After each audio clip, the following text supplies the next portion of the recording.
rose each morning into a sky bleached white with heat, and by noon the air shimmered in waves that made the horizon dance and dissolve. This wasn't the pleasant warmth of early summer when green grass ripples under gentle breezes. This was heat that cracked the earth open. Heat that turned once lush grasslands into expanses of brittle brown stalks that crunched under every step. The drought began in spring and never broke. April rains that usually soaked the plains and coaxed prairie grass to shoulder height simply didn't come. May stayed dry. By June, the creeks that normally ran year-round had become chains of stagnant pools, shrinking daily, ringed with the desperate tracks of cattle and wildlife competing for every drop. Ranchers watched their grasslands with growing unease, but not yet alarm. Bad years happened. The West was unpredictable. Surely the rains would come eventually. Surely this was just a temporary dry spell. They were running more cattle than the land had ever supported. That was the problem, though few admitted it. The cattle boom of the early 1880s had been intoxicating. Eastern investors and European nobility had poured money into Western ranching, seduced by stories of limitless grass and cattle that reproduced themselves into fortunes. Ranchers who'd started with a few hundred head now ran thousands. Some operations counted their cattle in the tens of thousands. The math was simple and irresistible. Cattle bought in Texas for $10 a head could be driven north, fattened, on free grass, and sold in Chicago for $40, $50, sometimes $60. The Great Plains were an enormous, rent-free feedlot. The grass was free, the water was free. All you needed was cattle and cowboys to watch them, except the grass wasn't limitless, and the water wasn't guaranteed, and running 10 times more cattle than the land could sustainably support worked fine until conditions turned bad. That summer, conditions turned very bad indeed. Prairie fires became constant. The dry grass ignited from lightning strikes, from careless campfires, from sparks off wagon wheels striking rocks. Once started, fires raced across the plains for miles, sometimes days, consuming what little forage remained. Cowboys fought these fires with wet blankets and desperate prayer, but mostly they just watched the range burn, knowing each acre of blackened stubble meant less food for the cattle that fall in winter. By late summer, water sources that had never gone dry in memory went dry. Springs that had sustained homesteads for years simply stopped flowing. Rivers that normally ran strong became braided trickles through wide, cracked mudflats. Ranchers began to panic, moving herds constantly in search of water and grass, often finding neither. The cattle themselves began to show the strain. They should have been fat and sleek, building reserves for winter. Instead, their ribs became visible. Their hip bones protruded. They moved sluggishly, conserving energy because they weren't getting enough food to burn. Range cows that should have weighed 900 pounds were coming in at 600, 700 if they were lucky. And still, the cattle companies shipped in more stock. The pressure from investors back east, from shareholders in London and Edinburgh who'd never seen a prairie or a longhorn, was relentless. Maximize the herd. Use every acre. The reports sent back to investors spoke of temporary setbacks and cyclical weather patterns, but projected ever-increasing profits. The cowboys knew better. In bunkhouses and around campfires, they talked about what was coming. You didn't need to be a genius to do the math. Cattle going into winter already weak, grass already depleted, and winter always came to Montana, always came to Wyoming and Dakota. The question wasn't whether winter would be hard. Winter was always hard. The question was whether the cattle and the men who tended them could survive it in their already weakened state. Then came the signs. The old-timers noticed first. In early November, almost a month earlier than usual, the geese began flying south, not in their typical leisurely migrations, but in huge, urgent flocks that darkened the sky and flew from dawn to dusk. They weren't stopping to feed in the prairie ponds. They were getting out. Beavers, whose lodges dotted every creek and river, were observed gathering more wood than anyone had ever seen. They piled branches and logs until their lodges looked like timber fortresses rising from the water. Animals preparing for something. The cattle themselves grew thicker coats, not just the usual winter hair, but shaggy, dense fur that made them look like bison. Ranch hands joked about it nervously. "Looks like the cows know something we don't," they'd say, and try to laugh, but the laughter always sounded forced. Weather-wise ranchers, men who'd spent decades reading the land and sky, felt it in their bones. The air pressure fluctuated wildly. The wind patterns shifted strangely. The autumn sunset cast peculiar colors across the clouds, orange and purple and sickly green, like bruises spreading across the horizon. November brought the first snow, not the gentle, melting dustings that sometimes came and went in autumn, but real snow. Serious snow. It fell for 3 days, accumulated to 8 inches in places, and when it finally stopped, the temperature dropped below zero for the first time that season. That snow melted eventually, as November snow often did, but it served as warning. Winter was coming early. Winter was going to be serious. The smart ranchers, the cautious ones, began laying in extra hay, stockpiling firewood, bringing cattle closer to ranch headquarters, where they could be watched and, if necessary, fed through bad stretches. But most didn't. Most couldn't. The scale of operations had grown too large. You couldn't barn 20,000 head of cattle. You couldn't buy enough hay to feed them through a Montana winter even if you wanted to. The entire business model of open-range ranching depended on cattle foraging for themselves, year-round, regardless of weather. This had worked mostly for years. The previous winters had been unusually mild. Cowboys spoke wistfully of the winter of '85, when temperatures barely dropped below freezing and cattle grazed comfortably all season. Or '84, when snow came late and melted early. They'd gotten complacent. The land had been kind, and they'd mistaken kindness for weakness. In December, the unease grew. The air felt wrong, too still, too heavy. The sky stayed overcast for weeks, a low ceiling of grey that pressed down like a lid. Snow fell intermittently, never enough to cause real problems, but enough to dust the brown grass white and make foraging harder for cattle already struggling. Christmas came and went. Cowboys celebrated in bunkhouses with what meager supplies they had. Some ranches managed a turkey or goose. Most made do with beans and bacon and whatever whiskey had survived the year.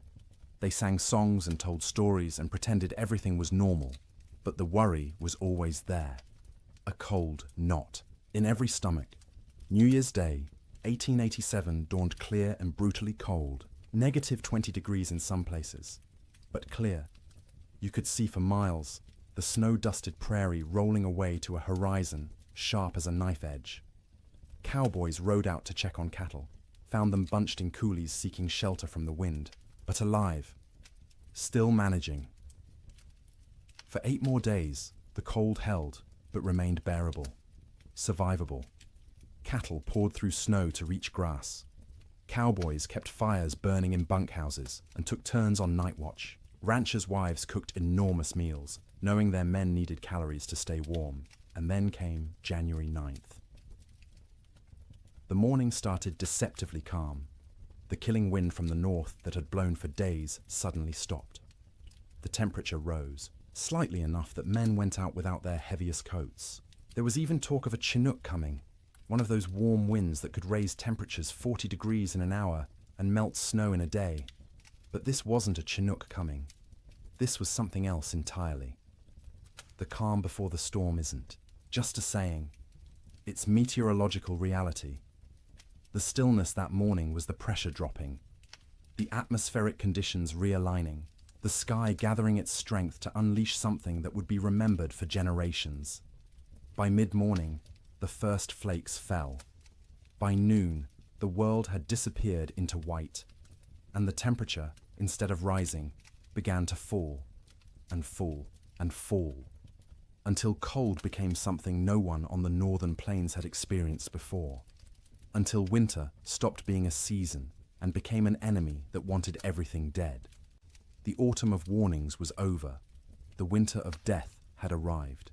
The bunkhouse sat low against the prairie, a squat rectangle of rough-hewn logs chinked with mud and moss that had dried and cracked over successive seasons. It wasn't designed for comfort. It was designed to be built quickly and cheaply to house as many men as possible in the smallest space and to provide just enough shelter to keep those men alive through winter so they could work come spring.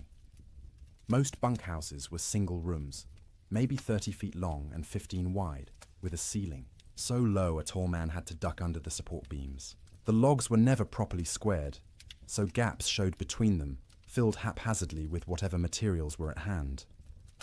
Clay, newspaper, old rags, horsehair mixed with mud. In winter, you could stand in the middle of the room and see daylight, through a dozen cracks, and where light came through, so did wind. The door was thick plank, hung on leather hinges because metal hinges were expensive and had to be freighted in from distant towns. It never quite fit the frame, so a gap at the bottom let in a constant stream of cold air that flowed across the floor like invisible water. Cowboys stuffed rags under it every night. By morning, frost would have formed on those rags, turning them stiff as boards.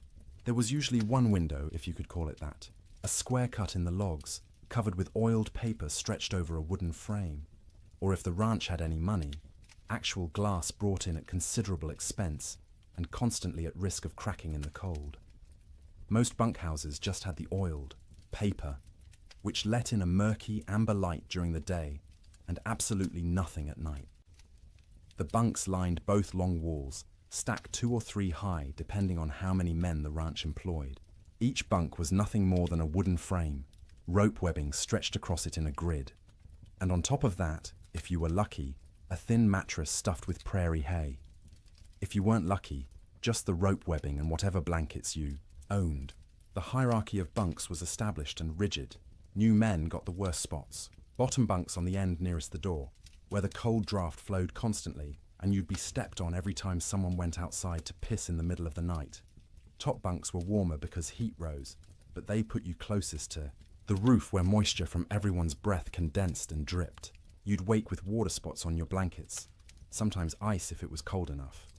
Middle bunks away from the door were prime real estate, warmer than the bottom, drier than the top, away from traffic. Senior cowboys claimed these spots and defended them jealously. If you wanted one, you either waited years or fought for it, and fighting in a bunkhouse full of armed men rarely ended well for anyone. At the center of the room stood the stove, a cast-iron barrel stove or, in better bunkhouses, an actual manufactured stove with a proper firebox and damper. The stovepipe ran up through the roof, and where it pierced the ceiling, there was supposed to be a metal collar to prevent fires. There often wasn't.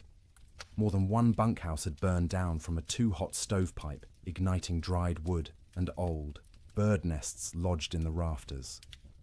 The stove was life. When it was burning hot, the men closest could almost be comfortable.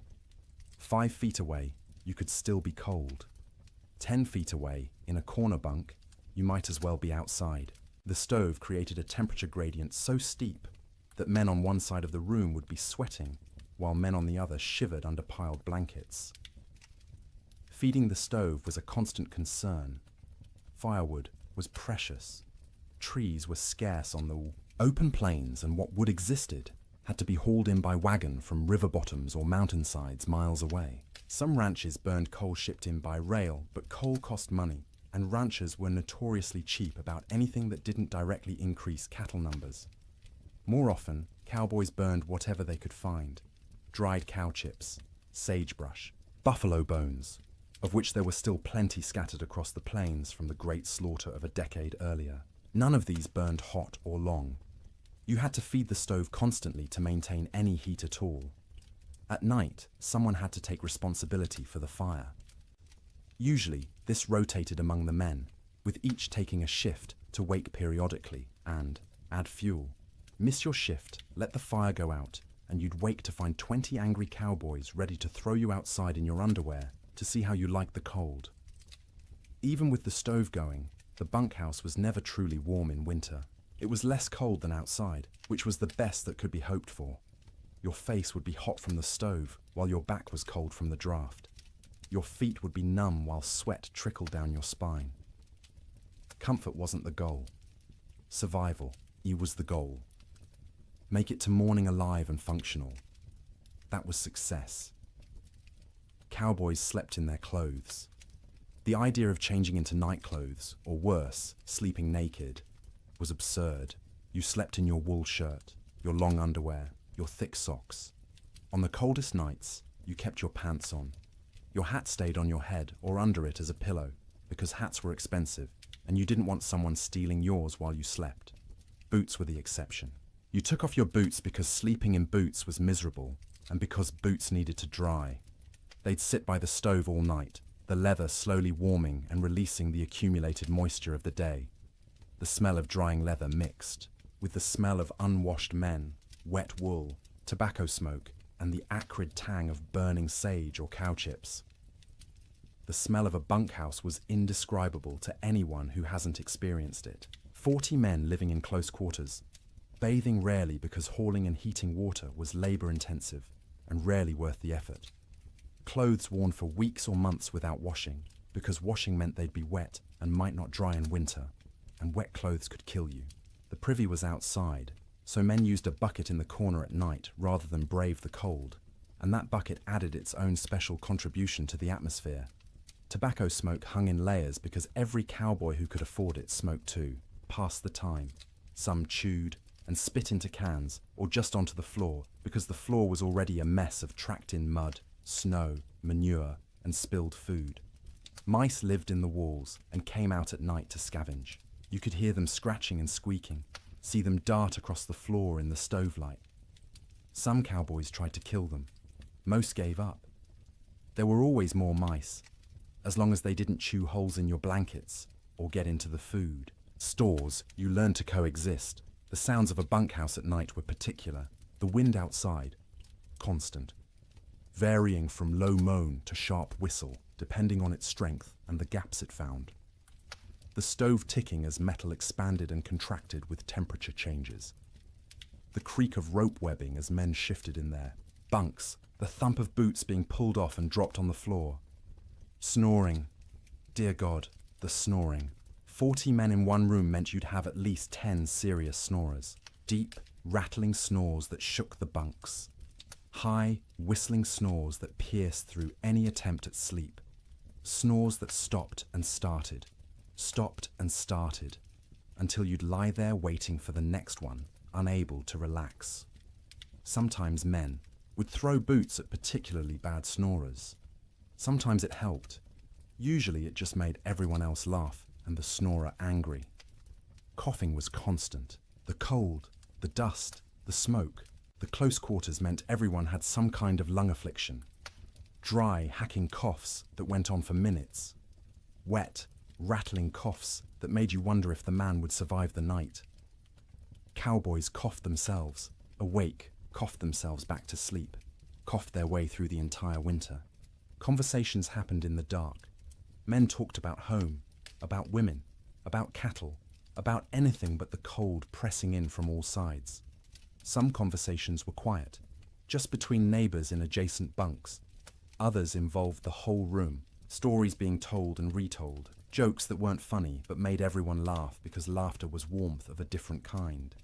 Letters were read and reread by stovelight. A letter from home was precious, and a cowboy might read the same letter 100 times through a winter, memorizing every word, every loop of handwriting, every piece of news from a world that felt impossibly far away. Some men prayed.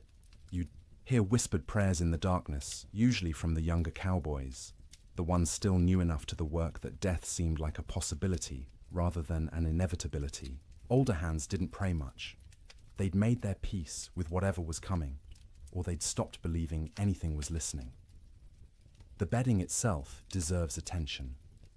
Each cowboy owned his own bedroll, a collection of blankets, and maybe a quilt that he'd rolled up and carried with him from job to job. These blankets were wool, heavy and scratchy, and they accumulated the smell of their owner, along with the smell of horses, cattle, campfire smoke, and prairie dirt. In the bunkhouse, you'd unroll your bedding onto the rope webbing, which sagged under your weight and provided almost no cushioning. The ropes left permanent patterns pressed into your back and legs. After a few weeks, you stopped noticing. Your body just accepted that sleep meant discomfort and adjusted expectations accordingly. On the coldest nights, men piled every blanket they owned on top of themselves. 3 blankets, 4, 5 if they had them. The weight was crushing, but weight meant warmth, and warmth meant survival. Some cowboys, the poorest ones or the newest, didn't have enough blankets. They'd sleep in their coats, under their coats, wrapped in saddle blankets that smelled of horse sweat and mold. The truly desperate would share bunks, 2 men pressed together for body heat, which was awkward and carried implications, but was better than freezing. You'd see this more in the deepest cold, when propriety mattered less than waking up with all your fingers and toes. Getting into bed was a shock every night. The blankets had been sitting in the ambient temperature of the bunkhouse all day, which meant they were cold. Not frozen, but cold enough that sliding under them made you gasp. Your body heat would eventually warm the space between blankets, but it took 20 minutes, half an hour, of shivering and curling into yourself before that happened. Some cowboys heated rocks in the fire and wrapped them in cloth to put in their bunks. This worked for about an hour, providing a spot of genuine warmth for your feet or your hands. After that, the rocks were just heavy, cooling lumps taking up space, and you'd have to decide whether the effort of getting up and throwing them out was worth the loss of heat from opening your blanket cocoon. Sleep, when it finally came, was never restful. You were always partially aware of the cold trying to find you, aware of the fire and whether it was still burning, aware of the other men around you, their sounds and movements, aware that if something went wrong, a fire, a medical emergency, a blizzard bad enough that the whole bunkhouse might collapse, you needed to be able to wake and move. Cowboys learned to sleep light, a skill born of necessity. In summer, you slept light because you might need to deal with stampeding cattle or approaching storms. In winter, you slept light because the alternative was dying without noticing. The nights stretched long, 15, 16 hours of darkness in the depths of winter. You couldn't stay awake for all of it. Candles and lamp oil were too expensive to burn for light. So you slept in stages. A few hours, then wake when the fire needed tending. A few more hours, wake because your body was too cold or needed to piss. A few more hours, wake because someone else was moving around, or coughing, or because your back hurt too much to stay in one position. This broken sleep was exhausting in its own way. You'd wake in the morning having technically slept for hours but feeling like you'd barely rested at all. That was winter sleep in a bunkhouse. Not the deep, renewing sleep of comfortable beds in warm rooms, but the fitful, survival-focused sleep of men living on the edge of catastrophe. Every single night, for months on end. And when the great die-up came, when the temperature dropped to 60 below, and the wind tried to tear the roof off, and the cattle began dying by the thousands, that inadequate sleep became nearly impossible. Because how do you sleep when the world outside is ending? How do you close your eyes when you know morning might reveal losses beyond comprehension? You learn because you have no choice. You sleep because your body demands it. Brief, shallow, troubled sleep punctuated by periods of lying awake in the dark, listening to the wind scream, and wondering if you'll live to see spring. Morning came late on January 9th, the sun rising somewhere behind thick grey clouds that had settled over the plains like a lid. Cowboys rolled out of their bunks around 6, the usual time, groaning and stiff from another night on rope webbing and thin mattresses. The bunkhouse was cold, but not impossibly so. Maybe 20 degrees inside, which meant the fire had held through the night. That was a victory. They pulled on boots that had spent the night by the stove, the leather still warm to the touch, stomped their feet to get blood flowing, stretched arms and backs that ached from the perpetual cold. Someone got the coffee going, pouring water from buckets that had a thin skim of ice on top despite being inside. The foreman, A weathered man named Jack Thompson, on one particular ranch in Montana, stuck his head out the door to check conditions. The wind that had been blowing hard from the north for days had stopped completely, dead calm. The air felt heavy, thick, like you could almost chew it.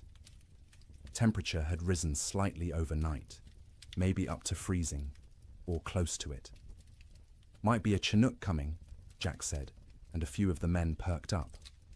A Chinook, that warm wind that could raise temperatures 40 degrees in an hour, would be salvation, would give the cattle a break, would let everyone breathe a little easier. But the old-timers in the room, men who'd spent 20, 30 winters on the northern plains, exchanged glances and said nothing. The calm felt wrong. The air pressure made their joints ache more than usual. This wasn't a Chinook. This was something else. Breakfast was the usual. Beans warmed up from the night before. Fried salt pork. Biscuits if the cook had bothered to make them, which he usually didn't. Coffee, hot and bitter and strong enough to dissolve the spoon. The men ate quickly, not talking much. Mornings were for eating and getting warm before heading out into the workday. By 8 o'clock, men were saddling horses, checking cattle in nearby pastures, hauling water from the creek, which involved breaking through ice that had gotten thicker each day. The world was grey and still. Snow covered everything in a lumpy white blanket, but it was old snow, crusted and dirty. Nothing new falling yet. Around mid-morning, maybe 10 or 10:30, someone noticed the first flakes. Tiny things, falling straight down. No wind to push them sideways. They accumulated on coat sleeves, on hat brims, on the backs of cattle who stood motionless, already conserving energy. Within 30 minutes, the flakes had gotten larger and were falling more densely. The grey sky seemed to lower, pressing down, until it felt like you could reach up and touch it. Visibility, which had been miles, dropped to maybe a quarter mile, then less. Cowboys on the range started heading back to the bunkhouse. This was going to be a storm, and you didn't want to be caught out in a storm. The foreman sent riders to gather men from distant line camps to make sure everyone got back to the main ranch before conditions got bad. But conditions got bad faster than anyone expected. By noon, the wind returned. Not gradually building, but suddenly, like someone had opened a door. It came from the north, from Canada, from the Arctic, and it came with a howl that made horses shy and men grab for their hat brims. The temperature, which had been hovering near freezing, began to fall. 1 degree, 2 degrees, 5. The wind picked up the falling snow and threw it horizontally. Visibility dropped to 50 feet, then 20. Within an hour of the wind starting, you couldn't see your hand held at arm's length. The world became a screaming white chaos, where direction lost all meaning. Cowboys who'd been a mile from the bunkhouse when the wind started faced a terrible choice. Try to make it back and risk getting lost and dying, or try to find any shelter at all and hole up until it passed. Some made it back, stumbling into the bunkhouse half frozen, faces covered in ice where their breath had condensed and frozen, in their scarves. Others weren't so lucky. A young cowboy named Billy Henderson, 18 years old, had been checking on a small herd in a draw maybe 2 miles from the main ranch. When the storm hit, he tried to make it back. His horse refused, to face into the wind, kept trying to turn and run south. Billy fought the horse, knowing that south led away from shelter, from life. The horse won the fight, turned, and ran with the storm. Billy's body was found 3 weeks later, 15 miles south of the ranch, frozen solid, still in the saddle. The horse had died beneath him, also frozen, its legs locked in a final stride. Billy had tied himself to the saddle with his lariat so he wouldn't fall off. It hadn't saved him, but that tragedy was still in the future. At noon on January 9th, Billy was just missing, and everyone assumed he'd found shelter somewhere and would show up when the storm passed. People didn't yet understand that this storm wasn't going to pass. Not in hours, not in days. The temperature kept falling. By 2 in the afternoon, it was 0. By 4, it was 20 below. The wind, instead of slacking, grew stronger. It found every crack in every wall, every gap in every window frame. In the bunkhouse, men stuffed blankets against the door, hung canvas over the oiled paper window, and fed the stove constantly. But the cold still invaded. Snow didn't just fall. It flew sideways, driven by wind that hit 50, 60 miles per hour in gusts. The snow was fine and dry, almost like dust, and it found its way through impossibly small openings. It drifted through the cracks between logs. It sifted around the doorframe despite the blankets stuffed there. It even seemed to come down the stovepipe, hissing when it hit the hot metal. Inside the bunkhouse, men watched drifts form along the walls. Inside the building, snow accumulated in the corners, under the bunks, anywhere the wind could push it. They swept it out, but it just came back. Eventually, they gave up and let it pile. The sound was overwhelming. The wind screamed. There's no other word for it. A constant, piercing shriek that vibrated in your bones and made thought difficult. It rose and fell in waves, sometimes dropping to a mere roar before surging back to that terrible scream. Men had to shout to be heard 3 feet away. Between the wind's screams came other sounds. The building itself groaning under the assault. The roof lifting and settling as wind tried to peel it off. The sharp crack of wood contracting in the cold. The rattle of the stovepipe shaking in its collar. And from outside, distant but unmistakable, the sound of cattle, bawling, calling, the sound of thousands of animals confused and frightened and beginning to suffer. The cowboys listened to that sound and knew they were helpless. You couldn't go out in this. Going out meant dying. The cattle were on their own. The temperature hit 40 below by midnight. Inside the bunkhouse, with the stove glowing red hot, the temperature near the stove was maybe 50 degrees. 10 feet away, it was freezing. 20 feet away, in the corner bunks, water left in cups froze solid. Men piled on every piece of clothing they owned. 2 pairs of pants, 3 shirts, 2 coats, gloves and mittens worn indoors, blankets wrapped around shoulders like shawls. Some men wrapped their heads in scarves, leaving only their eyes visible, and still they shivered. The night of January 9th was the longest night most of those men ever experienced. Sleep was impossible for many. The cold, the sound, the fear, the knowledge that outside cattle were dying by the hundreds, by the thousands, all combined to keep eyes open and minds racing. Those who did sleep did so fitfully, waking every few. Minutes from nightmares or from the cold penetrating their blanket cocoons, or from the building shaking in a particularly hard gust. The fire had to be fed constantly, every 15 minutes, every half hour at most, because letting it die meant everyone would die with it. Men took shifts by silent agreement. One would get up, face the cold outside his blankets, feed the stove, and retreat. An hour later, someone else would do the same. All night long through those terrible hours, they kept the fire alive, and the fire kept them alive. But just barely. By dawn on January 10th, 16 inches of snow had fallen, though you couldn't measure it accurately because the wind had sculpted it into drifts 20 feet high in some places, while scouring other areas down to bare ground. The temperature had dropped to 46 below zero. The wind hadn't slacked at all, and the storm was just beginning. This wasn't a 2-day blizzard that would blow through and leave clear, cold weather behind. This was the start of a meteorological siege that would last, with brief breaks, through all of January, through February, into March.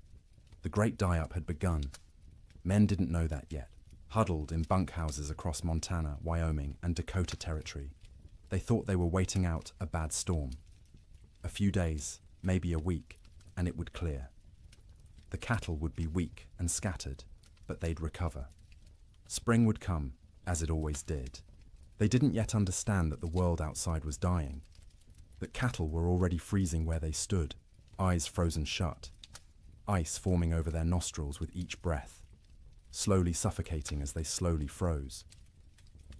That the open range, cattle industry, the boom that had made fortunes and drawn investors from around the world, was ending in that screaming wind. All they knew was cold. Cold beyond anything most had experienced. Cold that hurt to breathe, that made your lungs ache, that turned your breath to ice crystals before it could fully leave your mouth. Cold that was no longer just weather, but an active presence, a malevolent force trying to kill everything that lived. And the night ahead, the second night of the storm, would be even colder. -50, -60 in some locations. Cold that would crack trees. Cold that would freeze cattle solid while they stood. Cold that would seep through every wall, every blanket, every layer of clothing, searching for the warmth of human bodies and slowly, inexorably, draining it away. The cowboys fed the fire and waited. There was nothing else they could do. The Yiwa storm had them trapped as surely as if they were in a prison. All they could do was feed the fire, wrap themselves in blankets, and try to survive until morning, and then survive the morning after that, and the one after that, day after day, night after night, as the storm continued and the temperature stayed brutally, impossibly cold. The great die-up was no longer coming. It was here. Sleep. During the storm wasn't sleep as most people understand it. It was something closer to losing consciousness in brief intervals, the body shutting down, not because it felt safe, but because it couldn't maintain full awareness any longer. The exhaustion of constant vigilance, of shivering, of fighting the cold that pressed in from all sides, eventually overwhelmed even the most determined wakefulness. In the ranch houses scattered across the frozen plains, families faced the storm with a different kind of terror than the cowboys in their bunkhouses. Ranch houses were sturdier than bunkhouses, built to last generations rather than just seasons. They had proper foundations, real windows with glass, doors that fit their frames. But they were also larger, harder to heat, and filled with children who didn't fully understand why the wind screamed so loudly or why Papa looked so worried. The Ferguson family lived in a 2-room cabin near the Musselshell River in Montana. William Ferguson, his wife Martha, and their 4 children, ranging in age from 3 to 11. When the storm hit that afternoon of January 9th, William had been out checking on a small herd they kept close to the house. He barely made it back, stumbling through the door with ice caked in his beard and eyebrows, his face raw and bleeding from wind-driven snow. Martha had already pulled all the children into the main room, the one with the fireplace. The second room, the bedroom, was abandoned for the duration. You couldn't heat both rooms. You had to choose, and you chose the one with the fire. The children helped drag mattresses and blankets from the bedroom, piling them on the floor near the hearth. By nightfall, the temperature inside that bedroom, separated from the main room by just a thin wooden door, had dropped below freezing. Frost formed on the inside walls. The wash basin Martha had left on the dresser froze solid, expanding and cracking the ceramic bowl with a sharp report that made everyone jump. In the main room, the family arranged themselves for a siege. William stacked firewood within arm's reach of the fireplace, more wood than he'd normally burn in a week. Martha filled every pot and pan with water, knowing that if the storm lasted, they wouldn't be able to get to the well. The pump would freeze. The well itself might freeze. Water was survival. The children sensed their parents' fear and grew quiet, subdued in a way children rarely are.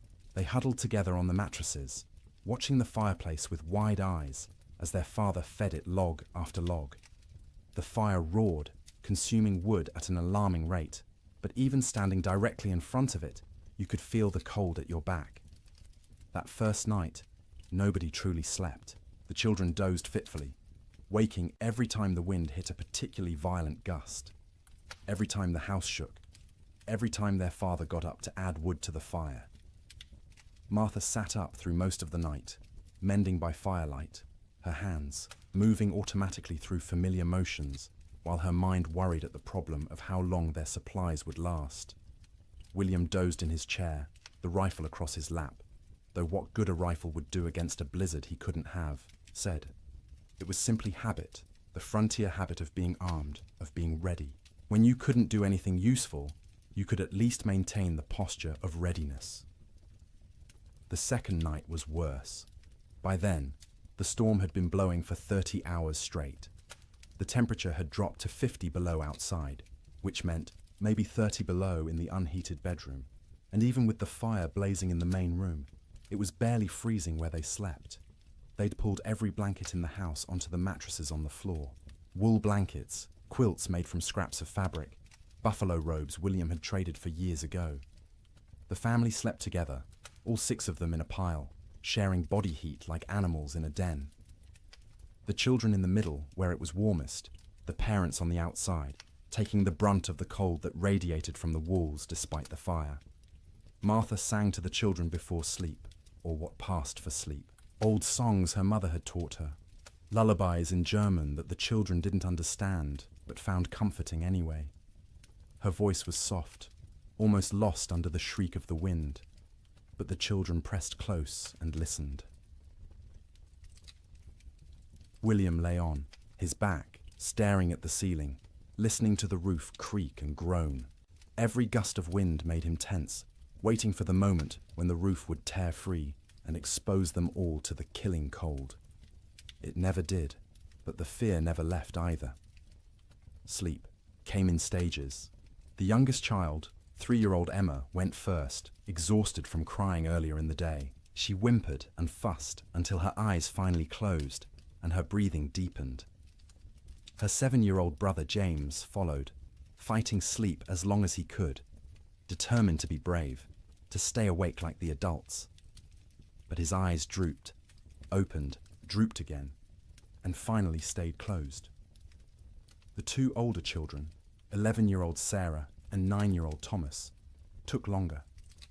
They understood more, worried more, and their minds wouldn't quiet. Sarah kept asking when the storm would end. Thomas asked if the cattle were all right, if Papa's horse had made it to the barn, if the chickens in the coop behind the house had frozen yet.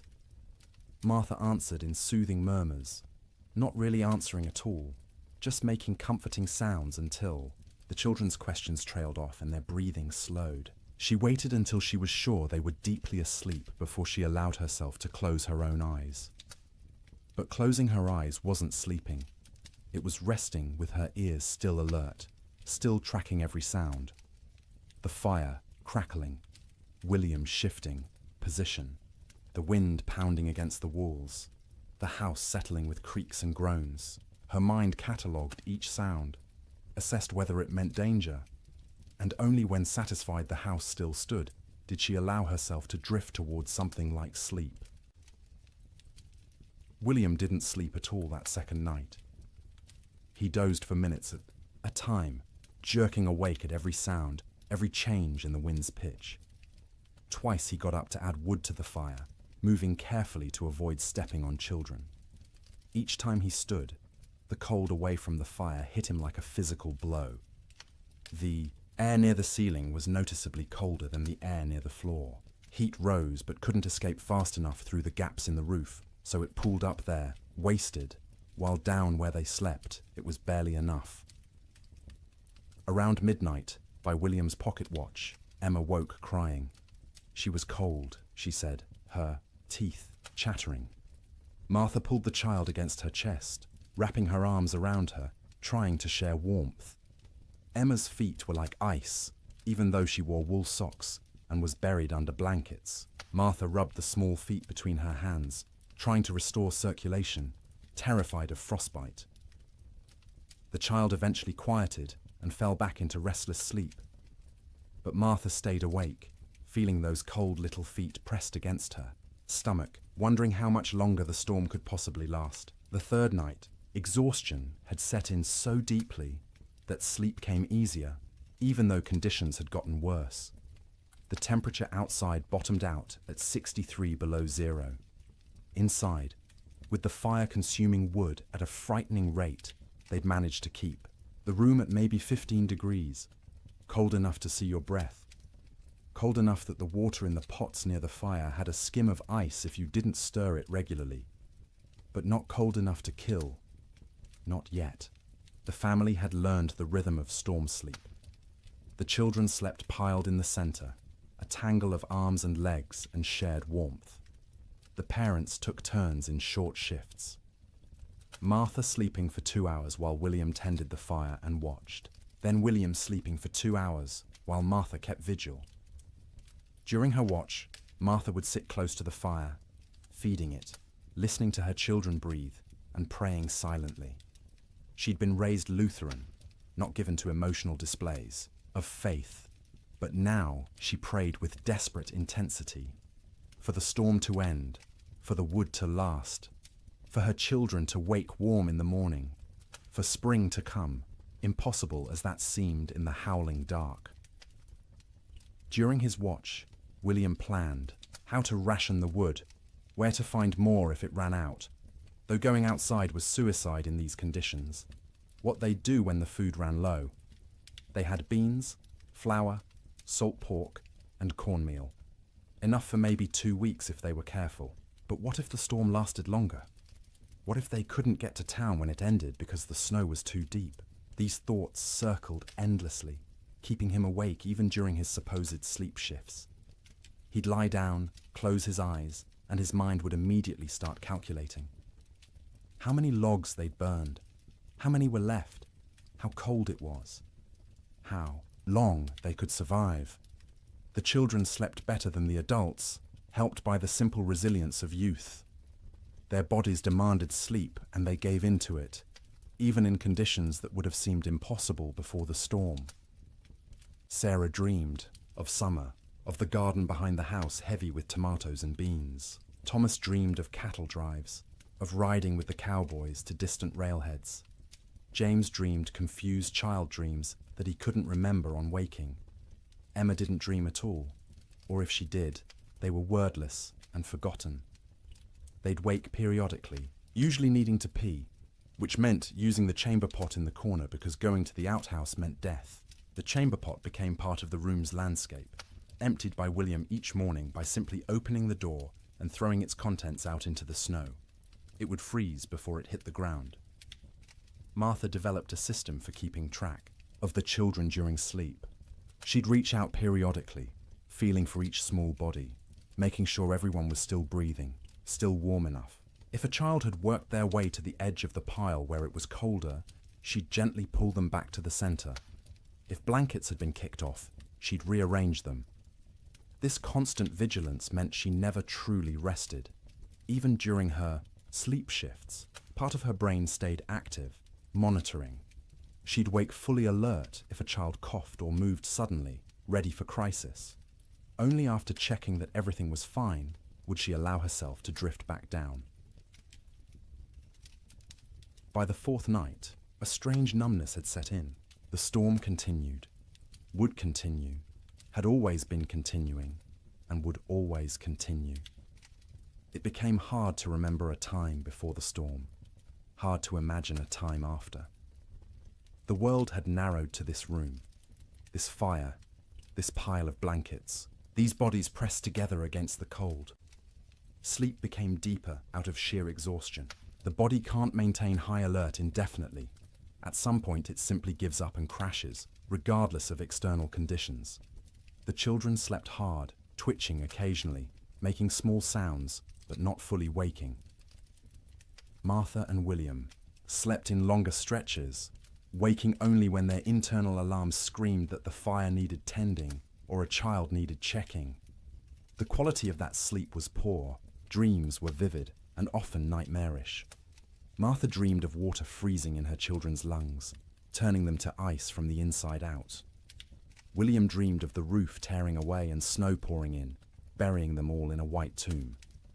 They'd wake gasping, hearts pounding, and need several seconds to remember where they were, that they were still alive, that the nightmare wasn't real.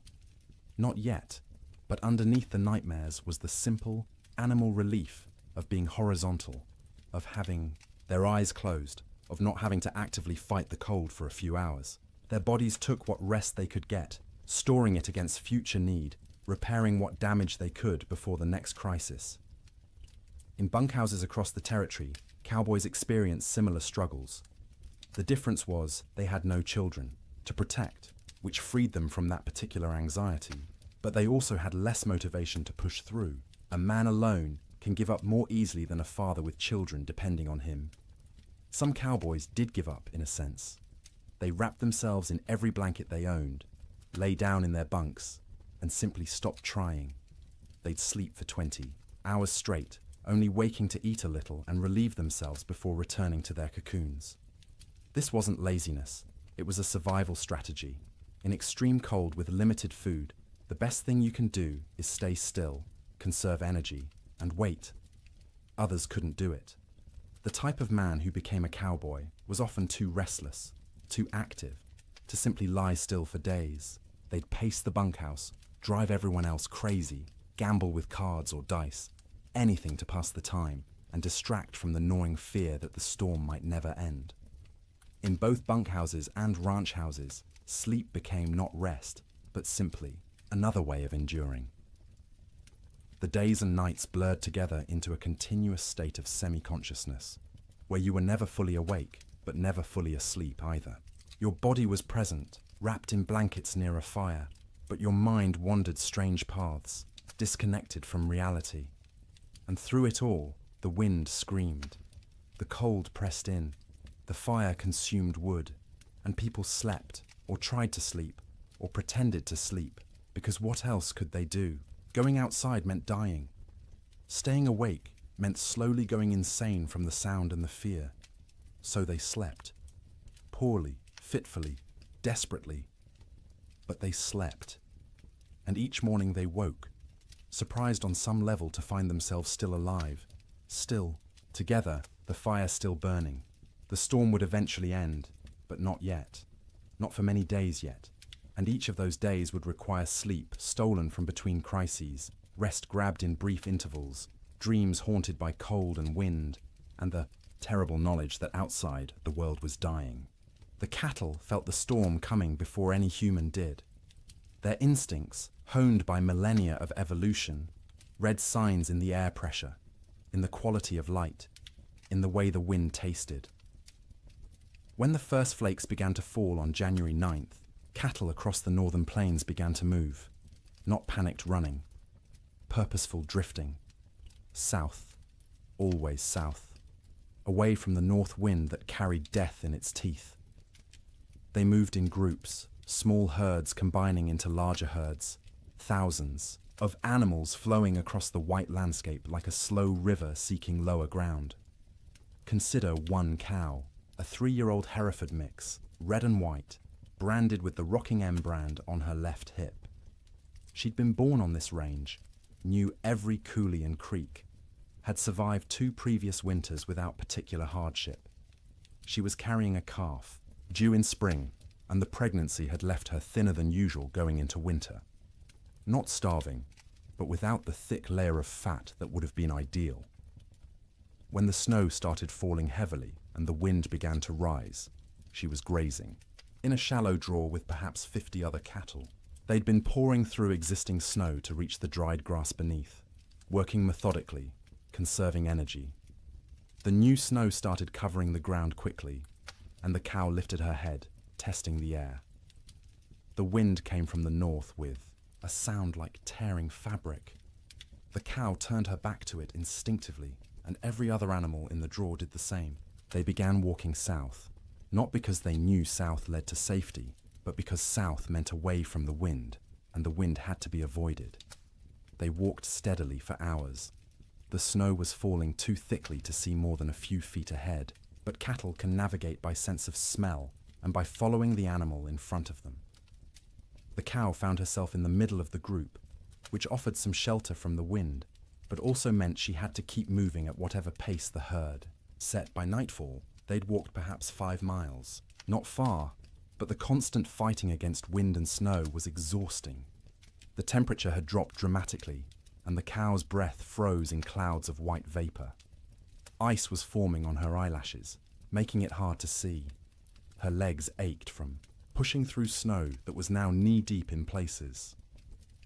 The herd came to a fence line, relatively new barbed wire strung between posts, to mark the boundary of someone's claimed range. The cattle turned and walked along the fence, looking for a way through or around.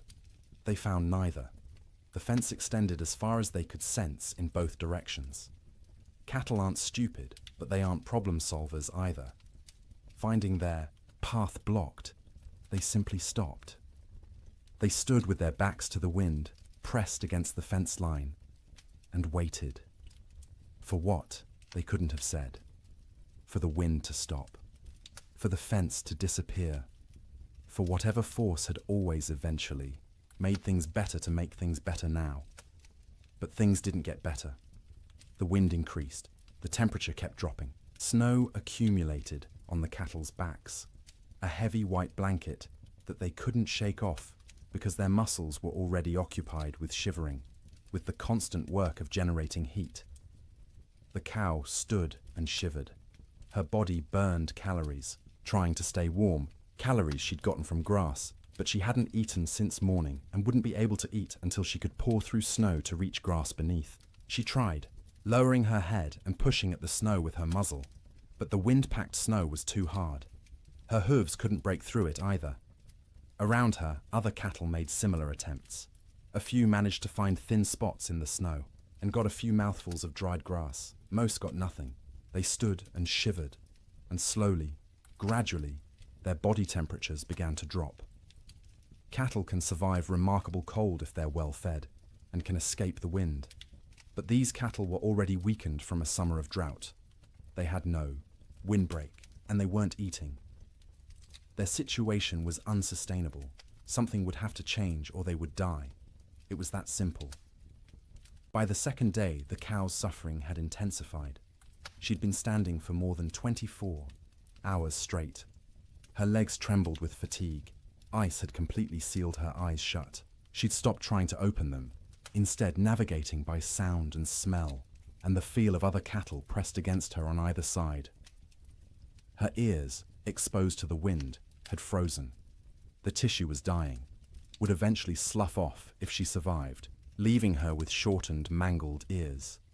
But that was future pain. Present pain was the cold that had worked its way into her joints, making every small movement agony. The hunger that gnawed at her belly, the thirst because she couldn't melt snow fast enough in her mouth to get adequate water. The calf inside her still moved occasionally, little kicks and shifts that she could feel. Some part of her body was still prioritizing that calf, still sending nutrients and warmth to the growing life within. But those resources were running out. The calf was drawing on reserves that no longer existed.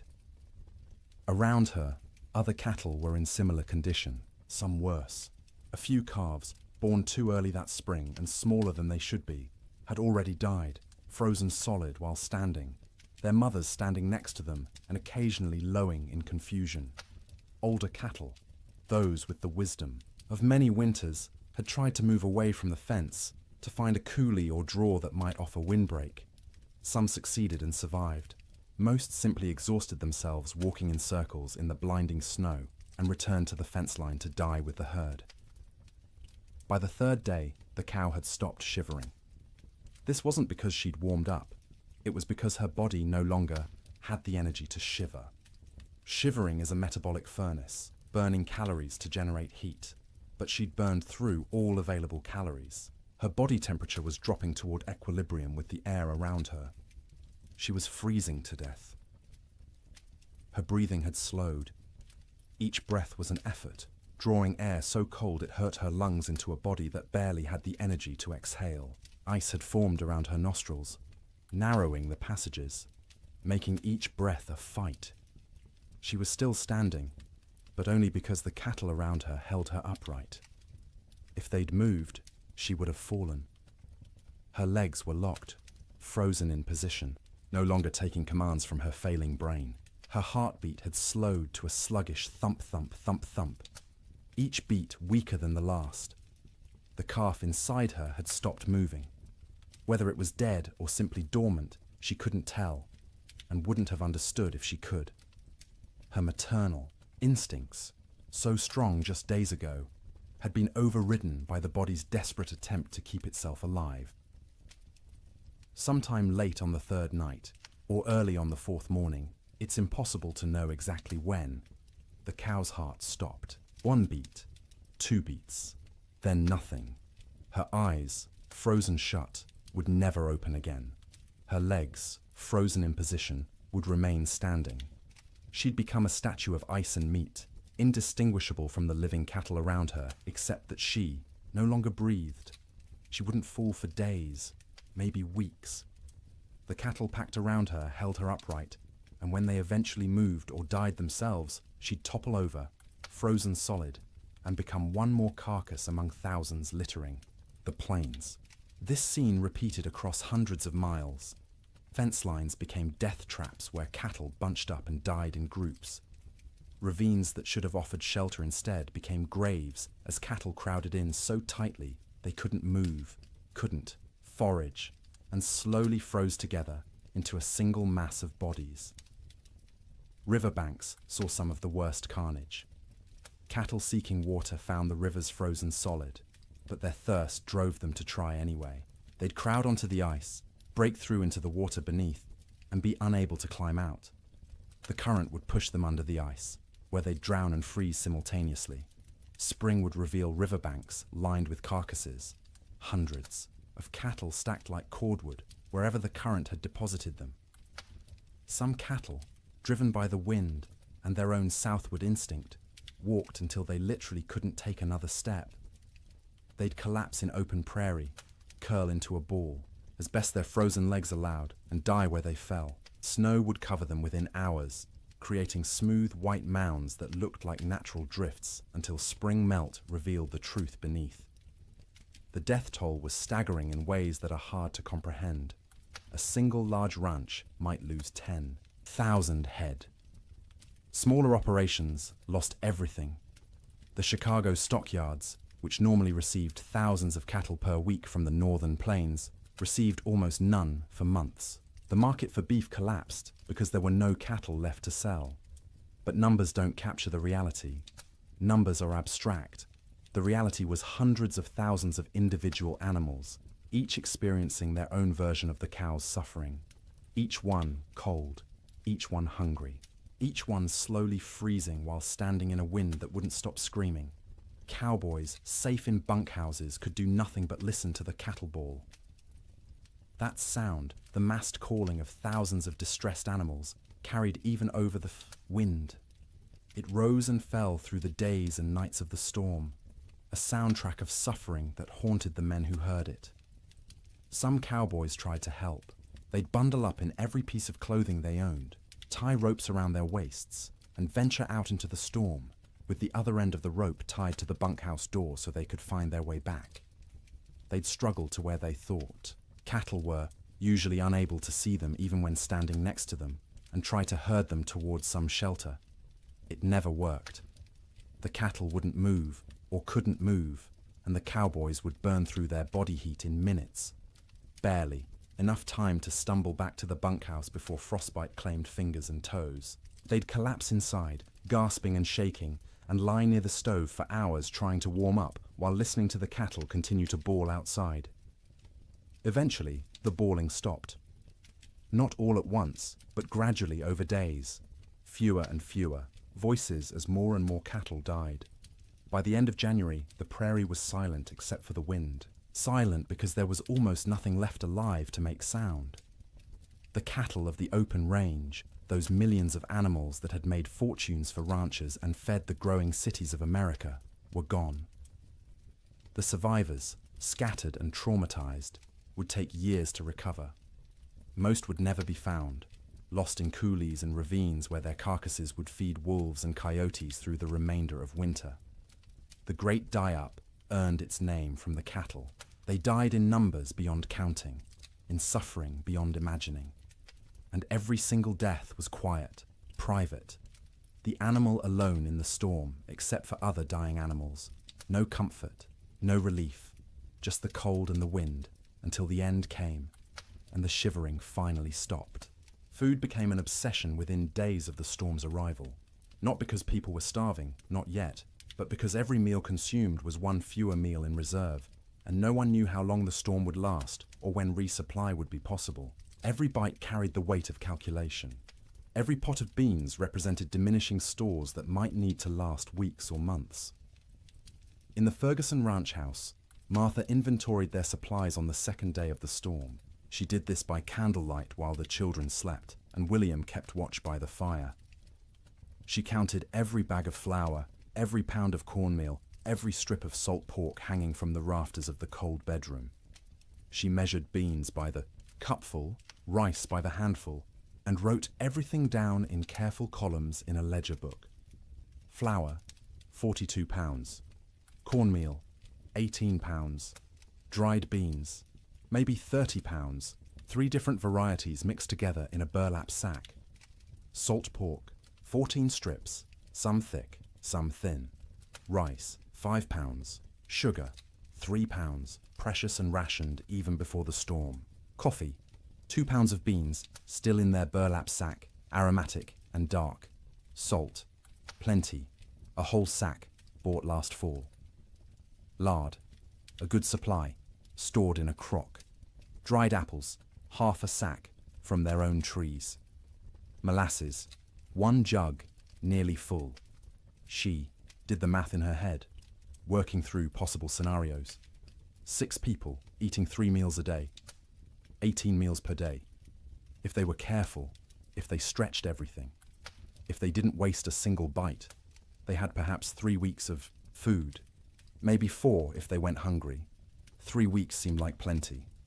No storm lasted 3 weeks, but Martha had learned in her years on the frontier to plan for the impossible, because the impossible happened with disturbing regularity. So she began rationing from day 1, before hunger forced the decision. Breakfast became smaller. Instead of flapjacks for everyone, she made 1 per person, thin and stretched with extra water to make the batter go further. The children complained but ate them anyway. William said nothing, just ate what was put in front of him and drank his coffee black to save the sugar. Dinner became the main meal, usually beans. Martha soaked dried beans overnight in water, then cooked them slowly through the day in a pot, suspended over the fire. She'd add a little salt pork for flavor, 1 strip cut into small pieces so everyone got a taste of meat. The beans cooked until they were soft, the liquid thick and sustaining. Everyone got a bowlful, sopped up with cornbread made from carefully measured cornmeal.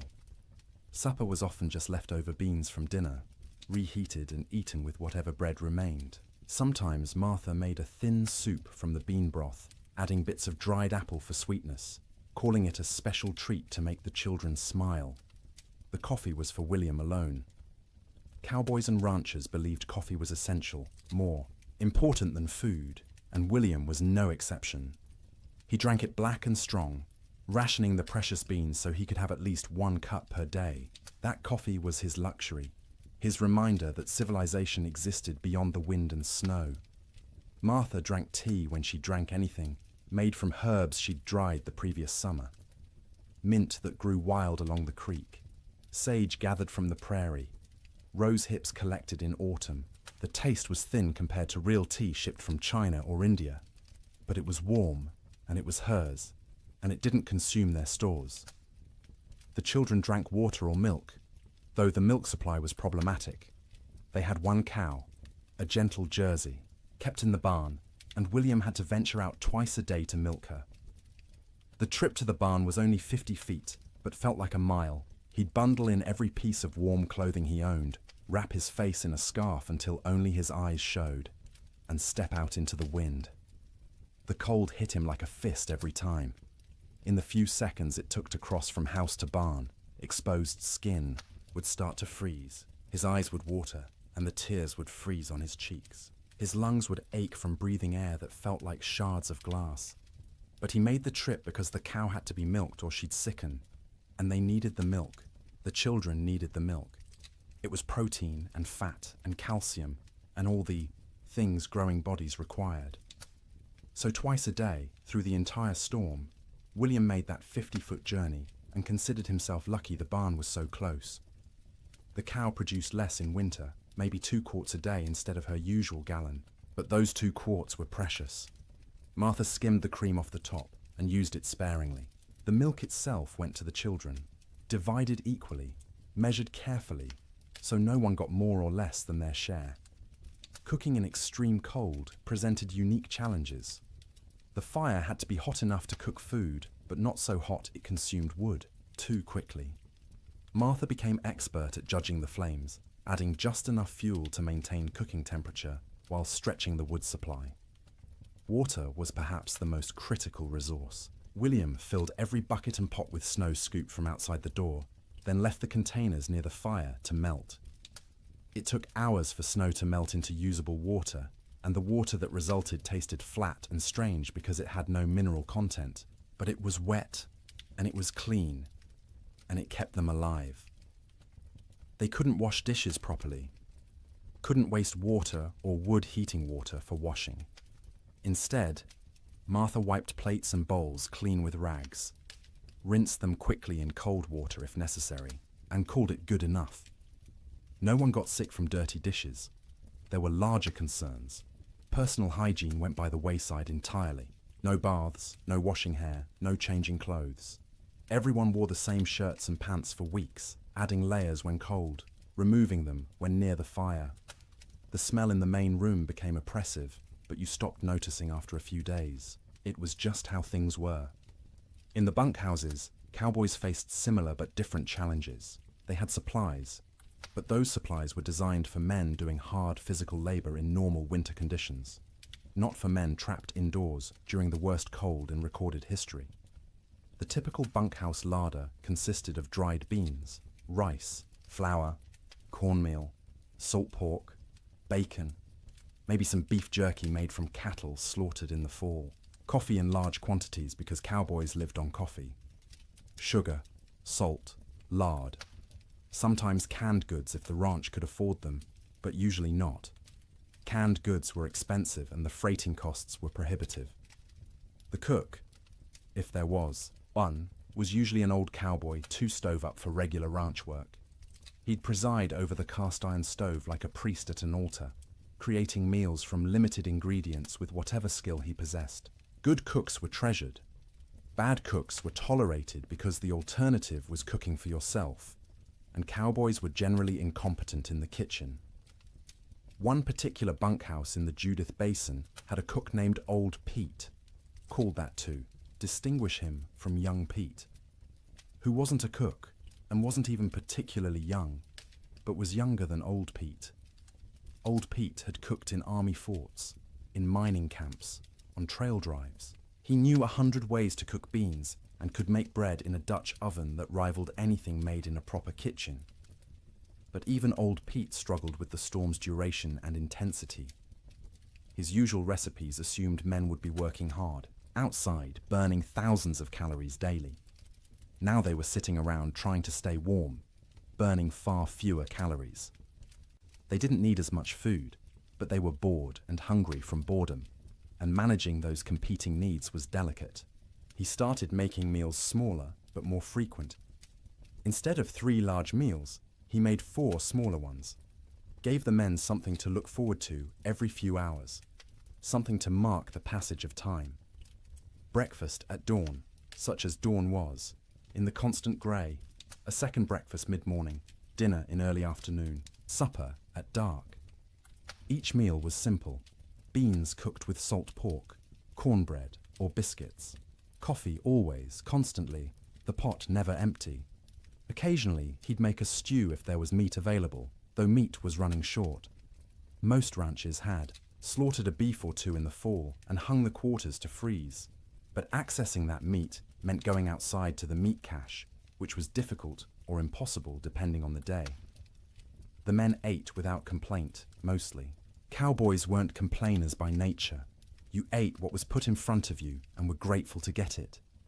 But you could see them calculating, same as Martha Ferguson, counting days, estimating stores, wondering how long until starvation became a real concern rather than a theoretical one. Coffee was its own category of essential supply. Cowboys drank coffee the way other people breathed, constantly and without thought. A pot of coffee sat on the stove at all times, thick and black and strong enough to float a horseshoe. Men would pour themselves cups throughout the day and night, warming their hands on the tin cups, savouring the bitter heat. Old Pete guarded the coffee supply jealously. He knew exactly how many pounds they had, how much they consumed daily. how long it would last. When supplies began running low, he started stretching the coffee by reusing grounds. First brew was strong for the morning pot. Those same grounds would be used again for the afternoon pot, weaker but still coffee. Sometimes he'd use them a third time, creating a thin brown liquid that was more idea than substance, but the ritual of drinking it was as important as the caffeine. Sugar went into coffee for those who used it, though most cowboys drank it black. Sugar was also used sparingly in baking, a spoonful in a batch of biscuits to help them rise and add a hint of sweetness. But sugar was running low everywhere, and by the end of January, most outfits were out entirely. Salt, at least, was plentiful. Salt preserved meat, flavored food, and was cheap enough that even poor ranches had plenty. Cowboys ate salt with everything, needed it to replace what they lost sweating despite the cold. Their bodies burned hot from shivering, from the constant work of staying warm, and salt was essential. The mental aspect of food during the storm was almost as important as the physical nutrition. Mealtimes provided structure to otherwise formless days. They were events to anticipate, rituals that reassured everyone that civilization persisted despite the chaos outside. Children needed this structure especially. The Ferguson children learned to recognize mealtimes by the smells from the fire, by their mother's movements, by the rattle of bowls and spoons. They'd gather without being called, eager not just for food, but for the routine. Martha would serve, each child personally, making a small ceremony of it. Sarah first, as the oldest, then Thomas, then James, then Emma. Each child received their portion with their name spoken, a moment of individual attention that said, "You are seen, you are valued, you matter."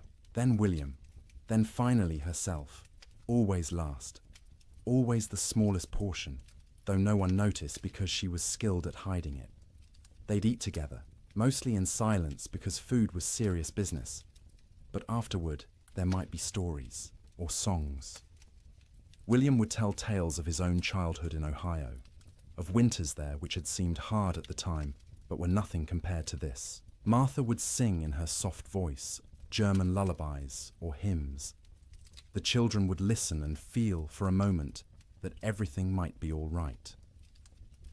After eating came the work of making food last. Crumbs were gathered and saved for thickening, soup. Grease from cooking was poured into a jar and used again.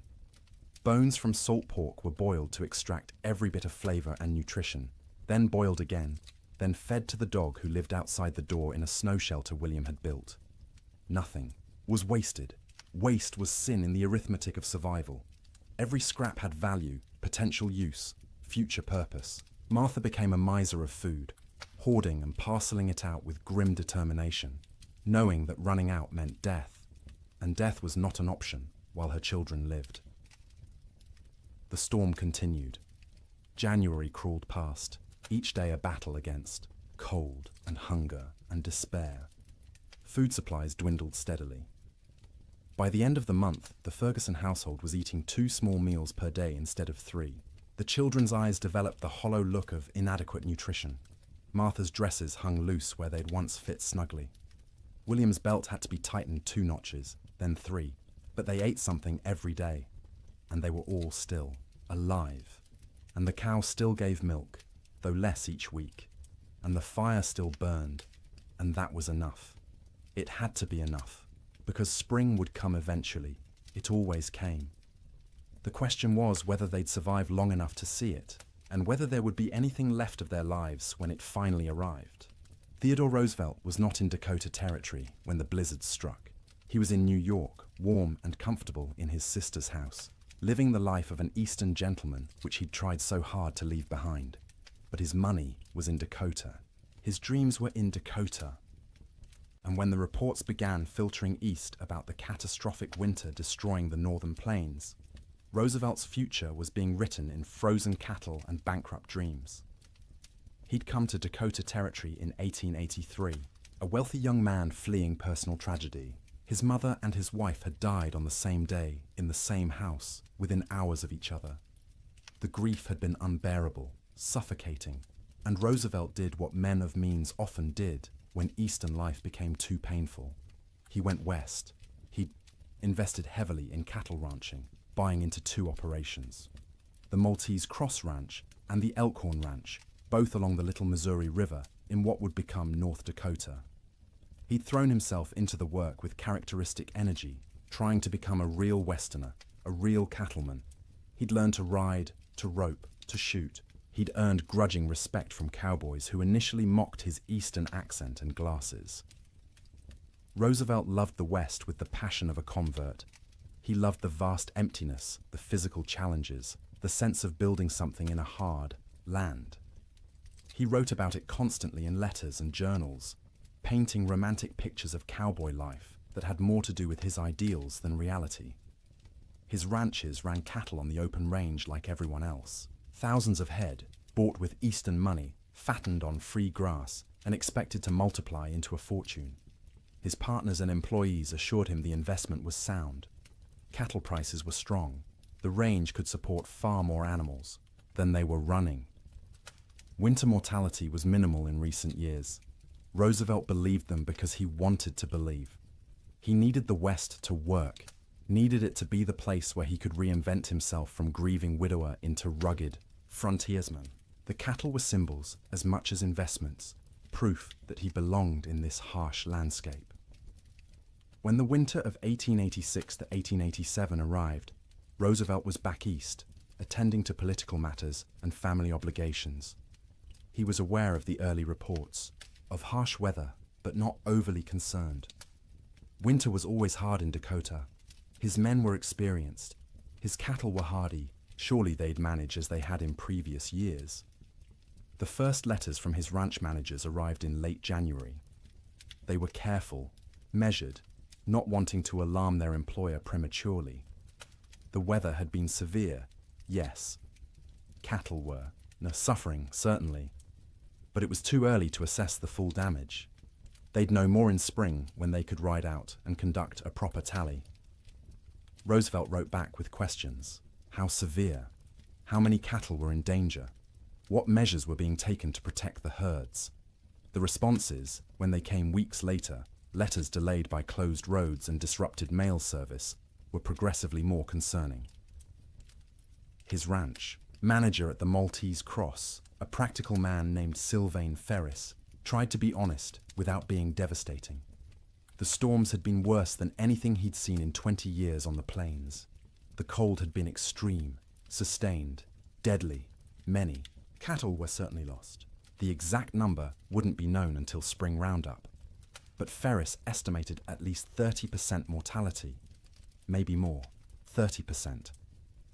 Roosevelt did the math in his study in New York, sitting in a comfortable chair by a warm fire, trying to comprehend what those numbers meant. He owned roughly 5,000 head between his two ranches.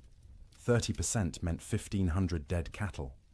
At $40 a head, that was $60,000 lost, more than many men earned in a lifetime. But it was worse than the money. It was the failure of his Western dream. The revelation that the land he'd romanticized could be cruel, that nature didn't care about his needs or desires, that the West wasn't the frontier of opportunity he'd imagined, but a hard country that broke more men than it made. The letters continued through February and into March. Each one was grimmer than the last. 50% losses now estimated, maybe 60. Entire line camps reporting no surviving cattle at all. Fences lined with dead animals piled 3 deep. The Little Missouri River, when it thawed, clogged with carcasses that had to be dynamited free to restore flow. Roosevelt read these letters with growing horror and despair. He'd been so confident, so certain of success. He'd borrowed money, encouraged friends to invest, staked his reputation on the cattle business. And now it was all dying in a winter he wasn't even present to witness. In March, when travel became possible again, Roosevelt received a telegram from Ferris. Brief, direct, devastating. "Come west, you need to see this." Roosevelt went. He took the train to Medora, the small town near his ranches, arriving in early April to a world transformed by death. The snow was melting, revealing what had been hidden. And what it revealed was carnage beyond anything he'd prepared himself for. He rode out with Ferris and other ranch hands to assess the damage. Everywhere they looked, cattle. Dead cattle. Frozen cattle. Cattle that had been dead so long the coyotes and wolves had already been at them. Cattle piled against fences. Cattle in ravines. Cattle scattered across the prairie like obscene statues. The smell was overwhelming. Thousands of rotting carcasses perfuming the air with decay.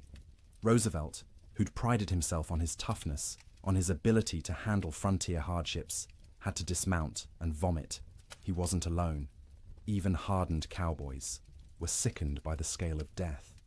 They rode for days, making tally, trying to determine what remained of the herds. Of Roosevelt's 5,000 head, fewer than 2,000 could be found alive. 60% losses. Some of those survivors were in such poor condition they'd likely die anyway. His investment, his dream, reduced by 2/3 in a single winter. The financial blow was severe. Roosevelt had invested approximately $80,000 in his cattle operations. He'd now lost at least $50,000. Maybe more when accounting for lost breeding potential, disrupted operations, and the collapse of cattle prices as the market flooded with emergency sales from desperate ranchers. But Roosevelt was wealthy by birth. His family money cushioned the financial loss. He could absorb $50,000 and remain solvent, which most ranchers could not. What he couldn't absorb as easily was the emotional and philosophical blow. He'd come west believing in self-reliance, in the nobility of honest labor, in the frontier as a proving ground for American character. The Great Die-Up revealed those beliefs as naive. Self-reliance meant nothing when nature decided to kill everything. Honest labor couldn't prevent disaster driven by forces beyond human control. The frontier proved nothing except that it could kill you regardless of your character. Roosevelt spent several weeks at his ranches that spring, helping with the cleanup, the salvage operations, the grim work of trying to build something from the ruins. He participated in roundups, searching for surviving cattle, trying to assess what could be rebuilt. At night, he slept in the cabin at the Maltese Cross Ranch, the same cabin where his cowboys had weathered the storm. The bunks were still there, the stove, the smoke-stained walls. He'd slept here before on previous visits, treating it as an adventure, roughing it among the men. Now he slept in those bunks, knowing what they'd endured, what this room had protected them from. The cabin was small, cramped, cold even in April. Roosevelt lay on a rope bunk under wool blankets that smelled of smoke and men, and tried to imagine what January had been like. The wind screaming outside, the cold pressing in from all sides, the sound of cattle dying in the darkness, the knowledge that your livelihood, your future, everything you'd worked for was ending, and there was nothing you could do. He couldn't fully imagine it. He'd missed the actual storm, been warm and safe in New York while his employees fought for survival. That distance, that absence, haunted him. He'd been the investor, the gentleman rancher playing at being a cowboy. When it mattered, when the real test came, he hadn't been there. This realization changed him. Not immediately, not in one dramatic moment, but gradually over the following months and years. The West was no longer a romantic escape. It was a hard place where hard things happened, where nature was indifferent to human suffering, where the rules that governed Eastern society didn't apply. This understanding would shape his later conservation work. As president, Roosevelt would set aside millions of acres as national forests and parks, would push for scientific management of natural resources, would argue that the West's resources weren't infinite and needed protection. The cattle disaster of 1887 was the seed of that understanding. But in the spring of 1887, Roosevelt was just a wealthy young man surveying the wreckage of his dreams. He walked among the dead cattle, rode across ranges that should have been covered with livestock but were eerily empty, and made calculations about what could be salvaged. His ranch managers were exhausted, traumatized by the winter they'd survived. Roosevelt listened to their stories with growing respect. These men had faced conditions he'd only read about and emerged alive, if not unscathed. Ferris told him about nights when they weren't sure the bunkhouse would stand, about mornings when they'd wake to find new snow drifted inside through the cracks, about the constant work of keeping fires burning, of rationing food, of listening to cattle die and being unable to help. Roosevelt paid his men bonuses, unexpected and generous, acknowledging what they'd endured. It was the least he could do, given that he'd been warm and safe while they'd nearly frozen. He also made a decision. He would not abandon his Dakota ranches entirely, but he would not rebuild to previous scale. The open range era was over. The land couldn't support the numbers they'd run. The climate was too unpredictable, the investment too risky. He kept the Elkhorn Ranch as a retreat, a place he could visit and remember why he'd come west in the first place. But the cattle operation was downsized dramatically. A few hundred head, manageable, with hay put up for winter feeding. A sensible operation rather than a grand adventure. The Maltese Cross was eventually sold. Too many bad memories. Too much money lost. Roosevelt needed to move forward, and that meant leaving behind the ranch that had represented such hope and ended in such disaster. In his autobiography, written years later, Roosevelt would describe the winter of 1886 to 1887 as a necessary education. The romantic had been burned away, leaving behind a more realistic understanding of nature and human limitations. The winter had killed his cattle and his illusions simultaneously, but he rarely spoke about what his employees endured. Their stories weren't his to tell, and he knew his own experience, arriving after the worst had passed, was nothing compared to theirs. He'd lost money. They'd nearly lost their lives. One story stayed with him, though, told by a cowboy at the Maltese Cross. During the worst of the storm, this cowboy had volunteered to check on a nearby line camp, worried about the two men stationed there. He'd ridden out with a rope tied around his waist, the other end tied to the bunkhouse, planning to follow the rope back if he got disoriented. The temperature was 50 below with howling wind. He'd made it half a mile before he couldn't feel his hands or feet, before the cold had penetrated so deeply he knew he was in danger of freezing. He'd turned back, following the rope, barely making it to the bunkhouse before collapsing. The two men at the line camp were found dead when spring came. They'd tried to wait out the storm, ran out of firewood, and froze in their bunks. The cowboy who'd tried to reach them carried guilt about that for the rest of his life, even though there was nothing he could have done. Roosevelt listened to this story and understood, perhaps for the first time, what winter on the frontier really meant. Sleep in Dakota, he realized, was a gift not to be taken for granted. Every night his men had survived was a victory against odds that should have killed them, and every morning they'd woken was a reminder that survival wasn't guaranteed, that warmth and shelter and life itself were temporary conditions that could end at any moment. Roosevelt returned east that spring, his Western adventure permanently altered. He would continue to love the West, would continue to visit and hunt and write about it. But he would never again be naive about its harshness. The winter of 1887 had taught him that nature didn't care about your dreams, your money, or your character. It simply existed, indifferent, and you survived or you didn't. His cattle were mostly dead. His investment was lost, but he was alive, and his employees were alive, and that had to be enough. January ended, but the storm did not. February arrived with no fanfare, no change, just another day of grey sky and screaming wind and cold that wouldn't break. People stopped marking days on calendars. Time lost meaning when every day was identical. An endless repetition of surviving until dark, surviving through dark, waking to survive again. The psychological weight of the storm's duration became as dangerous as the physical cold. Humans are resilient, but not infinitely so. We can endure terrible conditions if we believe they'll end. But when days stretch into weeks, weeks stretch toward months, and conditions remain unchanged, the mind begins to fracture in subtle ways. In the Ferguson household, the children grew quieter. They'd stopped asking when the storm would end. They'd stopped asking much of anything. They sat by the fire, conserving energy.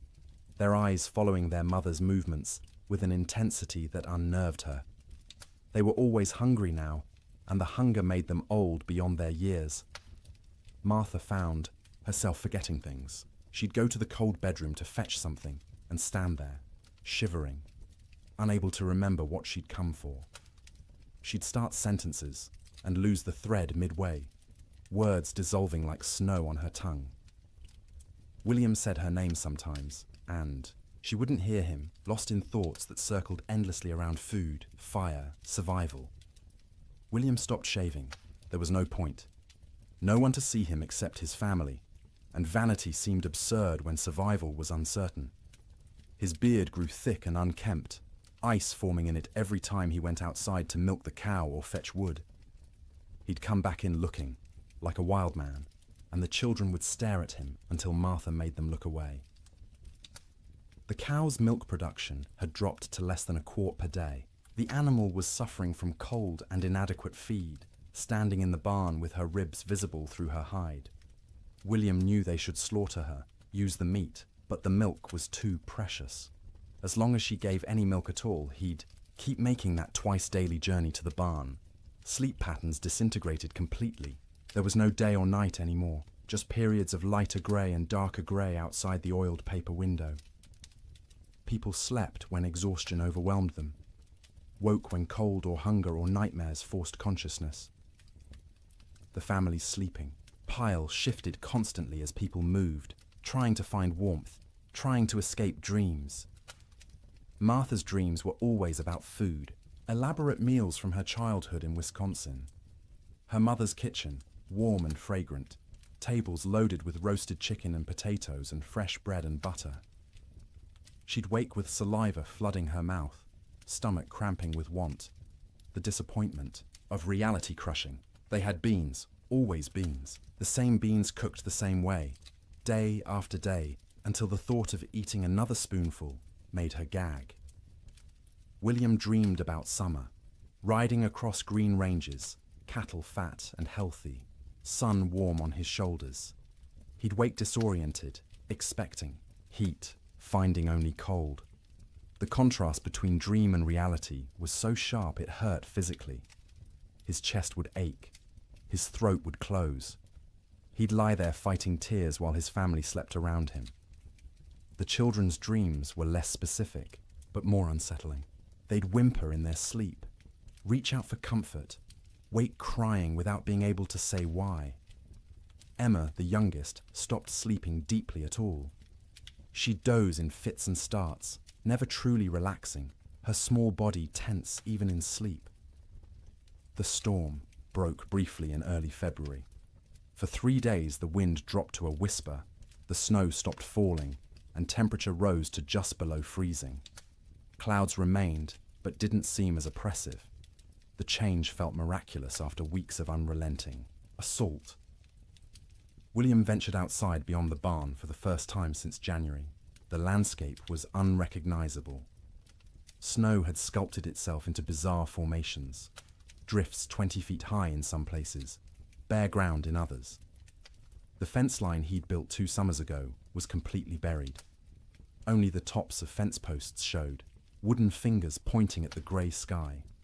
He walked out across what had been their pasture, breaking through crusted snow with each step. The snow held his weight for a moment, then collapsed, dropping him thigh-deep into soft powder beneath. It was exhausting to move, each step a battle, but he kept going, desperate for space, for distance from the cabin that had become their prison. He found a dead cow half buried in a drift. One of their small herd, frozen solid, the hide pulled, tight over protruding bones. He stood looking at it for a long time, feeling nothing. He was too tired for grief. The cow was dead. More would be dead. Everything might be dead. These were just facts now, beyond emotion. When he returned to the cabin, Martha and the children were standing in the doorway, watching him. They looked like ghosts in the grey light, pale and thin and insubstantial. He realized he probably looked the same to them. That night the Chinook wind arrived, warm wind from the southwest, carrying temperature up 30 degrees in 2 hours. It felt like a gift from God, a promise that winter could end, that warmth still existed somewhere in the world. People opened doors and windows despite the waste, of heat from their fires, desperate for fresh air, for the feeling of movement, for anything different. The warm wind melted the top layer of snow. Water dripped from roofs, ran in small streams across frozen ground, pooled in low spots. For brief hours, it seemed like spring might actually come, that the nightmare might be ending, but the Chinook betrayed them.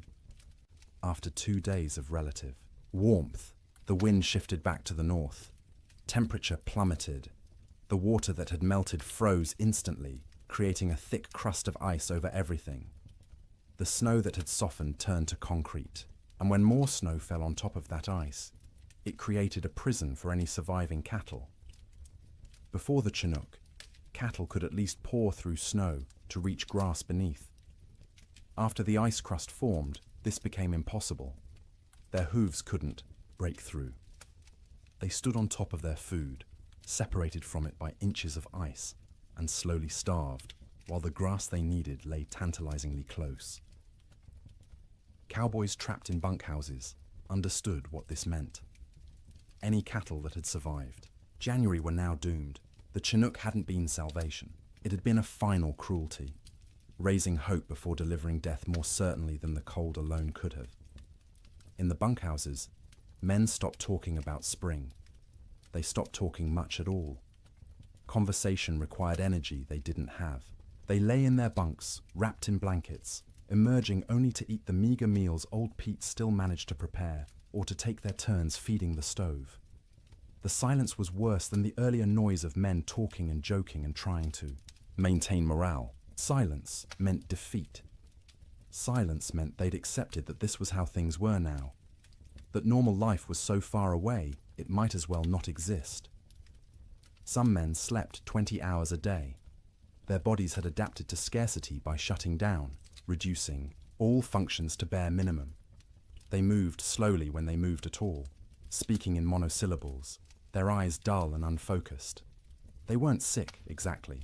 They were hibernating, human versions of bears in dens, waiting for conditions to improve. Others couldn't sleep at all, too anxious, too frightened, too aware of their situation. They'd lie awake hour after hour, staring at the ceiling, listening to the wind that never stopped. Their eyes developed a particular look, wide and staring, ringed with dark circles. Their hands shook constantly. They jumped at sudden sounds. Old Pete worried about these wakeful men more than the sleeping ones. The sleepers were conserving energy, doing what their bodies told them to do.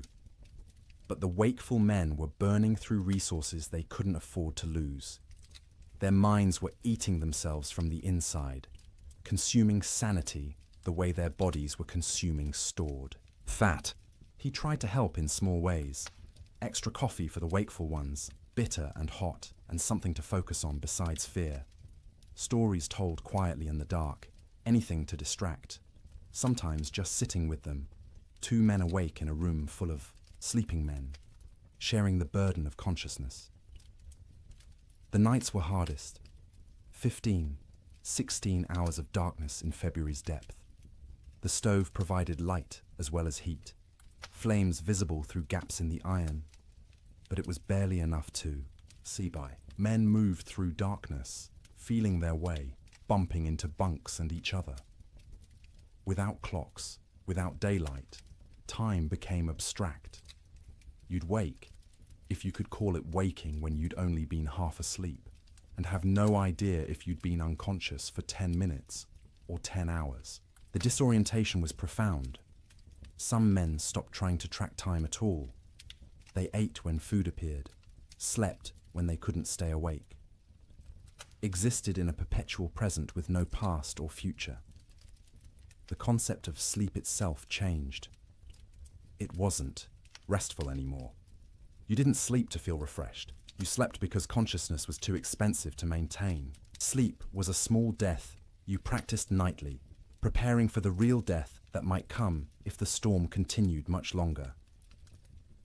Dreams during this period took on a hallucinatory quality.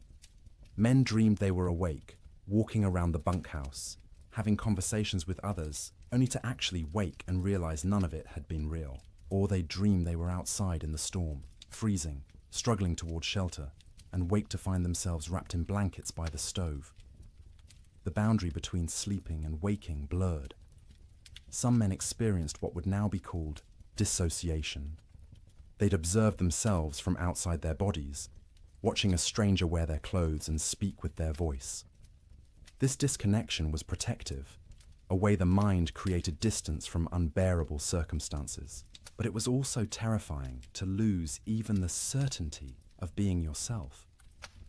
In the ranch houses, children handled the extended ordeal better than adults in some ways.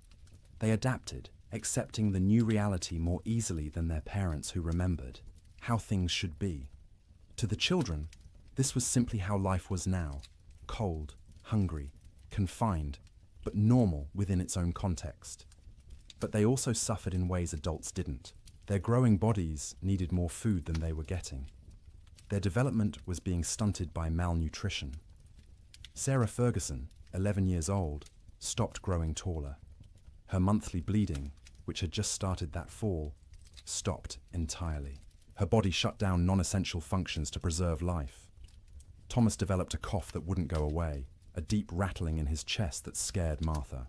She'd give him extra portions of the thin soup she made, sacrificing from her own bowl, but it didn't help much. The cough persisted, worsening at night, keeping him and everyone else awake. James, 7 years old, stopped talking almost entirely. He'd answer questions with nods or shakes of his head, but volunteered nothing. He'd sit for hours staring at the fire, his face expressionless. Martha worried about him most of all, this strange, silent child who'd been so vibrant just months. Emma, the baby, clung to her mother constantly. She'd scream if Martha tried to put her down, terrified of separation. Martha learned to do everything one-handed, cooking, cleaning, even sleeping with the child attached to her like a growth. It was exhausting, but she understood. Emma was reverting to infancy, seeking the safety of the womb in a world that had become too frightening. February crawled past with the weight of years. Each day was a week long. Each week felt like a month. People stopped believing in spring. Spring was a myth, a story told by liars. There was only winter, eternal winter, and the question was no longer when it would end, but whether you'd survive it. And still the wind blew, and still the cold pressed in, and still people slept fitfully in their prisons of wood and hope, waiting for deliverance that seemed less likely with each passing day. Children experienced the great die-up through a lens of confusion and adaptation that was both heartbreaking and remarkable. They didn't fully understand what was happening or why, but they adjusted to impossibility with a flexibility adults had lost. To them, the storm wasn't an economic disaster or a failure of planning. It was simply the way the world had become, and they learned to live in it. Sarah Ferguson, at 11, was old enough to sense her parents' fear, even when they tried to hide it. She watched her mother's hands shake when portioning out food. She noticed her father's long silences, the way he'd stare at the fire without seeing it. She understood, in a way her younger siblings didn't, that something was terribly wrong. This knowledge was a burden. She couldn't share it with Thomas or James or Emma because they were too young to understand, and speaking it aloud would make it more real. So she carried it silently, trying to help without being asked, watching for ways to ease the tension that filled the cabin like smoke. She learned to anticipate her mother's needs. When Martha reached for the water bucket, Sarah was already moving, to refill it with snow. When the fire burned low, Sarah added wood before being told. She took charge of Emma when the toddler grew fussy, singing to her, telling her stories, anything to give Martha a few minutes of peace. At night, Sarah lay awake, listening to her siblings breathe, counting breaths, making sure everyone was still, alive. She'd developed an irrational fear that someone would simply stop breathing in the dark and no one would notice. So she stayed vigilant, even when her own body screamed for sleep. She dreamed about school, which seemed like something from another life. the one-room schoolhouse 3 miles from their ranch, where Miss Peterson taught reading and arithmetic to a dozen farm children. Sarah had loved school, loved learning, loved having somewhere to go that wasn't the ranch. The storm had started during Christmas break, and school hadn't reopened. Might never reopen if families didn't survive the winter. She wondered about her classmates. Were they trapped in their homes too? Were they hungry? Were they scared? Or had some of them already died, frozen in cabins that couldn't keep them warm, and she'd never know because news didn't travel through blizzards? These thoughts circled in her head at night, keeping her awake even when exhaustion made her bones ache. She was becoming an adult too quickly, forced to carry worries that children shouldn't have to carry. But she had no choice. The storm didn't care about childhood innocence. Thomas, at 9, dealt with the storm differently. He grew angry. Not explosive anger, not tantrums, but a cold, sullen fury that he directed at everything and nothing. He was angry at the wind for not stopping, angry at his father for not fixing things, angry at God for letting this happen, angry at himself for being trapped and helpless. He'd punch his thin straw mattress when no one was looking, imagining it was the storm, hitting it until his knuckles hurt. He'd kick at the wall, leaving small scuff marks that his mother saw but didn't comment on. He needed to fight something, but there was nothing to fight except weather, and weather was beyond fighting. At night, Thomas didn't sleep so much as surrender. He'd fight consciousness until his body simply shut down, crashing into sleep so deep it was almost like fainting. He'd wake suddenly, disoriented, not remembering where he was for terrifying seconds before memory returned and reality settled back into place. His dreams were violent. He fought bears, wolves, faceless men. He swung fists and weapons, defending his family against threats that dissolved when he tried to focus on them. He'd wake with his heart pounding, sweat soaking his collar despite the cold, and lie there, trying to calm down before he disturbed everyone else. He was hungry all the time, a gnawing, constant hunger that made him think about food obsessively. He'd remember meals from before the storm, special occasions when they'd had roasted chicken, or beef, or his mother's apple pie.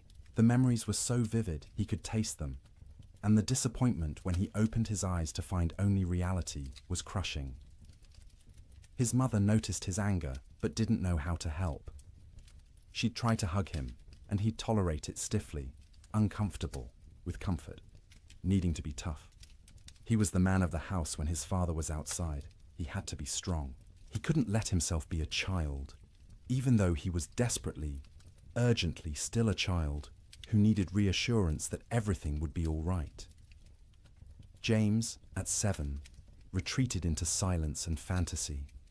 He created elaborate stories in his head, imagining himself as a hero who could control weather, who could make the sun come out and melt all the snow.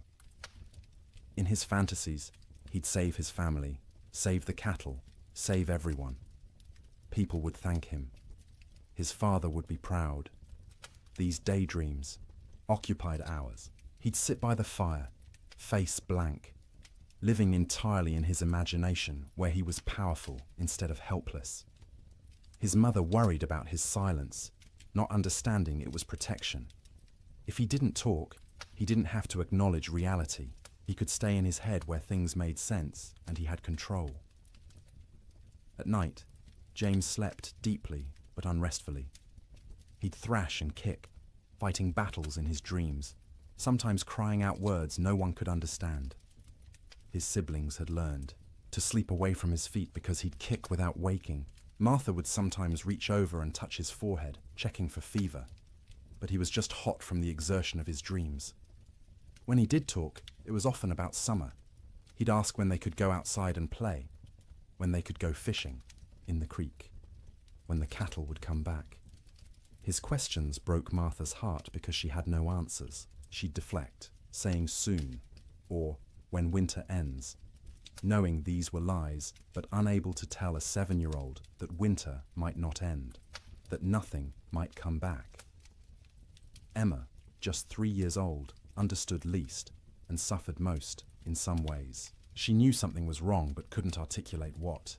Her world had shrunk to one room, a fire, and the immediate presence of her family. She didn't remember clearly how things had been before the storm. This cold, confined existence was becoming her normal. She cried often, not from any specific pain, but from generalized distress. Hungry cries, cold cries, tired cries, scared cries. Her vocabulary wasn't sufficient to express what she felt, so she cried and clung to her mother and refused to be put down. Martha carried her constantly, the child's weight a familiar burden. Emma was getting lighter instead of heavier, losing weight she couldn't afford to lose. Her ribs showed through, her thin dress. Her eyes seemed too large for her face. She looked like children in pictures of famine, skeletal and haunted. At night, Emma slept fitfully, waking every few hours crying for her mother even though Martha was right there. She'd need to be held, rocked, soothed back to sleep, a process that took longer each time. Martha would hold her daughter and feel the tiny heart beating too fast, the small body too hot one moment and too cold the next, and wonder if Emma would survive even if the storm ended. Emma's dreams, when she could describe them in her limited vocabulary, were simple and sad. She dreamed of being warm, of having enough to eat, of going outside to play. She dreamed of summer in fragments, sensory impressions rather than coherent narratives. Sun on her face, grass under her feet, the feeling of running without being cold. The children had created small rituals to mark time and maintain some structure. Every morning, however they defined morning, Sarah would lead them in a counting game. They'd count to 100 together, which took Emma's entire concentration and distracted her from crying. Then they'd count by twos, by fives, by tens, math as comfort, numbers as proof that some things remained stable. In the afternoon, Thomas would tell stories. He'd inherited his father's storytelling ability and would spin tales about cowboys and cattle drives and adventures that took place in summer warmth. His siblings would listen, transported briefly to worlds where people weren't trapped and cold and hungry. Emma had a doll, a simple thing made from rags stuffed with more rags, with button eyes and yarn hair. She carried it everywhere, talking to it in her baby voice, explaining things. The doll was hungry. The doll was cold. The doll wanted Mama. Through the doll, Emma processed her own feelings, giving voice to fears she couldn't express directly, the EE. Children learn to read their parents' moods and adjust their behavior accordingly. When Martha looked particularly strained, they'd be quieter, more cooperative. When William came in from the barn looking defeated, they'd give him space, not asking for attention he couldn't provide. They became expert at making themselves small, at not adding to the household's burdens. But they were still children, and children need play. They'd create games from nothing, counting cracks in the ceiling, making shadow figures on the wall with their hands when the fire was bright enough, building towers from the few wooden blocks they owned, then knocking them down and building again. Sarah taught Emma songs, the same songs their mother had taught her. Simple rhymes about animals and weather and daily life. Emma's favorite was about a bird that flew south for winter, which seemed especially relevant. She'd sing it over and over, the words slurring together, while her siblings tried not to show their irritation. The children also absorbed lessons they shouldn't have needed to learn so young. That food was precious and must never be wasted. That fire was life and must be watched constantly. That cold could kill and must be respected. That sometimes adults didn't have answers, didn't know what to do, were as frightened and helpless as children, but had to pretend otherwise. They learned what their parents looked like when pretending to be brave, the slight tremor in their mother's voice when she said everything would be fine, the way their father's smile didn't reach his eyes. They learned to accept these performances without comment, understanding that challenging them would make things worse. In later years, the Ferguson children would remember the winter of 1887 as a blur. They'd recall specific images. The fire, always the fire, and their mother's face in its light. and the sound of wind that never stopped. But the timeline would be confused, events blending together because days had no distinct markers. Sarah would remember being hungry but never being fed. Thomas would remember being angry but not knowing why. James would remember his fantasy world more clearly than reality, which was probably for the best. Emma would remember almost nothing directly, just a vague sense of having been cold once, long ago, for longer than seemed possible. But they'd also remember warmth of a different kind. The feeling of sleeping piled together, siblings in a heap like puppies, their mother's songs in the dark, their father's hands, rough and gentle, checking them for frostbite. The way Sarah would hold Emma when Emma cried. The way Thomas would share his tiny portion of food, even though he was starving. The way James would tell stories that made them laugh despite everything. Children are resilient, but resilience has costs. The Ferguson children survived the winter, but they were changed. Sarah grew old before her time, burdened with worries she couldn't set down. Thomas's anger would last years, manifesting in ways that troubled his parents. James would remain in fantasy longer than he should, reluctant to engage with a world that had proven so harsh. Emma would be clingy and fearful, suffering from what we'd now call anxiety, though no one had that word then. But they survived. All 4 Ferguson children made it through the winter alive, which many children didn't. In the spring, when Sarah returned to school, half her classmates were missing, died in the storm, or their families had moved away, or they were too weak to attend. The teacher never spoke about them, and Sarah never asked, but she noticed the empty desks and understood what they meant. The children's winter was its own story within the larger tragedy. They experienced the same cold, the same hunger, the same confinement as adults, but they experienced it through the lens of childhood, with less understanding but also with adaptability adults couldn't match. They bent instead of breaking, or at least bent further before breaking, and some of them survived precisely because they were young enough to accept the impossible and adapt to it. March came quietly, without announcement or ceremony. The wind didn't stop all at once. The cold didn't break dramatically. But sometime in the first week of March, people noticed the light had changed. The grey wasn't quite as oppressive. The sun, invisible for months behind clouds, occasionally created a bright spot in the overcast sky, a suggestion that it still existed somewhere beyond the grey. The temperature rose first, not to warmth, not even close, but up from the deadly negatives, into the teens, then the 20s. At 20 degrees, after months of temperatures well below zero, it felt almost tropical. William Ferguson stepped outside without his heaviest coat for the first time since January and felt the difference immediately. Still cold, but survivable cold. Manageable cold. Human cold. The wind dropped next. Not gone, but diminished from its constant shriek to something closer to a whisper. You could hear other sounds again. Birds, tentatively returning. The creak of the barn. Your own footsteps in the snow. After months of wind that drowned out everything, the relative silence was disorienting, and then finally the snow stopped falling. Days passed without new accumulation. The sky remained cloudy, but the clouds weren't releasing their burden anymore. What was on the ground would stay on the ground, but nothing new was coming. This realization spread through trapped households, like a physical wave. The storm was ending. Winter was releasing its grip. Spring, impossible spring, was actually going to come. But the thaw revealed horrors that had been hidden under snow. As temperatures rose above freezing and snow began to melt, the dead emerged. Cattle everywhere. More cattle than anyone had imagined possible. They lay along fence lines, stacked 3 and 4 deep, where they'd crowded against barriers trying to escape the wind. They filled ravines, hundreds in a single coulee, frozen together into a grotesque mass. They lined riverbanks, piled where they'd sought water, and found ice instead.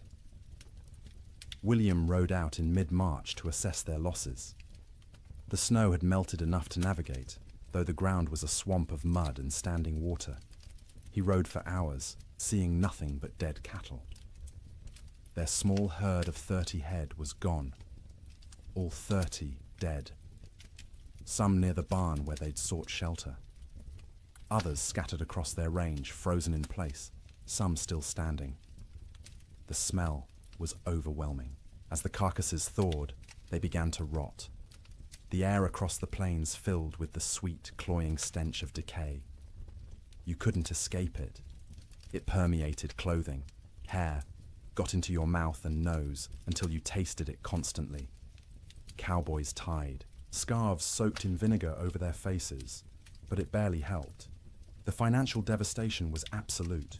Ranches that had run thousands of head found hundreds alive, if that. The great cattle companies, backed by Eastern and European money, went bankrupt overnight.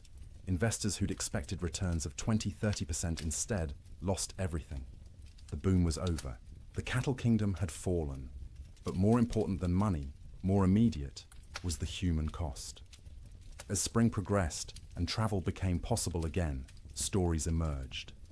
A family in Wyoming had burned their furniture for fuel, then their floorboards, then had frozen to death anyway. A cowboy in Montana had tried to reach town for supplies, got lost in a storm, and was found frozen solid sitting upright on his horse, both man and animal dead. Children died quietly in their sleep, their small bodies unable to maintain heat. Old people died the same way, peaceful endings to hard lives. Young men died trying to help, venturing out into storms to check on neighbors or cattle, never making it back. Women died in childbirth in cabins where no help could reach them. Babies dying with their mothers. The death toll among cattle was calculable, measurable, shocking in its enormity. Estimates ranged from 60 to 90% mortality across the northern plains. Hundreds of thousands of animals dead. But the human toll was harder to count. People died alone in isolated cabins, their bodies not discovered until spring. Whole families vanished. Homesteads found empty when the snow cleared. No trace of where the occupants had gone, or whether they'd survived. Theodore Roosevelt returned to his ransacked ranches and surveyed the ruin of his Western dreams. Cowboys, who'd barely survived, told stories of unimaginable hardship. Ranchers calculated losses that dwarfed their ability to recover. And slowly, painfully, everyone who'd survived began the work of rebuilding. But they rebuilt differently. The open range was dead, killed as surely as the cattle that had grazed it. Ranchers who continued in the business built barns, stored hay, kept smaller herds they could actually feed through winter. They fenced pastures, rotating cattle seasonally rather than letting them roam year-round. The cowboy, as romantic figure, driving vast herds across unfenced prairie, became a relic of a past that had ended in ice and death. The survivors were changed. Martha Ferguson emerged from that winter 20 pounds lighter, her hair gone grey at 32. William's hands shook for months afterward, trauma expressing itself in tremors he couldn't control. The children carried scars that wouldn't show. For years, psychological wounds that would shape their entire lives, but they'd survived. All of them. The Ferguson family made it through intact, which was more than many could say. And as spring truly arrived, as green grass pushed up through mud and trees began to bud and the sun returned with actual warmth, they began to remember what life could be. The first night Martha slept without waking every few hours, checking on her children. She woke feeling guilty for having rested. The first morning, William went outside and wasn't hit by killing cold. He stood in the barn doorway and cried. The children, resilient as children are, adapted more quickly. They ran outside in bare feet, feeling grass beneath their toes, relearning, joy they'd almost forgotten. Sleep in spring was different from sleep in winter. The fear was gone, the vigilance unnecessary.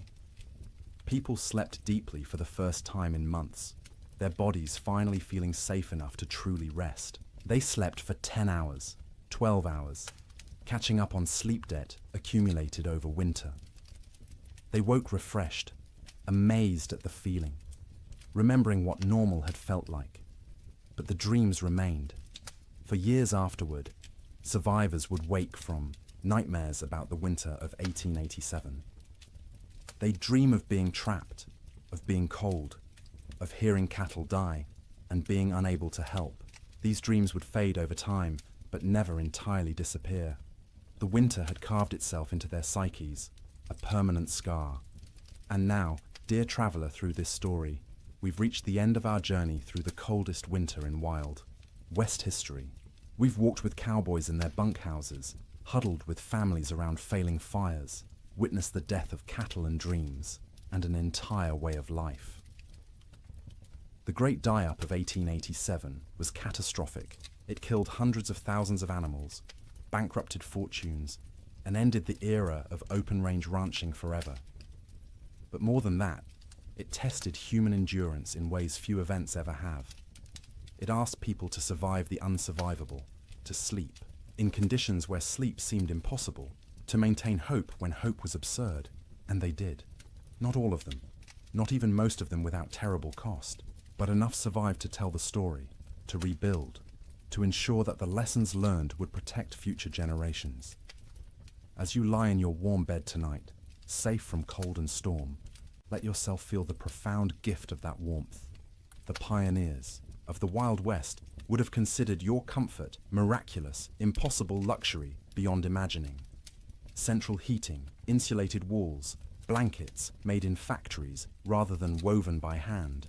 You live in the future they could only dream of, the safety they fought to reach. Their struggle made this possible. Every improvement in building techniques, every advance in weather prediction, every system we have now to survive winter grew from lessons learned in disasters like the Great Die-Up. They suffered so that eventually people wouldn't have to suffer, so that sleep could be restful rather than survival, so that winter could be endured without terror. Let their memory settle over you gently now. Let the wind that screamed across the Montana plains become the whisper of your fan. Let the cold that killed become the pleasant coolness of your air conditioning. Let the hunger that gnawed at them become the satisfaction of knowing you can eat when you wake. You are safe, you are warm, you are comfortable in ways they couldn't have imagined. And as you drift towards sleep, carry with you gratitude for that safety. Honor their endurance by appreciating what you have. Remember their suffering by cherishing your comfort. The winter of 1887 is over. It has been over for more than a century, but its story remains, a testament to human resilience and the terrible power of nature. The cowboys and ranchers and children who lived through it are long gone, but their experience echoes forward to us, teaching us about survival, about courage, about the precious gift of a warm place to sleep. So sleep now, deeply and peacefully. Let the weight of blankets comfort rather than burden you. Let the darkness be restful rather than fearful. Let your dreams be gentle rather than haunted. The storm has passed.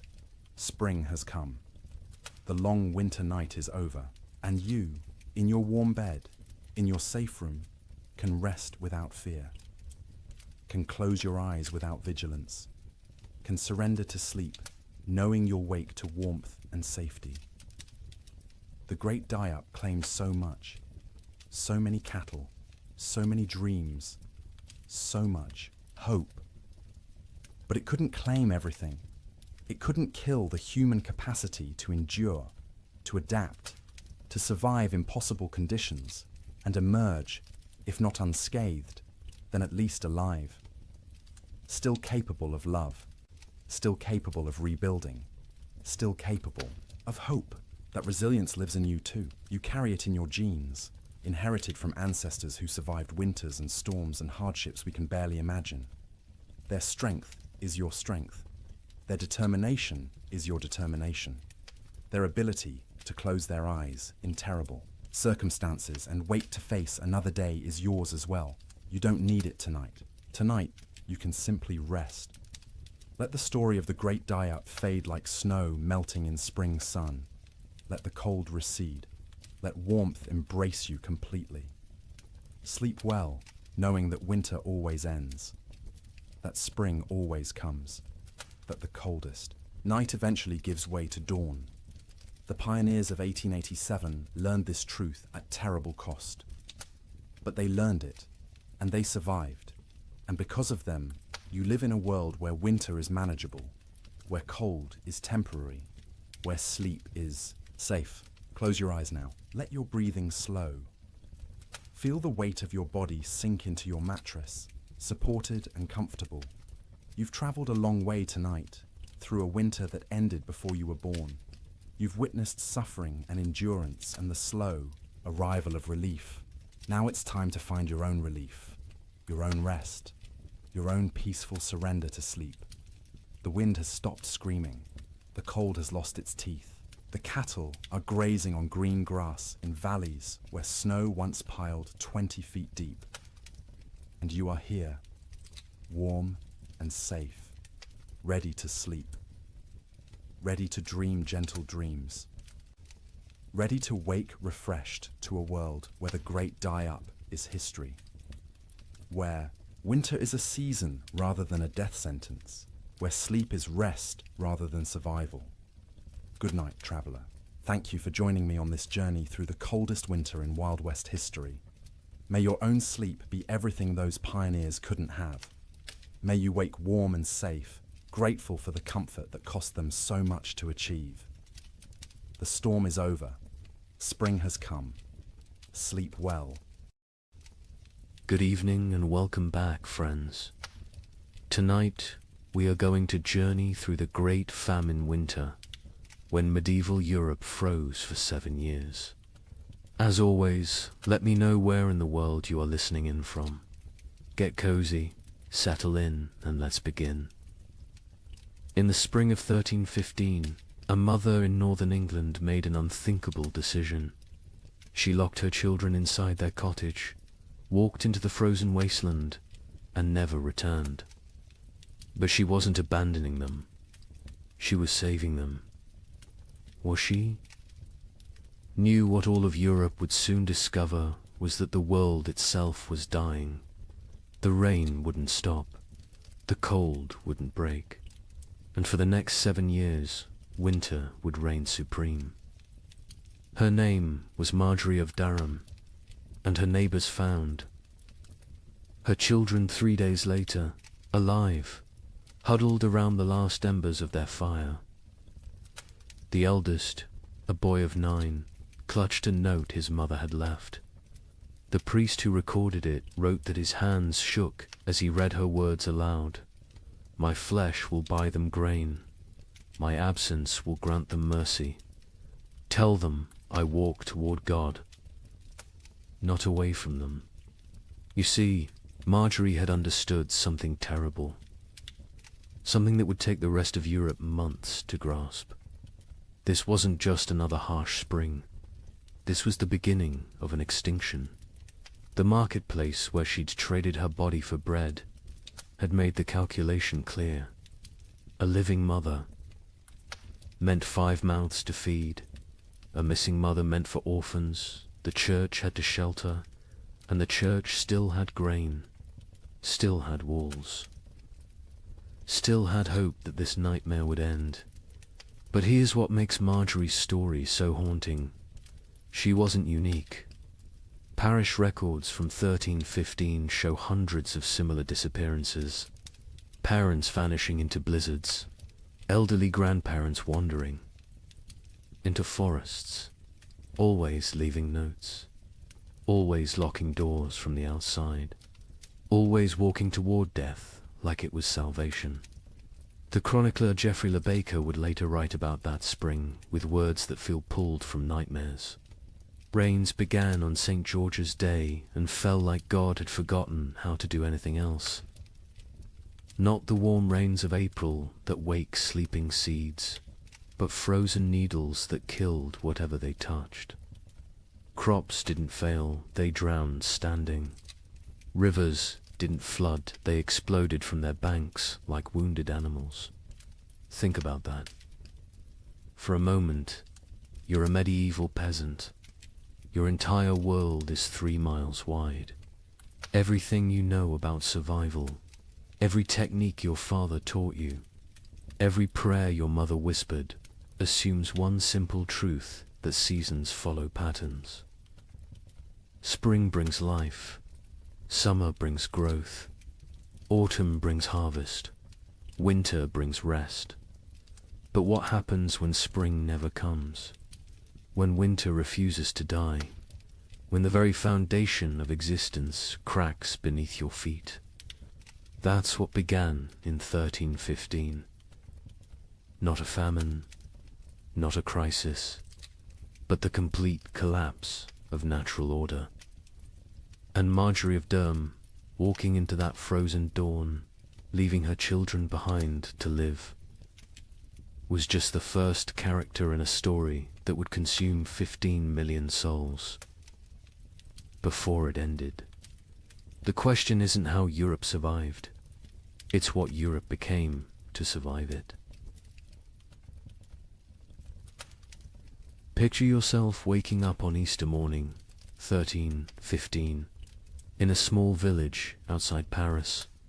Your neighbor Johannes jokes about yesterday's rain ruining his seedlings. His wife laughs, saying one wet spring never hurt anyone. Within 6 months, Johannes will trade his youngest daughter for a bag of moldy grain. His wife will disappear one night, and the village will pretend not to notice the fresh meat at the butcher's stall. But this morning, they're still laughing. The peculiar thing about catastrophe is how quietly it arrives. No trumpets, no divine warnings, just rain. Endless, crushing, biblical rain that began falling across Europe in May 1315 and simply didn't stop.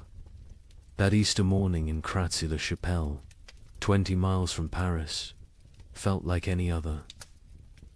The baker Michel had risen at cockscrow to fire his ovens. His wife Agnes counted their silver, planning to buy young pigs at the summer fair. Their son Pierre played with wooden knights, recreating battles he'd never fight because there wouldn't be a world left to fight for. The church bells summoned them to Mass. Father Bernard, still young enough to believe suffering had meaning, delivered a sermon about resurrection, about new life, about God's promise that seed time and harvest would never cease. The congregation nodded along, comfortable in their certainty. Why wouldn't they be? Their grandfathers had survived wars. Their fathers had survived plagues. Surely they could survive a little rain. But if you'd looked carefully that morning really, Latude have seen the signs. The sparrows that usually nested in the church eaves were gone. Not dead, gone. The cats had stopped hunting, instead huddling in doorways with their fur perpetually damp. And the old women, the ones who remembered the harsh winter of 1258, had started hoarding soldat. Johannes, the man who joked about his seedlings, was a cloth merchant. Successful enough to own 2 cows and rent 3 strips of land. His wife Marie had borne him 7 children, 4 still living, which made them lucky by medieval standards. Their youngest, Isabel, had just turned 6, hair like spun gold. Her father would say, worth its weight in gold, someone else would say 6 months later, weighing her against a sack of spoiled wheat. The rain that Easter was unusual only in its persistence. It had fallen for 3 days straight, turning the roads to mud, keeping the holiday merchants away. But rain in April wasn't catastrophe, it was inconvenience. The real terror wouldn't begin until May 15th, the feast of St. Dymphna, when the rain turned cold. Brother Francis of the Abbey St. Denis recorded it first. He'd been copying manuscripts when he noticed his breath misting in the scriptorium. In May, at midday, the ink froze on his quill. He thought perhaps illness had taken him. Fever turned backward into chills. Then he saw the other monks rubbing their hands, saw the frost forming on the inside of the windows. By June, That cold rain had become something medieval Europeans had no word for. We might call it freezing rain, but they called it devil spit. Water that fell as liquid but froze on contact. Entire fields became sheets of ice in summer.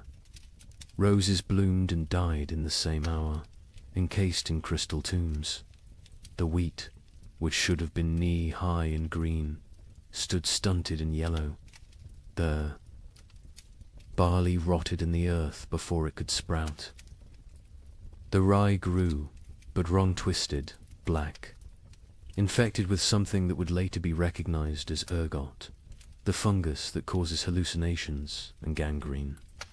Some villagers, desperate for any harvest, ate it anyway. They danced themselves to death in the streets, laughing as their fingers turned black and fell off. But we're getting ahead of ourselves. Let's return to Johannes and his family, because their story is everyone's story. By late May, Johannes had stopped joking about anything.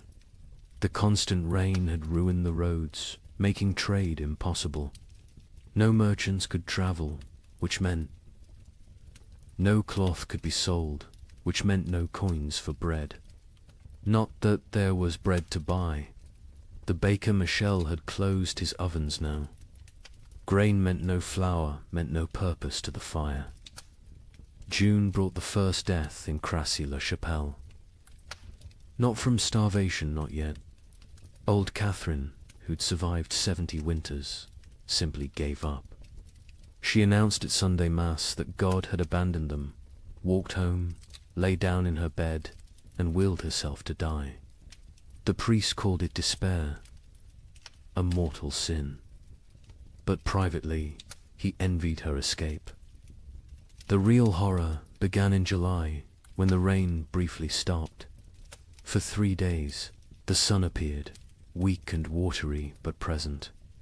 The villagers rushed to salvage what they could, to plant anything that might grow before autumn. They worked day and night, hands bloody from tearing at the muddy earth, planting beans, turnips, anything fast-growing. On the 4th day, the hail began. Not regular hail. Chunks of ice the size of fists, driven sideways by winds that shouldn't exist in summer. They shattered shutters, killed chickens, knocked full-grown men unconscious. When it stopped, nothing remained of those desperate plantings. The fields looked like they'd been trampled by an army of giants. That's when Johannes made his first, unthinkable choice. He killed one of his cows, not for meat not, yet but for mercy. It was starving, crying constantly, too weak to stand. He told his children it had gotten sick, but Marie knew. She saw him save the blood in buckets, saw him portion it carefully with their dwindling barley. Blood pudding would keep them alive another week. Argus arrived wearing winter's clothes.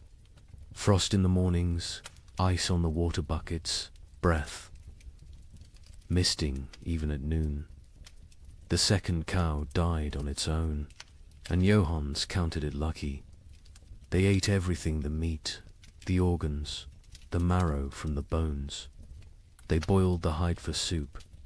They ground the bones for flour. Nothing was waste, because waste meant death.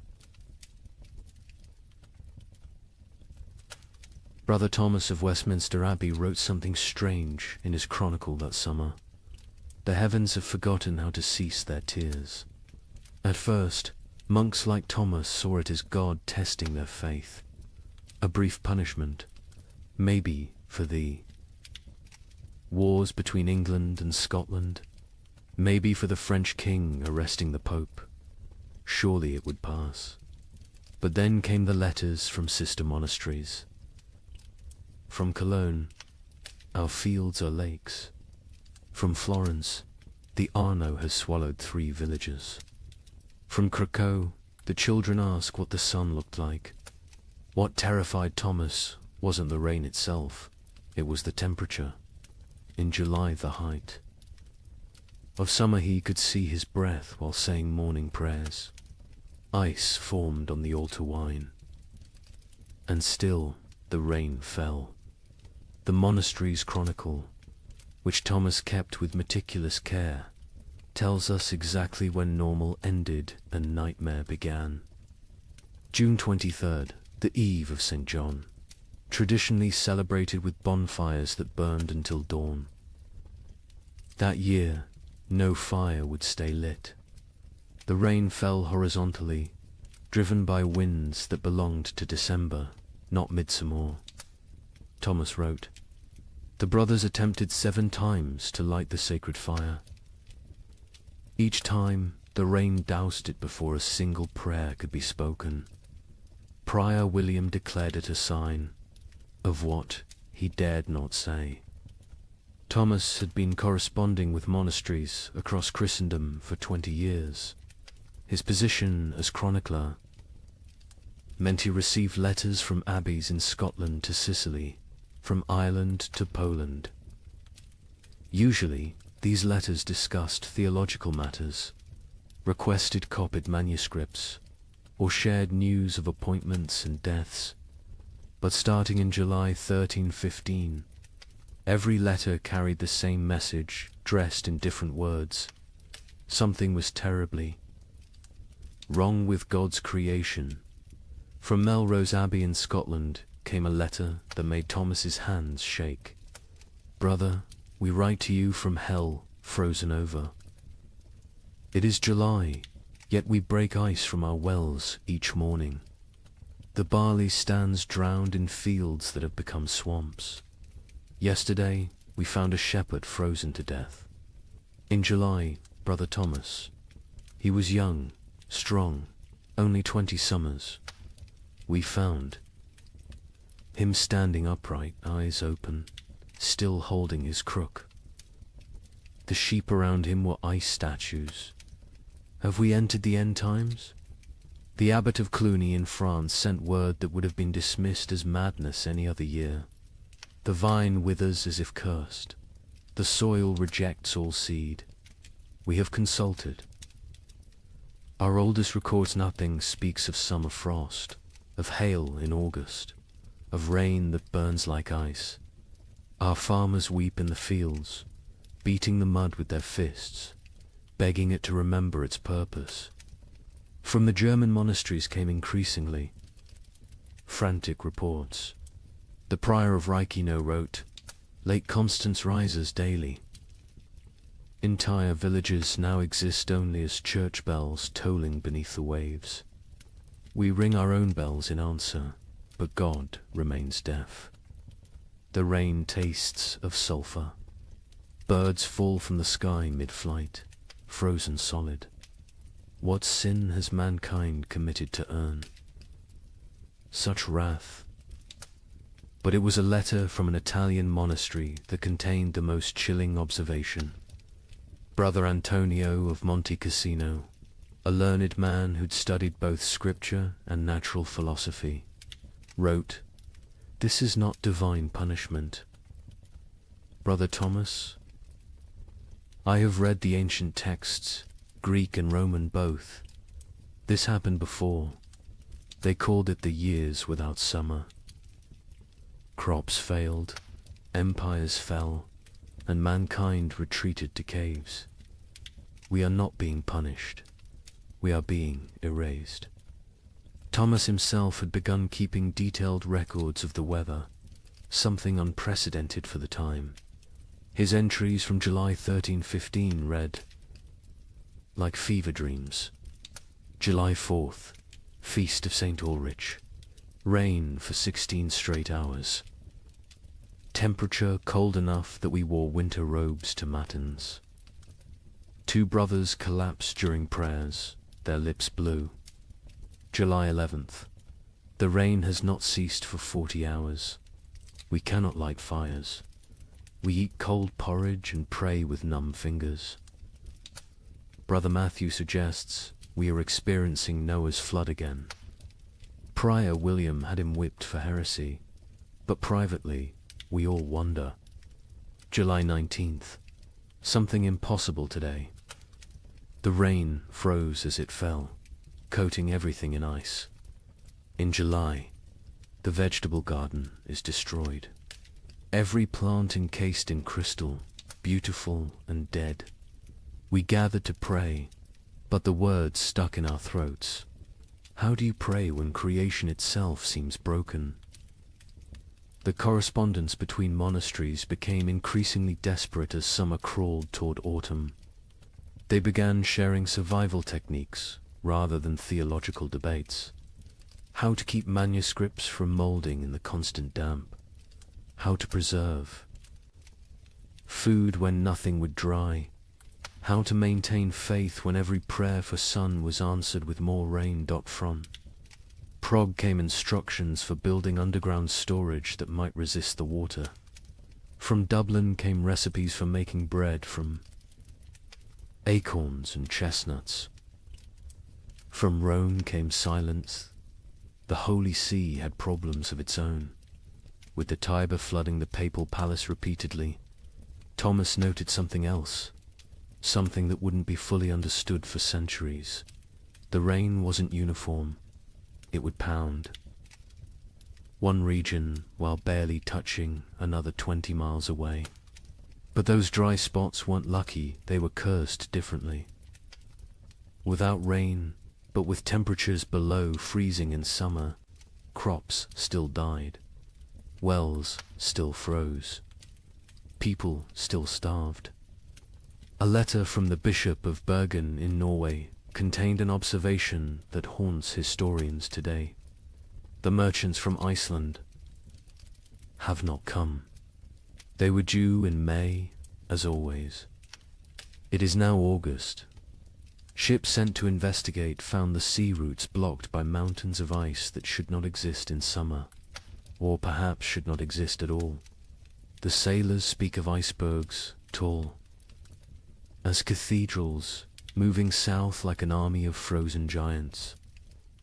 By late August, Thomas's own entries had taken on a tone of barely controlled panic. We have begun rationing in August. The harvest is already lost, and we must survive on stores meant for winter. But what winter awaits us if summer itself has become frozen? Prior William no longer speaks of God's tests. He speaks of God's absence. The most telling entry comes from September 3rd. Brother Francis asked me today why I still write these chronicles. Who will read them? Who will survive to care about the weather of a dead year? I had no answer. I write because the act of writing means I still believe in tomorrow. When I stop writing, I stop hoping. So I write of rain, of cold, of death creeping closer. I write because someone must witness the ending of the world. Imagine watching your entire years work everything you need to survive a rotting in the field before your eyes. Not failing to grow, not dying from drought, but literally dissolving into grey sludge. A French peasant named Guillaume left us. A rare written account dictated to a priest. The wheat stood tall and green in June, promising the best harvest in memory. By August, it was black soup. The smell, God forgive me, it smelled like death before death had even come. But here's where our story takes its first dark turn. The failed harvest of 1315 was just the opening act. Because while the peasants mourned their rotted grain, something else was happening. Something that would transform a bad harvest into an apocalypse. Guillaume of Soissons was not a typical peasant. He'd served in the king's army, learned his letters during a campaign, and returned home with enough silver to rent 5 strips of prime farmland. His account, preserved because the priest thought it might matter someday, gives us the only peasants. I view of the catastrophe unfolding in those fields. I have seen men die with their guts spilling onto French soil. Gideon told the priest. But watching my wheat die was worse. A man dies once. My wheat died every day for 60 days, and each morning I watched it die again. The process was unlike anything farmers had encountered. Usually, crop failure was quick frost, drought, or pests. You knew within days if you were ruined. But 1315 tortured them with hope. Gideon described walking his fields each dawn, and each dawn finding a new horror. First, the stalks grew too fast. In June, they shot up like they were racing toward heaven. We thought ourselves blessed. My wife danced between the rows, saying we'd have enough to sell, enough to buy that ox we'd dreamed of. The children planned what they'd eat at harvest feast: honey cakes, white bread, meat every Sunday until Christmas. But the unnatural growth was a warning, not a blessing. The constant rain and bizarre temperature swings had triggered something in the planter. Desperate attempt to reproduce before dying. The stalks grew tall but hollow. The kernels formed but never filled. By July, the color started changing. Not all at once. First, little spots like rust on a blade. We told ourselves it was nothing, just moisture. It would pass, but the spots spread. They merged. They consumed. A field that was green at sunrise would be brown by sunset. What Gideon was describing, though he couldn't know it, was a perfect storm of plant diseases. The cold, wet conditions had created ideal breeding grounds for multiple fungi. Stem rust, leaf blight, and ergot attacked simultaneously. But ergot was the cruelest. It didn't just destroy the grain, it transformed it into poison. The heads of wheat turned black and swollen, like fingers left too long in water. When you touched them, they burst, releasing clouds of black dust that made you cough blood. My neighbor Henry, trying to save something, anything, gathered these black kernels. His family ate bread made from them. Within 3 days, his children were screaming about devils in the walls. His wife's fingers turned black and fell off. Henry himself danced naked in the square until his heart burst. The aristocracy, watching from their castles, initially felt secure. They had stores from previous years, contracts with merchants, the ability to import grain. The Lord of Soissons, Robert de Courtenay, even rode through the failing fields in July, telling the peasants not to despair, that he would reduce their taxes, that no one would starve. But Lord Robert didn't understand what Gideon understood. This wasn't one bad harvest. This was the end of agriculture itself. The ground changed. Gideon explained. It wasn't soil anymore. The rain had been falling so long, so hard, that all the good earth washed away. What remained was grey clay. That wouldn't hold seed, wouldn't grow weeds, wouldn't even grow the grass. It was like God had salted the earth, but with water instead of salt. By August, desperation drove innovation. Farmers tried everything their ancestors had never dreamed of.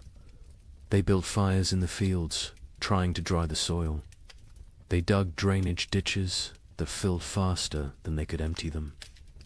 They brought their livestock to sleep among the crops, hoping animal warmth might save something.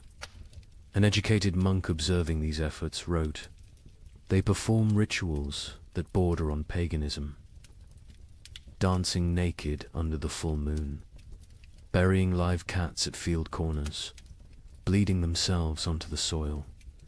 They have forgotten Christ and remembered older, darker gods, yet still the crops fail." The nobility began to panic when they realized the Implications. No harvests meant no taxes. No taxes meant no armies. No armies meant no power. The entire feudal system depended on agricultural surplus. Without it, civilization itself would collapse. The Bishop of Reims recorded a meeting of local lords in August 1315. Lord Thibaut suggested we take what grain remains by force, store it in our castles, and let God sort the living from the dead. Lord Gautier proposed we sell our lands to Italian merchants who don't yet know of our catastrophe. Lord Felipe said nothing, just sharpened his sword throughout the meeting. We all knew what he was thinking. When the starving masses come, sharp steel might buy us more time than prayer. But it was Gwellem's final observation that proved most prophetic. The worst part wasn't the hunger we knew was coming. It was what hunger would make us become. I saw my neighbor Marcel looking at his plump daughter differently. Not with fathers. Love with a butcher's calculation. I saw wives eyeing husbands who'd grown too weak to work. I saw children forming packs, like wolf cubs learning to hunt. The priest asks me what I think God wants from us. I tell him God is done wanting. Now he's taking, and he's going to keep taking until there's nothing left but rain and mud and sigh. And mud and sigh. The memory of what men used to be before they became animals again. The failed harvest of 1315 wasn't measured in bushels of lost grain. It was measured in the systematic destruction of hope. Every rural community in Europe had lived with the same rhythm for 1,000 years. Plant in spring, tend in summer, harvest in autumn, survive on stores through winter. That cycle was civilization. And in 1315, the cycle broke. By September, even the weeds had given up. Fields that should have been golden with wheat or barley were instead grey seas of mud, punctuated by the black skeletons of dead trees. The only things that grew were fungous, bulbous things that appeared overnight in colors nature had never intended. Purple, electric blue, sick yellow. Children who ate them died laughing. Adults who ate them died screaming. The recording priest added his own note to Gwillem's testimony. This man speaks truth. I have seen the fields myself. They look like God's own graveyard, waiting for the corpses that will soon fill them. We are not facing a famine. We are facing an extinction. May whoever finds this record pray for our souls, for by the time you read this, we will surely be past praying for ourselves. In September 1315, a strange sickness appeared among the cattle of Norfolk. Within days, it spread to sheep, then pigs, then horses. The animals didn't just die, they died screaming.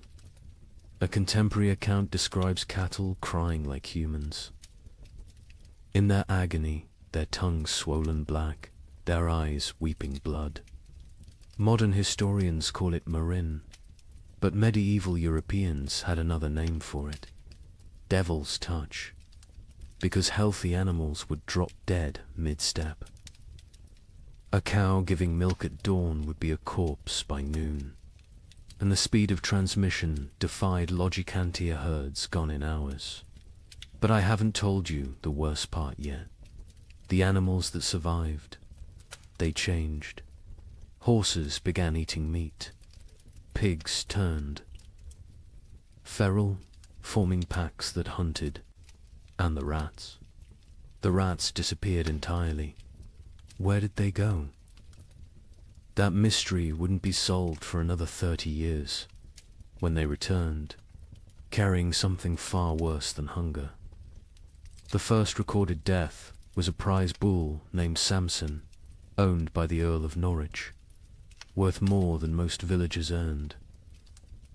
In a year, Samson was protected like royalty-sheltered stable, imported feed, 3 stable boys attending him constantly. On September 8th, he was healthy enough to breed. By September 9th, he was dead, his massive body twisted in angles that bones shouldn't allow. Foam tinged pink with blood dried around his mouth. The Earl's stable master, a methodical man named Walter, documented what happened next with the precision of someone who knew he was witnessing something unprecedented. The sickness jumped from Samson to the cows without touch, without sharing water, without even sharing air. They were in separate barns, yet by sunset, 17 were dead. Their deaths were not peaceful. They bellowed with voices that sounded human. They thrashed until their bones broke through their hides. They died with their eyes open, staring at something we could not see. Within a week, every cow in Norfolk was either dead or dying.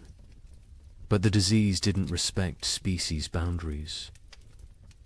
Sheep began falling next, their wool turning grey overnight before they collapsed. Then pigs, usually hardy enough to survive anything, started dying in ways that defied nature.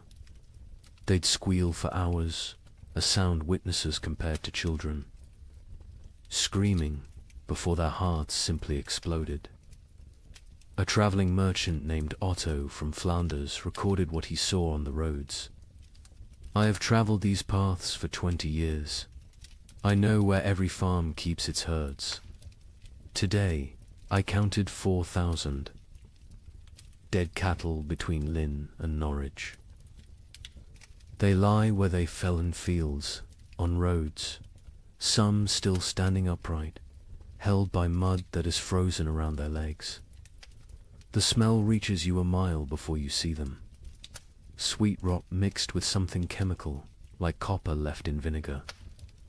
The speed of death was matched only by its strangeness. Animals died in patterns that suggested intelligent entire herds forming perfect circles before collapsing inward. Flocks of sheep arranging themselves in lines before dying in sequence, like dominoes. Witnesses spoke of animals appearing to communicate across species before death, horses whinnying to cows who lowed back, as if sharing some terrible knowledge. But then came the transformations among survivors, and this is where chronicle accounts become almost too bizarre to believe, except that multiple independent sources confirm the same phenomena. Sir William de Ross, a knight with lands across Yorkshire, wrote to the Archbishop of York, "Your Grace must believe what I write, though it sounds like madness. My destrier, Caesar, a warhorse I've ridden into 3 battles, has begun hunting. Not grazing, hunting. I watched him corner a rabbit, kill it with his hooves, and eat it. He tears flesh with teeth never meant for meat. Other horses flee from him now. He stands alone in his paddock, blood on his muzzle, waiting for something none of us understand. The pigs were worse. Those that survived the plague didn't return to their pens. They grouped together in the forests, moving in coordinated packs. A woodcutter named Thomas testified to the Bishop of Ely. 20 of them, maybe more, moving like wolves, but smarter than wolves. They set ambushes. They used one injured piglet as bait to draw a merchant from his cart. When he climbed down to help him, the others came from the trees. We found his bones 3 days later, picked clean, arranged in a pile like they were showing off. The transformation wasn't limited to behavior. Physical changes occurred that medieval veterinarians couldn't explain. Horses grew longer teeth, sharp enough to tear meat. Pigs developed thicker hides that arrows couldn't pierce. Chickens that survived grew black feathers, regardless of their original coloring, and their eggs when cracked, contained blood instead of yolk. A learned monk, Brother Adlard, who had studied Arabic texts on animal husbandry, proposed a theory. The beasts know something we do not. They sense the world itself is dying and are changing to survive in whatever hellscape follows. They are becoming what they need to be. The question is, what does that make us? Who cannot change? The economic implications were immediate and catastrophic.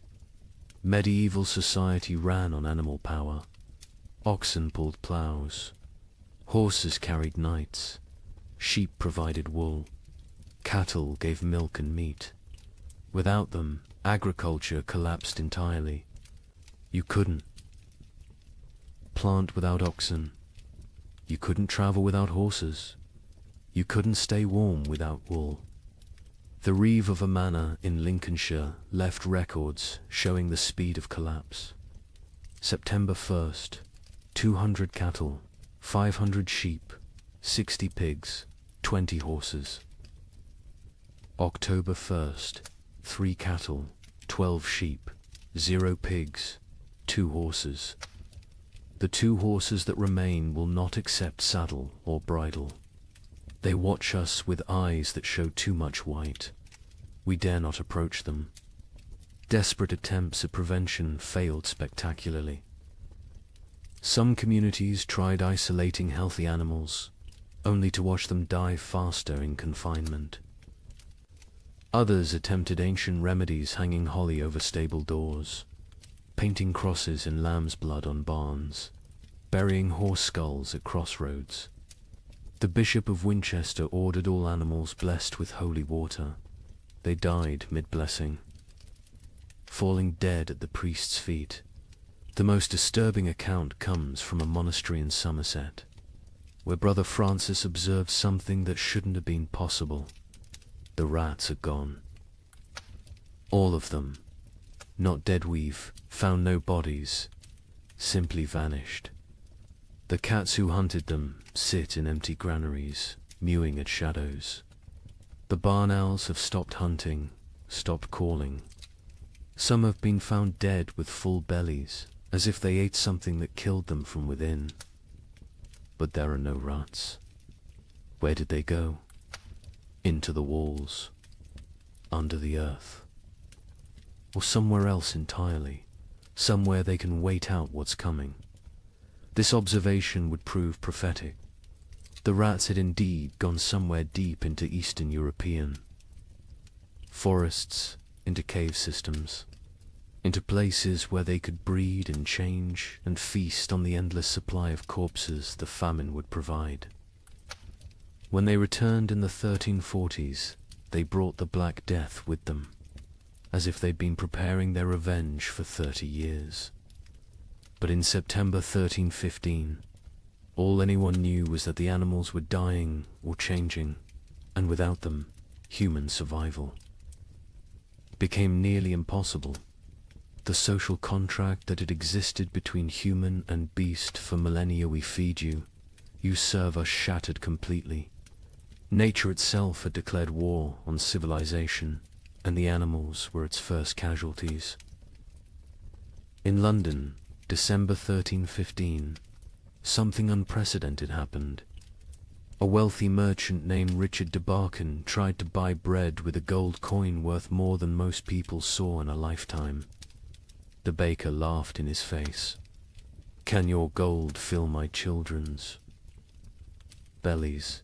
Can it bring back the grain?" This is the moment medieval Europe's entire economic system shattered. For the first time in recorded history, food became more valuable than gold. The price of wheat increased 800% in 6 months. But those are just numbers. Let me tell you what that really meant. Richard de Barkin wasn't just any merchant.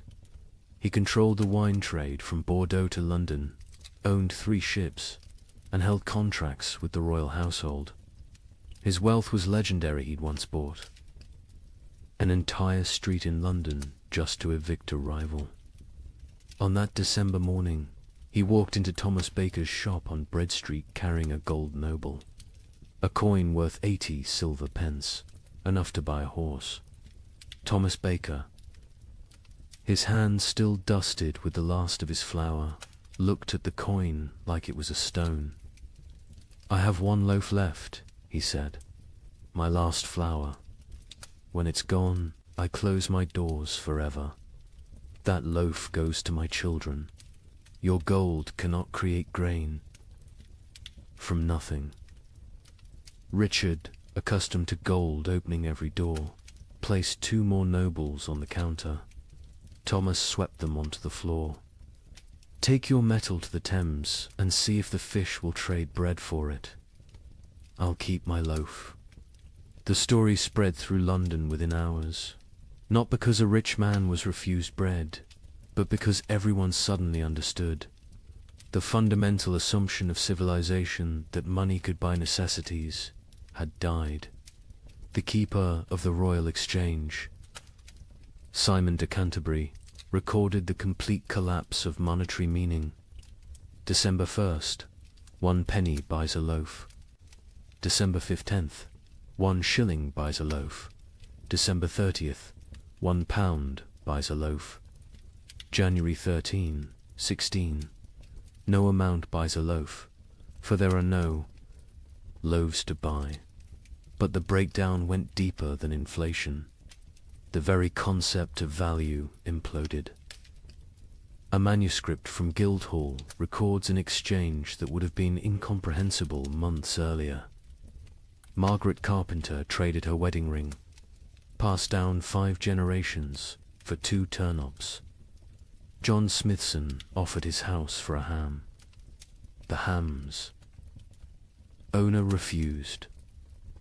The guild system, which had regulated trade for centuries, collapsed overnight. The worshipful company of bakers, once among London's most powerful guilds, disbanded when 8 of 12 members died trying to defend their shops from crowds. Their final record, dated January 3rd, 1316, states, "We dissolve this fellowship, as there is nothing left to fellow over. May God forgive what we have become." In Paris, the situation grew even more surreal. The provost of merchants, attempting to maintain order, issued daily price controls. Every morning, he'd announce the maximum legal price for bread. Every evening, bakers would ignore it entirely. One baker, hauled before the provost for charging 30 times the legal rate, responded, "Hang me if you wish. My corpse will bake no bread. Pay my price or starve legally, those are your choices." The relationship between social classes inverted overnight. A peasant with a hidden store of grain wielded more power than a duke with chests of gold. The Chronicle of St. Denis's records, the Count of Champagne, among the realm's richest men, was seen begging at a farmer's door. The farmer, who once would have been flogged for looking the Count in the eye, kept him waiting 3 hours before trading a sack of mouldy oats for the Count's sword, armor, and signet ring. Venice, Europe's commercial heart, tried to maintain normalcy through imports. The Doge sent ships to Egypt, to Constantinople, to anywhere grain might exist. Most never returned. Those that did brought news that shattered hope. The catastrophe wasn't regional. From Ireland to Poland, from Scotland to Sicily, the earth had stopped providing. A Venetian merchant's letter to his partner survives. "I have 40,000 ducats in gold. Yesterday, I tried to buy bread with it all. The baker said he'd rather throw his last loaf to the fish than trade it for coins. I offered him my palazzo. He laughed and said, 'Can I eat marble? Can I digest paintings? We have invented money, created banking, built commerce. None of it matters when there is nothing to buy.'" The church, traditionally the provider of last resort, faced impossible mathematics. The Abbey of Cluny's accounts show their dilemma starkly. We have grain for 300 souls for 6 months. 7,000 souls crowd our gates. If we feed all 4, compassion's sake, all die in 3 weeks. If we feed only our brothers, we survive but lose our purpose. Christ multiplied loaves and fishes. We can only divide and subtract. Some monasteries chose martyrdom through generosity, opening their stores until empty, then dying with those they tried to save. Others became fortresses, monks armed with clubs defending walls, while starving crowds pleaded outside. The abbot of Glastonbury wrote, "We have become what we swore never to be, choosers of who lives and who dies. Each grain of wheat is a decision. Each meal is a judgment. We are not God, yet we play him daily." The collapse of money created new forms of trade that horrified contemporary observers. The Bishop of Lincoln recorded, "Women sell themselves, not for coin, but for bread. A loaf buys what gold cannot. Mothers auction their children to whoever can feed them. These are not choices. These are mathematics of survival." In Hamburg, they developed a grotesque solution: the flesh market. Not selling human flesh, not yet, but selling the promise of it. People would sign contracts pledging their bodies after death in exchange for food while living. A German merchant wrote, "The dying sell their future corpses for present bread. Buyers mark their purchases, waiting like vultures. When someone falls, arguments break out over whose property they've become." The English crown attempted to maintain control through force. Edward II issued proclamations making food hoarding punishable by death. The result: those with food hid it better. Royal agents searching for hidden grain often found families dead of starvation, sitting around empty tables, having hidden their food so well they couldn't find it themselves in their final delirium. A royal clerk named William de Dean recorded, "The futility. We hanged a man for hiding grain. The crowd watching the execution fought over his shoes before he stopped kicking. We cannot hang hunger. We cannot execute starvation. The king commands the rain to stop, the crops to grow, the natural order to restore itself. The rain continues. The king might as well command the dead to rise." By February 1316, even the concept of theft had changed. How could taking food be a crime when not taking it meant death? London's courts stopped prosecuting food theft after jurors refused to convict. One judge wrote, "A man stole bread from a child. The child's mother killed the thief with her bare hands. Who is the criminal? Who is the victim? Our laws were written for a world where food existed. That world is gone." The most profound change was in how people understood wealth itself. For 1,000 years, wealth meant gold, land, titles, power. Now it meant calories. The Archbishop of Canterbury observed, "A beggar with a hidden turnip is richer than a lord with a castle." We spent centuries accumulating treasures that now mean nothing.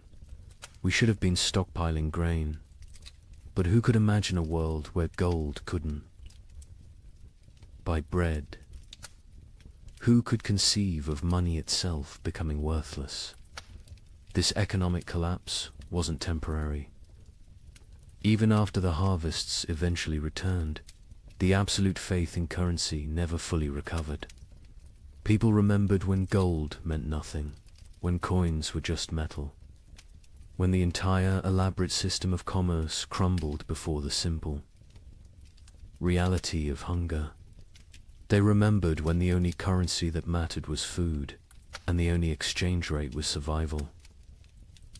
Agnes's Norwich recorded in her household accounts the progression of what her family ate as 1316 dawned.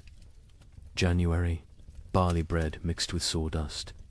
February, acorn flour and ground bones. March, boiled leather and tree bark.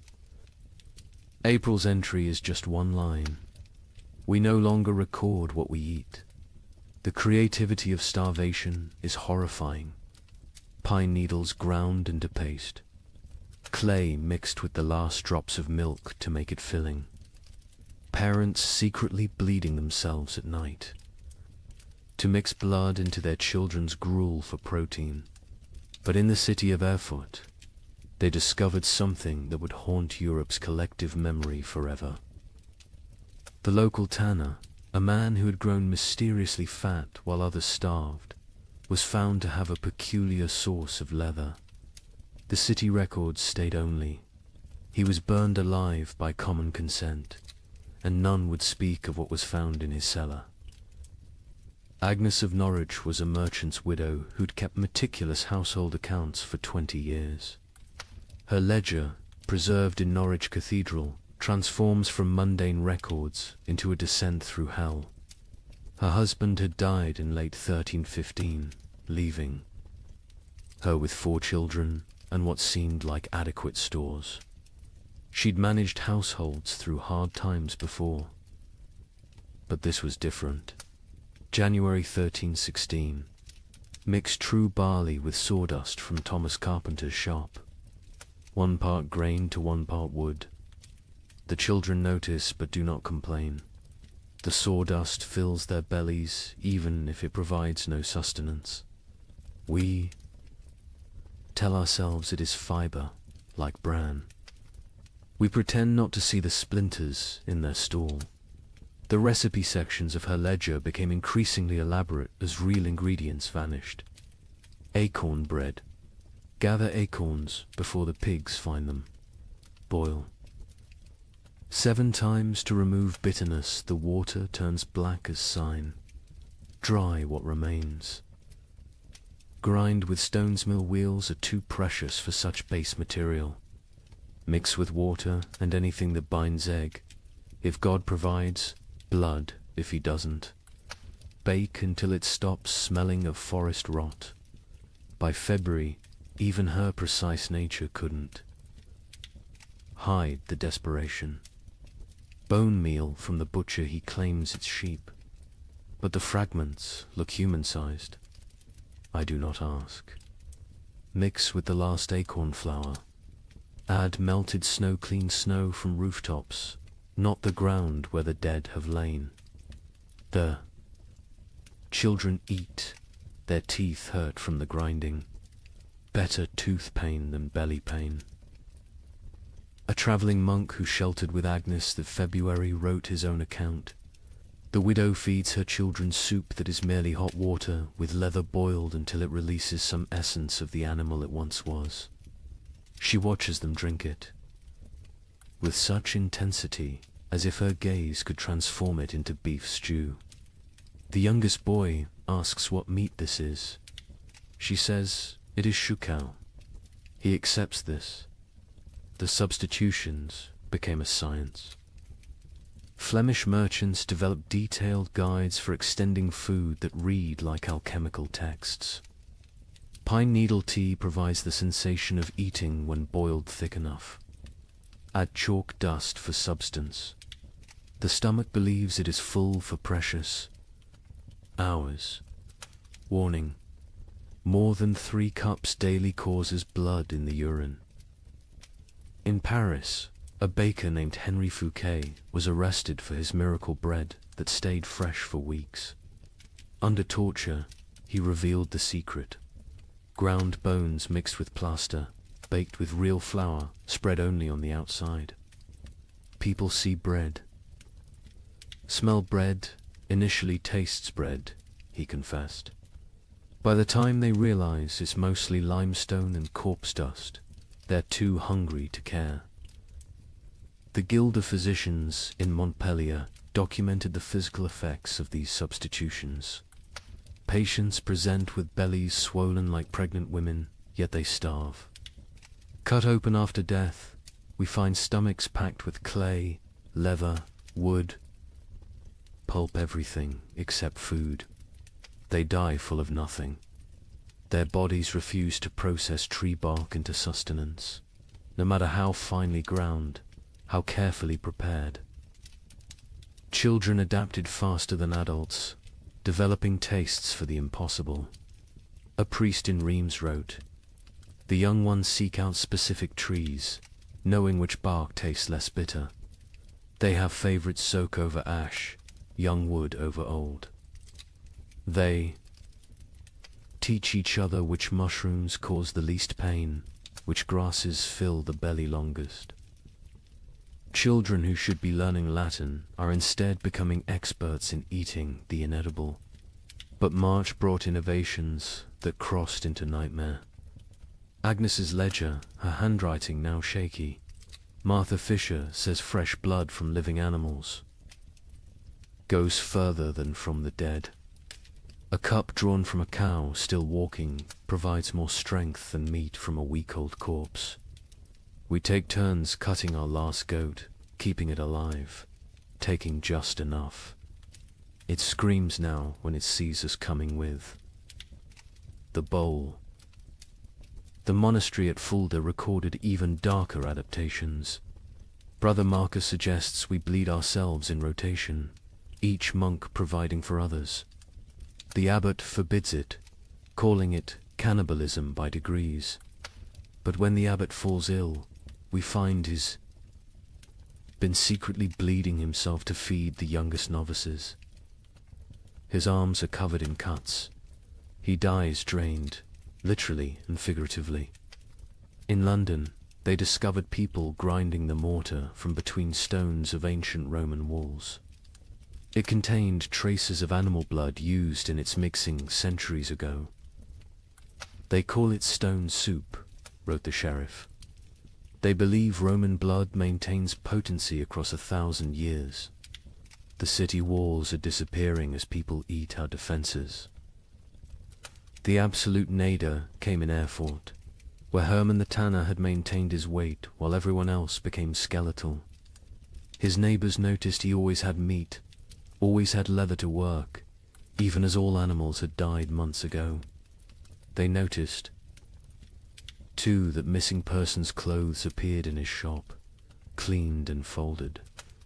The investigation began when a mother recognized her missing daughter's distinctive birthmark on a piece of leather. The city records are deliberately vague. Found in his cellar, barrels of salt meat bearing no resemblance to any beast, skins hanging that showed tattoos and scars, bones too stray to be cattle, too thick to be pig. The mob didn't wait for trial. They sealed Hermann in his own tanning vat and boiled him alive. His screams lasted 3 hours.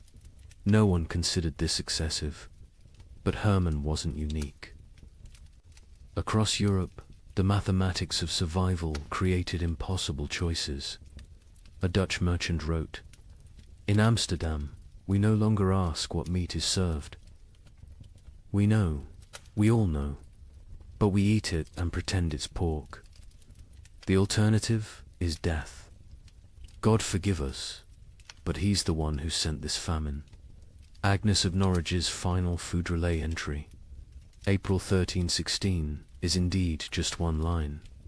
We no longer record what we eat, but she continued writing other observations. May, my youngest son no longer asks for food. June, found Margaret's teeth in her bed. They fell out in the night. July, we have forgotten the taste of bread.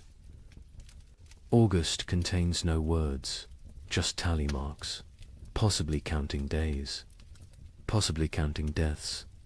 The last entry, September 1316, in a different hand. Agnes died this morning. We found her in the garden, eating earth, smiling. She said it tasted like heaven. We buried her where she fell. The ground was already open from her feeding. We are what remains of her family. We have survived in what she taught us to eat. We have survived in what she refused to eat. Both lessons were love. The great substitution wasn't just about replacing food with non-food. It was about replacing civilization with survival, morality with mathematics, humanity with hunger. Every successful substitution, every recipe for bark bread, every method for making leather edible was both a triumph of human ingenuity and a step toward something inhuman. Here's a question that sounds simple until you're living it. If you have enough food for your family to survive 6 months, but your neighbor's children are dying today, what do? Share and all die in 3 months? Or bar your door and listen to them cry? A priest in Ghent documented these impossible choices. A mother of 4, calculating exactly how much food each child needed based on their chances of survival. The strongest got more, the weakest ... didn't. She loved them all, he wrote. That's why she chose. Father Benedict of Ghent had been a priest for 30 years when the famine came. His parish records, instead of births and deaths, became a chronicle of moral arithmetic that would haunt him until his own death. He wrote not in Latin, but in common Flemish, wanting everyone to understand what survival really cost. Elizabeth van Meer, mother of 4, widow, has grain hidden beneath her floor enough for 6 months if one person eats, 3 months if to eat, 6 weeks if all 5 eat. She came to confession not for absolution, but for mathematics. Father, she said, tell me God's formula for choosing which children live. Elizabeth's children ranged from 14 to 3. The eldest, Jan, strong enough to work if work existed. The twins, Marie and Catherine, 9 years old, clever but frail. The youngest, Peter, barely walked but consumed as much as the others. Father Benedict recorded her terrible calculus. She weighs them each week on the merchant scale. Charts their decline. Jan loses weight, slowest his body large enough to consume itself gradually. Peter loses fastest, no reserves in that tiny frame. The twins fall between. She creates equations. If Jan gets double rations for 3 weeks, he might strong enough to steal food for the others. If Peter gets nothing for 3 days, his suffering ends and the others get 9 more days each. These are not thoughts, these are numbers. Cold, merciless numbers. The priest watched Elizabeth transform from mother to mathematician. She no longer sees children. She sees survival probabilities. Jan, 70% chance if fed properly.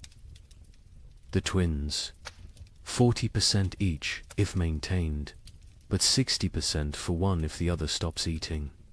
Peter, 15% regardless. She doesn't cry when she does these calculations. Tears are water the body cannot spare. But Elizabeth wasn't unique. Across Europe, parents performed similar calculations. A merchant in Bruges is left a ledger that makes accountants weep. Assets, 3 children, 1 wife, self, liabilities, love, compassion, memory of better times. Formula for survival. Assets minus liabilities equals tomorrow. In London, a wealthy lawyer named Thomas Hardwick documented his family's rationing system with legal precision. Established a tribunal each morning. Each family member presents their case for food. Activities of previous day weighed against probable future utility. Wife sewing equals quarter ration. Son studying equals eighth ration. Knowledge feeds no one now. Daughter spinning equals half ration. Wool still has value. Baby crying equals no ration. Noise attracts hungry neighbors. The mathematics extended beyond families. Entire communities developed survival algorithms. The village of Wickham created what they called the life lottery. Every Sunday, families drew lots. Winners got the week's communal food.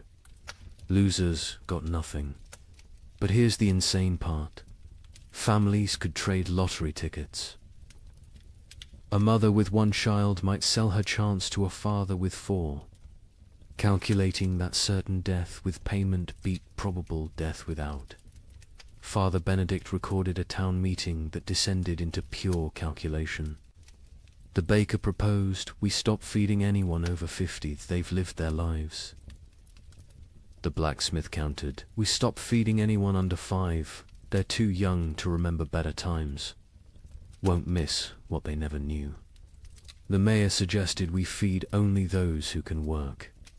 The priest asked who would bury the dead. The meeting ended with no decision. Mathematics cannot solve philosophy. The church itself wasn't immune to these calculations.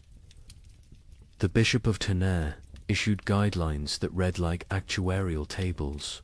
Orphans under 7, half rations. Orphans 7 to 12. Full rations if they work. Orphans over 12. No rations old enough to fend for themselves. Widows with children, proportional to number of surviving offspring. Widows without children, God will provide.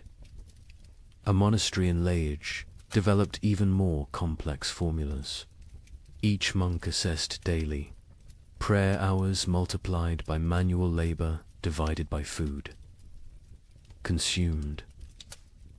Those whose spiritual productivity falls below temporal consumption must fast until the equation balances. Brother Francis, young and strong, eats daily. Brother Augustine, old and weak, but whose prayers are powerful, eats thrice weekly. We have mathematized the soul. The most heartbreaking account comes from a school teacher in Cologne who tried to save her students. 23 children in my care. Food for 5. I create competitions. Best recitation gets bread. Fastest runner gets soup. But children understand. They know it's not about merit, but about choosing who dies educated. Little Wilhelm, bright as sunrise, asked me, "Teacher, if I die today, can Thomas have tomorrow's lesson and my portion?" He was 7. He understood the trade. Some communities tried to remove human choice from the equation entirely.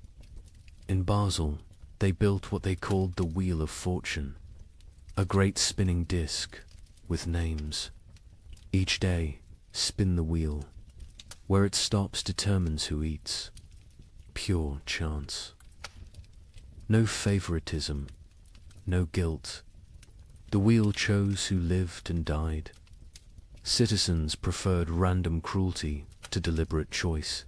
A Venetian merchant named Carlo Dandolo wrote the most clinical assessment. Sentiment is luxury. Love is liability.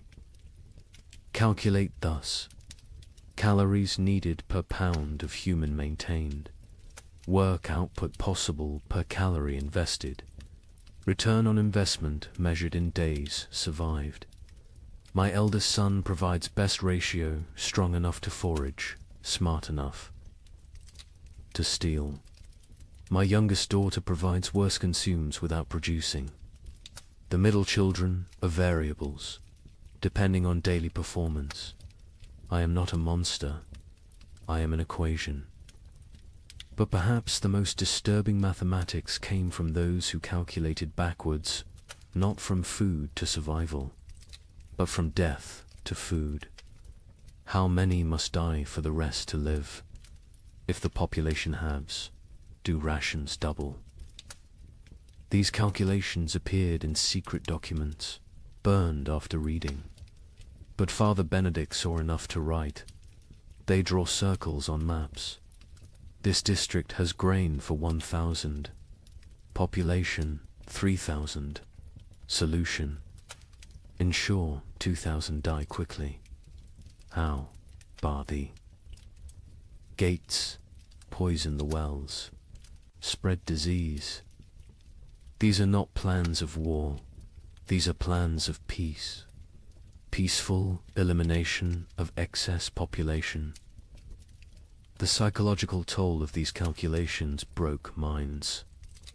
Elizabeth Van Meer, the mother from the beginning, eventually snapped. Father Benedict found her one morning, feeding all her children equally, generously, using their entire store in one meal. She said, she solved the equation, he wrote. Everyone dies together, full, happy, as a family. No choosing. No survivors bearing guilt. Mathematical perfection. 0 equals 0. But she couldn't do it. At the last moment, she hid a portion, gave it to Jan, the eldest, and walked into the forest with the 3 younger children. They found her frozen arms around the little ones, all of them smiling. Jan survived, found by traders, raised by strangers. Years later, he became a mathematician, obsessed with solving unsolvable problems, never saying why. Father Benedict's final entry on the mathematics of survival: God gave us multiplication be fruitful and increase. The devil gave us division, choose who lives and dies. We have become expert in dark arithmetic, subtracting souls, dividing families, calculating the minimum viable population. We measure love in ounces of grain, weigh souls against bread. Calculate the exchange rate between mercy and survival. Every choice is an equation. Every equation is a condemnation. Every survivor is a mathematician who solved for X, where X equals continued existence and all other variables equals 0. The mathematics of survival reduced human society to its most basic algorithm. Who dies so others live? Every family, every community, every institution faced this equation. Some solved for maximum survival, others for minimum suffering. None solved for justice, because justice requires abundance, and abundance was memory. These calculations left scars that lasted generations. Survivors could never forget the arithmetic they'd performed, the variables they'd eliminated, the human constants they'd reduced to 0. They'd learned that civilization was just addition, add food, add comfort, add morality, and that's survival, which is subtraction. Subtract the weak, subtract the old, subtract love itself if necessary. In the end, the only sum that mattered was greater than 0. In the summer of 1316, something extraordinary happened. The rain stopped for 3 weeks, just long enough for desperate farmers to plant whatever seeds remained. The chroniclers called it God's mercy. Markets opened, people celebrated. A merchant in Bruges wrote to his partner, "The curse is lifted. Prepare the wagons." The crops grew with supernatural speed in the brief sunshine. Green shoots everywhere. Hope returned like a physical warmth. Families who had been preparing to separate to increase survival chances made plans to reunite. Then came August 10th, 1316, the day the hail began. Chunks of ice the size of goose eggs. For 3 hours, every single plant that had grown in those Precious 3 weeks was obliterated. Not damaged. Obliterated. Crushed into the mud so thoroughly that you couldn't tell fields from road. The Bruges. Merchant's next letter contained only one line. God has abandoned us entirely. But let me tell you how those 3 weeks unfolded, because understanding the height of hope makes the fall into despair that much more devastating. July 18th, 1316. Dawn came without rain for the first time in 14 months. Not drizzle, not mist, but actual absence of water from the sky. In Paris, people stood in the streets, faces upturned, confused by the sensation of dryness. Children who'd been born during the deluge touched sunlight for the first time and screamed they thought they were burning. Brother Michel of Cluny recorded the moment.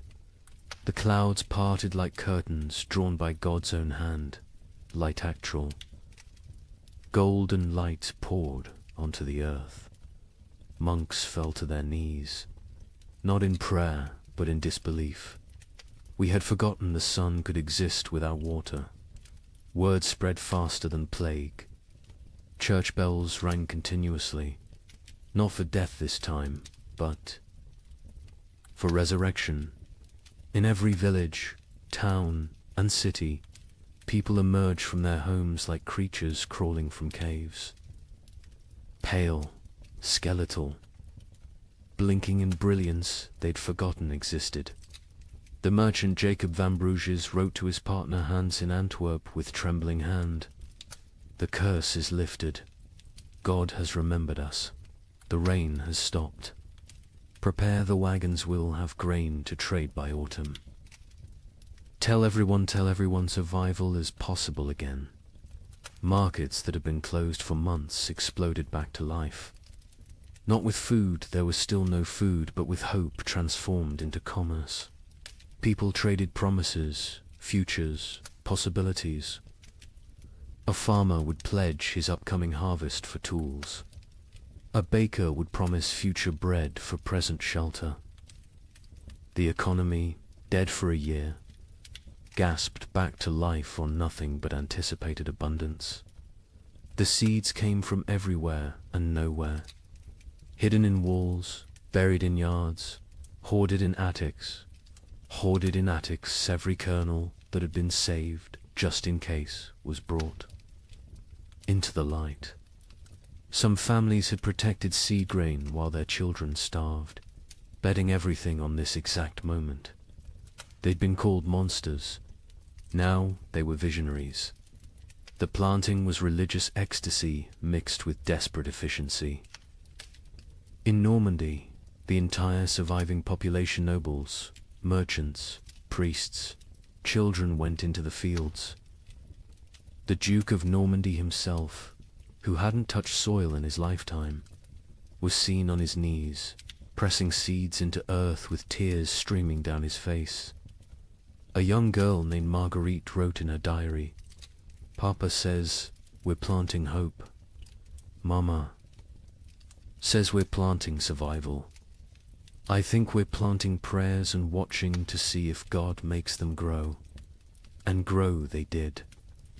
The crops erupted from the soil with impossible vigor. Wheat that should take weeks to sprout appeared in 3 days. Barley shot up overnight. Beans climbed their poles so fast you could watch them move. The chroniclers, usually skeptical men, wrote of agricultural miracle. It is as if the earth, starved for so long of its purpose, is making up for lost time, wrote the Bishop of Rouen. The crops grow with such speed that farmers sleep in their fields, afraid to miss the harvest moment. Green spreads across the land like God painting with life itself. The markets transformed overnight. The champagne fairs, dead for 2 years, announced their return.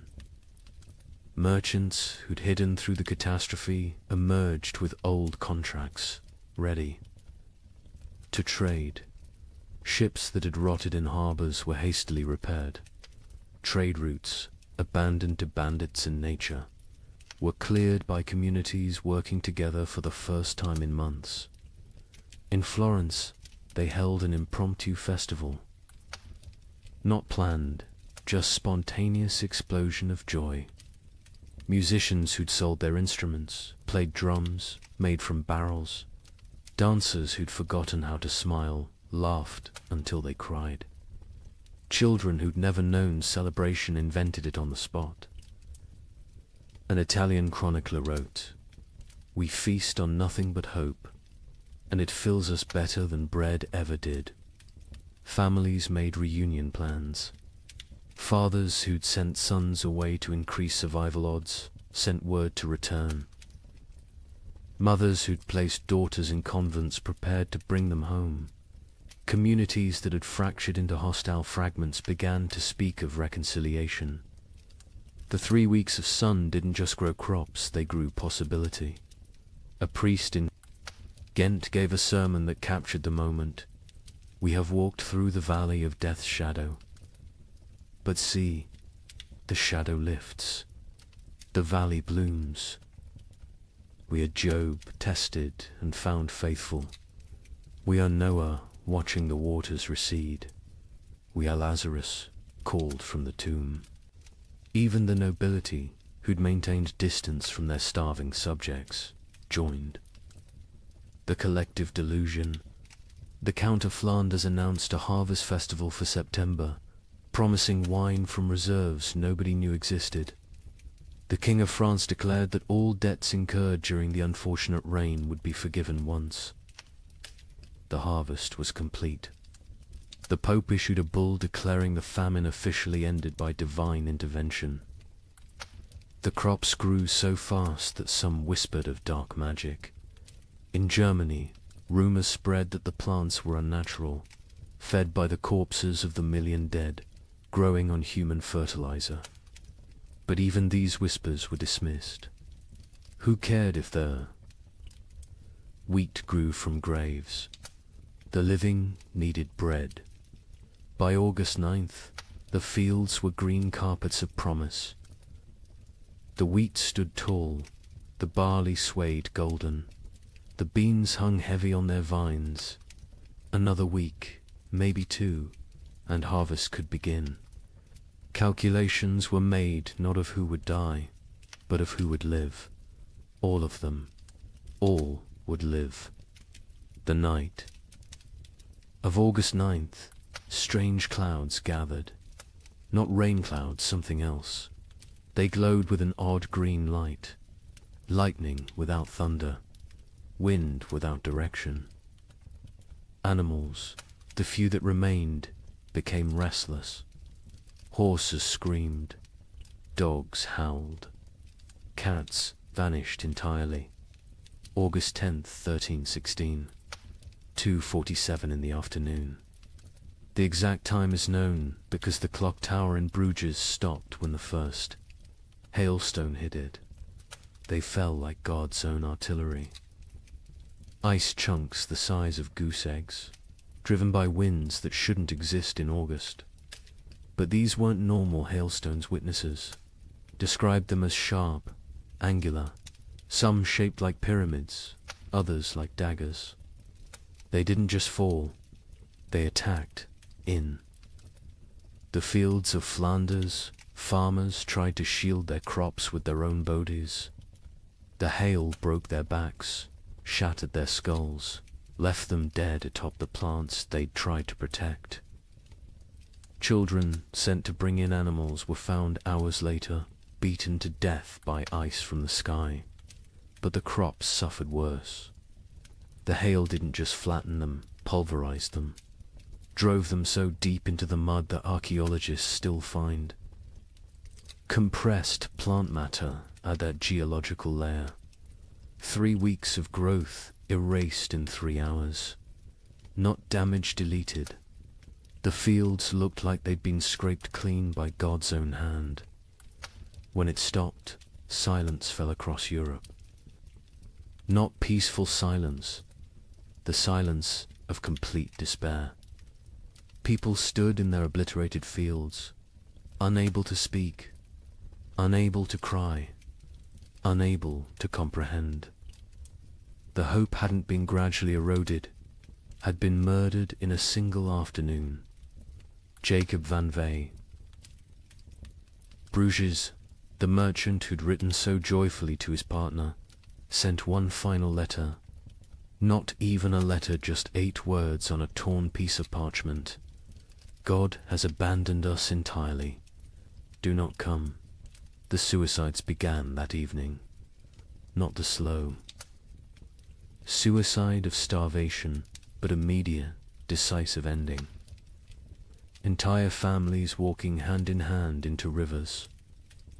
Farmers hanging themselves from trees that overlooked their destroyed fields. Bakers closing themselves in their ovens. The Diocese of Reims recorded 300 suicides in 3 days. Those were just the ones found. A chronicler in Paris wrote, "The cruelty was not in taking the crops. It was in letting them grow first, in letting us believe, in letting us hope. This was not God testing faith. This was God showing us faith is mockery. We are not Job. Job was loved enough to be tested. We are nothing." The 3 weeks of sun had been crueler than 14 months of rain. The rain had killed slowly, allowing adjustment, acceptance. The false hope killed instantly, crushing spirits that had just dared to unfold. Those who'd shared their last seeds, believing in tomorrow, now faced starvation with nothing. Those who'd emerged from hiding, trusting in recovery, were now exposed with nowhere to return. The miracle markets closed forever. When archaeologists excavate medieval marketplaces, they find a distinct layer dated to August 13th. Coins, rotted wagon wheels, and human remains of those who simply laid down where they stood and never got up again. Hope, it turns out, is the cruelest killer of all. You might think the nobility weathered this better. They had stores, armies, stone walls. Let me tell you about the Count of Flanders' winter feast of 1317. 40 nobles gathered in his great hall, the last of the wine flowing, the final reserves of grain baked into bread. They ate, they danced, they pretended the world wasn't ending.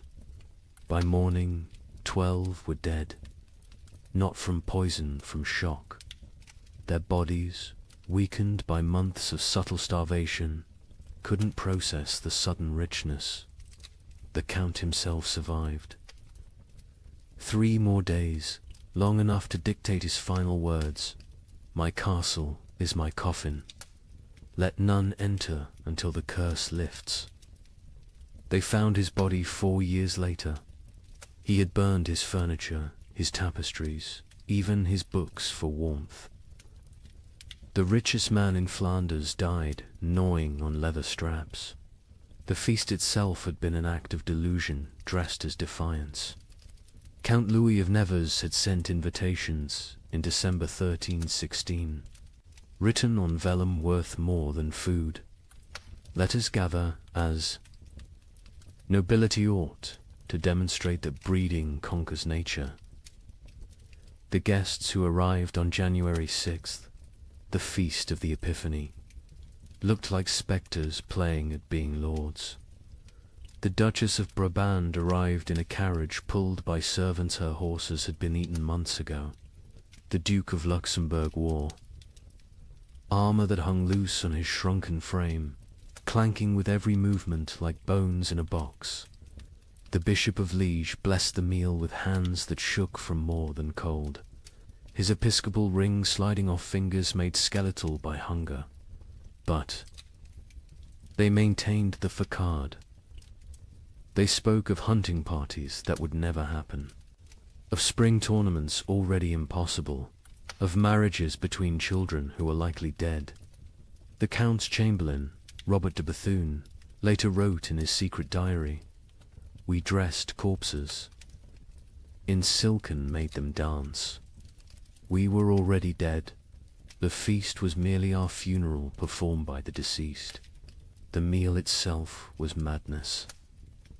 After months of eating ground acorns and boiled leather, they faced actual bread, real meat, wine that wasn't mixed with water and prayers. The Count had emptied his entire reserve, deciding either everyone would survive together or die with dignity. He chose wrong. They died with neither survival nor dignity. The Countess of Hainault was the first to fall, her stomach rupturing from the sudden expansion. She died vomiting blood onto her ermine cloak, apologizing for the mess. The young Baron of Chimay collapsed with wine running from his nose, his body unable to remember how to process alcohol. One by one, they fell like dominoes, their starved systems overwhelmed by abundance. The survivors watched their friends die from eating. The cruelest irony in a world already drowning in cruel ironies. The Count himself ate carefully, sparingly, but even he couldn't escape. His physician, one of 3 nobles who survived the night, recorded, his lordship's body shook as if possessed. He sweated ice in January. His eyes bled. He knew death was coming and used his remaining strength to bar the castle doors from inside, condemning himself to die alone rather than risk others entering for the remaining food. Across Europe, similar scenes played out in every castle. These fortresses, built to withstand armies, couldn't withstand hunger. Stone walls kept enemies out, but kept starvation in. Moats that protected against invasion became barriers preventing. Foraging. Height advantage meant nothing when there was nothing below worth taking. The Duke of Burgundy's castle at Dijon became infamous for what chroniclers called the vertical graveyard.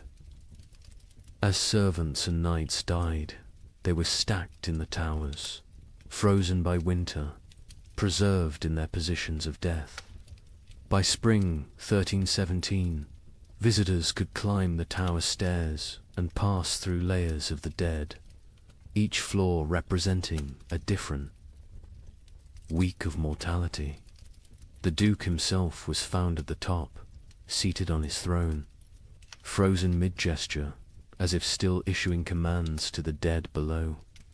In England, the situation was equally dire. Edward II's own court at Westminster ran out of food in February 1317. The King of England, ruler of territories from Scotland to Gascony, was reduced to sending knights to rob his own subjects' gardens for turnips. A chronicle records, His Majesty was seen gnawing a candle made of tallow, declaring it tasted better than nothing, which was the alternative.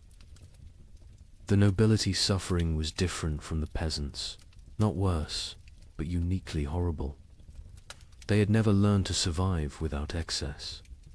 A peasant knew how to stretch grain, how to forage, how to make something from nothing. Nobles knew only how to command others to provide. When there were no others left, or nothing to provide, they were helpless. Lady Margaret de Clare, one of England's wealthiest women, left a diary that captures this helplessness. I own 17 manors, but cannot eat earth. I have chests of gold, but gold provides no sustenance. I have titles and right and privileges, all worthless as the parchment they're written on. My servants are dead or fled. I, who never dressed myself, now cannot light a fire. I will die. Not from hunger, but from ignorance of survival. The castle hierarchies collapsed in ways that would have been unthinkable before. The Earl of Warwick's chronicle describes finding his cook a commoner sitting in the Earl's chair, eating the last food while the Earl's children begged for scraps. When confronted, The cook simply said, "I know how to prepare food. You know how to eat it. Which skill matters now?" The Earl had no answer. Some nobles attempted to maintain order through increasingly desperate measures. The Count of Toulouse issued edicts from his castle requiring peasants to deliver food that didn't exist. When they didn't comply, he sent knights to punish them. The knights found empty villages, just wind and bones. They returned to find the Count dead, his final edict still clutched in his hand. Let them eat loyalty. The collapse of noble authority was physical as well as social. Castles required constant maintenance, roofs needed patching, walls needed pointing, fires needed feeding. Without servants, these monuments to power became tombs of privilege. Rain poured through unrepaired roofs. Frost cracked unmaintained walls. The magnificence became the miserable. Baron Heinrich von Steinberg in Bavaria documented his castle's decay. January, the Great Hall's roof collapses. February, ice forms inside, creating frozen waterfalls from ceiling to floor. March, we burn the banquet table for warmth. April, we burn the portraits of our ancestors. May, we burn the chapel pews, begging God's forgiveness. June, we burn the doors, accepting that we're already in hell. The psychological toll on nobility was particularly severe because they had no framework for understanding poverty. A peasant expected hardship, it was life. A noble experienced hardship as cosmic betrayal. God had ordained their superiority. This suffering suggested God had changed his mind. The Abbess of Fantevrolt, herself, noble-born, wrote, "They come to me, these duchesses and countesses, asking why God has abandoned them. I tell them God hasn't abandoned them, he's simply treating them like everyone else. They find this more terrifying than abandonment. Some nobles attempted escape through marriage, not for alliance, but for food. The Count of Champagne offered his daughter to anyone who could provide a year's grain. A wealthy merchant accepted, then discovered the Count had already eaten the grain before the wedding. The merger of nobility and merchant class, which would normally take centuries, happened in months, paid for in bread. Others chose more extreme exits. The Duke of Austria held what he called the final tournament nobles, jousting not for honor, but for the right to eat the loser's horses. The Duke himself participated and lost, whether deliberately or through weakness, unknown. His horse fed 12 people for 3 days. The Duke's body fed the crows. By the winter of 1318, castle after castle stood empty, not conquered, abandoned. The noble families that survived did so by abandoning everything that made them noble. They fled to cities, to monasteries, to anywhere that might have food. Princes became beggars. Duchesses became servants. The feudal order didn't fall, it starved to death. The Count of Flanders' castle stood sealed for 4 years before anyone dared enter. When they finally broke down the doors in 1321, they found a scene from nightmare. The Count's body sat at his desk, quill in hand, having documented his own death. Day 1, alone with enough food for months if careful. Day 15, ate the cats. Day 30, ate the leather from books. Day 45, discovered one can chew tapestries for the illusion of eating. Day 60, weakness makes writing difficult. Day 71, God is silence. Day 80, I understand now, this castle was always my tomb. I just lived in it before dying in it. His final entry, barely legible: nobility means nothing to hunger. Hunger recognizes no titles, no bloodlines, no divine right. We built these castles to protect us from enemies. We never imagined the enemy would be emptiness itself. Stone walls cannot keep out starvation. Golden crowns provide no nourishment. We ruled by God's grace. We die by God's indifference. Let whoever finds this know, we were not better, we were just better fed, until we weren't. In the midst of this frozen hell, something strange began happening. Groups of people started walking naked through the snow, whipping themselves, claiming the cold couldn't touch true believers. They called themselves the Brethren of the Cross. But locals had another name: Ice Apostles. Their leader, a former monk named Heinrich, preached that the famine wasn't God's punishment, it was God's gift. He freezes the world to preserve the faithful for paradise, Heinrich declared. His followers would stand naked in blizzards until they collapsed, believing hypothermia was religious ecstasy. But here's what the chroniclers don't usually mention. In villages where the ice apostle was passed through, the death rate dropped. Not from miracles, from mathematics. Every follower who froze to death meant more food for those who remained. Heinrich of Cologne had been a respectable Dominican monk until the winter of 1316. He'd studied theology in Paris, could read Greek and Hebrew, and was known for his reasoned sermons on divine mercy. Then something broke in him. Maybe it was finding his entire monastery frozen to death during morning prayers. Maybe it was the child who died in his arms asking why God made her hungry. Whatever the cause, Heinrich emerged from that winter transformed. His first sermon as leader of the Ice Apostles was delivered naked in a blizzard outside Mainz Cathedral. You cling to warmth as if warmth is life. You fear cold as if cold is death. But I tell you, the cold is God's own embrace. The frozen are the chosen. This ice age is not ending, but beginning. God is freezing the world to preserve his faithful like saints, relics preserved in crystal. The theology was insane, but internally consistent. Heinrich taught that the great famine was actually the beginning of paradise. The cold was purifying the world.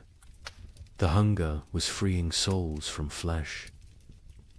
Death by freezing was not death, but transformation, the body becoming one with God's frozen perfection. His followers didn't die. They crystallized into eternal forms. The Bishop of Cologne wrote in horror, Heinrich strips his followers naked, men, women, children, and leads them in procession through the snow. They sing hymns while their flesh turns blue, then black. They call frostbite gods kisses when toes fall off from freezing. They celebrate the shedding of earthly weight. They stand in frozen rivers until they cannot stand, then lay down to complete their transformation. But Heinrich was clever in his madness. He didn't demand immediate death. The transformation was gradual. First, initiates gave up cloaks, then shoes, then undergarments. Each stage brought them closer to divine coldness.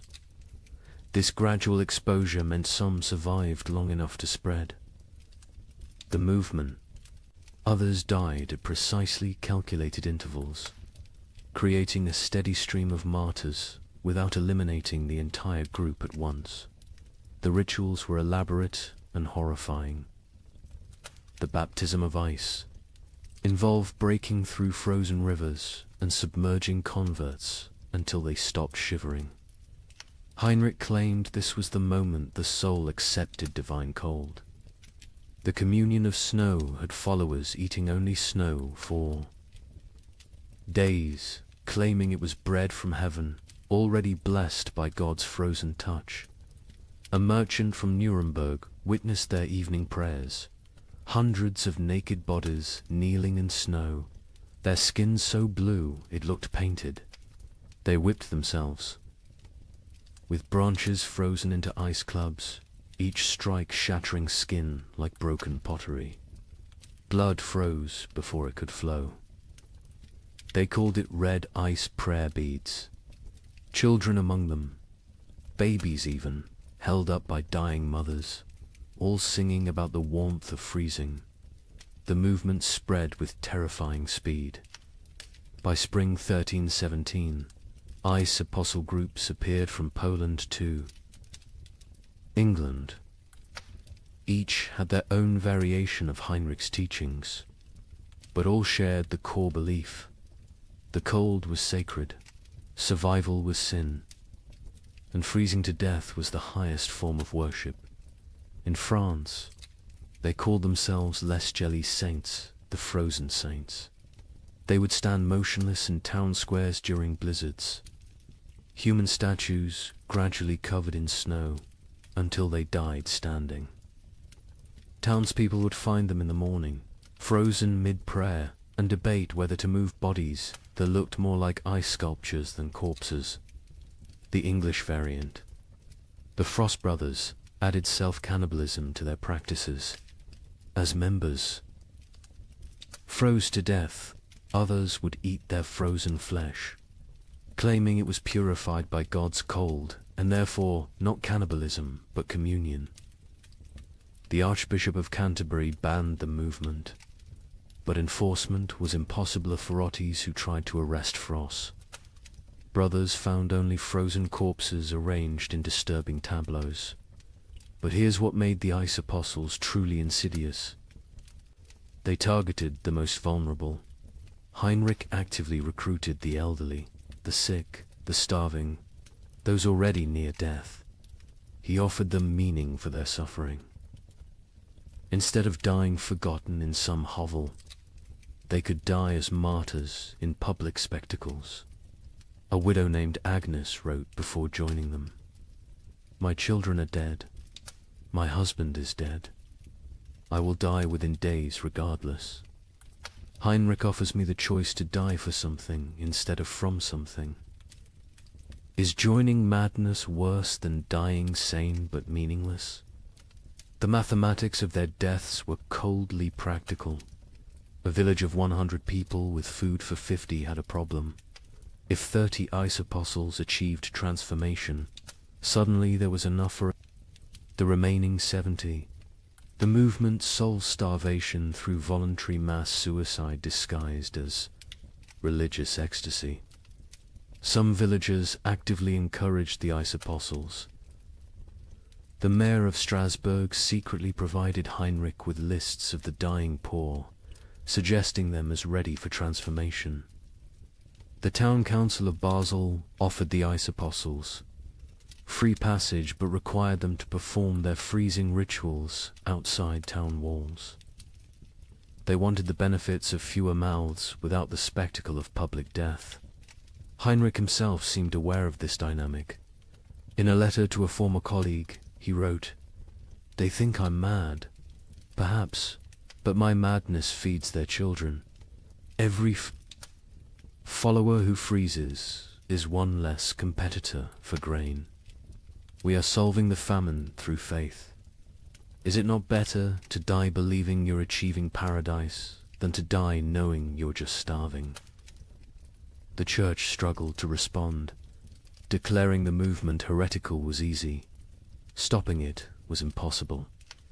How do you prevent people from freezing themselves to death when they're going to freeze to death anyway? The Pope issued bulls condemning the ice apostles. But papal authority meant little to people who believed the Pope himself was too warm to understand God's frozen truth. Some priests tried infiltrating the movement to redirect it.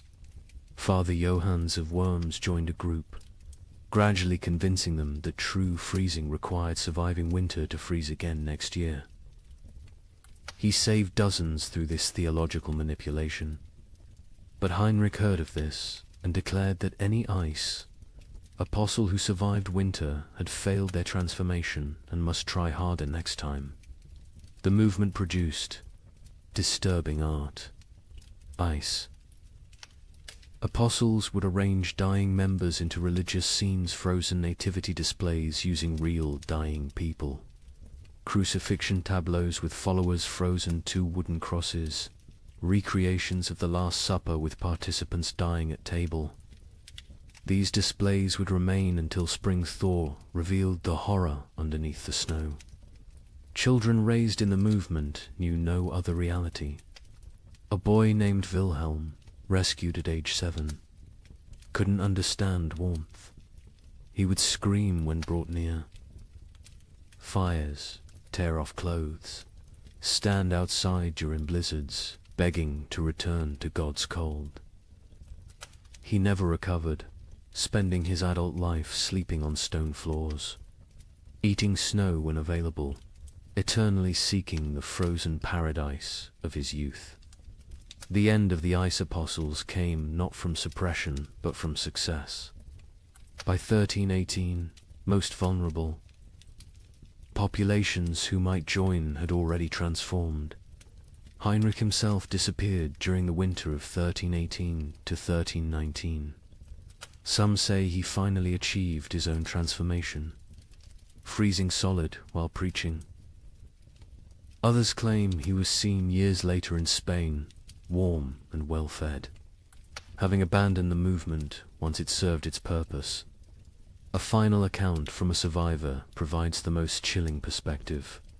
Maria of Augsburg, who left the movement days before.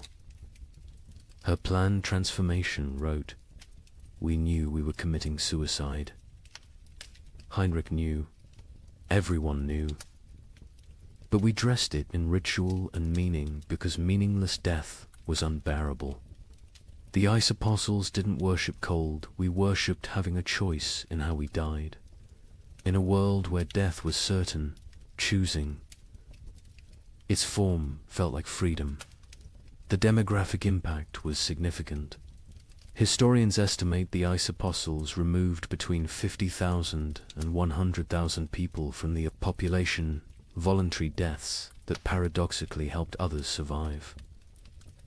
Villages that hosted ice apostles had marginally better survival rates than those that didn't. The movement was simultaneously mass murder and mass mercy, but the psychological impact lasted generations. The idea that death could be repackaged as victory, that suffering could be transformed through rhetoric into triumph, became embedded in European consciousness. Future apocalyptic movements would use Heinrich's template: take the inevitable, declare it divine, and lead the desperate into believing their destruction is actually their deliverance. The ice apostles left no churches, no holy books, no official record. Only frozen bodies in strange positions, mass graves of the willingly dead, and the disturbing realization that when survival becomes impossible, humans will invent religions that make death a sacrament. They proved that in extreme conditions. The line between martyrdom and mass suicide disappears, and that sometimes, perhaps most terrifyingly, they serve the same mathematical function: fewer mouths to feed in a world that has forgotten how to provide food. By 1318, the concept of nations began to dissolve. The King of England couldn't feed his army. The French crown controlled only Paris. The Holy Roman Emperor ruled nothing but his own hunger. But local warlords thrived. A minor knight with a sword. Grain supplies suddenly commanded more power than dukes. These frost lords, as they were called, built tiny kingdoms that lasted weeks or months. Their reigns ended predictably. When the food ran out, their followers ate them. The Bishop of Strasbourg recorded one such ending.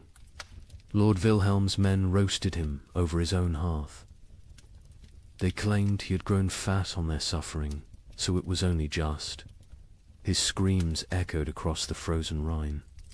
When questioned, his captain said simply, he tasted of betrayal. The traditional structure of medieval war for kings commanding. Lords commanding knights, commanding soldiers collapsed when soldiers realized their commanders had no food to offer. A knight's oath of fealty meant nothing to an empty stomach. By early 1318, Europe had fractured into thousands of micro-kingdoms, each centered around whoever controlled food.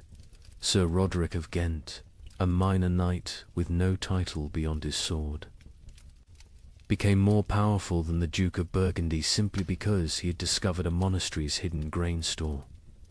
With 40 bushels of wheat, he recruited an army of 300 starving men.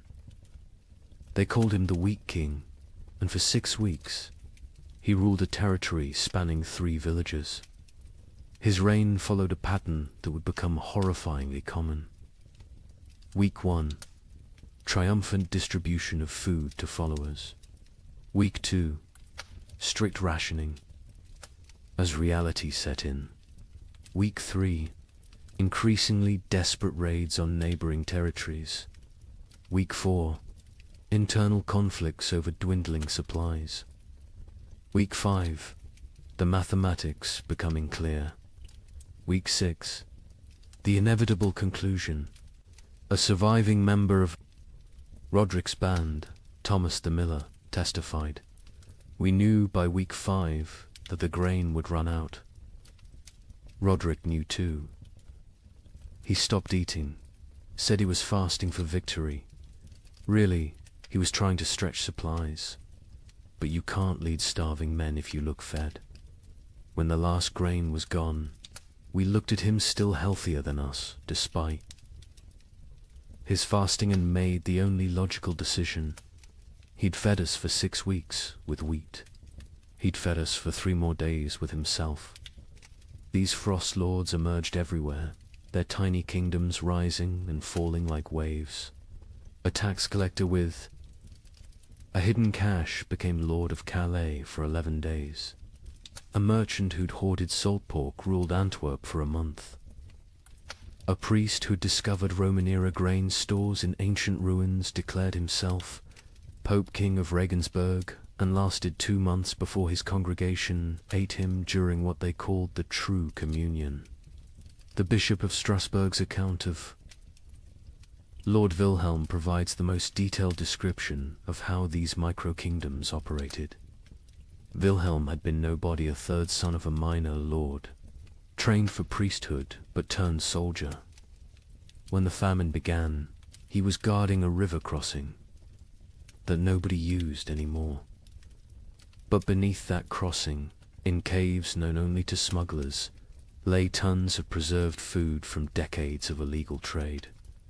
Wilhelm emerged from obscurity like a demon from ice, the bishop wrote. One day unknown, the next commanding 500. Men who called him Caesar. He built a frozen empire on dried fish and pickled cabbage, demanding absolute obedience in exchange for daily rations. He held court on a throne made from frozen corpses, dispensing justice measured in mouthfuls of food. Wilhelm's system was sophisticated for a frost lord. He created a complex hierarchy based on usefulness. Soldiers who brought back food from raids received double rations. Craftsmen who could maintain weapons got standard portions. The elderly and weak got quarter rations, enough to keep them alive as emergency food supplies, though this was never stated explicitly. He even minted his own currency, wooden tokens stamped with a wheat symbol. 1 token, 1 meal. The tokens became more valuable than gold in his territory. People murdered for them. Families sold children for them. The tokens were power crystallized into wood. But Wilhelm made the classic Frostlord mistake, he believed. His own mythology.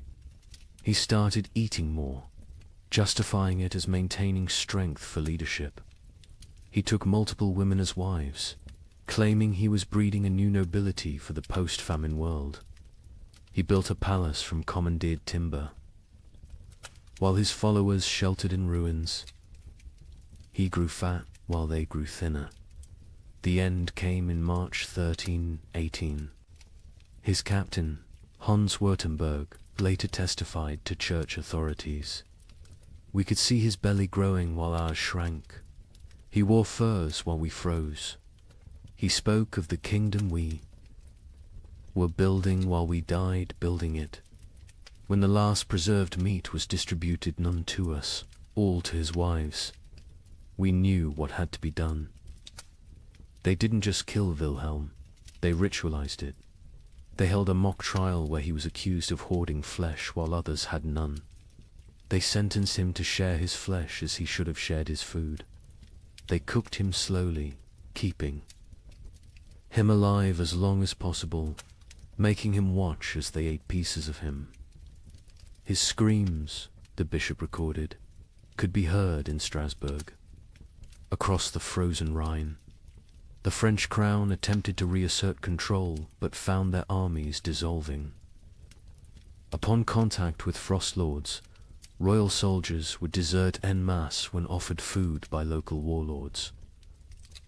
The Constable of France reported to King Philip V, "I departed Paris with 2,000 men. I arrived at Orleans with 200. The rest did not desert. They simply found new masters who could feed them. A kingdom cannot compete with a kitchen." The Holy Roman Emperor faced even worse.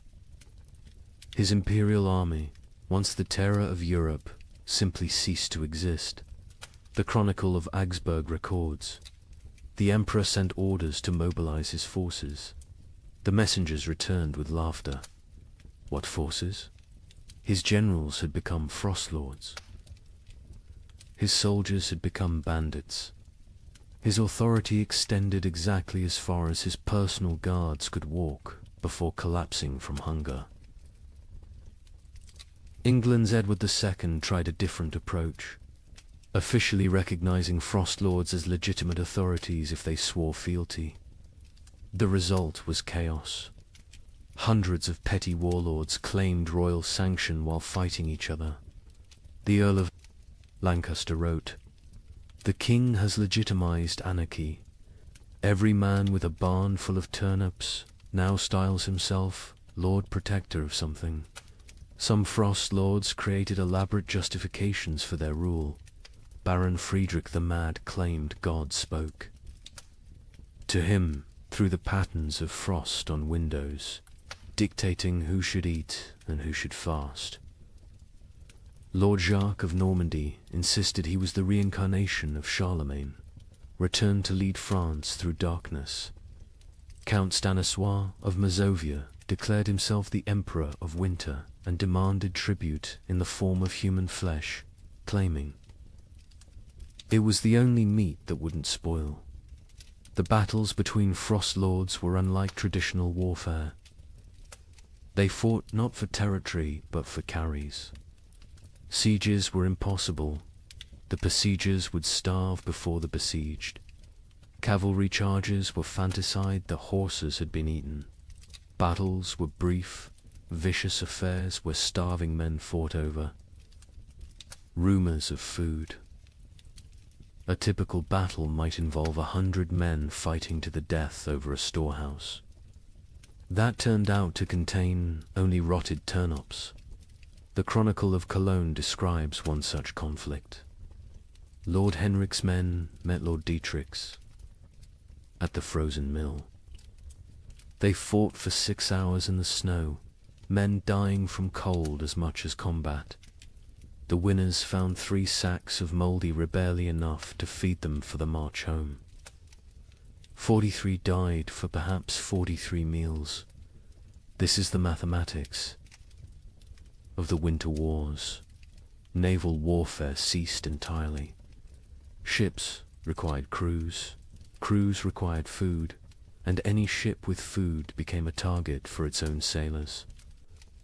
The entire English fleet in Portsmouth was found in spring 1318 with the officers eaten and the common sailors gone, having sailed to wherever they imagined food might exist. Most likely, they ate each other at sea. The mercenary companies that had plagued Europe for decades transformed into something worse. No longer fighting for pay, they fought for food itself. The Free Company of the Wolf, led by a former priest called Father Fang, became notorious for their practice of recruitment. They would attack villages, eat the weak, and force the strong to join them. Their ranks swelled with the desperate and depleted with the digested. The most successful Frost Law was arguably Margaret the Terrible, a former abbess who controlled grain stores across 3 monasteries. She ruled for 8 months in eternity in Frost Law terms by being utterly ruthless. She fed her followers just enough to keep them loyal, but not enough to make them strong. She rotated guards constantly so none could organize rebellion. She had tasters for her food, but the tasters were different each meal. Chosen by lottery, her end came not from rebellion, but from mathematics. She calculated she could survive another month on remaining stores. Her followers calculated she was the only remaining store. They didn't kill her quickly like Wilhelm. They kept her alive, locked in her own granary, taking small pieces when needed. She lived for 3 weeks as a conscious larder, her brilliant mind intact enough to appreciate the irony. By summer 1318, most Frost Lords were dead. They're tiny. Kingdoms dissolved into memory and meat, but they had served a horrific purpose. They had organized the chaos of starvation into structured systems of consumption. They had turned random death into regulated death. They had made the unbearable bearable by giving it hierarchy and meaning. A surviving chronicle summarizes the winter wars perfectly. Nations require shared purpose. Kingdoms need common cause. But in the frozen years, the only shared purpose was survival. The only common cause was calories. Every man became his own nation, every grain store its own kingdom. We didn't have wars between countries, we had wars between kitchens. And in the end, every king became a meal. But nothing compares to what happened in the winter of 1319. In villages across Germany, something unprecedented occurred. The children left, not taken, not sold. They simply walked away into the snow, hundreds of them, following. A 12-year-old girl named Margareta, who claimed she knew where summer was hiding. Parents were too weak to stop them. Some say too relieved. The children marched south, singing hymns, leaving tiny, frozen footprints. They believed if they could reach Rome, they could convince God to bring back the sun. A merchant traveling to Venice reported seeing them, a line of small shadows against the white, moving like sleepwalkers. I offered them bread. They refused. The girl at the front said they were already full of winter and kept walking. They never reached Rome. A woodcutter found them in an alpine pass the following spring. Hundreds of small bodies perfectly preserved in ice, still holding hands. Still walking formation. Still heading south toward a summer that would never come. Margareta of Hamelin. Was nobody special before the winter of 1319? The baker's daughter, middle child of 7, known only for her strange habit of speaking to sparrows that no longer existed. But in January 1319, something changed. She began telling other children about dreams where summer lived in a golden palace beyond the mountains, imprisoned by winter demons, waiting for children pure enough to free it. The priest of Hamelin, Father Ernst, recorded the beginning. The girl stands in the square each dawn, speaking of summer as if it were a person. She describes the taste of strawberries to children who have never seen fruit. She tells them about flowers, what colors they were, how they smelled. Children who were born during the famine, who know only grey and white and cold, listen to her like she's describing paradise. At first, adults dismissed it as childhood fantasy, a coping mechanism for horror. Let the children dream of summer while they starved in winter. But Margaretta's stories grew more elaborate, more specific. She claims summer sent her messages through ice patterns on windows.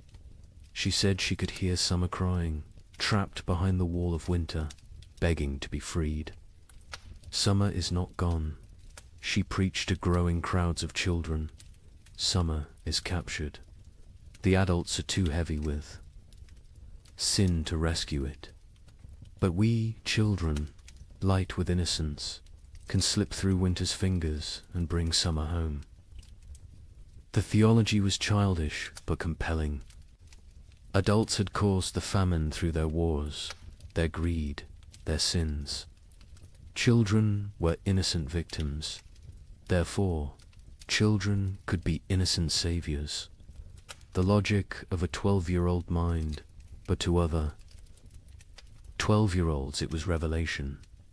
By February, Margaretta had hundreds of followers, all children between the ages of 4 and 14. They met in secret, practicing for their journey. They would walk to Rome, she said, where God's representative lived.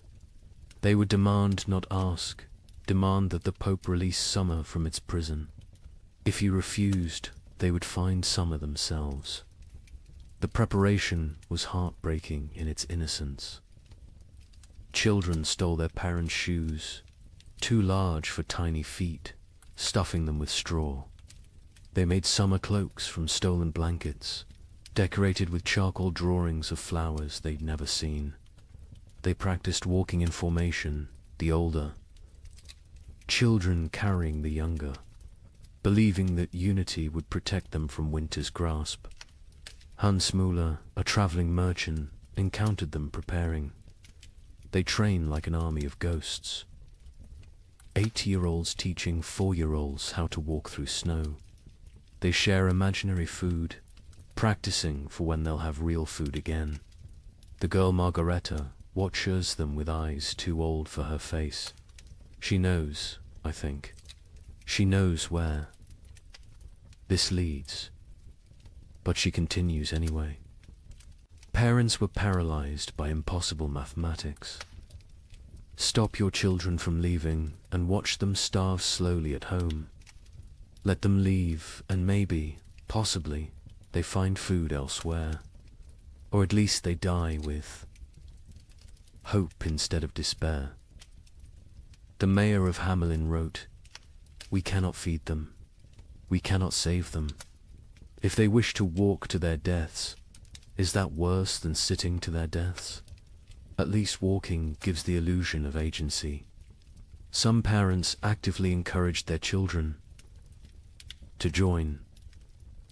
Widow Brown pushed her 3 sons toward Margaretta, saying, "Follow her to summer or heaven, whichever comes first." Johann the smith told his daughter, "Better to die seeking warmth than to freeze knowing warmth will never come." On February 28, 1319, they left. 312 children walked out of Hamelin at dawn, singing a hymn Margaretta had taught. Them, summer sleeps beyond the mountain, dreams of green in halls of white. We shall wake it with our walking, turn the darkness into light. They were joined by children from every village they passed. Rothenburg added 50. Wurzburg contributed 70. Nuremberg, despite the mayor's attempts to stop them, lost nearly 200 children in a single night. By the time they reached Augsburg, the procession numbered over 1,000. The Bishop of Augsburg tried to stop them, blocking the road with armed guards. Margareta walked up to him, this 12-year-old girl facing the church's authority, and said, "You can kill us. Here or let us die seeking salvation. Either way, our blood is on your hands. But if we die seeking, at least we die with purpose." The bishop, shamed by a child, let them pass. He later wrote, "I should have stopped them, but stopping them would have meant admitting there was nothing to seek, no hope to find, no summer waiting anywhere. I let them pass because their delusion was kinder than my truth." The procession grew stranger as it moved south.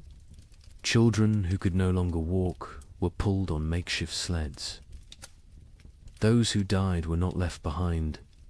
The others carried frozen corpses, believing they would revive when summer was found. They ate snow exclusively, claiming Margareta had blessed it to sustain them. Many believed they were already dead, that this was their soul's journey to paradise. A monk traveling north met them near Innsbruck. They moved like a river of small ghosts, their singing echoing off mountain walls. The girl at the front no longer walks, she floats, carried by older children who believe touching the ground would break the spell. I offered them shelter in our monastery. They refused, saying walls would trap them in winter forever. The merchant, Giuseppe Di Marco, returning to Venice from Germany, provided the last confirmed sighting, a line of shadows against the alpine snow. Still walking, still singing, though the song now sounds like wind through empty houses.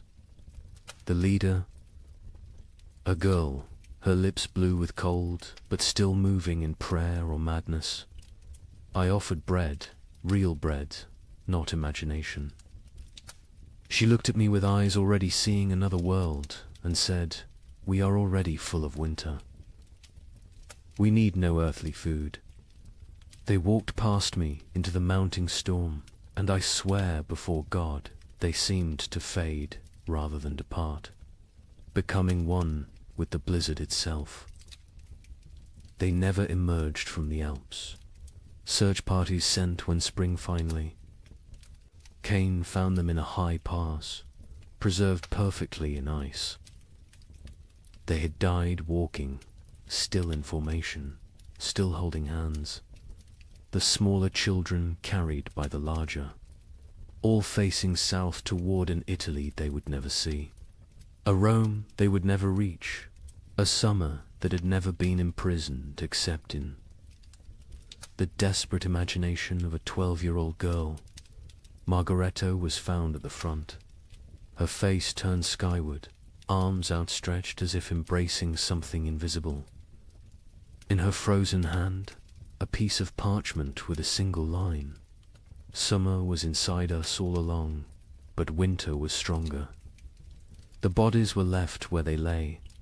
The Archbishop of Salzburg declared the site sacred ground, saying, "They died as pilgrims, seeking God's warmth. Let them remain as monuments to faith or folly, no longer know the difference." But the story doesn't end with their deaths. When spring finally came in 1322, when the famine finally broke, wildflowers grew in unusual abundance along the route the children had walked. Skeptics said it was from the organic matter their bodies had left. Believers said it was summer finally answering their call, 3 years too late. Parents who had let their children go lived with mathematical grief. They had solved the equation of survival by subtracting their offspring. Most went mad. The baker of Hamelin, Margaret's father, spent his remaining years making bread he would leave outside his shop each dawn for when the children returned from summer. He died calling Margareta's name, swearing he could hear her singing. The children's crusade of frost became mythology before the last body was found. Some claimed the children had found summer and stayed there, unable to return. Others said they had become the spirits of winter, doomed to walk the Alps forever, searching for warmth that doesn't exist. A few insisted they had seen the children in dreams, playing in fields of grain, finally warm, finally fed, finally free. A chronicler in Vienna wrote the definitive epitaph. They were children who had never known spring, following a child who dreamed of summer, seeking a warmth that had died before they were born. They walked to their deaths with more purpose than most live their lives. They failed to find summer, but they succeeded in escaping winter, which may have been the only success possible. The children's crusade of frost represents the absolute, nadir of the great famine, not the death of hope, but hope itself becoming death's agent. When children abandon their parents to seek impossible dreams, when parents let them go knowing the truth, when entire societies watch their future walk away into frozen oblivion and do nothing because nothing can be done, that is when civilization doesn't just collapse but voluntarily dissolves. Yet there's something else in this story, something that explains why it haunted Europe for generations. Those children, doomed and deluded, chose their fate. In a world where death was certain, they chose to die seeking rather than waiting. They wrote their own ending rather than having it written for them. They failed, but they failed attempting the impossible, which is perhaps the most human thing one can do. The last word belongs to a nameless child, one of hundreds found in that alpine pass, who had carved into a frozen tree trunk. We came to find summer. We found each other. That is enough. By 1320, something unprecedented was happening across Europe. Entire villages were disappearing, not dying, disappearing. A tax collector would arrive to find homes standing empty, fires still warm, food still on tables, but not a soul in sight. Bishop of Lincoln investigated 17 such villages. His report contains a chilling observation. In each dwelling we found the same thing, a single word carved into the main beam. Forgiven. We know not if they sought forgiveness or granted it. Modern archaeologists have found evidence these villagers walked en masse into forests, bogs, or the sea. Mass suicide? Mass migration to nowhere? We'll never know. But the pattern was always identical. They left everything behind except their children. The children, it seems, they took with them to whatever end they chose. The first documented vanishing was Thornwick, a village of 200 souls in Yorkshire.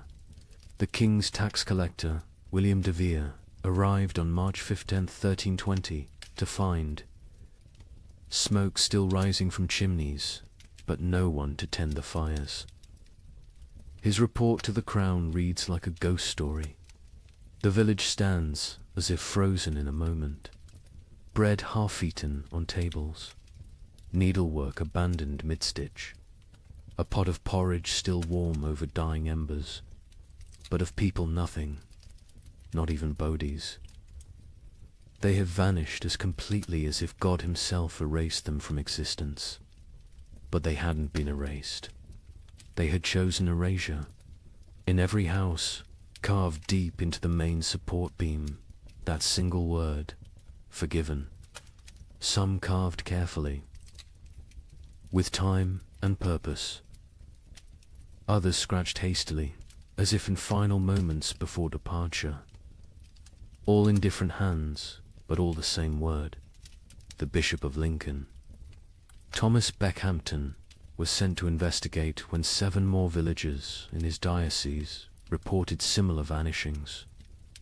His investigation team included scribes, soldiers, and physicians. What they found challenged their understanding of human behavior. We tracked them, the bishop wrote. 200 people cannot vanish without trace. We found footprints leading from the village, all together, walking in the same direction. Men, women, children, elderly, every soul that could walk had walked. Those who couldn't walk had been carried. The tracks led to Sherwood Forest and then ... stopped. Not scattered, not turned back, simply stopped, as if they had stepped off the earth itself. Deeper investigation revealed planning. These weren't spontaneous disappearances, but coordinated evacuations. In Thornwick, they found evidence of a final feast. Everyone had eaten together one last time, using the last of their stores. In Grimsby, they discovered that villagers had released all livestock, opened all gates, freed all caged birds. They had systematically undone civilization before walking away from it. The physician, Master Hugh of Salerno, noted something disturbing. No signs of violence, no evidence of force. These people chose to leave. More troubling, they chose together. What conversation, what collective decision leads an entire community to abandon existence itself? The pattern spread across Europe like a plague of absence. In Bavaria, the village of Klinwald vanished, leaving behind a communal letter. We go to find what God has hidden from us. We go together because alone we are nothing. We take our children because they deserve better than this slow death. We leave our homes because homes without hope are merely tombs with windows. Seek us not. We are already farther than you can follow. The French village of Moulambus left more disturbing evidence. Every adult had written their name on the church wall, followed by their sins: murder, theft, adultery, cannibalism. The last entry in the priest's hand: we have all sinned beyond redemption. We go to place ourselves before God's judgment directly, rather than wait for him to find us here. But it was the German village of Hofnungslos that provided the most complete picture. They had left a chronicle, written collectively, each family, contributing a passage. We have eaten our horses. We have eaten our dogs. We have eaten our leather. We have eaten our dead. We have eaten hope itself. What remains is not life, but the mockery of life. We choose to end this mockery on our own terms. The Muller family counts 5 souls still breathing. We have survived by unspeakable acts. Our youngest no longer speaks. Our eldest no longer sleeps. We are alive, but not living. Tomorrow we walk toward whatever judgment awaits. I am Klaus the smith.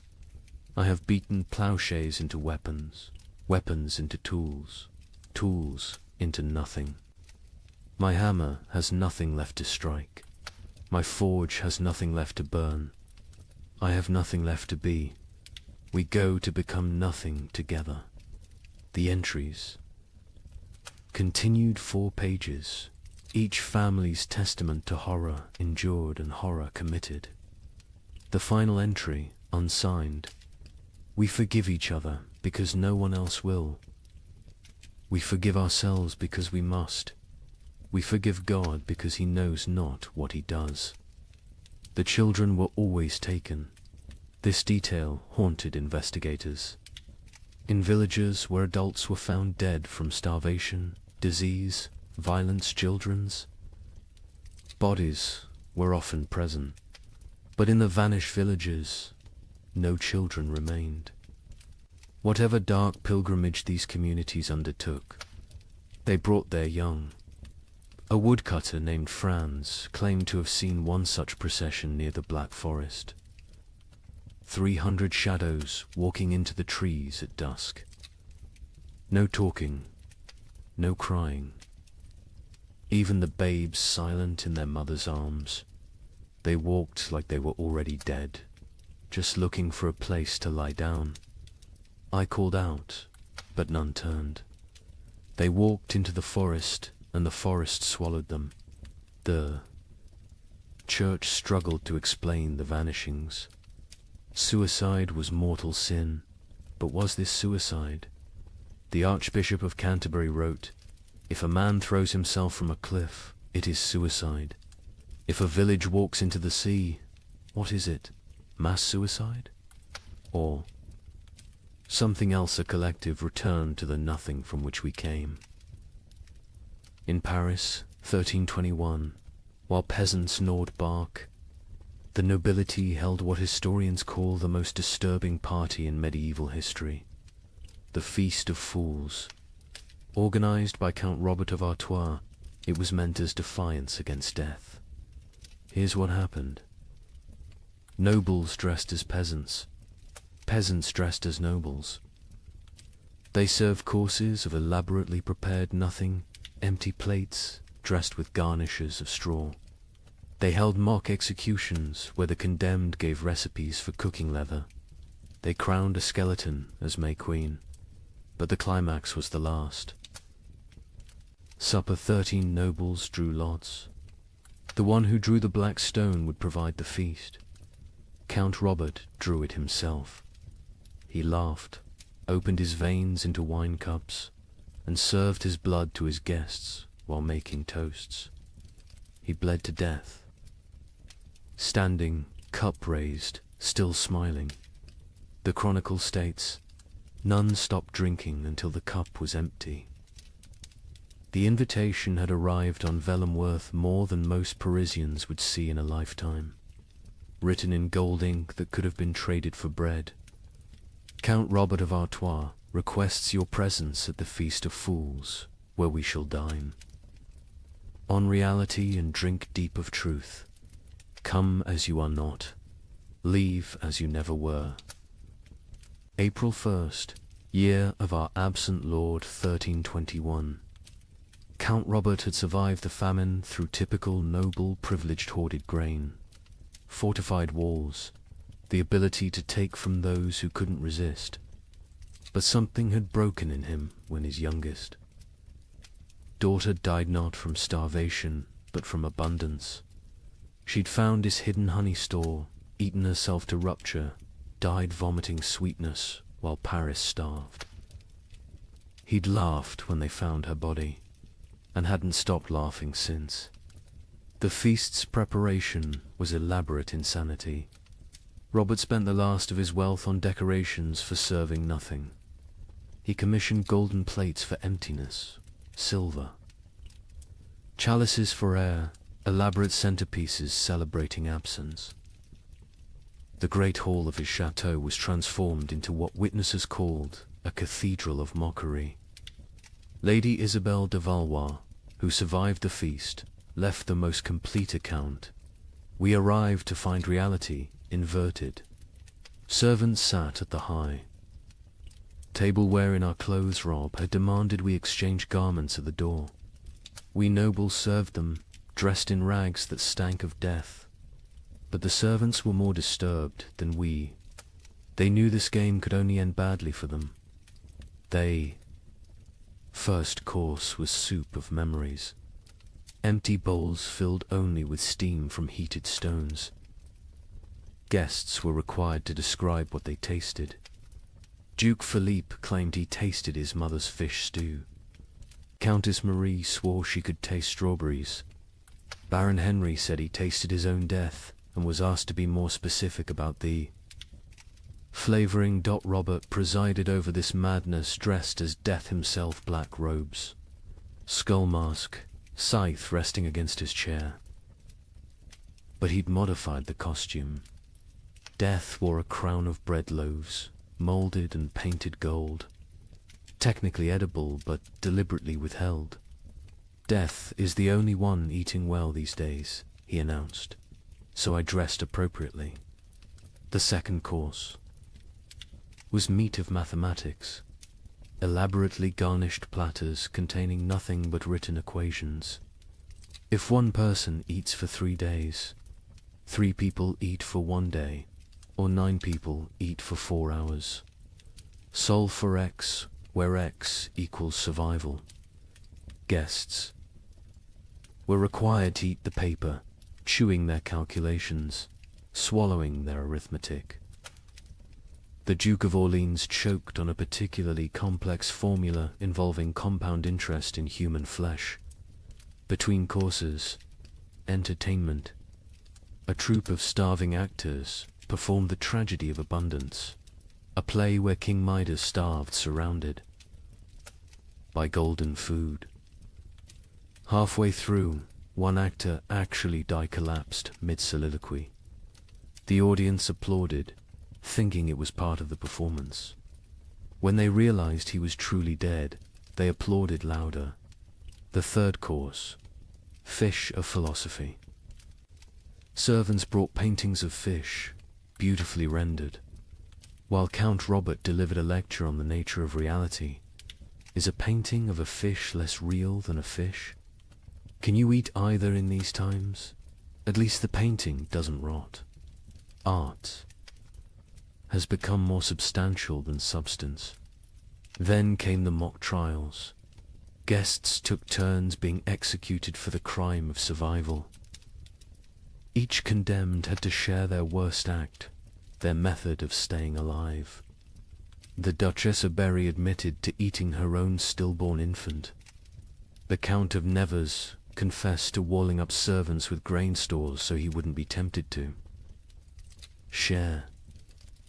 The Bishop of Parisiaz, a bishop attended, revealed he'd been giving last rites with unconsecrated hosts because he'd eaten all the blessed ones. Each confession was met with mock judgment. Guilty of humanity, Robert would declare. Sentenced to continued existence. The crowd would laugh, but it was laughter like screaming, laughter like sobbing. Laughter because the alternative was acknowledging what they'd all become. The fourth course was vegetables of vanity, sculptures made from human hair and nail. Clippings arranged to look like salads. We consume ourselves, Robert explained. We always have. The famine just made it literal.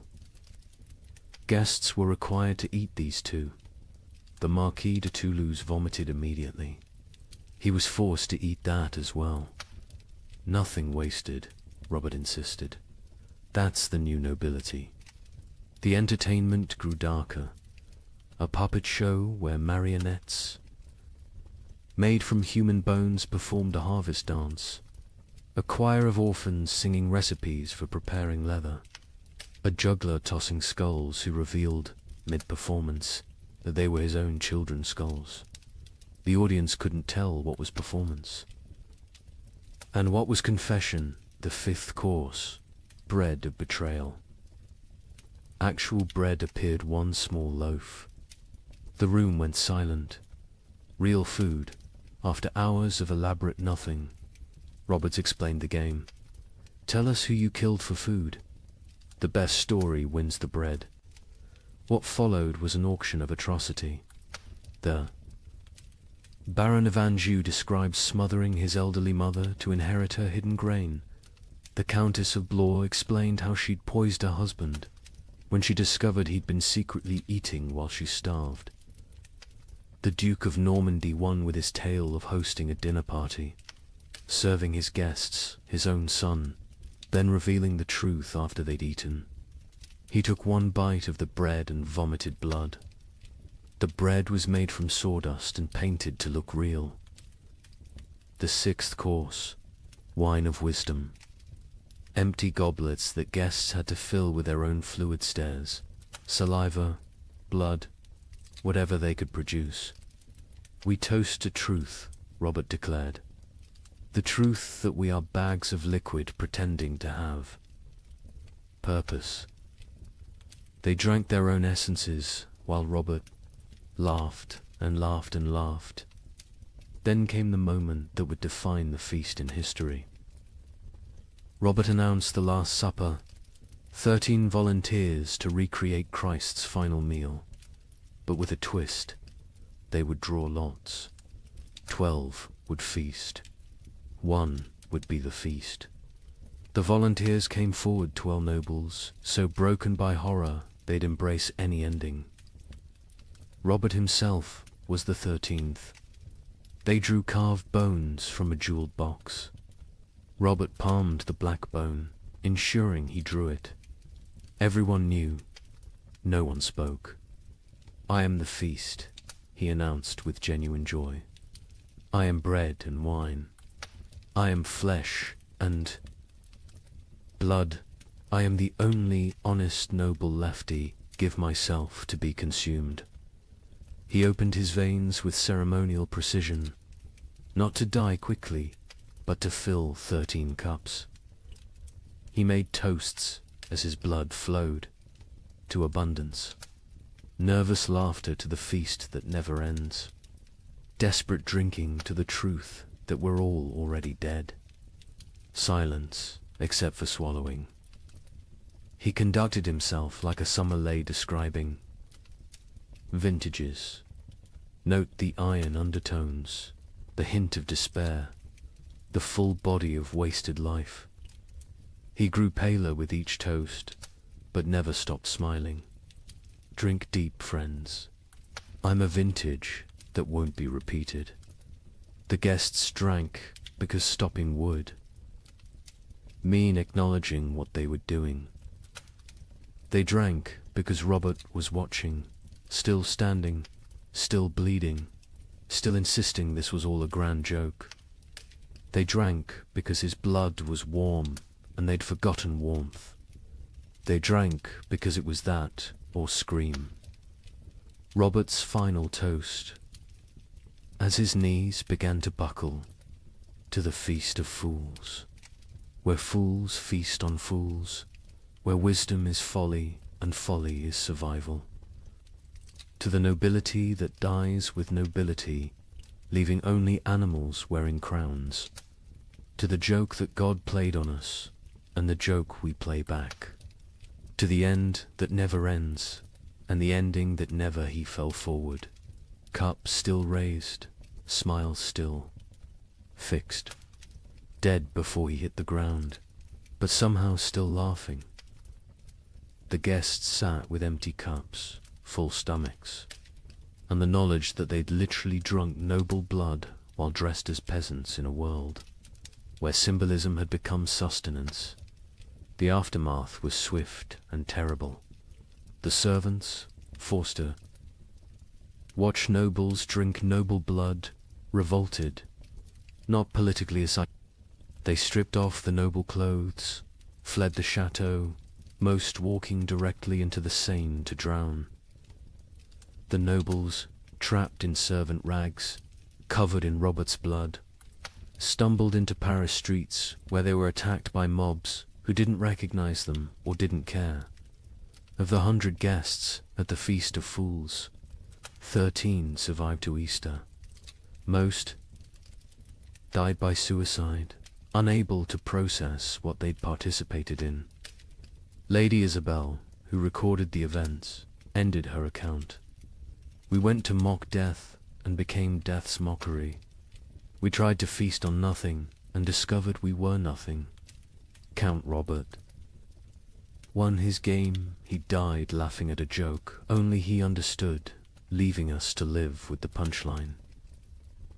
The Feast of Fools wasn't just noble decadence, it was aristocracy's suicide note written in performance art, when the highest class of society serves nothing on golden plates.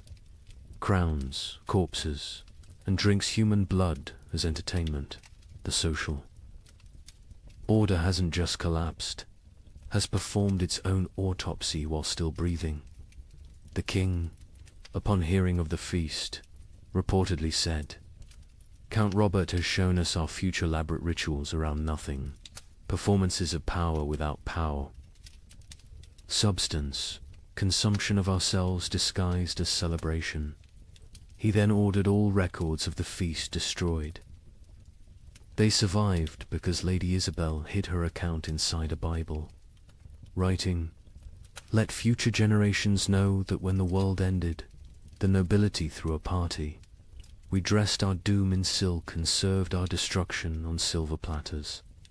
We made horror into art because art was all we had left. And when the last toast was raised, it was to our own annihilation, delivered with perfect etiquette. Let me share numbers that medieval minds couldn't comprehend. In 1310, Europe's population was roughly 75 million. By 1322, it was 60 million. 15 million people gone. Not from plague, not from war, from cold and hunger, but statistics hide. Individual horror. In the town of Ypres, they kept exact records. Population 1315, 10,400. Population 1,322, 2,100. But here's the detail that haunts. Of those 2,100 survivors, only 300 were the original residents. The others, they came from elsewhere, drawn by rumors of food, only to find more death. The prior of Ypres wrote, "We no longer bury the dead. We stack them like cordwood, waiting for spring. But spring never comes warm enough to dig. The numbers tell a story that words cannot." The Abbey of Saint-Denis kept meticulous death records, originally for prayers for the departed. By 1318, they'd stopped recording names, just tally marks. 5 marks crossed through. 5 marks crossed through. Pages and pages of groups of 5, like a child learning to count, except each mark was a human soul. Brother Felipe, the abbey's mathematician, calculated the rate of death. In 1315, we lost 1 soul per week. By 1316, 1 per day. By 1317, 1 per hour. By 1318, we stopped counting because the living were too few to count the dead. Mathematics itself collapsed when the numbers exceeded comprehension. The Italian city-states, with their banking traditions, kept the most precise records. Florence's census of 1310 recorded 120,000 souls. The census of 1322 recorded 45,000. But hidden in those numbers was darker arithmetic. Of the 45,000 survivors, 30,000 had arrived during the famine, refugees from the countryside. The original Florentine population had dropped from 120,000 to 15,000. 7 of every 8 natives had perished. Venice's records reveal the geographic mathematics of death. The city's famous districts died at different rates. San Marco, where the wealthy lived, lost 40% of its population. Castello, where the poor, crowded, lost 85%. But here's the cruel irony: the wealthy districts died faster in the final years. Once money meant nothing, poverty became an advantage. The poor knew how to starve. The rich only knew how to eat. In England, the Doomsday Book had recorded settlements since 1086. By comparing tax records from 1310 to 1322, we can track village-level devastation. In Norfolk, 40% of villages recorded in 1310 no longer existed. By 1322, not depopulated, erased. The land itself forgot humans had ever lived there.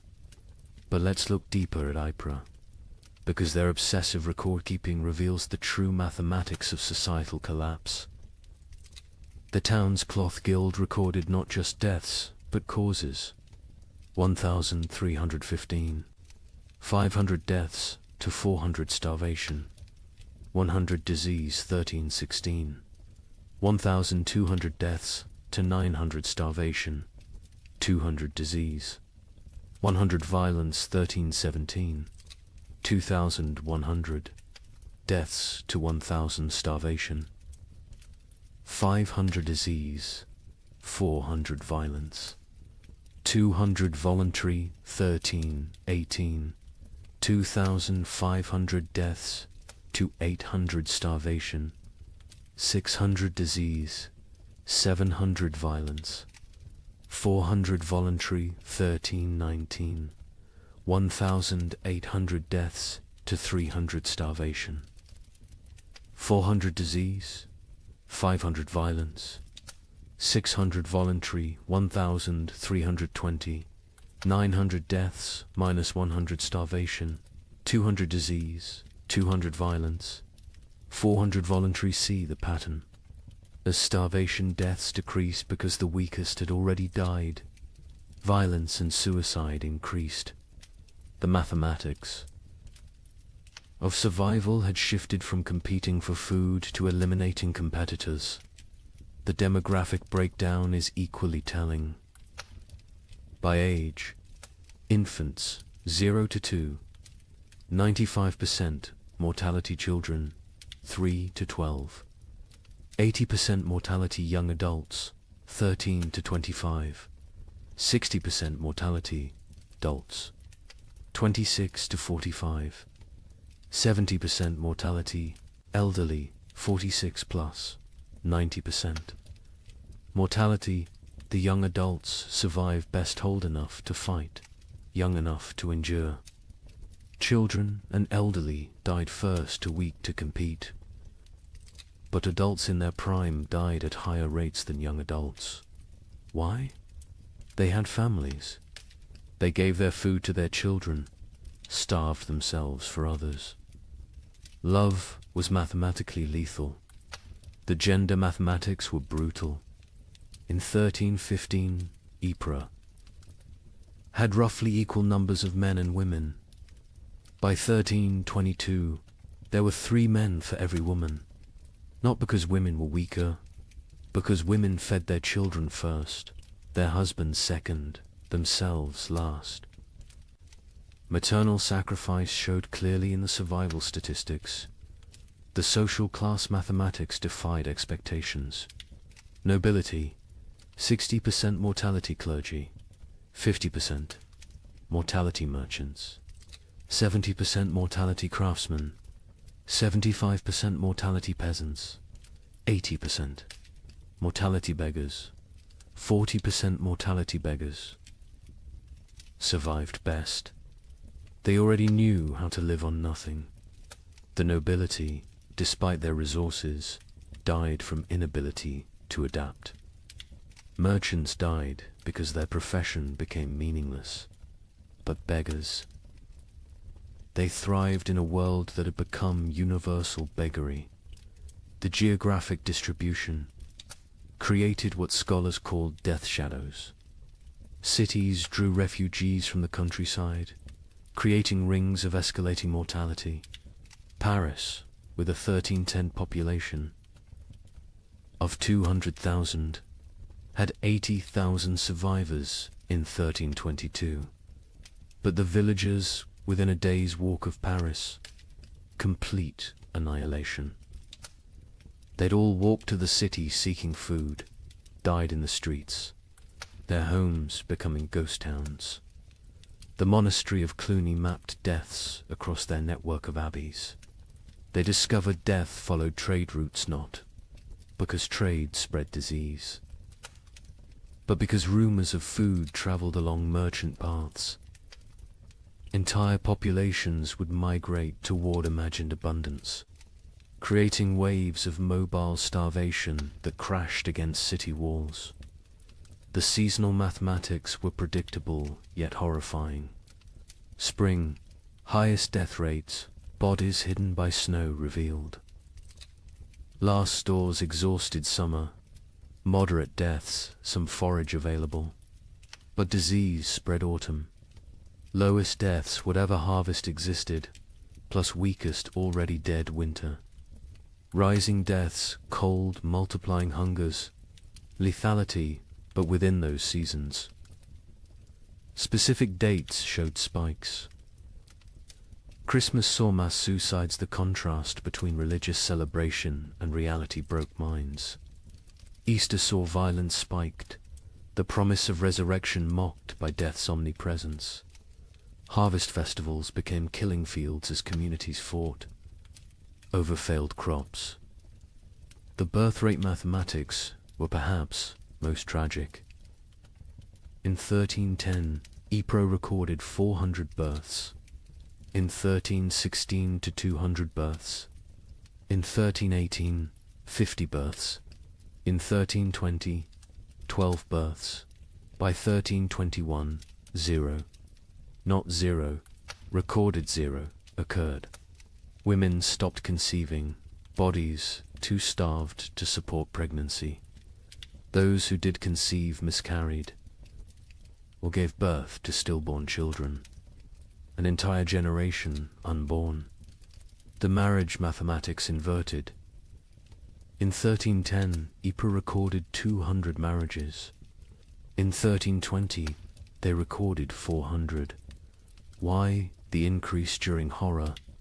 Survival partnerships. Widows with food, marrying widowers with shelter. Children married to combine family resources. Marriage became merger. Love replaced by mathematics. The death-to-burial ratio reveals societal collapses. Progression to 1,315. One death equals one burial, 1316. Two deaths equals one burial, 1317. 5 deaths equals one burial, 1318.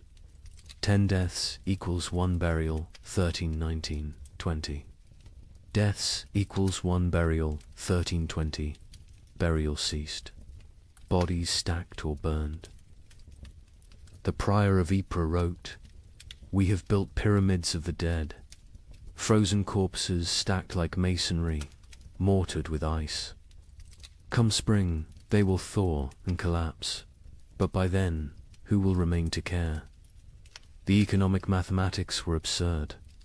The price of wheat increased 2,000% between 1315 and 1320, but expressing it as percentage obscures the reality. In 1315, a penny bought a loaf. In 1320, a year's wages couldn't buy a crumb. Money became meaningless. The only currency was calories. Distance mathematics changed. In 1310, a healthy person could walk 20 miles per day. By 1320, survivors could manage perhaps 2 miles. The world shrank as human capability decreased. Villages 10 miles apart became unreachable foreign lands.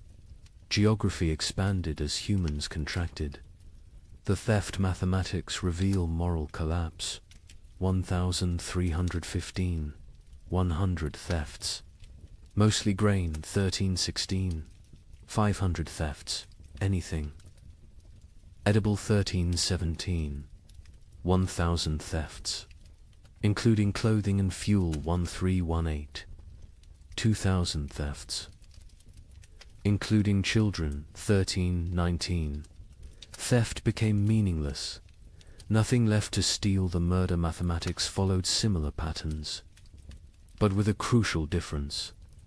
Murders peaked in 1318, then declined not from returning morality, but from lack of strength.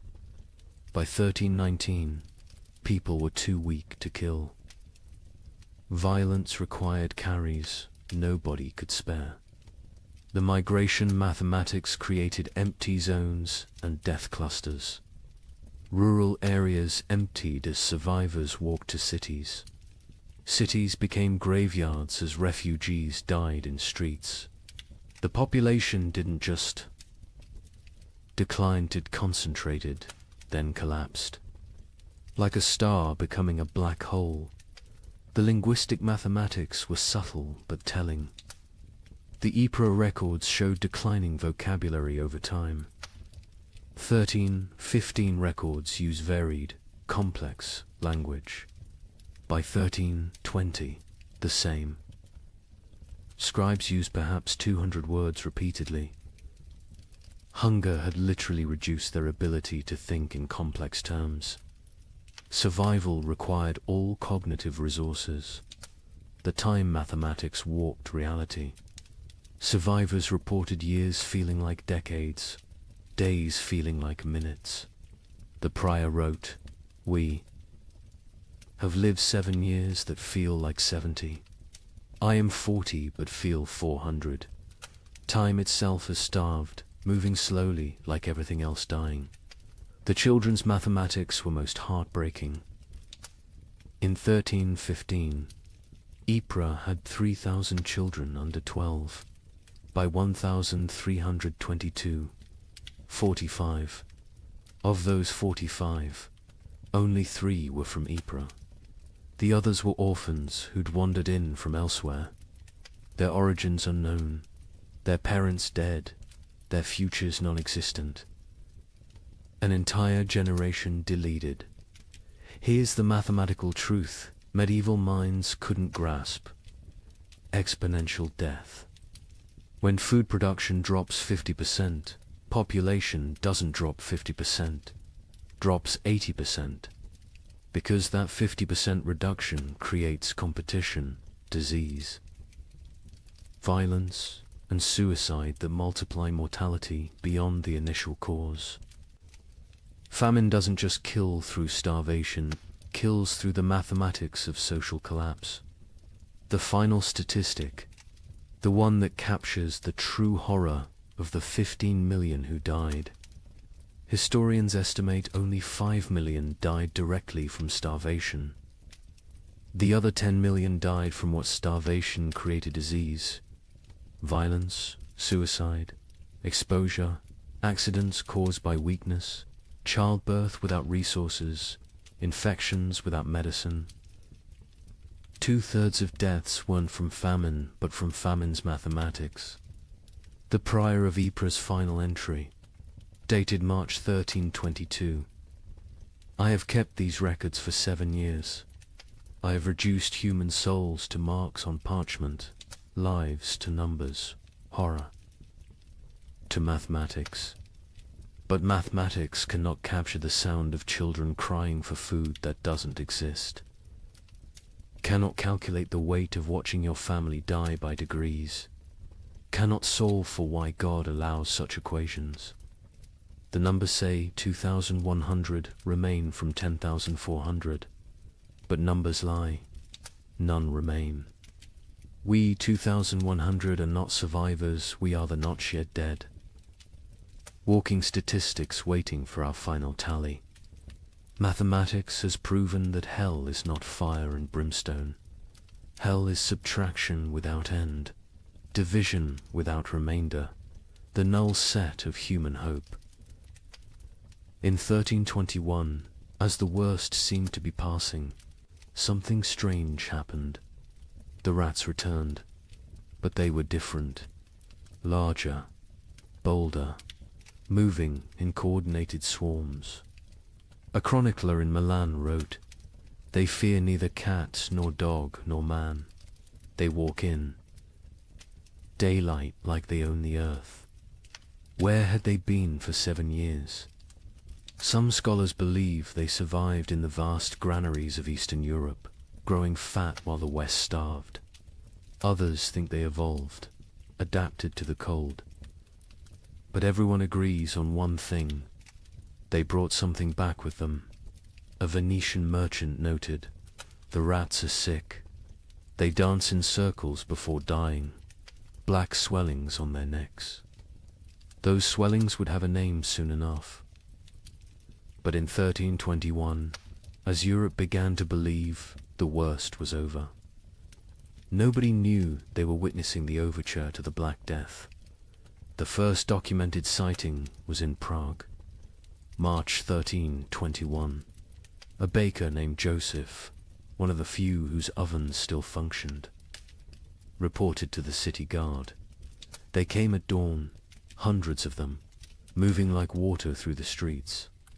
But wrong. Rats don't move together like soldiers. These did.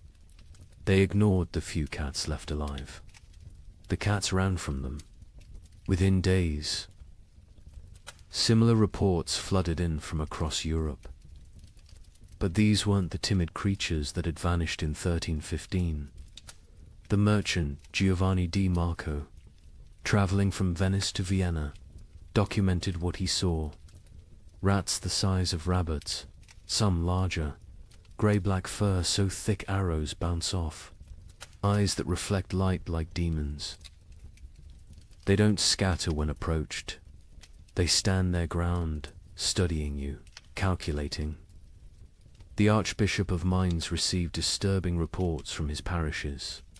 The rats show intelligence beyond nature. They work in teams, some distract while others steal. They've learned to open latches, untie knots, even use simple tools. A priest in Worms saw one using a stick to knock bread from a high shelf. This is not natural. This is diabolic. But where had they been? The 7-year absence created wild theories, but one Benedictine scholar, Brother Antonius of Regensburg, proposed something chillingly plausible. The rats didn't vanish, they migrated east, following ancient Roman grain routes to the steppes. Beyond Hungary, there, in the vast underground granaries, built by emperors and forgotten by time, they found paradise. Infinite grain, no predators, perfect breeding conditions, 7 years of unlimited food and reproduction. They've returned not as the same species, but as something evolved. The physical changes were documented obsessively. A physician in Paris dissected several specimens, twice the size of pre-famine rats. Muscle density increased by half. Teeth lengthened and serrated, capable of chewing through wood, even soft metals. Most disturbing, enlarged brains. The cranial capacity has increased by 1/3. These are not the rats that left. These are their descendants, shaped by 7 years of plenty while we endured 7 years of want. The behavioral changes were even more unsettling. The rats showed coordination that defied explanation. A witness in Cologne described an attack on a grain warehouse. They moved in waves. First wave gnawed the doors, while others waited. When guards appeared, they retreated. In perfect synchronization, they returned at night with more numbers, attacking from multiple points simultaneously. They knew we were watching. They waited until we were exhausted. They had lost all fear of humans. Previous generations of rats fled from people, lived in shadows, scavenged secretly. These new rats walked openly through marketplaces, entered homes while families ate, stared directly at humans with what witnesses described as calculating intelligence. A child in Nuremberg reported rats watching her family eat dinner through the window. "Counting us," she said. "The cats, those few that survived the famine, refused to hunt them." A chronicler in line observed. "Our best Mauser, who survived 7 years of horror by hunting, now cowers when rats pass. He recognizes something we don't. The predator-prey relationship is inverted. The cats know they're now the prey. Dogs fared no better. Hunting hounds trained to kill wolves ran from rat. Swarms, a pack of street dogs in Milan, hardened by years of surviving on corpses, was found torn apart. Witnesses said the rats had hunted them like wolves hunt deer, driving them into a corner, exhausting them, then moving in for the kill. But it was the rats' relationship with the dead that proved most disturbing. During the famine, corpses had accumulated faster than burial. Mass graves, body piles, frozen pyramids of the dead, all untouched for years. The returned rats showed intense interest in these sites. Not to feed, they seemed well fed, but to investigate. A gravedigger in Bordeaux reported. They dig into the mass graves, not eating, just ... examining. They spend hours among the bones, touching them with their paws, almost like they're reading something. Then they emerge and dance, spinning, leaping, falling over, getting up, spinning again, like they're drunk or mad. The dancing disease appeared first in the rats, then in the animals they bit, finally in humans. But in 1321, people thought it was just strange behavior. They didn't connect it to disease. Why would they? The rats looked healthy, even robust. Larger, stronger, more vital than any rats in memory. An Italian merchant named Carlo Benedetti made the crucial observation that historians would later recognize as prophetic. The rats congregate at trade routes, ports, and crossroads. There, not seeking food, food exists everywhere now, that so few remain to eat it. They're positioning themselves along human movement patterns, waiting, but for what? The rats showed particular interest in the remaining churches and monasteries. Brother Francis of Assisi documented their behavior. They enter during services, completely unafraid of the congregation. They sit in neat rows as if listening to the sermon. When we sing hymns, they sway. When we pray, they bow their heads. Mockery, mimicry, or something else. They seem to be waiting for something, some signal we cannot perceive. The first human deaths directly attributable to the returned. Rats came in summer 1321, not from attack from disease. A family in Bruges who'd been bitten while defending their grain store fell ill within days.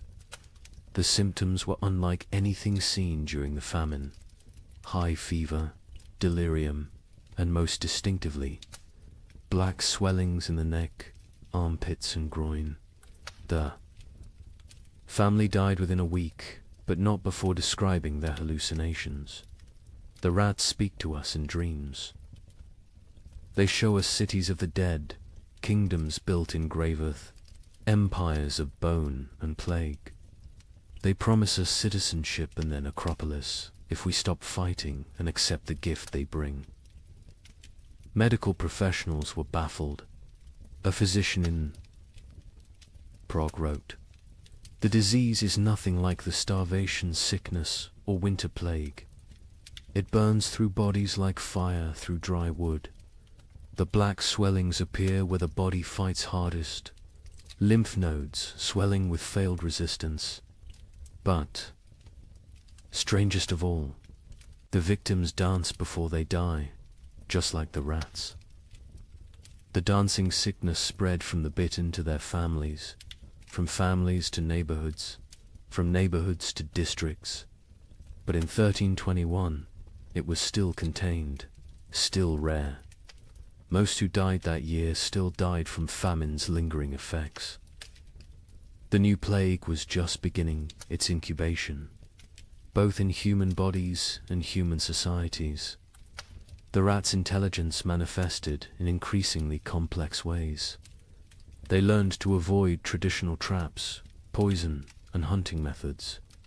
They developed new social structures: scout rats who tested food for danger, guard rats who watched for threats, even what appeared to be leader rats who directed group movements through series of squeaks and gestures. A scholar in Vienna documented their learning capabilities. We captured one, intending study.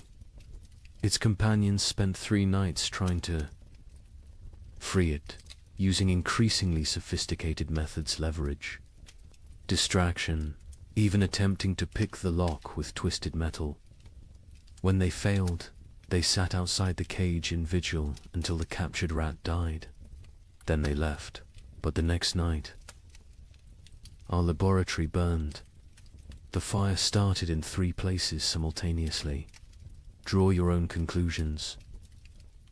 The church struggled to explain the rats' return. Were they demons? Punishments? Tests? The Bishop of Cologne preached. For 7 years they abandoned us to our suffering. Now they return in our moment of hope, stronger for their absence. They are either God's final curse or Satan's opening move in some greater game. Either way, they herald something worse than what we've endured. Popular folklore developed quickly.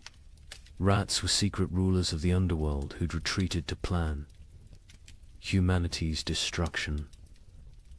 They would transform human souls, twisted by starvation, into animal form. They were advanced scouts for an invasion from hell itself. Each theory was more fantastic than the last, but none were as terrible as the truth. The truth was biological, not theological. The rats had spent 7 years in isolated populations, breeding rapidly in the eastern granaries. Diseases that would normally kill them had instead created resistant populations. The Black Death bacterium, Yersinia pestis, had found perfect incubation conditions, countless hosts, rapid reproduction, isolation from human interference. The rats weren't evil. They were evolution's answer to abundance. After scarcity, by autumn. 1321, the dancing sickness had spread to every major city. Still not epidemic, still not recognized as connected to the rats, but growing. The correlation between rat populations and disease was noticed by a few. An Italian doctor wrote, "Where rats congregate, sickness follows.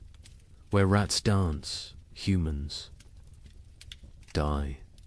Where rats thrive, plague arrives."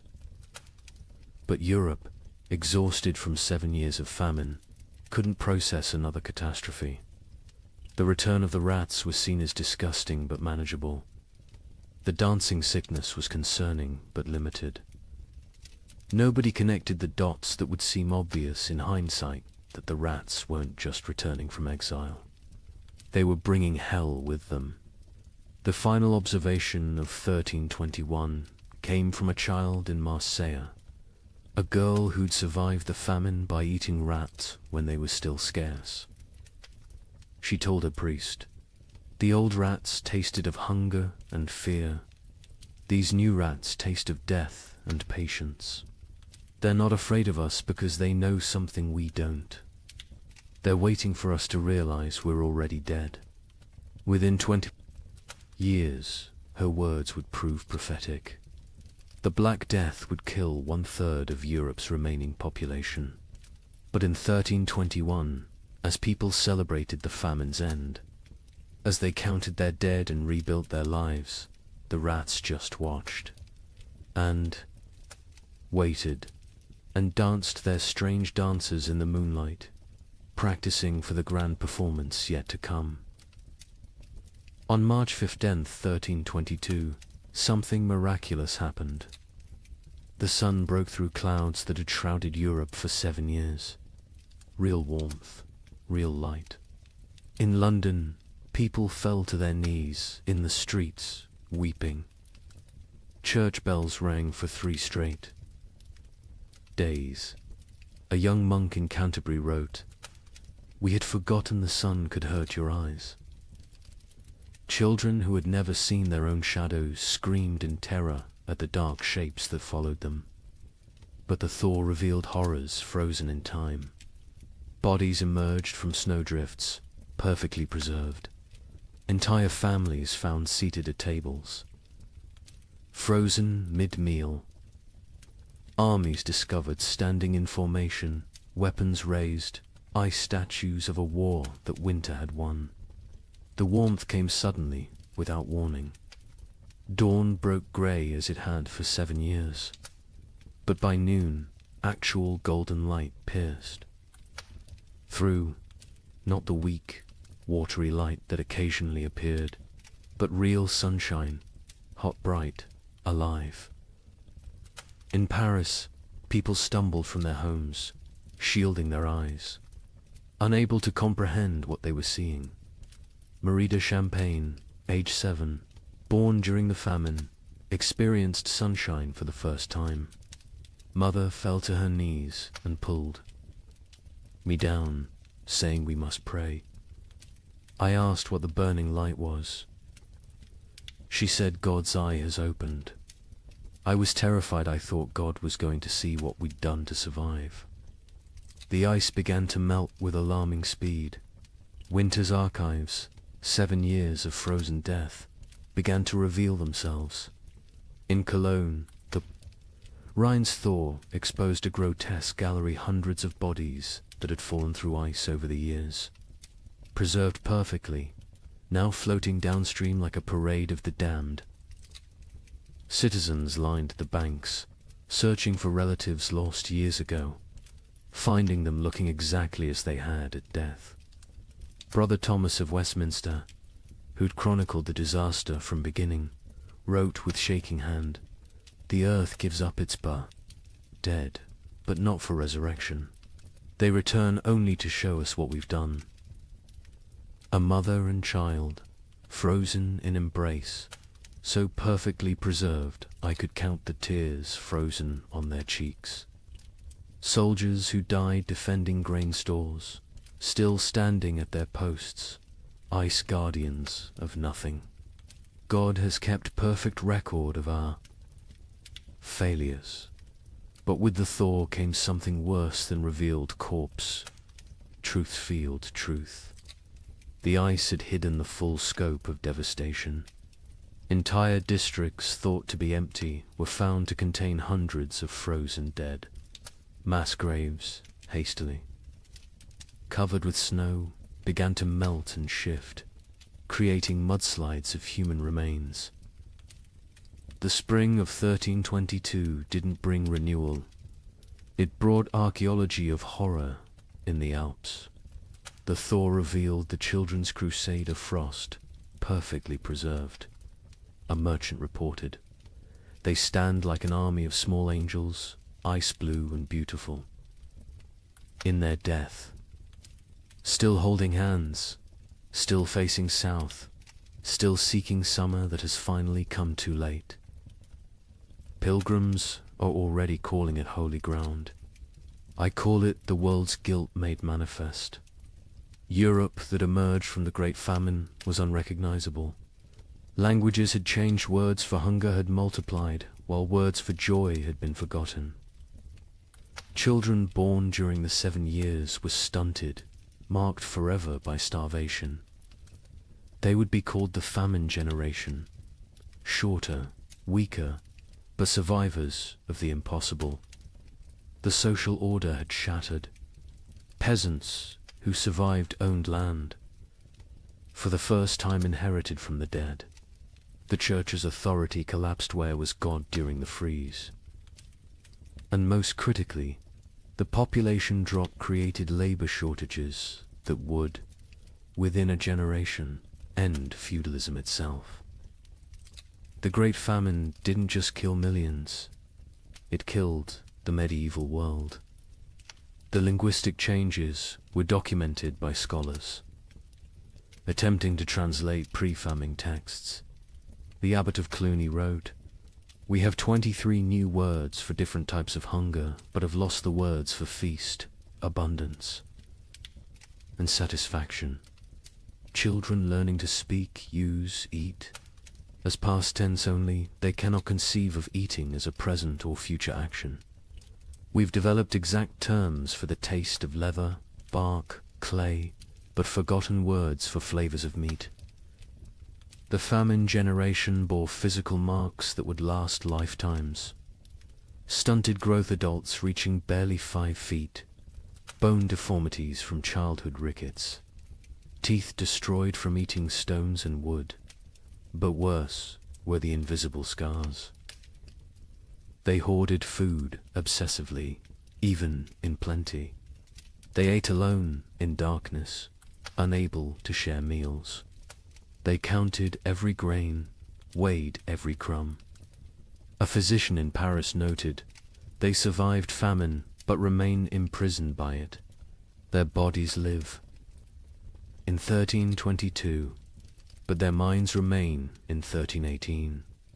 The social revolution was immediate and irreversible.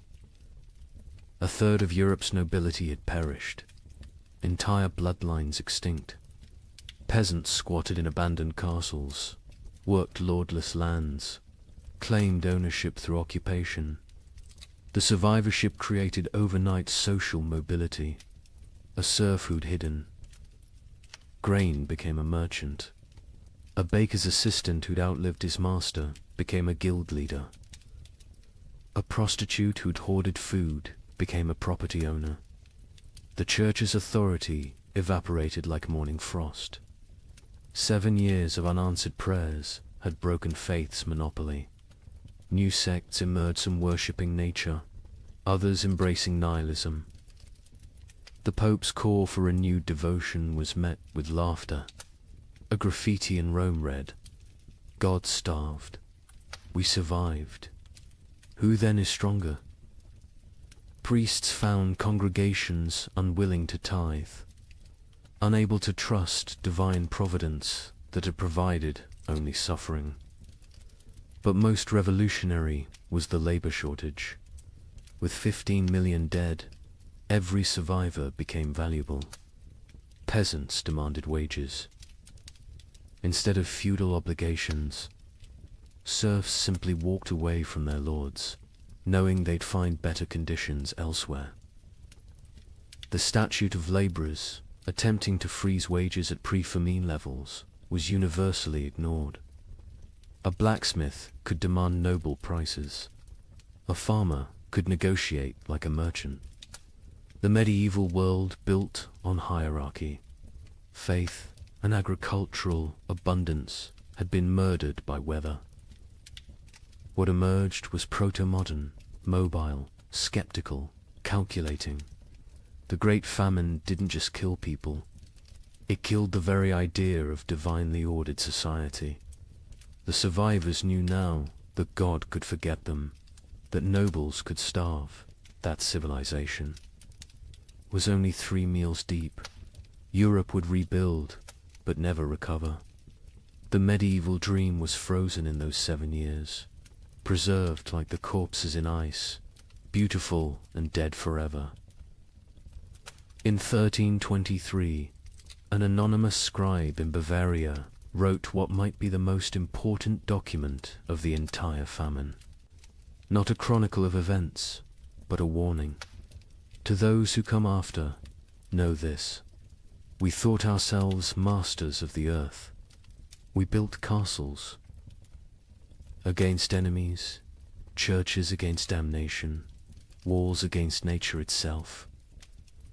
But when the sky turned against us, when the very air became our enemy, we learned that civilization is only 3 mills deep.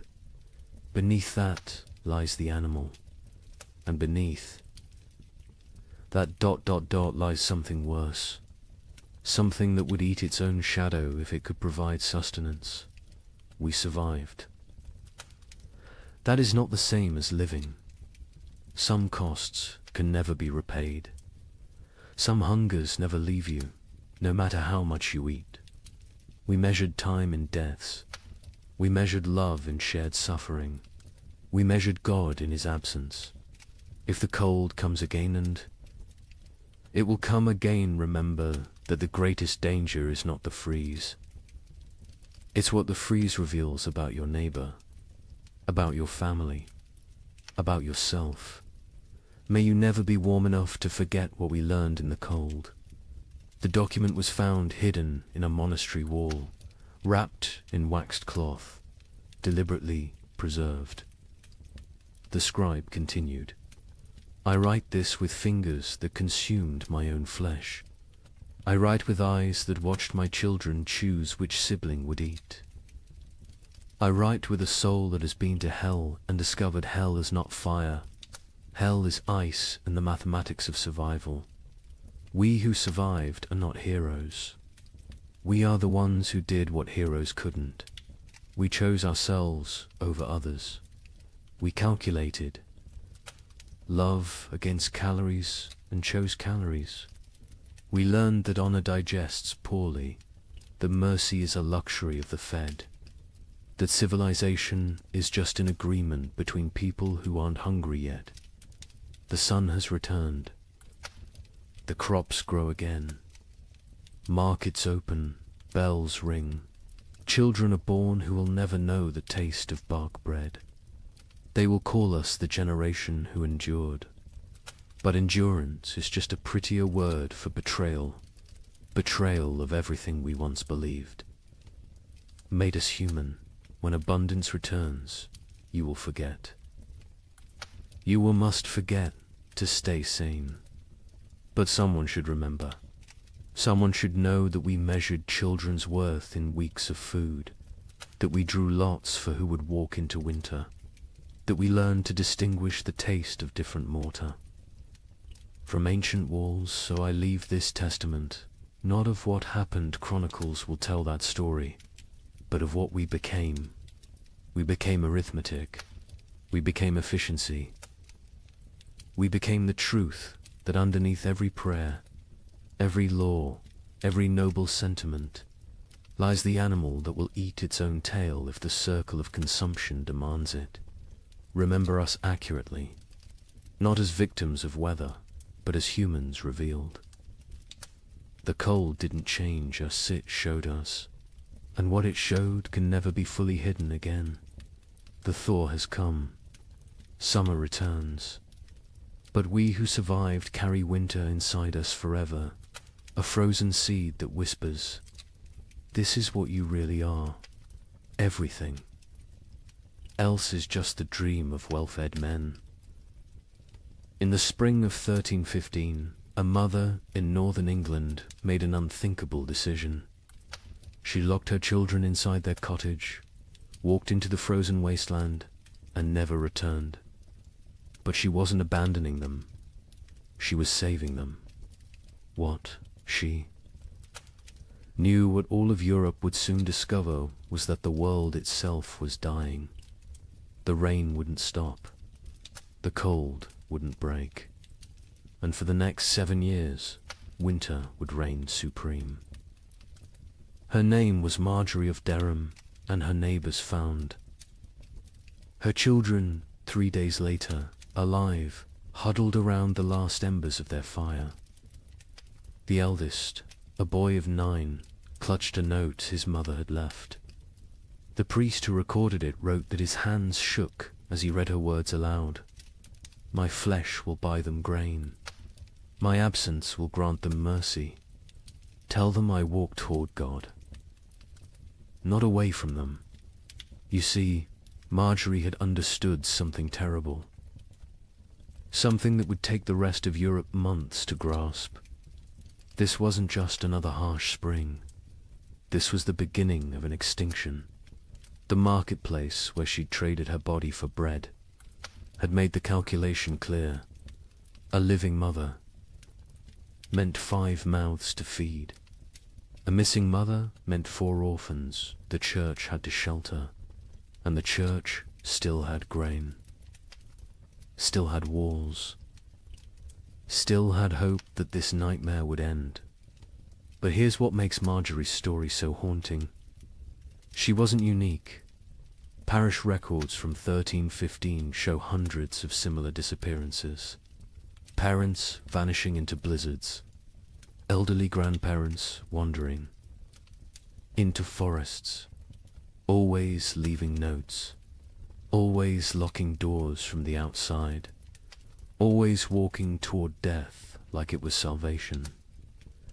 The chronicler Geoffrey Le Baker would later write about that spring with words that feel pulled from nightmares. The rains began on St. George's Day and fell like God had forgotten how to do anything else. Not the warm rains of April that wake sleeping seeds, but frozen needles that killed whatever they touched. Crops didn't fail, they drowned standing. Rivers didn't flood, they exploded from their banks like wounded animals. Think about that. For a moment, you're a medieval peasant. Your entire world is 3 miles wide. Everything you know about survival, every technique your father taught you, every prayer your mother whispered, assumes one simple truth, that seasons follow patterns. Spring brings life. Summer brings growth. Autumn brings harvest. Winter brings rest. But what happens when spring never comes? When winter refuses to die? When the very foundation of existence cracks beneath your feet? That's what began in 1315. Not a famine, not a crisis, but the complete collapse of natural order. And Marjorie of Durham, walking into that frozen dawn, leaving her children behind to live, was just the first character in a story that would consume 15 million souls. Before it ended. The question isn't how Europe survived, it's what Europe became to survive it.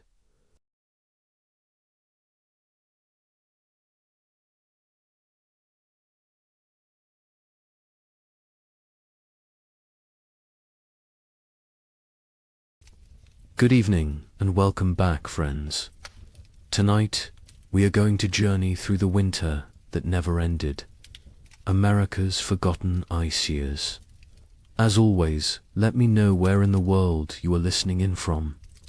Get cozy, settle in, and let's begin. She stood at the frost-covered window. Her breath formed clouds in the June air. Outside, snow fell on what should have been green cornfields. Her children huddled by the dying fire. They wrapped themselves in every blanket the family owned. She whispered a prayer, the same prayer she had whispered every morning for weeks. She asked God when spring would finally come. She did not know this was only the beginning. Picture thousands of similar scenes across the American frontier. Thousands of windows, thousands of prayers whispered into the impossible cold. What happened in 1816 was merely a prelude, a warning that no one heeded. 20 years later, something far worse came to the American interior. This time it would last not 1 year, but 3 brutal winters. They bled into each other without mercy, without explanation, without end. Between 1836 and 1838, a climate catastrophe struck North America. It has been nearly erased from popular memory.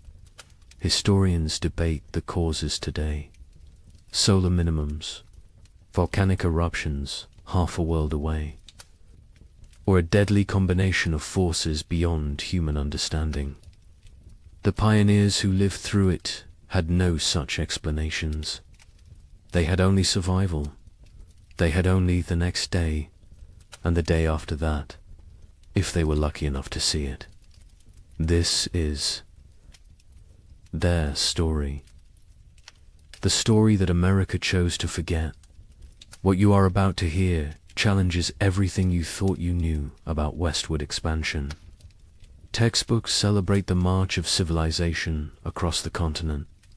They praise the brave pioneers, claiming their piece of the American dream. But they rarely mention the winters that nearly ended it all. They do not talk about the settlements that simply vanished. They do not discuss the mass graves discovered decades later, or the journals hidden in attics, journals filled with words that survivors could not bear to speak aloud. This is the story of the winter that never ended, and the people who somehow lived to see spring again. Late 1835. The American frontier hummed with optimism. The economy was booming. Land was cheap. Opportunity seemed limitless. Thousands of families poured westward into territories that promised fertile soil and new beginnings. Michigan Territory, Wisconsin, Illinois, Indiana, Ohio. These were the lands of promise. These were the places where a man could build something from nothing. A young couple in their early 20s had just claimed 160 acres in Michigan Territory. They were newlyweds. She was pregnant with their first child. He had spent the summer building a one-room cabin with his own hands. The logs were chinked with mud and moss. The roof was solid. The door hung true. They planned their first full harvest together. She planted a small garden near the cabin. Carrots, potatoes, beans. He cleared 3 acres for corn. At night they sat by the fire and talked about the future, about the children they would have, about the farm they would build, about growing. Old together on this land, an older family arrived in Illinois in the autumn of 1835. They had come from Pennsylvania, a mother and father with 3 children under 10 years old. They had sold everything they owned for this chance. The wagon journey had taken 6 weeks. The children were tired but excited. The father staked his claim near a creek. Good water, timber nearby, rich black soil that crumbled in his hands. He told his wife this was it. This was where they would prosper. She believed him. They all did dot in Ohio. A widower worked a small farm with his 2 teenage daughters. His wife had died of fever the previous summer. The grief was still raw, but he had responsibilities. Daughters to feed, a farm to maintain, a future to secure. For them, the older girl was 16, capable, strong. She helped with everything. The younger was 14, still learning, still growing. Together the 3 of them made it work. They honored the memory of the wife and mother they had lost by surviving, by building, by moving forward. This was frontier life in late 1835, hard but hopeful, isolated but connected through shared struggle. Communities were small but tight-knit. Neighbors helped neighbors. Barn raisings brought everyone together. Churches served as social centers. Sunday services were as much about community as worship. People traded labor, traded goods, traded gossip and news from back east. The isolation was real. Some homesteads were miles from the nearest neighbor, but people found ways to stay connected, to remain human in the wilderness. Daily routines followed the sun. Wake before dawn, tend the livestock, milk the cows, feed the chickens, collect eggs. Breakfast was simple: cornmeal mush, salt pork if you had it. Then the work began. Men cleared land, plowed fields, mended fences, chopped endless cords of firewood. Women tended gardens, preserved food, made soap, sewed clothes, raised children. Everyone worked. Even the smallest children had chores: gathering kindling, feeding chickens, watching younger siblings. There was no such thing as idle time on the frontier. As autumn 1835 arrived, families began their winter preparations. These were routines they knew well. They had survived winters before. They salted meat, packed pork and beef in barrels with salt and brine. The meat would keep all winter this way. They filled root cellars with potatoes, turnips, carrots, squash, onions. They dried beans, preserved fruits, made apple butter, rendered lard. Every scrap of food was precious. Nothing was wasted. Firewood was crucial. Men spent weeks cutting and stacking wood, cord after cord after cord. A family could burn through several cords in a hard winter. The stacks grew higher, oak for long burning, maple for cooking, pine for quick heat. The wood had to dry, green. Would wood smoke and not burn hot? So they cut wood a season ahead when they could. The wood piles near cabins stood taller than a man. They looked like enough. They always had been enough before. The young couple in Michigan worked together on their preparations. He hunted, brought home deer and wild turkey. She preserved the meat. They worked side by side. Her belly grew with the pregnancy. He worried about her working too hard. She laughed and told him women had been having babies since the beginning of time. She would be fine. The baby would come in May, spring, when everything was green and growing. It seemed perfect. The family in Illinois worked frantically to prepare. They had arrived late in the season. They had less time. The father pushed himself. Hard. Too hard. His wife worried. But they got it done. Meat preserved, vegetables stored, firewood stacked. The cabin was small but well built. They had purchased it from a family moving back east. The previous owners had said they missed civilization, missed family. The father thought they were foolish. This land was too good to abandon. His wife was not so sure, but she kept her doubts to herself. The widower and his daughters prepared. Methodically, they had done this before. Last year they had done it without a wife and mother. This year was easier in some ways. The grief was less sharp. The routines were established. The older daughter had learned her mother's preservation techniques. The younger helped without complaint. They worked together in comfortable silence, the kind of silence that comes from shared loss and shared survival. They would make it through another winter. They had to. December 1835 arrived cold and early. The first snows came before Thanksgiving, heavier than usual. The temperatures dropped fast. Old-timers mentioned it reminded them of 1816, the year without a summer. But the younger settlers dismissed the comparison. Every old-timer thought their memories were the worst. This was just a hard winter, nothing more. They had food, they had shelter, they had firewood. They would be fine. By January 1836, something felt different. The cold had a quality that went beyond mere temperature.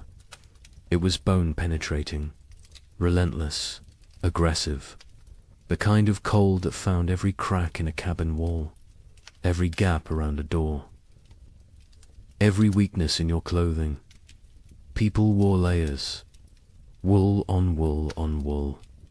They stayed close to fires. They moved less, conserved energy, conserved heat, conserved everything. Animals behaved strangely. Livestock refused to leave their barns. Horses stood in corners, unmoving. Even when offered food, cows produced less milk. Chickens stopped laying. The wildlife disappeared. Deer vanished from the forests. Rabbits seemed to evaporate. Tracks in the snow became rare, then non-existent. Hunters returned empty-handed day after day. Where had everything gone? The young man in Michigan noticed the silence first. The forest was always noisy. Birds, squirrels, the rustle of small animals, whined through leaves. But now there was nothing. just silence and wind. The wind never stopped.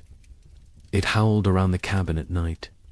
His wife pressed close to him for warmth, for comfort. She was 7 months pregnant now. He felt the baby kick against his back sometimes when they slept. He wondered what kind of world this child would be born into. In Illinois, the children asked their father why it was so cold. He told them God was testing them, testing their faith, their strength, their family. The mother said nothing. She watched. Their food stores. She calculated in her head. If winter ended in March like it should, they would be fine. But something in her gut told her March might not bring spring this year. The widower in Ohio kept a journal. He had started it after his wife died, a way to process grief, to feel less alone. In late January 1836, he wrote an entry that he would later try to burn. He wrote that the cold felt wrong, not natural, that he had a feeling of dread he could not shake, that his daughters felt it too, though they did not speak of it. He wrote that he was afraid, not of dying, but of failing to protect his girls, of not being enough. February arrived. It should have shown signs of weakening. Winter, longer days, occasional thaws. The promise of spring lurking beneath the cold. But February 1836 brought none of these things. It brought deeper cold, more snow, storms that lasted days. The sun appeared rarely. When it did, it seemed weak, pale, unable to warm anything. People began to worry, really worry. This was beyond a normal hard winter. Food stores were being depleted. Faster than expected. You burned more firewood in extreme cold. You ate more to maintain body heat. The calculations that had seemed conservative in November now seemed optimistic. Families began to ration. Smaller portions, fewer meals. Make it stretch. Make it last. Spring would come. It had to come. But as February turned to March, and March brought no relief, only more snow and more cold, a new emotion crept into Frontier. Cavern's fear, real fear, the kind that sits in your stomach and grows, the kind that wakes you at night, the kind that makes you count your remaining potatoes and feel panic rising in your chest, because spring should be here, and it was not. Coming, March 1836. The month that should bring thaw and birdsong and the first signs of life returning. Instead, it brought blizzards. Heavy wet snow that collapsed roofs. Winds that tore at cabin walls. Temperatures that dropped so low that water froze solid inside homes, despite the fires burning constantly. People began to understand. This was not a normal winter. This was something else entirely.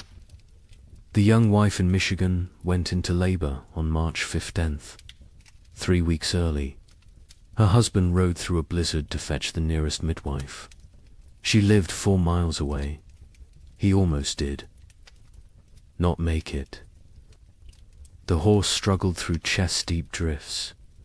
The wind cut through every layer he wore. He found the midwife. She came.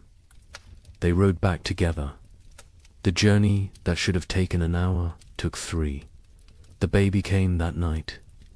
A girl, small but healthy, she cried strong. The mother wept with relief and exhaustion and fear. The midwife stayed 2 days until the storm broke. When she left, she told them the baby would need extra warmth, extra care. The mother already knew. She held the infant against her skin constantly, shared her body heat, prayed the cold would break before her milk ran thin. In Illinois, the family made a decision. They would send the eldest boy to the nearest town, 12 miles south, to buy supplies, if any could be had, extra flour, salt, anything. The boy was 8 years old, small for his age, but tough. His father gave him careful instructions. Follow the creek, stay near cover. If a storm comes, find shelter and wait it out. The mother packed him food for 2 days. She kissed his forehead, told him to be safe. He left before dawn. He returned 4 days later, frostbitten, exhausted, empty-handed. The town had nothing to sell.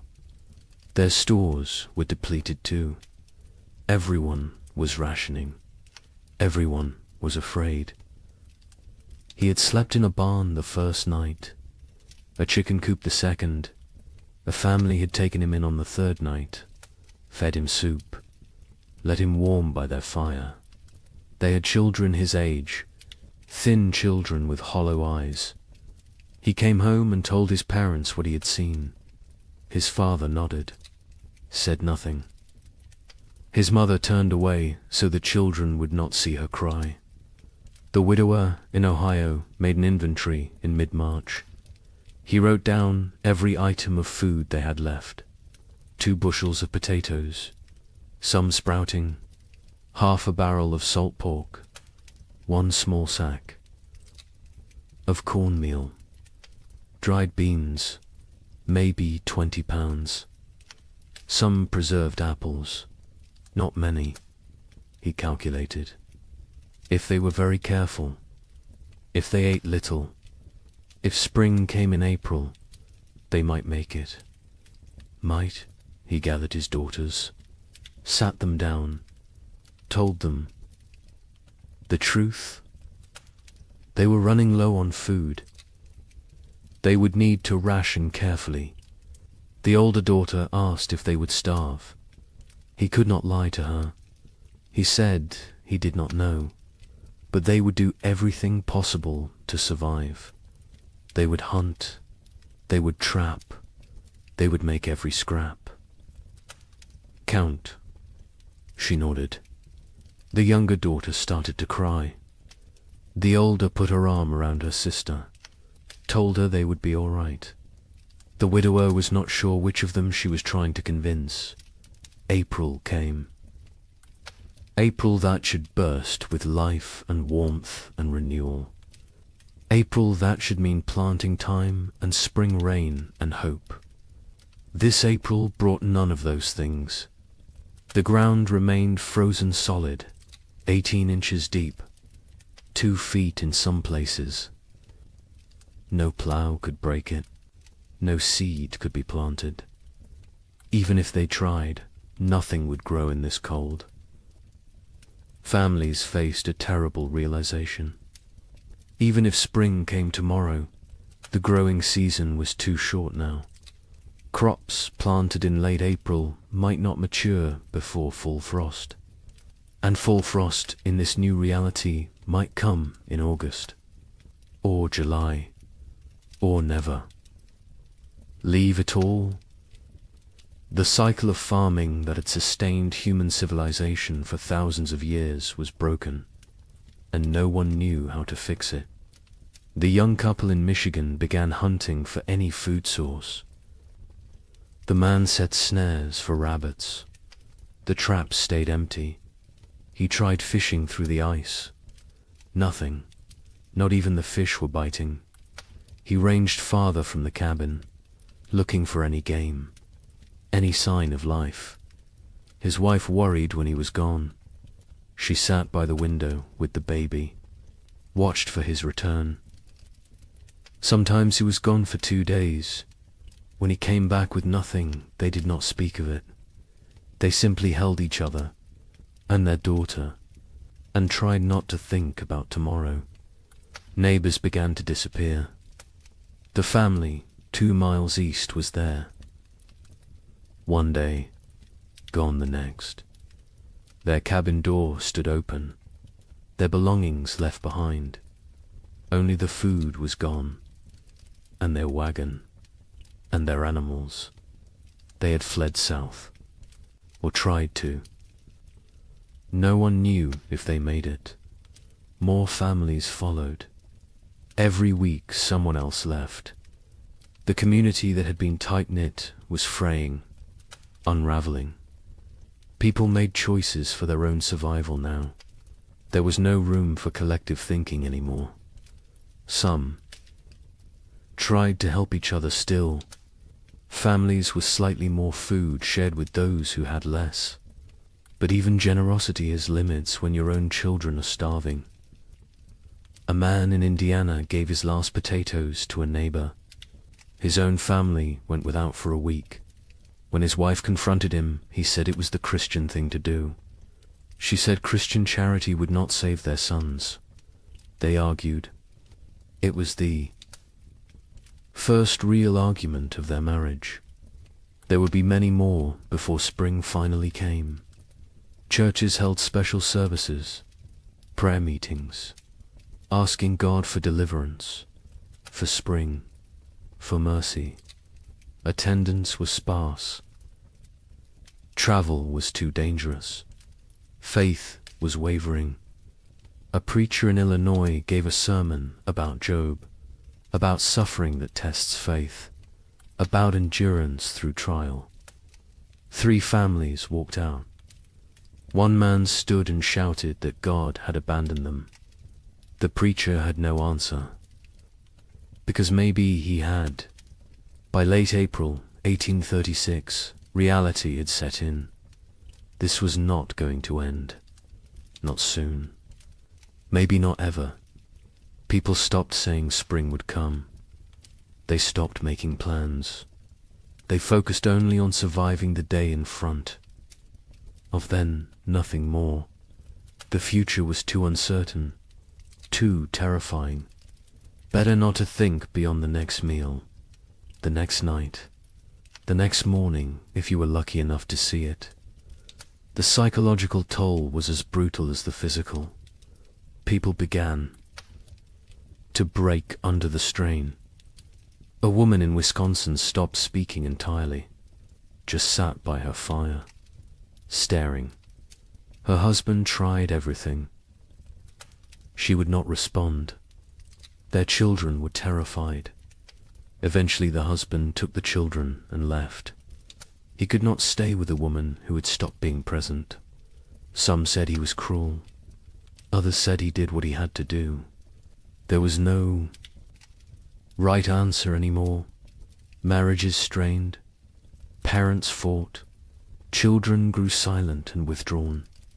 The pressure of constant survival wore away at human connections, at love, at compassion, at everything that made life worth living. People became hollow, going through motions, existing but not living, waiting for an end they could not see, and still the cold did not break. May arrive, May that should be warm and green, May that should mean gardens growing and livestock grazing. This May was grey and frozen.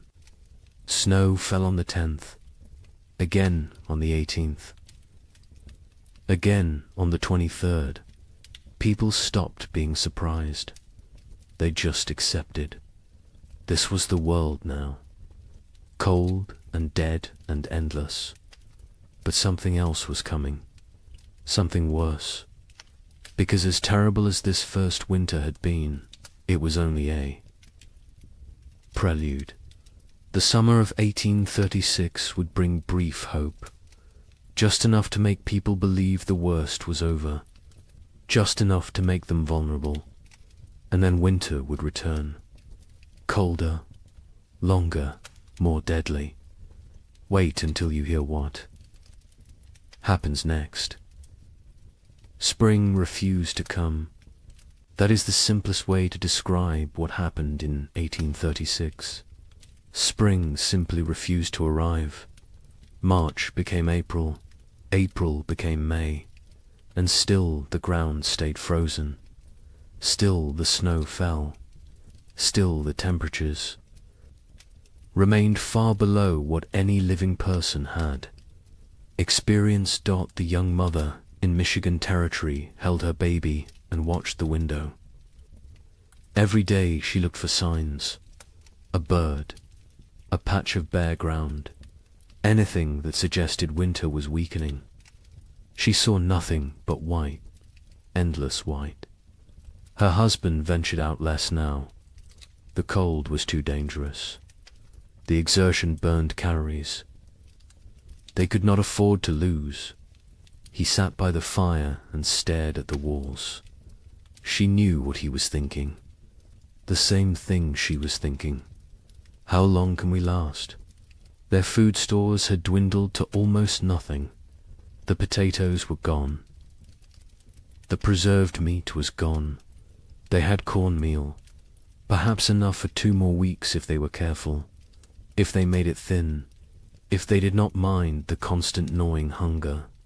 The baby nursed, but the mother's milk was weak. She could feel it. Not enough fat, not enough nutrition. The baby cried, more now. A thin, desperate sound that cut through the cabin's silence like a knife. In Illinois, the family faced their own crisis.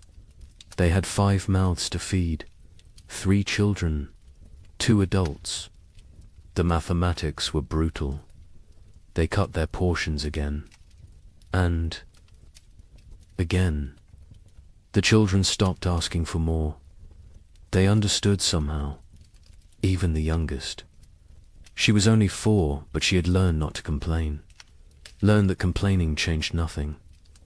The mother watched her children grow thinner.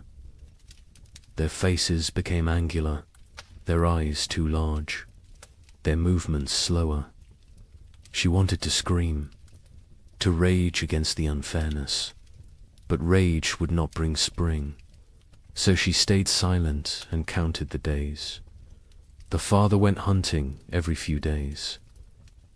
He never found anything, but he went anyway, because sitting in the cabin watching his family starve was worse than freezing in the forest. At least in the forest he was trying. At least he was doing something. He set traps. He checked them religiously. They stayed empty. He tried fishing through ice on the creek. Nothing. The fish had gone dormant or died.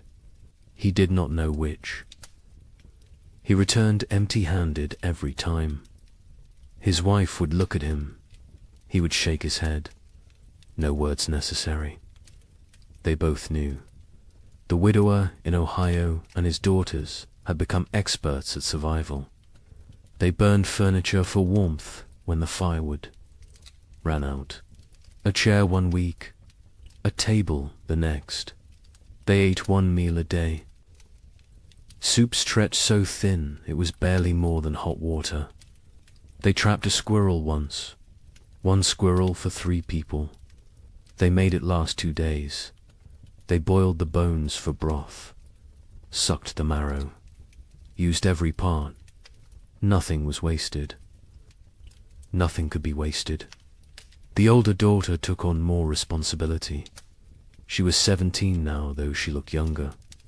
Malnutrition had stunted her growth, hollowed her cheeks, but her mind was sharp. She kept track of their supplies, rationed, carefully, made decisions about what to eat and when. Her father let her. He trusted her judgment. She had her mother's practical nature, her mother's strength. Sometimes he looked at her and saw his dead wife.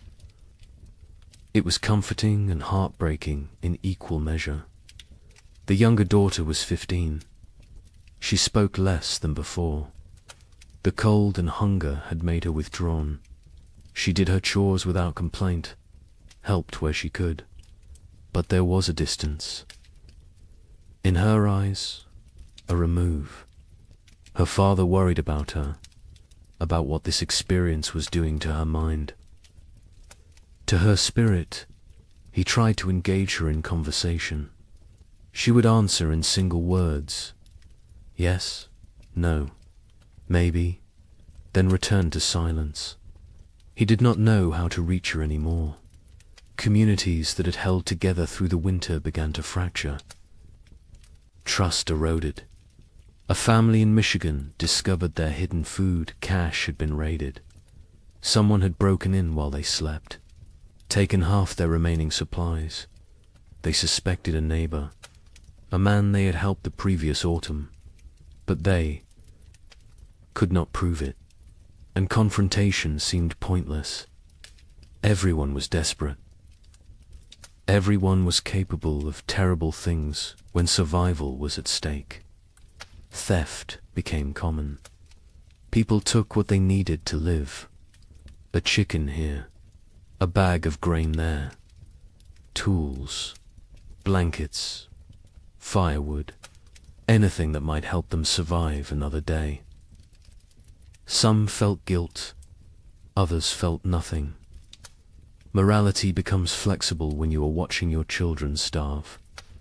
The social contract that held frontier communities together was dissolving, replaced by something more primal, more brutal. Every family for themselves. Churches tried to maintain order, to provide spiritual comfort, but attendance dropped.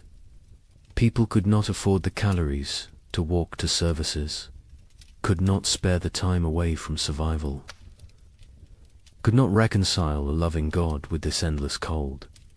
A preacher in Indiana Territory gave his final sermon in April. He told his sparse congregation that God worked in mysterious ways, that suffering brought them closer to heaven, that this was a test of faith. A farmer stood up, said his 3-year-old daughter had died 2 nights before, asked what she was being tested for. The preacher had no answer.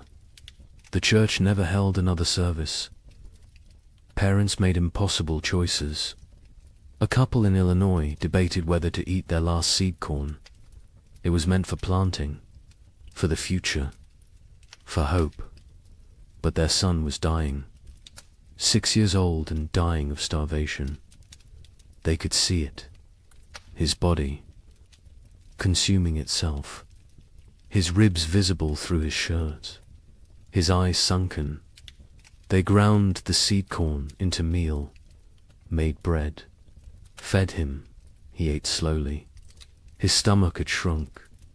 He could not eat much, but it was something. They had chosen survival today over the possibility of food tomorrow. They would live with that choice for the rest of their lives. Livestock died. Cattle froze in their barns. Horses became too weak to stand. Pigs huddled together for warmth, but still succumbed to the cold. Chickens stopped laying entirely. People slaughtered their animals, not according to any plan, just when they became desperate enough. Each slaughter was a small tragedy. That cow represented future milk, future. Calves, future security. But future meant nothing when you might not survive the week. So they killed and ate and tried not to think about tomorrow. The meat from livestock helped, but it went fast. A family could butcher a pig and eat well for a few days. Then the meat was gone, and they were back where they started. Hungry, desperate, counting down to nothing. Some families tried to preserve the meat, to make it last, but without sufficient salt. Without proper cold storage that did not involve simply leaving it outside where wolves might take it, the meat spoiled, or got stolen, or disappeared in the night. May arrived with no warmth, no green, no life. May there should be planting season brought instead more snow, more cold, more death. People stopped keeping track of dates. What was the point? Time had lost meaning. There was only day and night, hunger and cold, survival and death. Nothing else mattered. Nothing else existed. The young man in Michigan made a decision. They had to leave, had to try to reach his brother's farm in southern Ohio. It was 200 miles, through frozen wilderness, with a 4-month-old baby. His wife thought he was insane, said they would die on the road. He said they would die here. At least moving gave them a chance. They argued, quietly, so as not to wake the baby. He wanted to leave immediately. She wanted to wait for weather to break. He said the weather was not going to break. She knew he was right. But she also knew their chances of surviving a 200-mile winter journey were close to zero. They compromised. They would wait 1 more week. If the weather did not improve, they would go. They both knew it would not improve. But the compromise gave them something. A deadline, a decision point, a plan. Even a futile plan was better than sitting and waiting. To die. They spent the week preparing. He made a sled from cabin boards. She sewed carrying sacks. They packed their few remaining possessions, some clothes, a pot, a knife, a blanket, and the baby. Always the baby. In Illinois, the father watched his children and made calculations. They had food for perhaps 10 more days. After that, nothing. He had no plan for day 11. No ideas, no options. He had exhausted every possibility, every resource, every connection. They were alone, isolated, and running out of time. He told his wife they might need to consider sending the children to town to find families who could take them in. She refused, said they would stay together. Whatever happened, they would face as a family. He did not argue. He understood. But he also knew that keeping the family together might mean watching all of them die. The widower in Ohio faced a different calculation. His daughters were old enough to understand, old enough to participate in decisions. He sat them both down, told them they had food for maybe 2 weeks, asked them what they thought they should do. The older daughters said they should stay, that leaving was more dangerous than staying. The youngest said nothing, just stared at the floor. The widower agreed with his older daughter. They would stay. They would make what they had last as long as possible. They would hope for spring, even though hope felt like a luxury they could not afford. June finally brought a change, not spring. Exactly, but less cold. Temperatures rose above freezing during the day. Snow began to melt. Patches of bare ground appeared. People emerged from their cabins, blinking, disoriented, like animals coming out of hibernation. They looked at their neighbors, saw the same hollow faces, the same haunted eyes, the same question. Did we really survive? But the relief was short. Lived. Because even with warmer weather, it was too late for a normal growing season. Crops planted in June would not mature before fall. And who knew what fall would bring? Who knew if this was really over, or just a brief respite before more? Cold. People planted anyway, because what else could they do? They put precious seeds into still, cold ground, prayed for growth, for warmth, for time. The young couple in Michigan decided to stay. The brief warmth had changed their calculations. They planted a small garden. Corn, beans, squash. The baby was stronger now. The mother's milk had improved slightly with less stress. They felt cautiously optimistic. Maybe the worst was over. Maybe they had survived. They tried not to think about all the families who had not, about the empty cabins they had passed, about the graves marked with simple wooden crosses. They focused on their own survival, on the tiny shoots of green emerging from the soil, on small reasons to hope. In Illinois, the family planted everything they had, every remaining seed. It was a gamble. If the crops failed, they would have nothing. No seeds. For next year, no backup plan. But they could not eat seeds, and they could not wait another year. So they planted and prayed and watched the sky nervously, expecting frost, expecting snow, expecting disappointment, because this year had taught them to expect nothing good. The widower and his daughters planted a small plot, just enough for the three of them.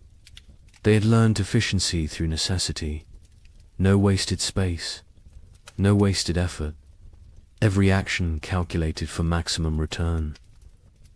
They planted fast-growing crops, radishes, lettuce, things that might mature in the shortened season.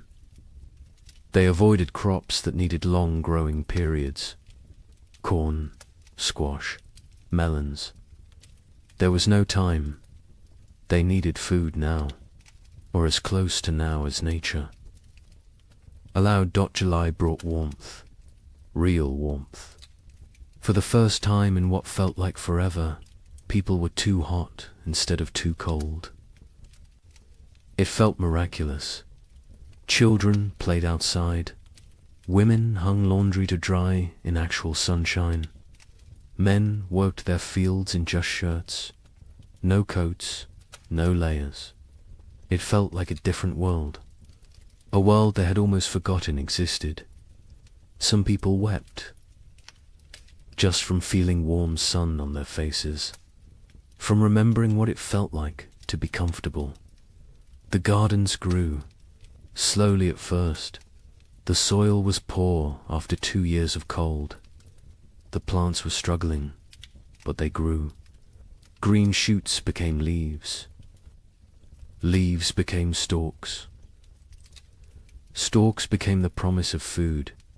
People watched their gardens obsessively, checked them multiple times a day, measured growth, celebrated every new leaf. These plants represented survival, represented hope, represented the possibility of making it through another winter. But nature was not finished with them. On July 18th, it snowed. Not much, just flurries, but enough. Enough to kill the tender plants, enough to destroy weeks of growth, enough to crush newly formed hope. People walked out to their gardens that morning, saw the white dusting, saw the blackened leaves, saw their food supply dying in front of them. Some fell to their knees, some cursed God, some simply turned around and walked back inside. There was nothing to say, nothing to do. It was happening again. The killing frost was not universal. Some areas escaped, some gardens survived, but many did not. Families who had planted everything watched everything die. They had gambled on summer.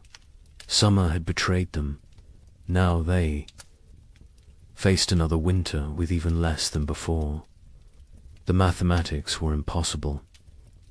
They could not survive another winter like the last one. They simply could not. August brought more temperature swings, warm days, cold nights. Plants that survived the July frost struggled to grow. The growing season was too short, too unstable. Crops that should take 90 days to mature needed 120 now. because cold nights slowed growth, because the plants were stressed, because nothing was normal anymore. People harvested what they could: small potatoes, stunted corn, vegetables that in normal times they would have discarded. But these were not normal times. They harvested everything, used everything, wasted nothing. The young couple in Michigan harvested a small crop, not enough to last a winter, but something. They dried corn, made it last. Dug potatoes. Tiny potatoes the size of walnuts, but potatoes nonetheless. They counted their stores, made calculations, decided they needed to supplement with hunting, with trapping, with anything they could find. The man began ranging farther again, looking for game. The game was returning. Slowly, deer appeared in the forests, rabbits in the fields. He killed a deer in late August, his first successful hunt in months.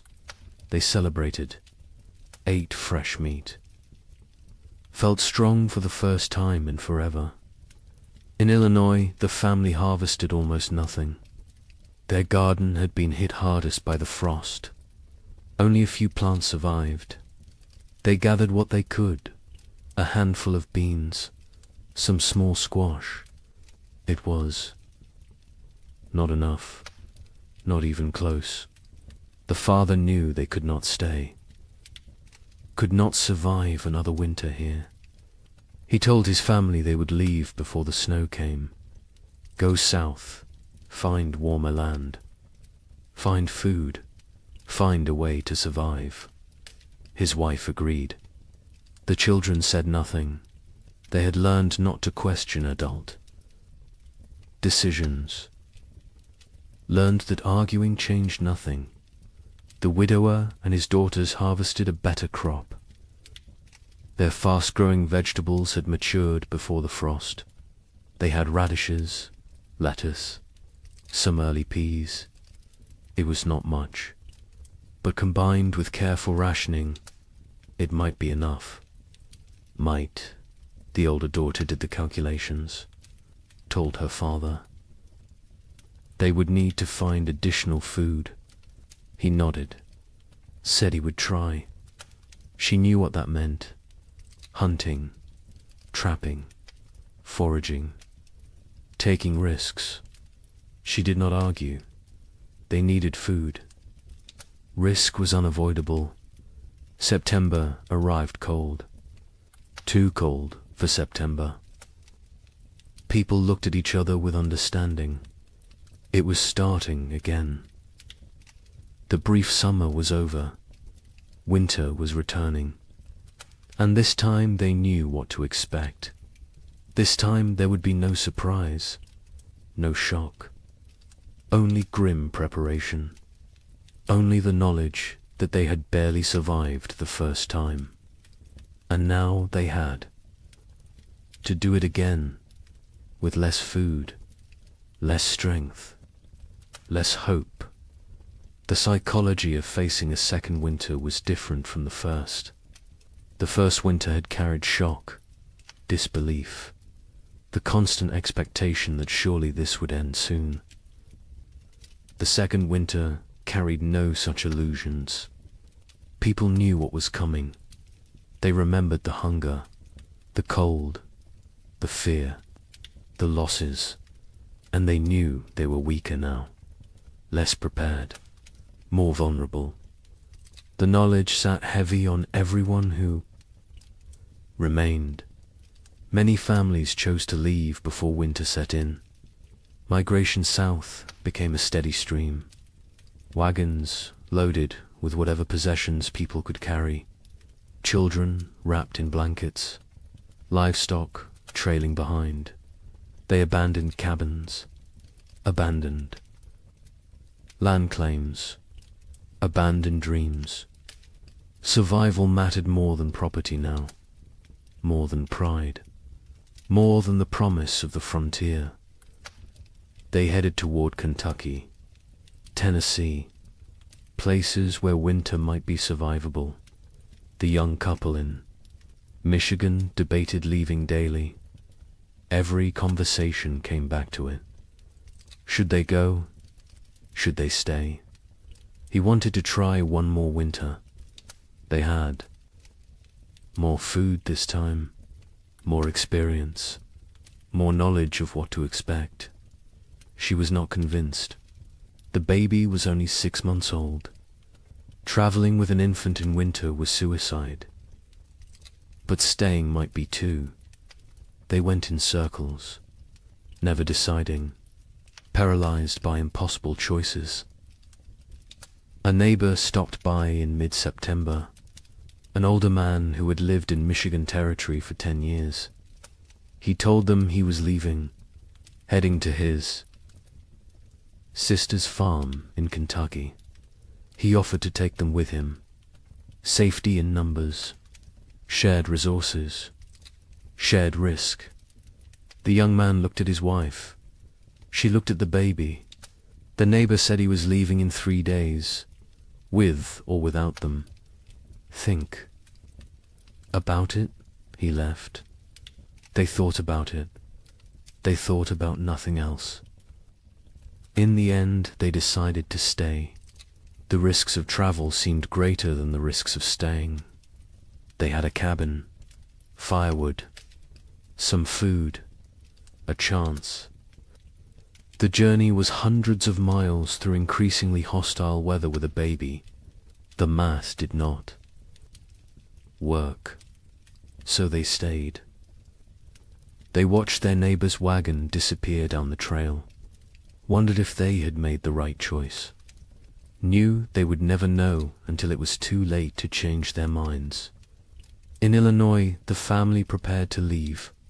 They sold what they could, traded the rest, packed a wagon with essentials. They left in late September, before the first snow. The father took one last look at their cabin, at the land he had dreamed would make his fortune. His wife put a hand on his arm, told him they would come back someday. He nodded but did not believe her, neither did she. They climbed onto the wagon. The children huddled in the back. They started south, toward an uncertain future. But at least it was movement. At least it was trying. The journey south was hard. The roads were poor. Mud, ruts, fallen trees. The wagon broke an axle on the 3rd day. The father spent half a day repairing it. They pushed on. Other families traveled the same roads. Sometimes they camped together, shared fires, shared stories. Everyone had the same tale. Cold, hunger, loss, death. The stories became repetitive, became numbing. After a while, people stopped sharing, just nodded at each other, understanding without words. They reached southern Illinois after 2 weeks. The father inquired about land. Prices had dropped. So many people fleeing south had flooded the market. He found a small farm, 40 acres. The previous owner had died. His widow was selling. The father offered what he had. It was not much. She accepted anyway. She just wanted to go back east, back to family, back to safety. The Illinois family had a new home, farther south, maybe far enough. The widower and his daughters stayed in Ohio. They had discussed leaving, but decided against it. The older daughter argued they knew this land, knew where to hunt, where to trap, where to find water. Starting over somewhere new meant learning everything again, meant being vulnerable in unfamiliar territory. Better to face the devil you know. Her father agreed. The younger daughter said nothing. She rarely spoke anymore, just existed. Moving through routines mechanically, October brought the first hard freeze, earlier than normal, earlier than even last year. People who had hoped for a longer autumn were disappointed. Winter was not waiting, was not merciful. It arrived with force and fury. Temperatures dropped below zero. Snow fell heavy and steady. Within 2 weeks, the world was white again, frozen again, dead again. The young couple in Michigan settled into survival mode. They knew the rhythms now, knew how to ration, how to stay warm, how to maintain hope when everything felt hopeless. The man hunted when weather permitted. He had learned to read the cold, to know when going out was risk versus suicide. He caught rabbits occasionally. Small game, it helped. Not enough, but something. The woman focused on the baby, keeping her warm, keeping her fed, keeping her alive. The baby was their reason to continue. Without her, they might have given up, might have laid down and waited for the end, but she needed them, depended on them, so they kept going, kept trying, kept fighting, even when they were exhausted, even when they wanted to quit. They looked at her face and found strength they did not know they had. Communities that had not already dissolved finished dissolving. People stopped visiting, stopped checking on neighbors. The isolation became total. Each family alone in their cabin, alone in their struggle, alone in the dark.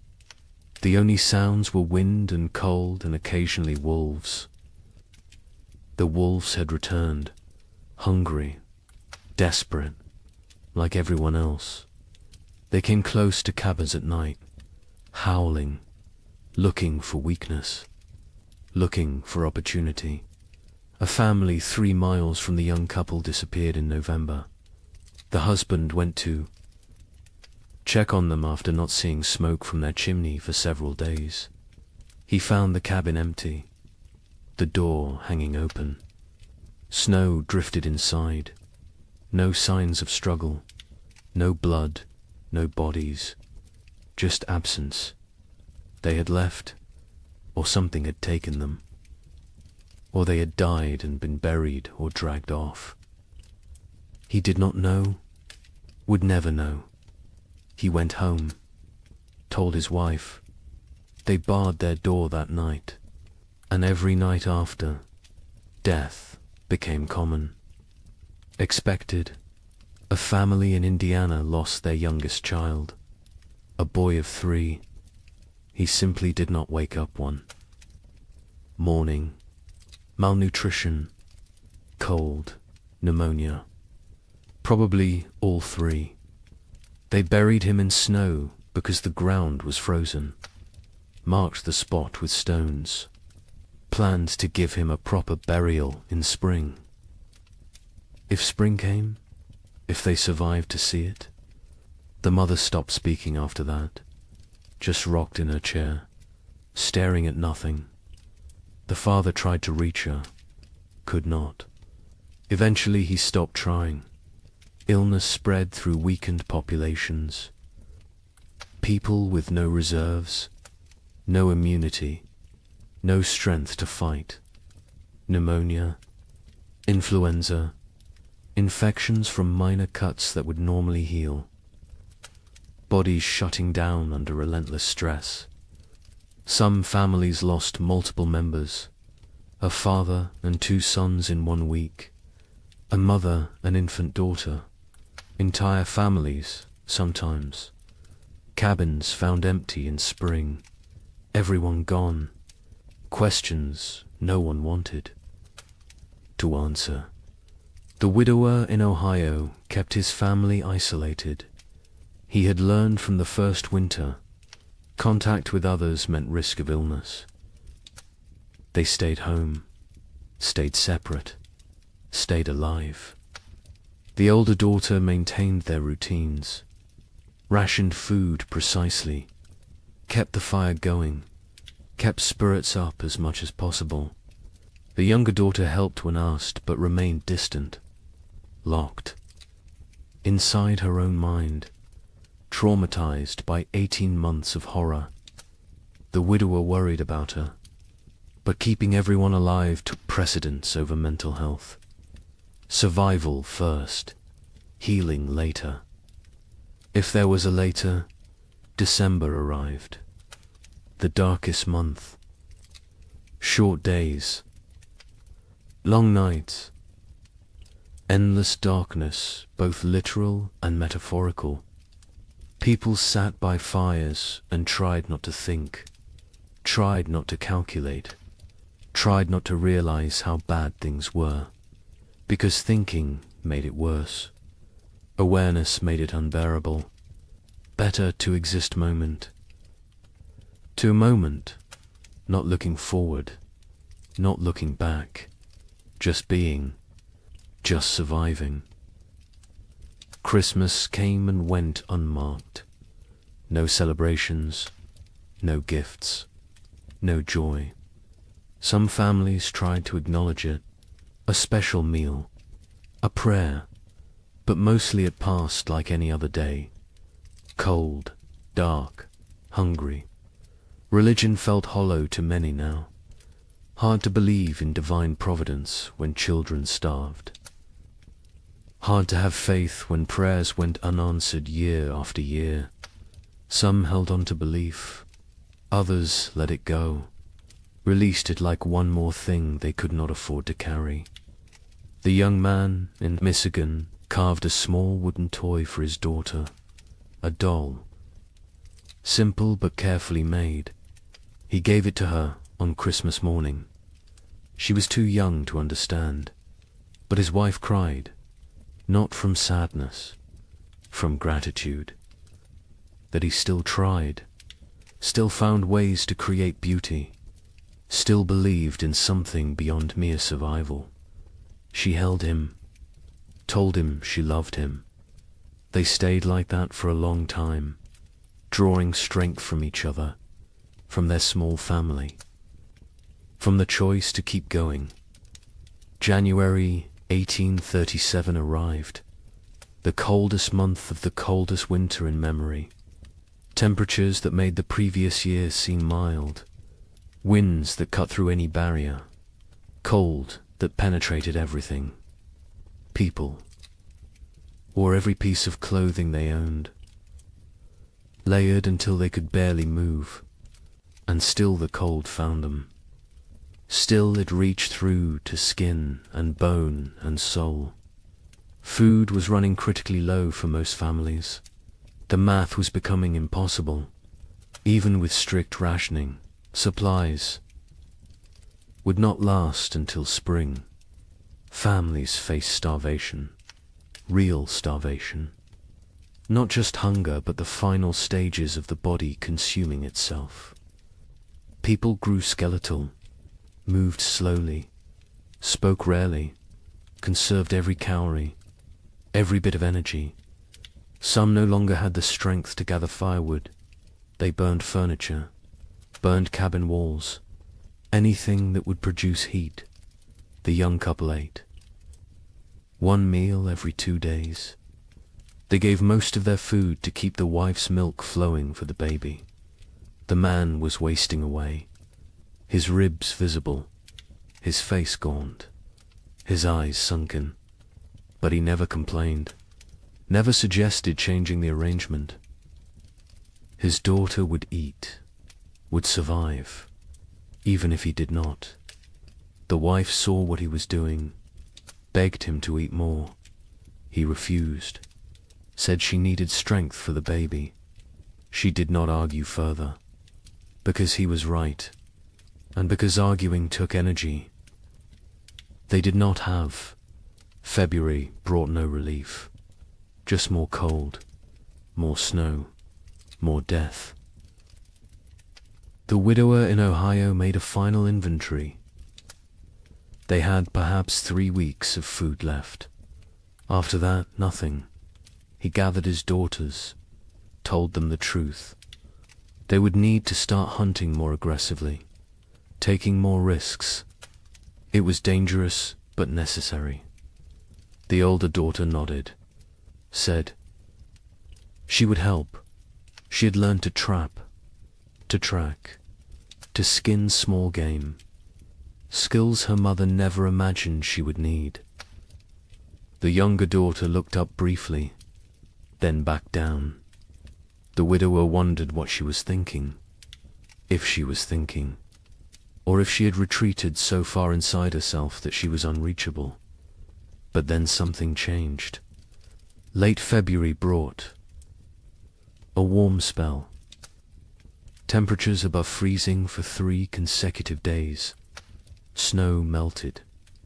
The sun appeared, bright, almost cheerful. People emerged from cabins, looked around, dared to hope. Maybe this was it. Maybe winter was breaking.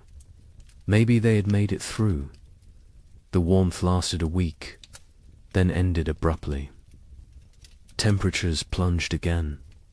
Snow returned. But something was different. The cold was less aggressive, less absolute. Spring was not here, but it was coming. Finally, actually coming. People could feel it, could sense it.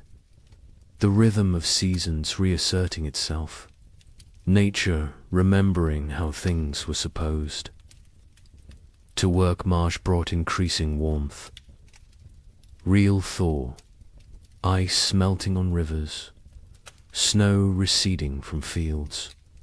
Mud appearing. Glorious mud. People celebrated mud like it was gold, because mud meant earth, meant ground, meant the possibility of planting, of growing, of food. The young couple in Michigan stood at their window and watched snow melt, watched brown earth emerge. The wife cried. The husband held her. They had survived. Somehow, against all odds, they had survived. Wait until you hear how much worse it gets.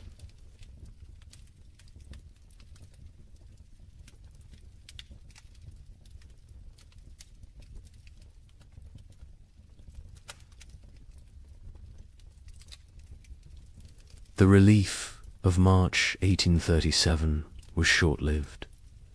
Spring arrived tentatively, weakly, like it was unsure of its own existence. Temperatures rose, but not enough, not consistently. Warm days followed by cold nights. Progress followed by setbacks. Nature could not decide what season it wanted to be. People planted anyway, because what choice did they have? They put seeds in cold ground and prayed. The young couple in Michigan planted their entire plot. Every seed they had saved, every seed they had traded for, everything. It was all or nothing now. They could not hold anything back, could not plan for next year. Next year was too far away, too uncertain. They needed food this year, this growing season, or they would not see another. The man worked the field slowly, his body weakened from months of starvation. His wife helped when she could, the baby strapped to her back, growing, thriving somehow despite everything. In their new home in southern Illinois, the family that had fled hoped for better conditions. Warmer weather, longer growing season, better chances. The father plowed fields, planted corn, beans, squash. The soil was good, better than what they had left behind. But the weather was still wrong, still cold, still unpredictable, he realized. with growing horror that they had not escaped, had only delayed the inevitable. The cold had followed them south, or perhaps it was everywhere. Perhaps there was no escape. The widower in Ohio planted with his daughters. They worked together in silence. The older daughter had become the de facto head of household. She made decisions, organized work, kept them functioning. Her father followed her lead, grateful for her strength. The younger daughter worked mechanically, planting seeds, covering them with soil, watering. Her face remained blank, empty. The widower had accepted that she might never fully return, that the person she had been before the cold was gone, replaced by this hollow version. He mourned her even though she still lived that. April brought frost, killing frost. Not as severe as the previous year, but enough to damage crops, to set back growth, to remind everyone that nature was still hostile, still unpredictable, still deadly. People watched their seedlings blacken and die, watched weeks of work destroyed overnight. Some replanted, others gave up, decided to focus on foraging, on hunting, on finding food rather than growing it. Trust in agriculture had eroded. The contract between farmer and earth felt broken. Communities were shadows of what they had been. So many had left. So many had died. The ones who remained were changed, hardened, suspicious. The social bonds that had held frontier life together were gone, replaced by wariness, by self-interest, by the understanding that in crisis every person was ultimately alone. Neighbors who had once helped each other now avoided contact, feared obligation, feared the weakness that came from caring about others. A woman in Michigan Territory knocked on the young couple's door in late April. She was gaunt, desperate. Her husband had died in February. She had 3 children, no food, no options. She begged for help, anything they could spare. The young man looked at his wife. They had so little themselves, barely enough for their own family. His wife went inside, came back with a small sack of cornmeal, perhaps 2 pounds. It was a significant portion of their stores. The woman wept, thanked them, left. The young man and his wife never discussed it, never questioned the decision, but they both knew what that cornmeal might cost them later. May brought better weather, warmer, more stable. The crops that survived April began to grow, slowly, struggling, but growing. People tended their gardens obsessively, pulled every weed, watered carefully, talked to the plants, begged them to thrive. These gardens represented everything: hope, survival, future. Without them there was nothing, just slow starvation through another winter. And no one could survive another winter like the last 2. The young couple's garden showed promise. The corn was growing, short stalks, but growing. The beans were climbing, the squash spreading. They allowed themselves to hope, to plan, to imagine a harvest that would see them through. The man hunted regularly now. The game had returned. Deer, rabbits, turkey. He was successful more often, building their stores. They smoked meat, preserved it, prepared for the worst while hoping for better. In southern Illinois, the family's crops grew better. The warmer climate helped, Their corn reached knee-high by late May. The father felt vindicated. They had made the right choice to move. His wife was less certain. She had learned not to trust good fortune, not to believe in progress until it was secured. She watched the sky constantly, waited for the next disaster, for the frost or hail or plague of insects that would destroy everything. Optimism felt dangerous, felt like tempting fate.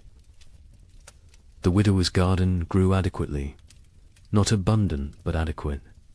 The older daughter managed it efficiently. She had learned to maximize every inch of soil, every drop of water, every moment of sunlight. She was 17 now, an adult in all. But names she had lost her youth to these winters, lost her innocence, lost a chance to be young and carefree. She did not mourn these losses. There was no time, no space, no energy. She simply existed in the present, did what needed doing, survived. June arrived warm. Summer finally asserting itself. People shed layers, felt sun on skin, remembered what warmth felt like. Children played outside, really played, not just huddled for warmth, but ran and laughed, and acted like children. Parents watched them with complicated emotions, joy at seeing childhood return, sorrow for all the childhood lost, fear that this reprieve was temporary. That winter would return too soon. The young couple's baby took her first steps in June, on grass, in sunshine. Her mother cried watching her. This tiny person who had known only cold and hunger and fear was walking, growing, living. It felt miraculous. The man picked up his daughter, spun her in the air.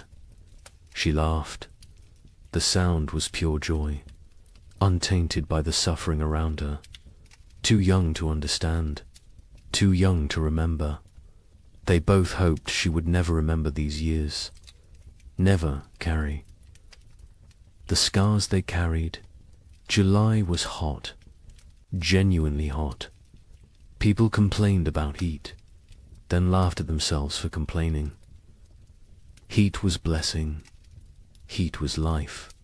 Heat meant crops growing, meant long days, meant hope.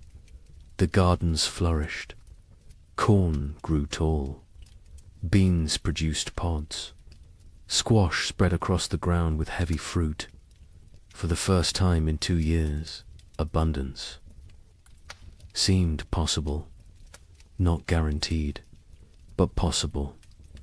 But nature had taught them not to trust. On July 23rd, a hailstorm struck southern Indiana. Hail the size of eggs.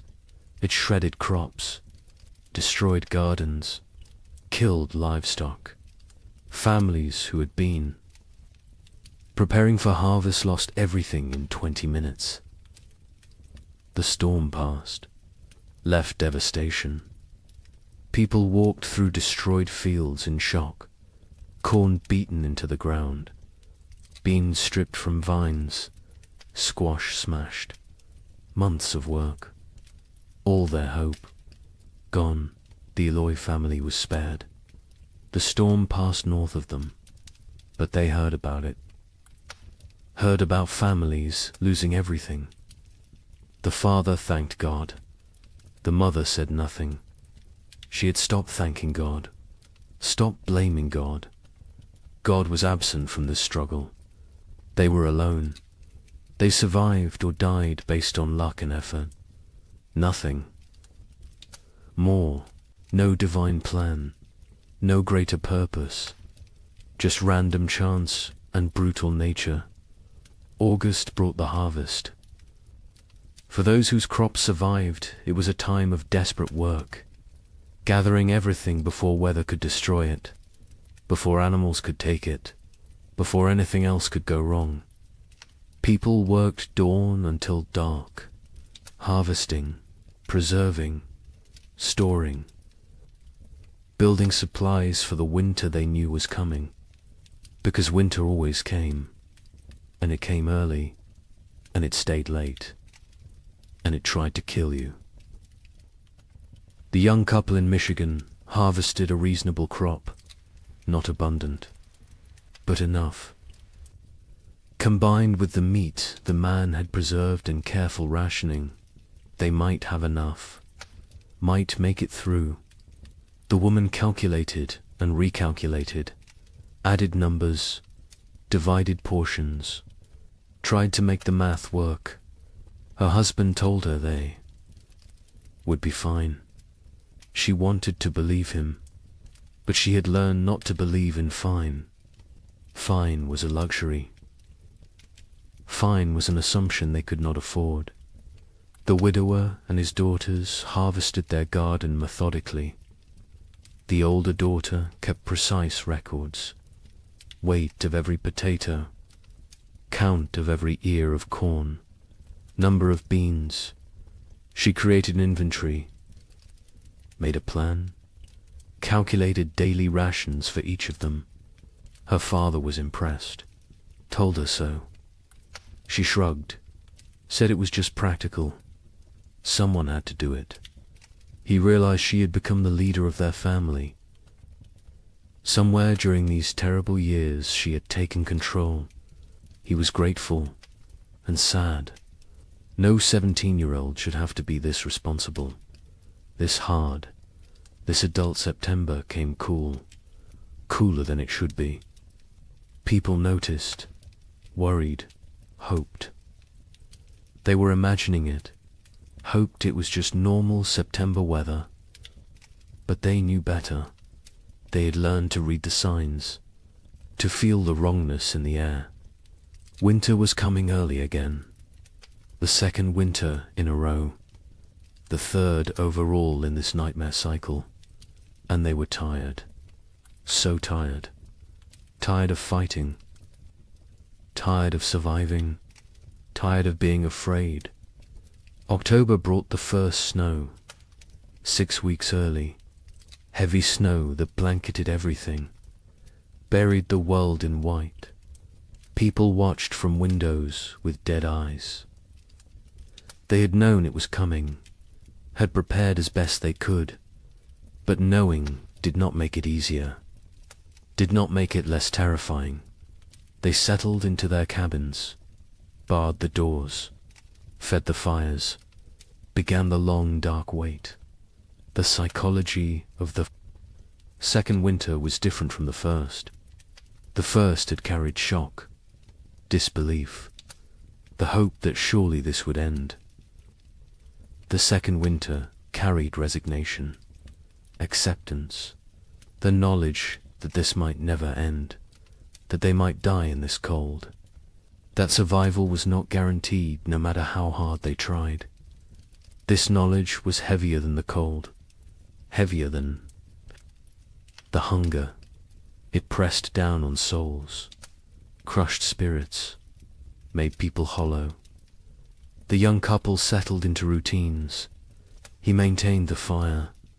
She cared for the baby. They rationed food strictly. 1 meal a day. Small portions. They talked less now. Conversation took energy, took hope. They existed side by side, parallel lives barely touching. The baby was their only connection, their only reason. Without her, they might have drifted apart entirely, might have retreated into individual isolation. But she needed both of them, so they stayed together, functioned as a unit, survived. In Illinois, the family that had fled south discovered that southern winter was still winter. Less severe than Michigan, but severe enough. Cold enough. Dangerous enough. The father realized they would need to go farther south next year. Kentucky, maybe. Tennessee. Somewhere winter was mild. Somewhere survival did not require such desperate measures, his wife agreed. The children were weakening. The youngest was sick. A cough that would not go away. A fever that came and went. They needed better conditions. Warmer weather, more food, or they would lose her. The widower and his daughters faced the second winter with grim efficiency. They had learned so much. How to ration perfectly. How to maintain minimal fire. How to trap in winter. How to make everything last. The older daughter ran the household. Her father followed orders. The younger daughter existed. That was all. She ate when told, slept when told, worked when told, but there was nothing behind her eyes. No personality, no emotion, no self. She had retreated so far inside that the widower wondered if she would ever come out. November was brutal. Temperatures far below normal. Winds that never stopped. Snow that fell constantly. People burned through firewood faster than anticipated. Started burning furniture again. Cabin walls. Anything wooden. Anything that would burn. Heat was more important than shelter at a certain point. Better to freeze in an open cabin than freeze in a closed one. At least an open one gave you a chance to see death coming. Food became critical. Families ran low faster than expected. The cold required more calories.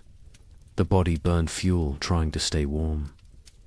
People ate more, depleted stores more quickly. By mid-November, some families were already rationing desperately, making soup with water and a single potato, boiling bones multiple times to extract every bit of nutrition, eating things that would normally be considered inedible, tree bark, leather, anything that might contain some caloric value. A family 4 miles from the young couple knocked on their door in late November. A father with 2 sons. Their wife and mother had died in October. Pneumonia. They had no food left. Nothing. They were starving. The father asked for help. His sons stood behind him, thin, shaking, eyes too large in gaunt faces. The young man looked at his wife. She looked at the baby. They had enough food for themselves. Barely, not enough to share. The young man told them he was sorry. He had nothing to give. The father nodded. Said he understood. They left. The young couple never saw them again. Never learned what happened to them. Preferred not to know. December brought darkness. Literal and metaphorical. The days were so short, the nights so long. People sat in dark. Cabins, conserving candles, conserving lamp oil, conserving everything. The darkness was oppressive, heavy. It made time feel strange, distorted. Days blended together. You woke, ate a small amount. Sat, slept, woke again. Was it day? Was it night? Did it matter? Time lost meaning when every moment was the same. Cold, dark, hungry, afraid. The young couple's baby got sick in early December. A fever. She cried constantly. Would not nurse. The mother held her day and night. Tried everything. Cold cloths. Warm cloths. Arb's prayer. The fever broke after 3 days. The baby survived, but the mother did not recover emotionally. She stopped sleeping. Watched the baby constantly. convinced that if she looked away, her daughter would die. The man tried to comfort her, told her the baby was fine. She would not listen, could not listen. Fear had taken hold. Rational thought had fled. Christmas came. No celebration, no acknowledgement. It was just another day. Cold, dark, hungry, the young. Man had carved another toy for his daughter. A small horse. He gave it to her on Christmas morning. She grabbed it, put it in her mouth. Too young to play properly, too young to understand. His wife smiled weakly, told him it was beautiful, then went back to staring at the baby. The man sat by the fire, wondered how much longer they could do this, wondered if survival was worth the cost, then felt guilty for wondering. The Illinois family's youngest child died on December 30th. The cough had gotten worse. The fever never broke. She was 6 years old. They wrapped her in a blanket, laid her in the snow, marked the spot. The mother did not cry. She had no tears left. The father built a small cross. The other children stood silently. They had learned not to show emotion. Emotion was weakness. Weakness was dangerous. The family went back inside. Life continued, because what else could they do? Stop living because one of them had died. Everyone was dying, slowly, quickly, inevitably. January 1837 was the coldest month in living memory.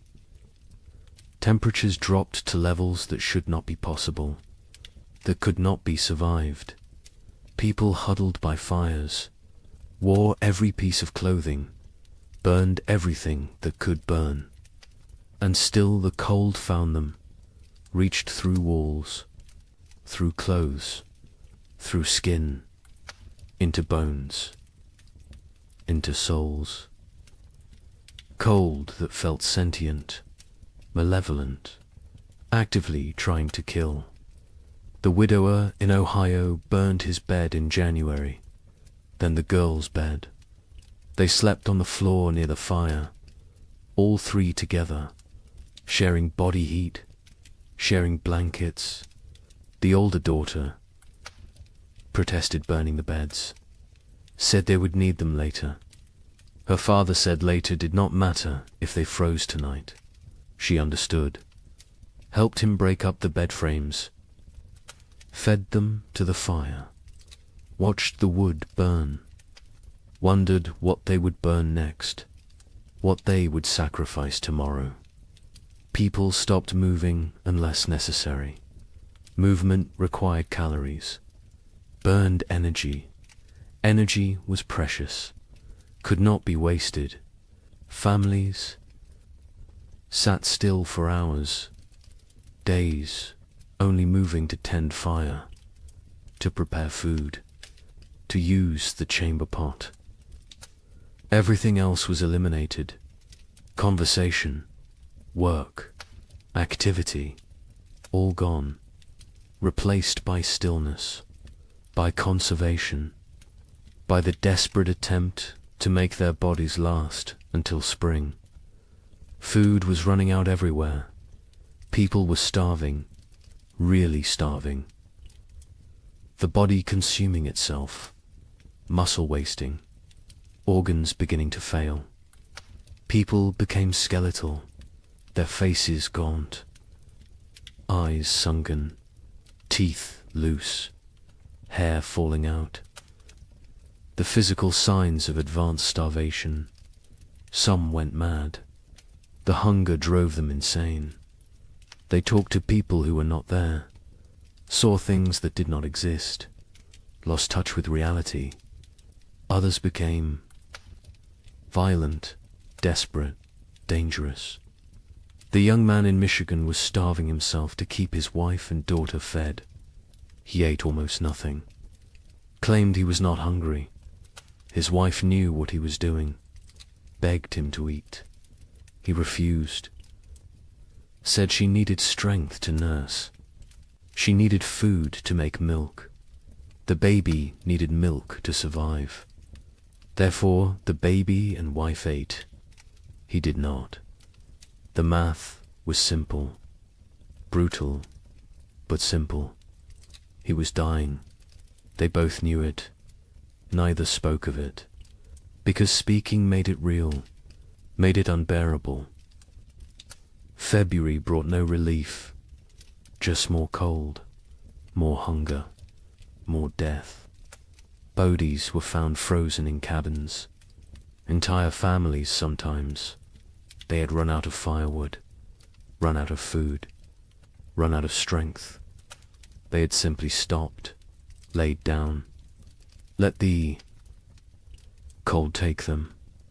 It was easier than continuing, easier than fighting every single day with no end in sight.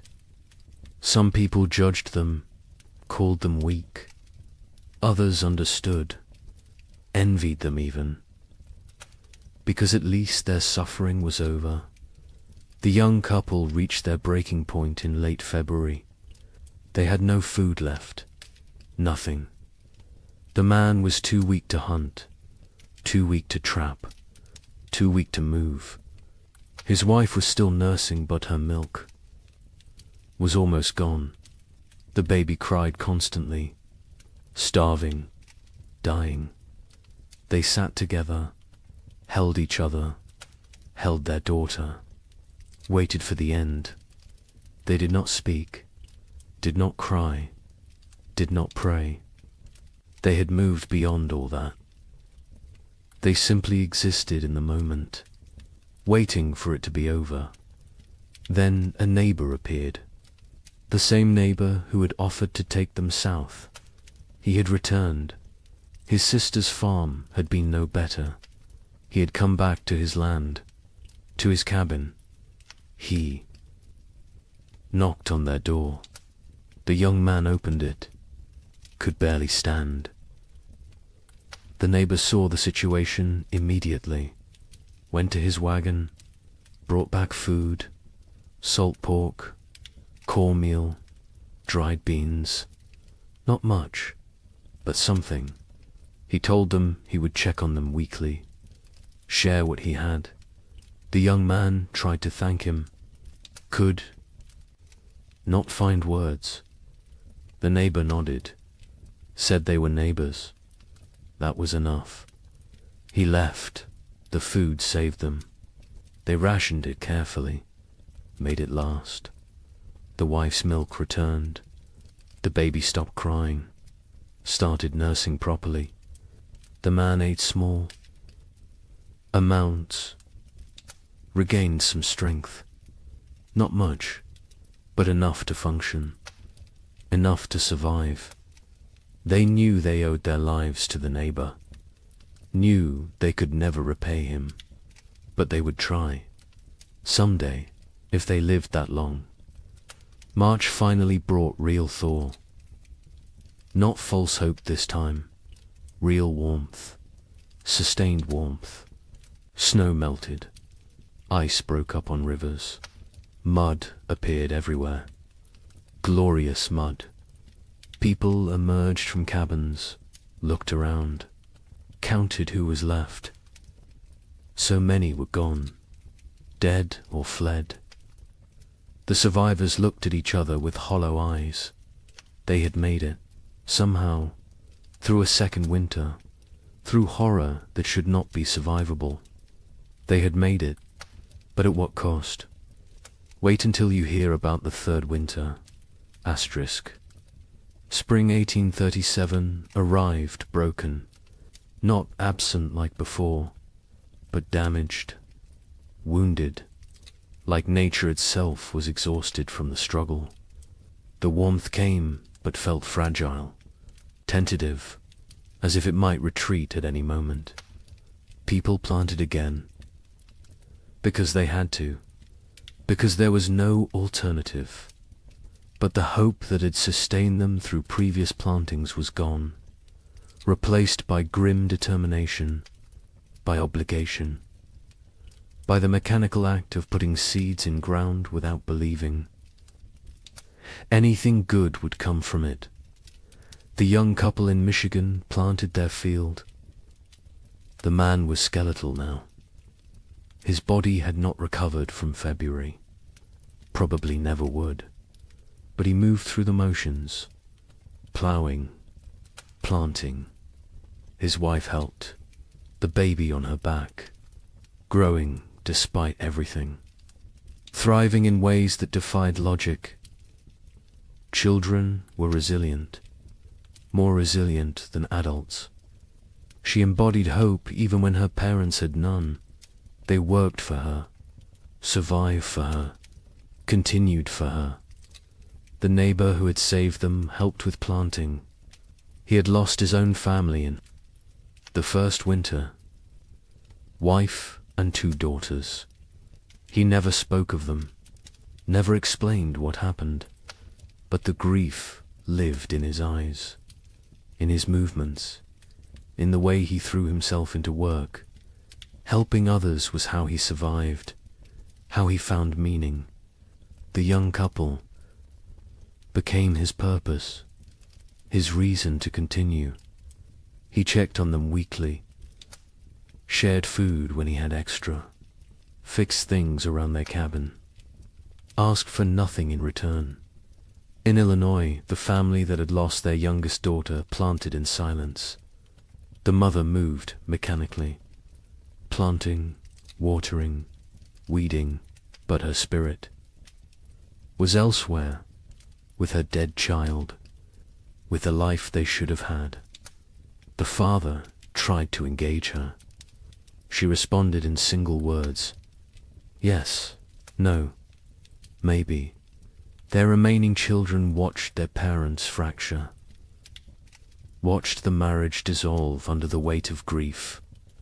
The oldest boy, now 9, took on more responsibility, helped his father, tried to shield his younger siblings, became an adult too soon. Like everyone else, the widower in Ohio planted, with his older daughter, just the 2 of them. The younger daughter had stopped functioning entirely. She sat in the cabin, stared at walls, did not speak, did not respond, had retreated so far inside herself that she was unreachable. They had tried everything, talking to her, holding her, leaving her alone. Nothing worked. She was alive but not living, present but absent. The older daughter cried about it sometimes, late at night, when she thought no one could hear. Her father heard, said nothing, because what could he say?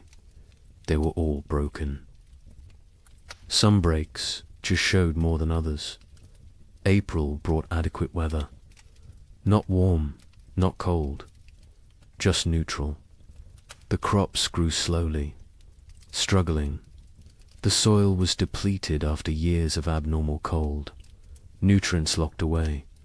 The plants were pale, weak, but growing. People tended them obsessively, talked to them, prayed over them, begged them to thrive. These gardens represented final chances, last hopes. If the crops failed this year, there would be no next year, no more attempts. This was it. May arrived cooler than normal, not catastrophically cold, but not warm either. The growing season was compromised again, shortened. Plants that needed 100 days to mature might only get 80, maybe less. People did what they could, fertilized with anything available.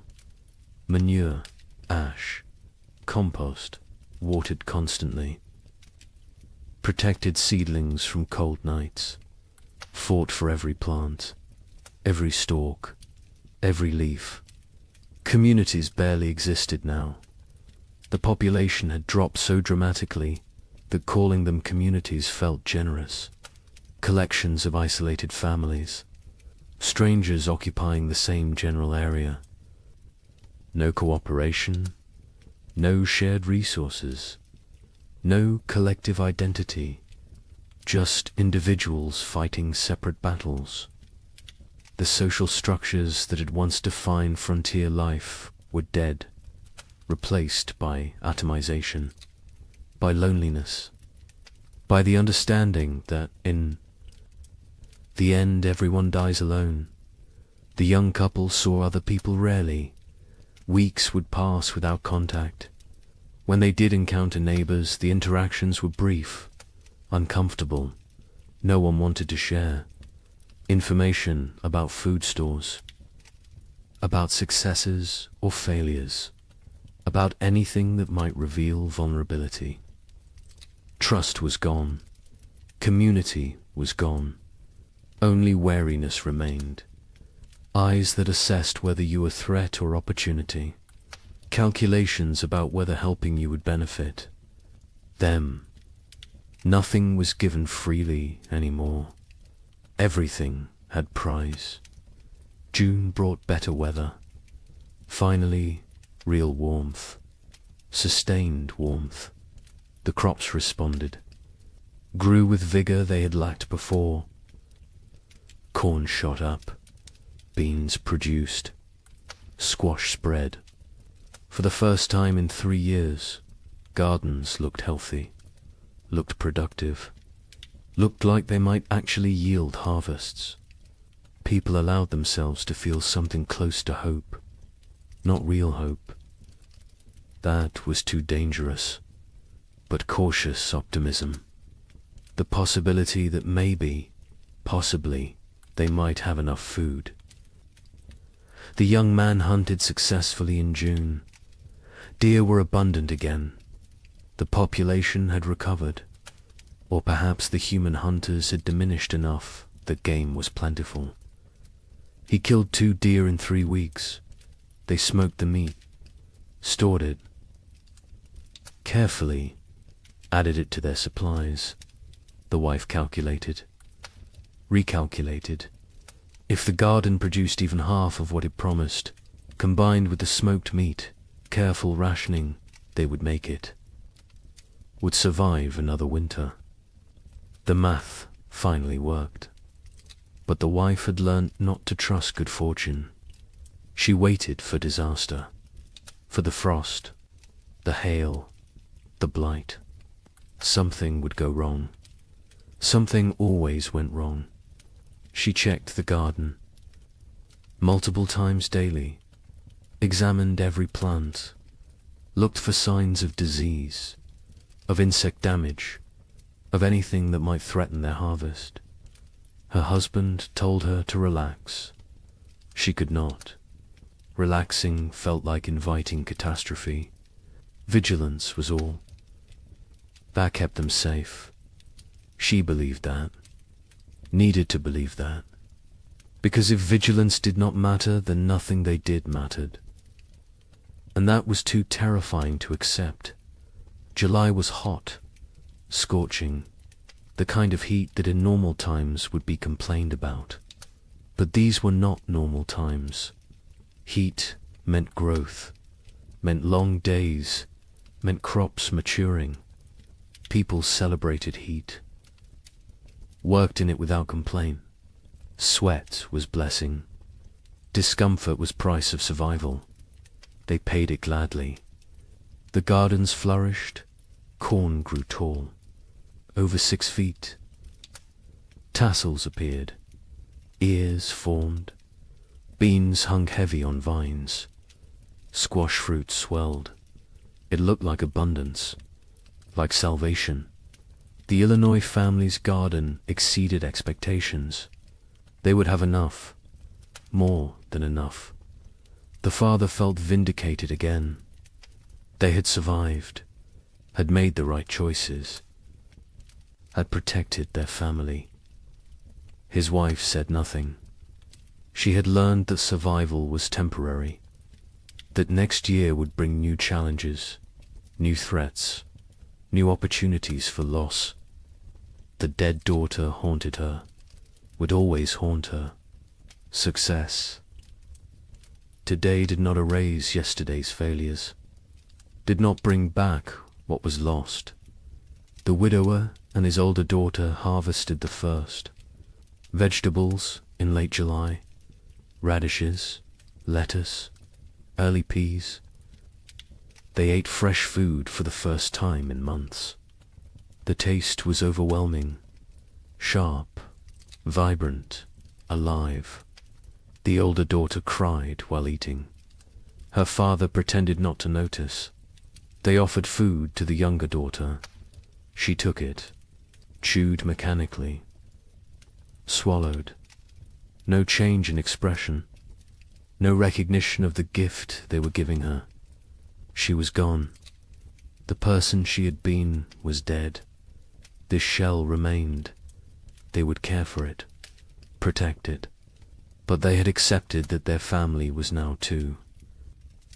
People.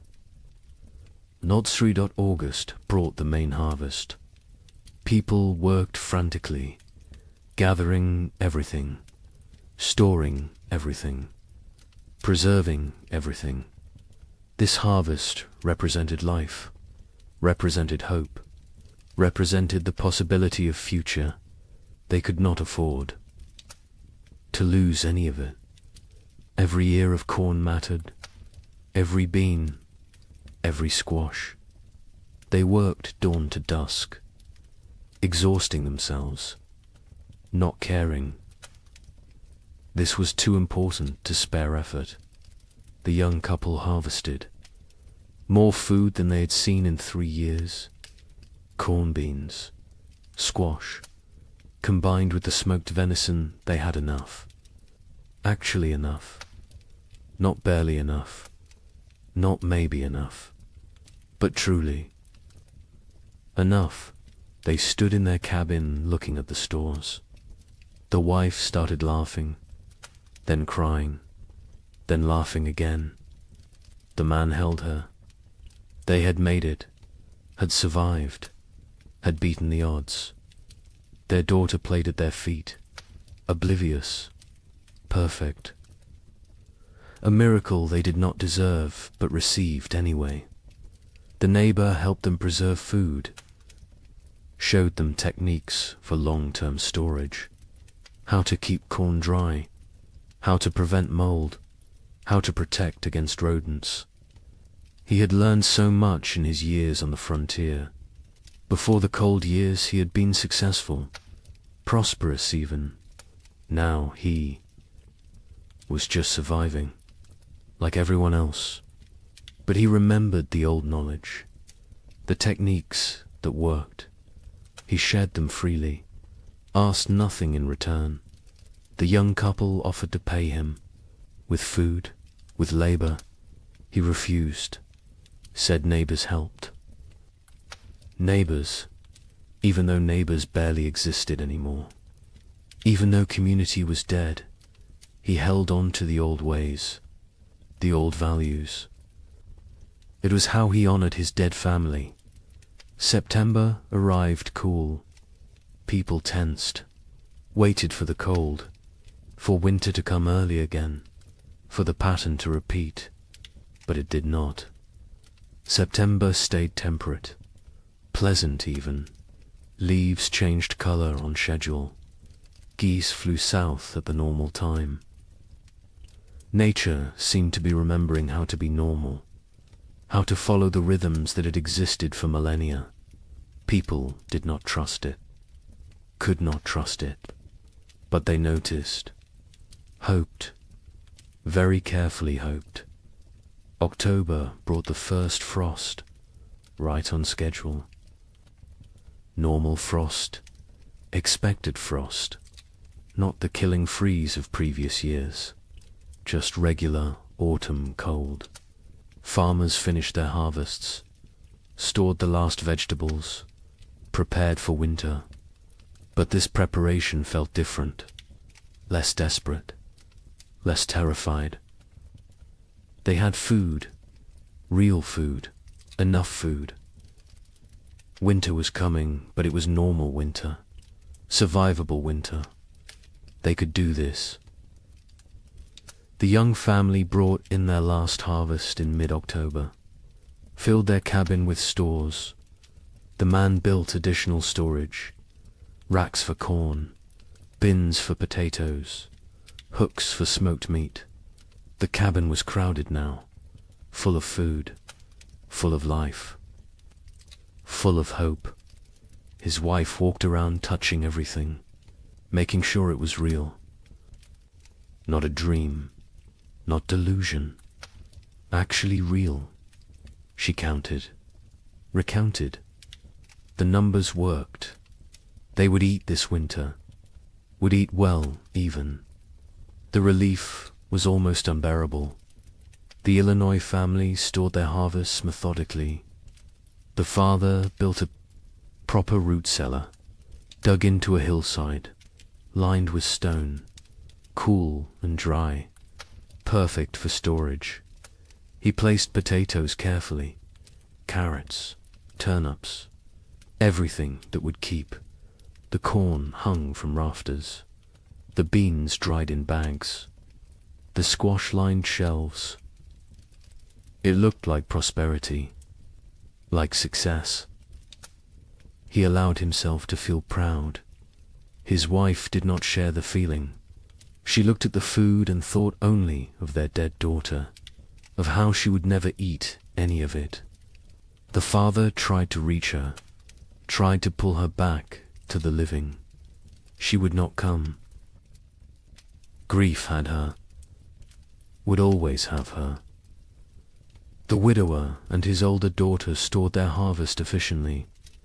They had learned to waste nothing, use every space, maximize every resource. The cabin was full, the root cellar was full. They had succeeded. Against all odds, against impossible circumstances. 2 people, one of them barely 17, had survived and built security for the coming winter. The older daughter allowed herself a moment of satisfaction, of pride, then went back to work. There was always more work, always more preparation, always more to do. November arrived cold, but not catastrophically so. Normal cold, expected cold. The kind that could be managed with sufficient firewood and food. People settled into winter routines. But these routines were different from previous years. There was enough food, enough fuel, enough security. Meals were adequate, not abundant, but adequate. No one was starving. No one was burning furniture. No one was making desperate choices. It felt surreal, like they had forgotten what normal winter felt like, how survivable it was supposed to be. The young couple's cabin was warm. The man had cut plenty of firewood, more than enough. They burned it generously, keeping the space actually warm, not just barely above freezing, actually comfortable. They ate 2 meals a day, sometimes 3. The baby was thriving, walking now, talking, saying simple words. Mama, Dada, more. She was growing into a person, a personality, happy, curious, untroubled. She remembered nothing of the previous winters, was too young. It was blessing. The parents were grateful. Grateful she would not carry the scars they carried. Christmas came. The young couple celebrated. The man carved more toys for his daughter. A whole set now. Horse, dull, simple blocks. The wife cooked a special meal, used extra supplies, made bread, made stew with vegetables. It felt extravagant, wasteful even. But they did it anyway, because they could, because they had survived, because they deserved one day of abundance, one day of joy. The neighbor joined them. They ate together, talked, laughed even. It felt foreign, strange, but good. So good, though. Illinois' family marked Christmas quietly.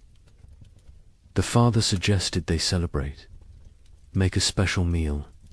The mother refused, said she could not celebrate when her daughter was dead. The father did not push, let it go. The children received no gifts, no special food, no acknowledgement, just another day. They did not complain, did not expect anything different. Childhood joy had died years ago. They were little adults now, serious, pragmatic, damaged. The widower and his older daughter observed Christmas with quiet reflection. They made a slightly larger meal, said prayers, remembered the wife and mother who was gone, remembered the sister and daughter who was gone in a different way. The younger daughter sat with them, ate when prompted, otherwise unresponsive.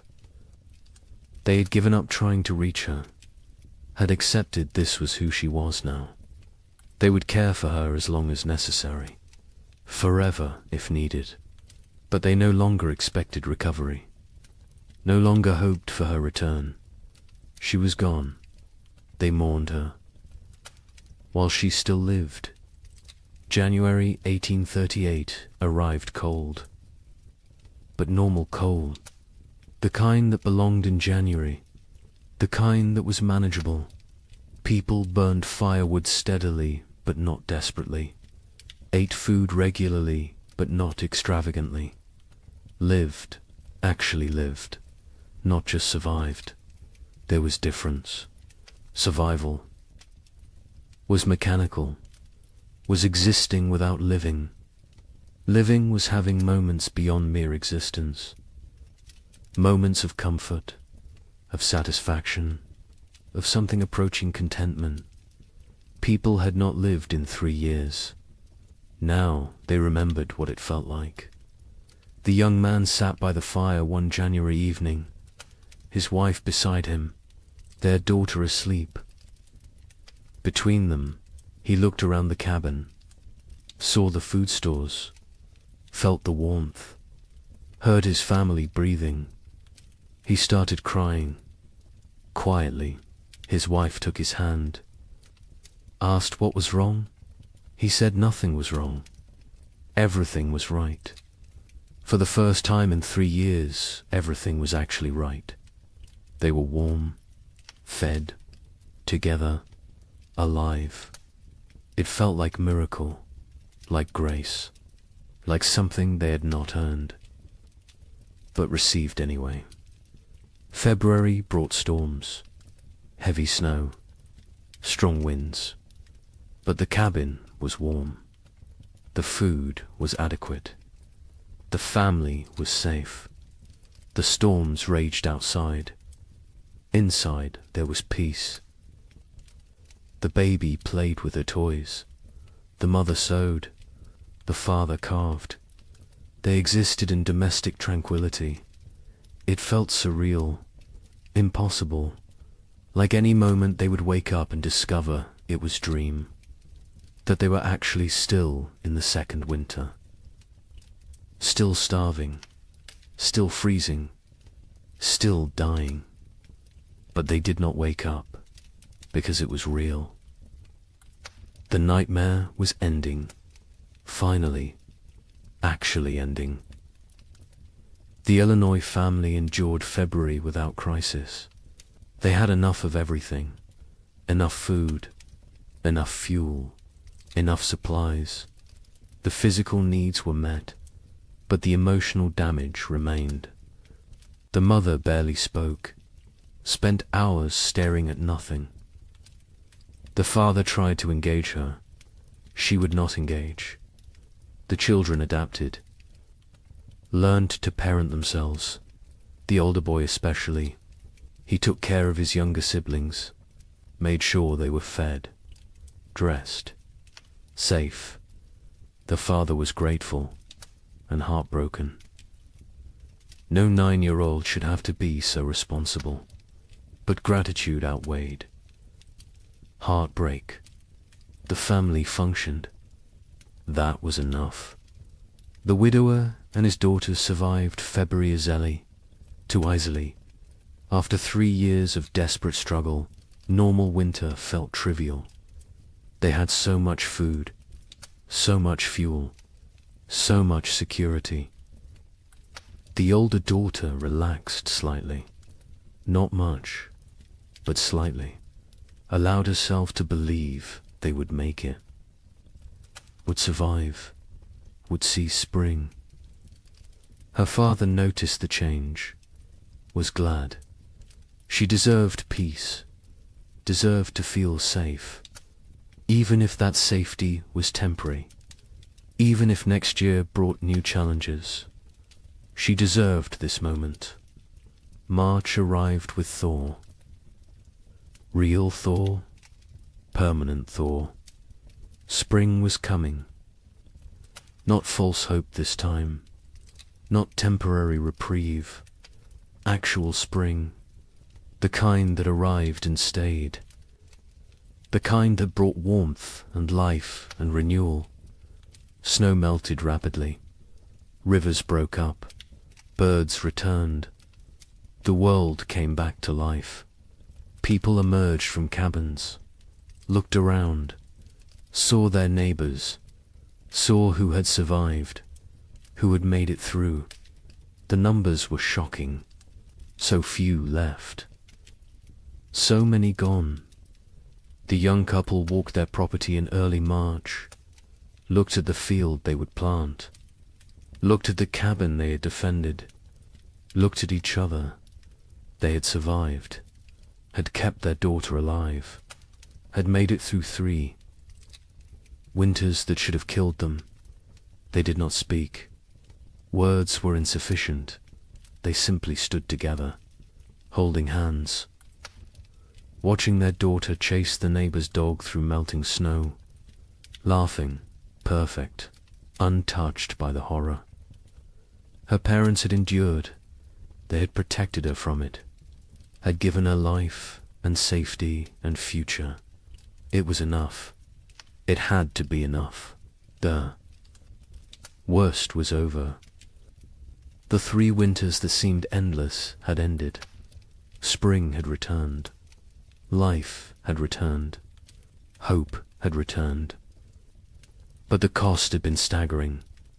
The scars ran deep. The survivors would carry the memories forever, would wake in the night sometimes, sweating, terrified, remembering the cold, the hunger, the fear. They would never fully recover, never fully heal, but they had survived, and survival meant possibility, meant future, meant that maybe, just maybe, they could build something good from the ashes of horror. Spring 1838 arrived like a resurrection, not the tentative half-springs of previous years, but full, complete, undeniable. March brought warmth that stayed. April exploded with growth. The earth seemed desperate to make up for lost time. Grass grew with unusual vigor. Trees budded aggressively. Wildflowers carpeted fields in waves of color. It was as if nature itself was apologizing, compensating, trying to heal the wounds it had inflicted. Survivors emerged from their cabins, slowly, blinking in bright sunlight, disoriented, like people waking from long nightmares. They looked at each other with hollow eyes, eyes that had seen too much, known too much suffering. They were changed, fundamentally, irreversibly. The people who had entered the winter of 1835 were dead. These were different people, harder, older, damaged in ways that would never fully heal. The young couple in Michigan stood in their doorway watching spring arrive. The man was thin still. His body had not recovered the weight lost during the starving times. Probably never would. His hair had gone partially grey. He was 25, but looked 40. His wife was 23. She looked older, lines around her eyes, around her mouth, marks of worry, of fear, of 3 years spent on the edge of death. Their daughter was almost 2 now, perfect, unblemished, the only innocent thing left in their world. They planted their field in April. The work felt different this year. Not desperate, not terrified, just work, normal work, the kind farmers had done for thousands of years. Put seeds in ground, trust earth to do its part. The simplicity was jarring. They had forgotten farming could be simple, could be routine, could be anything other than life or death struggle. The man worked slowly, his body still weak. The neighbor helped. He always helped. It had become part of their family in ways that transcended blood. The field grew beautifully. The corn shut up, strong, healthy, dark green, the kind of growth they had not seen in years. The beans climbed vigorously. The squash spread rapidly. It looked like abundance, like prosperity, like the future they had imagined when they first claimed this land, before the cold, before the suffering, before they learned how fragile everything was. The wife watched the garden grow and felt nothing. No joy, no satisfaction, no relief. The capacity for positive emotion had been burned out of her. She was functional, capable, but hollow, empty of everything except mechanical competence. In Illinois, the family that had lost their daughter tried to rebuild. The father threw himself into work, expanded his fields, built new structures, kept busy constantly. Movement meant not thinking, not remembering, not grieving. His wife did the opposite. She stopped moving, sat for hours, staring at nothing. The children navigated between these extremes, tried to be invisible, tried not to cause problems, tried to hold together a family that was fragmenting. The older boy carried the weight. He was 10 now, too young for such responsibility. But responsibility did not care about age. Someone had to hold things together. He did it because no one else would. The widower in Ohio and his older daughter planted their field together, just the 2 of them. The younger daughter remained in the cabin, unresponsive, present but absent. They had tried everything to reach her. Doctors when they could afford them, medicines, prayers, time. Nothing worked. She was locked inside herself, trapped in whatever mental prison the winters had created. They cared for her, fed her, kept her clean, but they had stopped hoping for recovery. Hope was too expensive, too painful when it failed. Better to accept reality. She was gone. They would tend her shell for as long as necessary. Other families across the frontier faced similar struggles. The physical danger had passed. Food was available. Weather was normal, but the psychological damage remained. People suffered from what we would now recognize as severe trauma, depression, anxiety, what was then called melancholy or nervous. Exhaustion. They startled easily, had nightmares, struggled with crowds, with noise, with anything that reminded them of the hard years. Many never fully recovered, carried the scars until death. Communities began to reform, slowly, hesitantly. People who had isolated for survival started reaching out again, started talking to neighbors, started attending church, started rebuilding the social structures that had dissolved. But it was different now.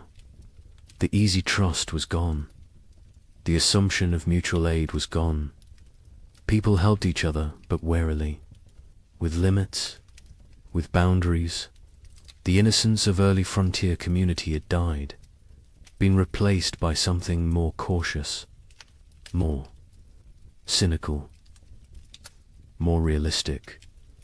A traveling minister came through Michigan territory in May, held revival meetings, promised salvation, promised explanation for the suffering, promised that God had a plan. Some people came, desperate for meaning, desperate to believe their suffering had purpose. The young couple attended once, listened to the minister talk about divine testing, about job, about how suffering brought people closer to God. The wife stood up, walked out. Her husband followed. They never went back. If God had done this to them, then they wanted nothing to do with God. If God had not done this, then he was powerless to prevent it. Either way, church offered nothing they needed. Others found comfort in religion, clung to faith as the only thing that made sense of senselessness, believed that heaven waited, that their dead children were safe, that suffering on earth was temporary, that eternity would compensate for temporal pain. The young couple did not judge them. Whatever got you through was valid, but they could not share that faith, had lost it somewhere in the second winter, when their daughter was dying and prayers went unanswered, when they realized they were alone, truly alone. Number. God, no providence. Just luck and effort and random chance. Summer brought abundance. The crops matured perfectly. The harvest was extraordinary. People gathered more food than they had seen in 5 years. Barns filled, root cellars filled, cabins filled. It was almost obscene. This wealth after such poverty, this abundance after such scarcity. Some people hoarded reflexively, stored food they would never eat, could not stop gathering, could not trust that next year would also be good. The trauma of scarcity had rewired their brains, made them incapable of feeling secure no matter how much they had. The young couple harvested their field in August. The yield was massive, more than they could possibly use. They sold some, traded some, gave some away, kept plenty for themselves. Their stores were overflowing. The man built additional storage. The wife watched him work, felt disconnected, like she was observing someone else's life. She went through motions, cared for their daughter, cooked, cleaned, did everything a wife and mother should do, but felt nothing, was numb, had been numb since February of the second winter. She wondered if she would ever feel again, or if this numbness was permanent, the price of survival. In Illinois, the abundant harvest did not heal the broken family. The father worked obsessively, made more money than they needed, bought things, built things, kept moving. The mother remained withdrawn, lost in grief, The children adapted, learned to function without real parenting, became independent too soon. The family existed together but separately. Parallel lives in the same space, not connected, not whole, just adjacent. The widower and his older daughter harvested successfully. Their fields produced well. They had security for the coming winter. The older daughter was 18 now. An adult, she had offers of marriage. Young men who saw her competence, her strength, her capability. She refused them all, said she could not leave her father, could not leave her sister, could not abandon her responsibilities. Her father told her to go, to live her life. She refused. They both knew why. She had lost too much already, could not risk caring about anyone new, could not risk more loss. Better to stay, to maintain, to exist in the known pain rather than risk unknown happiness that might become pain. New settlers began arriving in late 1838. People from the east who had heard land was cheap, who did not know what had happened, who saw opportunity in the depleted population. The survivors looked at them with mixed feelings, part resentment. These newcomers had not suffered, had not earned their place, part relief. New people meant community could rebuild, meant the frontier would not die completely. Part pitied, because the newcomers were so innocent, so hopeful, so unaware of how quickly everything could collapse. A young family moved in near the young couple in September, fresh from Pennsylvania, full of dreams. The man introduced himself, talked about his plans, about the farm he would build, about the future he saw. The young couple listened politely, said nothing about the previous years. What could they say? How could they explain? The newcomers would learn, or they would not. Either way, it was not the survivors' responsibility to shatter their illusions, let them have their hope, while it lasted. The physical scars were obvious. People were thinner, weaker. Many had lost teeth from malnutrition, had hair that had gone white or fallen out, had skin that showed the effects of vitamin deficiency, scurvy, rickets. Conditions that should have been rare were common. Some people recovered physically. Others carried permanent damage, weakened hearts, damaged lungs, bodies that had been pushed beyond sustainable limits and never fully healed. But the psychological scars went deeper. The young wife woke screaming. Sometimes nightmares of her daughter dying, of snow falling in July, of cold that would not end.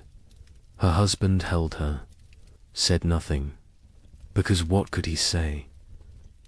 He had his own nightmares, his own fears. They did not discuss them, did not process them, just carried them, separately, together. The weight never lessened, only became familiar, became part of who they were now. The Illinois mother never recovered. She existed but did not live, went through motions but found no joy, no peace, no release from grief. Her family tried to reach her. She was unreachable. Eventually, they stopped trying, accepted that she was gone even though her body remained. The father took over her duties, cooked, cleaned, cared for the children, worked the farm, did everything. She sat, stared, existed. It was slow death. Everyone knew it. No one could stop it. She would live another decade, empty, broken, a ghost. In her own life, some survivors found ways forward, created new lives from the ruins of the old. The widower eventually remarried, a widow from the next county. She had lost her husband and son in the first winter. They married not from love, but from practicality, from loneliness, from the need to not be alone. It was not romantic, but it worked. They built a life together, quiet, stable, functional. His older daughter never married, stayed home, cared for her sister, became essential to the household, found purpose in duty, in responsibility, in maintaining. She never seemed unhappy, but she never seemed happy either. Just existed in the middle, neither satisfied nor dissatisfied. Just present, the young couple stayed together, raised their daughter, had 2 more children in the years after, built a successful farm. From the outside they looked normal, prosperous even, but between them was distance, a gulf created by 3 years of shared trauma that they could never fully bridge. They cared for each other, were faithful, were good parents. But the passionate young couple who had claimed the land in 1835 was gone, replaced by 2 damaged people doing their best. It was enough, had to be enough. They did not expect happiness, did not seek joy, just sought stability, safety, security, found those things, made a life from them. By 1840, the population had stabilized. Some areas had recovered partially, others remained sparsely populated. The demographic impact was significant. Thousands had died. Thousands more had fled. The westward expansion had been set back years. Territories that should have achieved statehood remained territories. The ambitious growth projections of the early 1830s were abandoned.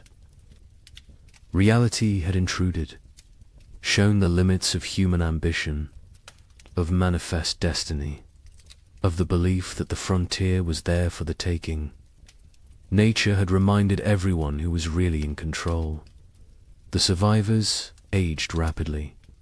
The young man in Michigan was 30 in 1840, looked 50. His body was worn out from the hard years. He would die at 45. Heart failure. His body simply gave out, used up, exhausted. His wife outlived him by 20 years, raised their 3 children. Alone, never remarried, never spoke of the hard years. Her children knew something had happened, could see it in her eyes, in her reactions to cold, to hunger, to waste. But she never explained, never wanted them to know, wanted them innocent, untouched, protected from the knowledge of how bad things could get. The records from this period are sparse. Many families did not keep records, could not read or write, or chose not to document what had happened. The census of 1840 shows dramatic population decline in the affected territories. But the numbers tell only part of the story, cannot capture the psychological damage, the broken families, the lost potential, the dreams that died, the innocence that was shattered. Those losses are not recorded, not documented, not preserved. But they were real, were significant, were the true cost of the winters that would not end. Some survivors tried to document what happened, wrote letters to relatives back east, kept journals, created records. But even as they wrote, they sensed their accounts would be doubted, would be dismissed as exaggeration, as hysteria, as the ramblings of traumatized minds. How could they explain what it felt like to watch your child starve? To burn your furniture for warmth? To consider actions that in normal times would be unthinkable? Words were inadequate. Experience was untranslatable. They wrote anyway, because someone needed to remember, someone needed to bear witness, even if no one believed them. The young man in Michigan wrote to his brother in Ohio in 1840, described what they had endured. His brother wrote back, said surely it had not been that bad, said the human mind exaggerated traumatic memories. The young man never wrote to him again, did not have energy to convince anyone, to defend his experience, to prove his suffering. He knew what had happened. His wife knew. Their neighbor knew. That was enough. The rest of the world could believe what it wanted, and mostly, the world chose not to believe, chose to minimize, chose to forget. Because the story of the three winters did not fit the narrative America wanted to tell itself. The narrative of progress, of conquest, of manifest destiny, of inevitable triumph. The winters suggested that nature was more powerful than human. Will, that civilization was fragile, that confidence was dangerous. These were not popular messages, not messages the growing nation wanted to hear. So they were ignored, dismissed, forgotten, buried under more palatable stories of frontier heroism, of triumph over adversity, of the inevitable march of progress. But the survivors remembered, carried the memories until death. Some passed stories to their children. Most did not. Most wanted to protect the next generation, wanted them unburdened. The children sensed something anyway, saw the scars, the fears, the behaviors that made no sense unless you knew what came before. They asked questions, got vague answers, eventually stopped asking. The silence grew. The stories faded. The memories died with those who carried them. Wait until you hear how thoroughly this was erased. The forgetting began almost immediately, even while survivors still lived, even while the scars were fresh. The erasure was not accidental, was not natural memory decay. It was deliberate, systematic, orchestrated by people who had very good reasons to want these winters forgotten. People with money, with power, with futures that depended on frontier land continuing to seem attractive, continuing to seem profitable, continuing to draw settlers and investment. Land speculators had the most to lose. They had purchased millions of acres across the affected territories, paid pennies per acre, expected to sell for dollars. Their entire business model depended on continued westward migration, on families believing the frontier offered opportunity, prosperity, future. Stories of 3 consecutive winters of mass death were bad for business, very bad. So the speculators acted, quickly, decisively, with coordinated purpose. Eastern newspapers began refusing letters from survivors. Editors received instructions, guidance, sometimes bribes. Do not publish accounts from the territories. Do not run stories about crop failures, about deaths, about settlements failing. Focus on success. Stories on prosperity, on opportunity. A newspaper in Philadelphia received a letter in 1839 from a Michigan survivor. detailed account of the 3 winters, the suffering, the deaths, the horror. The editor filed it away, never published it. Years later asked why. He explained simply, no one wanted to read depressing stories. People wanted hope, wanted optimism, wanted to believe in American progress. His job was to give them what they wanted. Territorial governments actively suppressed information.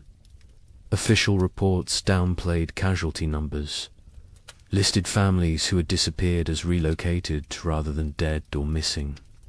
Death certificates were not issued for people who died isolated on homesteads.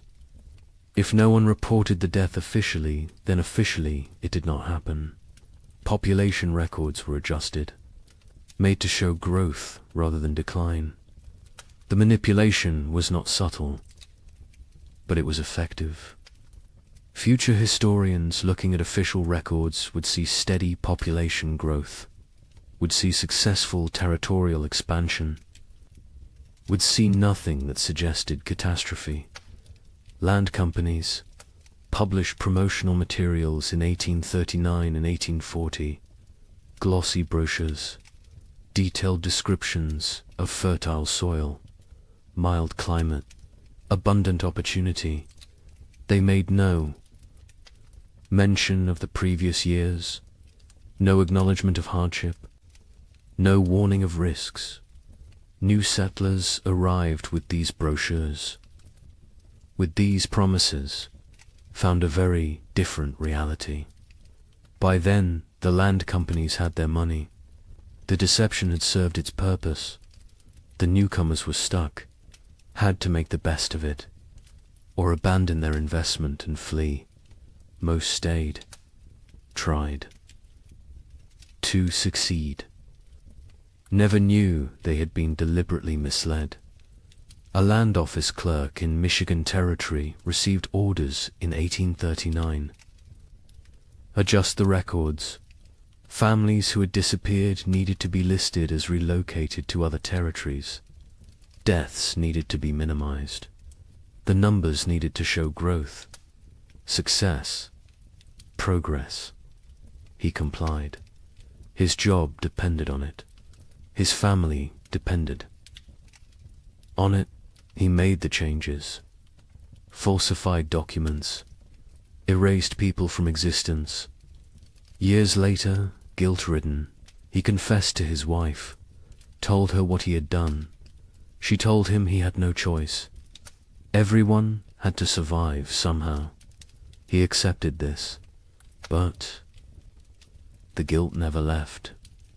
He carried it until death, never told anyone else, never made it right. Just carried the weight of erasing thousands of people to protect property values. Railroad companies were equally invested in suppressing the truth. Their business plans required population growth in the territories, required towns, commerce, customers. Empty land was worthless.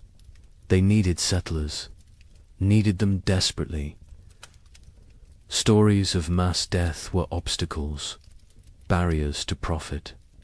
So they acted, funded newspapers that told the right stories, hired writers to create promotional content, paid for testimonials from satisfied settlers, built a narrative of success and opportunity that bore little resemblance to reality. The suppression extended to personal correspondence, letters from survivors to relatives. Back east were sometimes intercepted, lost, destroyed. Postal clerks received instructions. Letters containing certain content should not reach their destinations, should disappear. It was not official policy, not written down anywhere, but it happened regularly, systematically. Survivors wrote letters describing their experiences. Melt them. They never arrived. The relatives back east never learned the truth, continued to believe the promotional literature, continued to encourage others to move west. The cycle continued. Churches participated in the suppression, not overtly, not deliberately, perhaps, but they promoted a narrative that made the hard years easier to ignore. Suffering was divine testing. Those who died were called to heaven. Those who survived were blessed. This framing made the catastrophe seem like individual, spiritual journey rather than systemic climate disaster. Made it about personal faith rather than policy failure. Made it easier to move forward without asking difficult questions, without assigning blame, without demanding accountability. The survivors themselves often did not speak about their experiences. Many were deeply traumatized, could not articulate what had happened. The words did not exist. The concepts did not exist. Post-traumatic stress disorder would not be named. For another century, they just knew they could not talk about it, could not revisit it, could not make others understand. So they stayed silent, kept the memories locked inside. The silence was mistaken for acceptance, for healing, for moving on. It was none of these things. It was survival mechanism. It was protective barrier. It was the only way they could continue functioning. Others faced social pressure to remain silent. Communities wanted to move forward, wanted to rebuild, wanted to forget. People who dwelt on the hard years were seen as weak, as complainers, as obstacles to progress. A woman in Illinois tried to talk about losing her daughter, about the starvation, about the cold. Her neighbors told her to stop living in the past, to focus on the future, to be grateful for what she had. She stopped talking, but the memories did not stop. They never stopped. She just carried them alone, in silence, until they consumed her. Some survivors feared judgment for the choices they had made, for the actions they had taken to survive. Better not to speak of those years at all than to risk revealing what they had done, what lines they had crossed, what boundaries they had violated. Silence protected them, protected their reputations, protected their ability to be seen as respectable members of society. The price was isolation, loneliness, the inability to process trauma, but the alternative seemed worse. So they chose silence. The scientific community of the era struggled to explain the phenomenon. Without modern climate science, they lacked frameworks for understanding. Some suggested it was localized, exaggerated, not as severe as reported. Others proposed natural cycles, temporary aberrations, nothing to worry about long term. A few recognized it as significant climate event, but their voices were minority, were drowned out by those who preferred simpler explanations, who preferred not to see pattern, not to acknowledge that this could happen again. Meteorological records from the period are incomplete. Weather stations were sparse. Record-keeping was inconsistent. The data that exists shows temperature anomalies, shows unusual patterns, but gaps in the record allow for interpretation, allow for doubt, allow for dismissal. Later research, looking at the fragmentary data, could conclude it was not that bad, could argue the survivors exaggerated, could minimize the catastrophe. The incomplete record became excuse for incomplete acknowledgement. By 1850, just 12 years after the final winter ended, the 3 winters were rarely mentioned. Textbooks focused on westward expansion, on Oregon Trail, on Gold Rush, on the exciting narrative of American growth. The dark years from 1836 to 1838 were footnote at best. More often, they were completely absent. A generation of children learned American history without knowing thousands had died in the supposedly empty territories, without knowing their parents or grandparents had survived horror. The erasure was nearly complete. The Civil War cemented.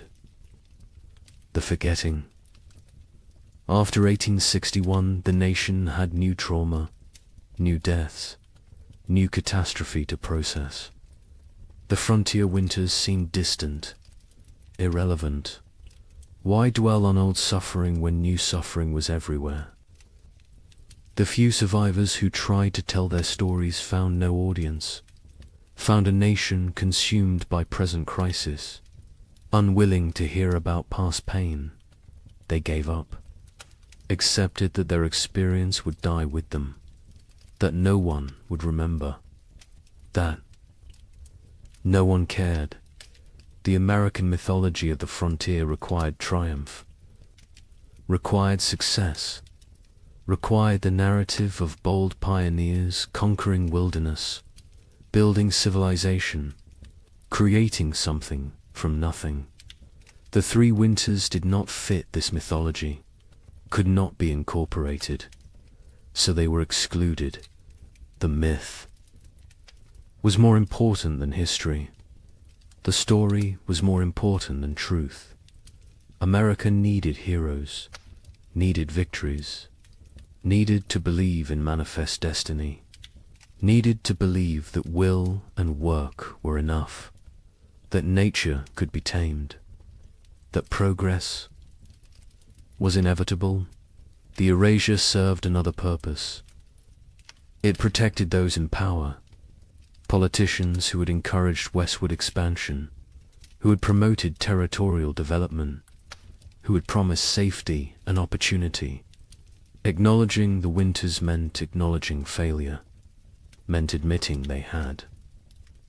Sent people into danger, had promised what they could not deliver, had prioritized expansion over safety. This admission was politically unacceptable, so the winters were forgotten. And the politicians continued promoting westward movement, continued making promises, continued prioritizing growth over caution. Survivors who tried to speak faced ridicule, disbelief, accusations of exaggeration, of hysteria, of attention-seeking. The young man in Michigan attempted to tell his story to a traveling writer in 1845. The writer listened politely, then suggested perhaps the cold had not been quite as severe as remembered. Perhaps trauma had distorted memory. Perhaps things had been difficult but not impossible. The young man stopped talking mid-sentence, realized there was no point. People would believe what they chose to believe. Truth was irrelevant. He never tried to tell his story again. The conspiracy of silence was not organized. No one coordinated. The suppression, no central authority dictated what could be said. But the incentives aligned perfectly. Land speculators needed silence. Railroads needed silence. Governments needed silence. Churches preferred silence. Survivors chose silence.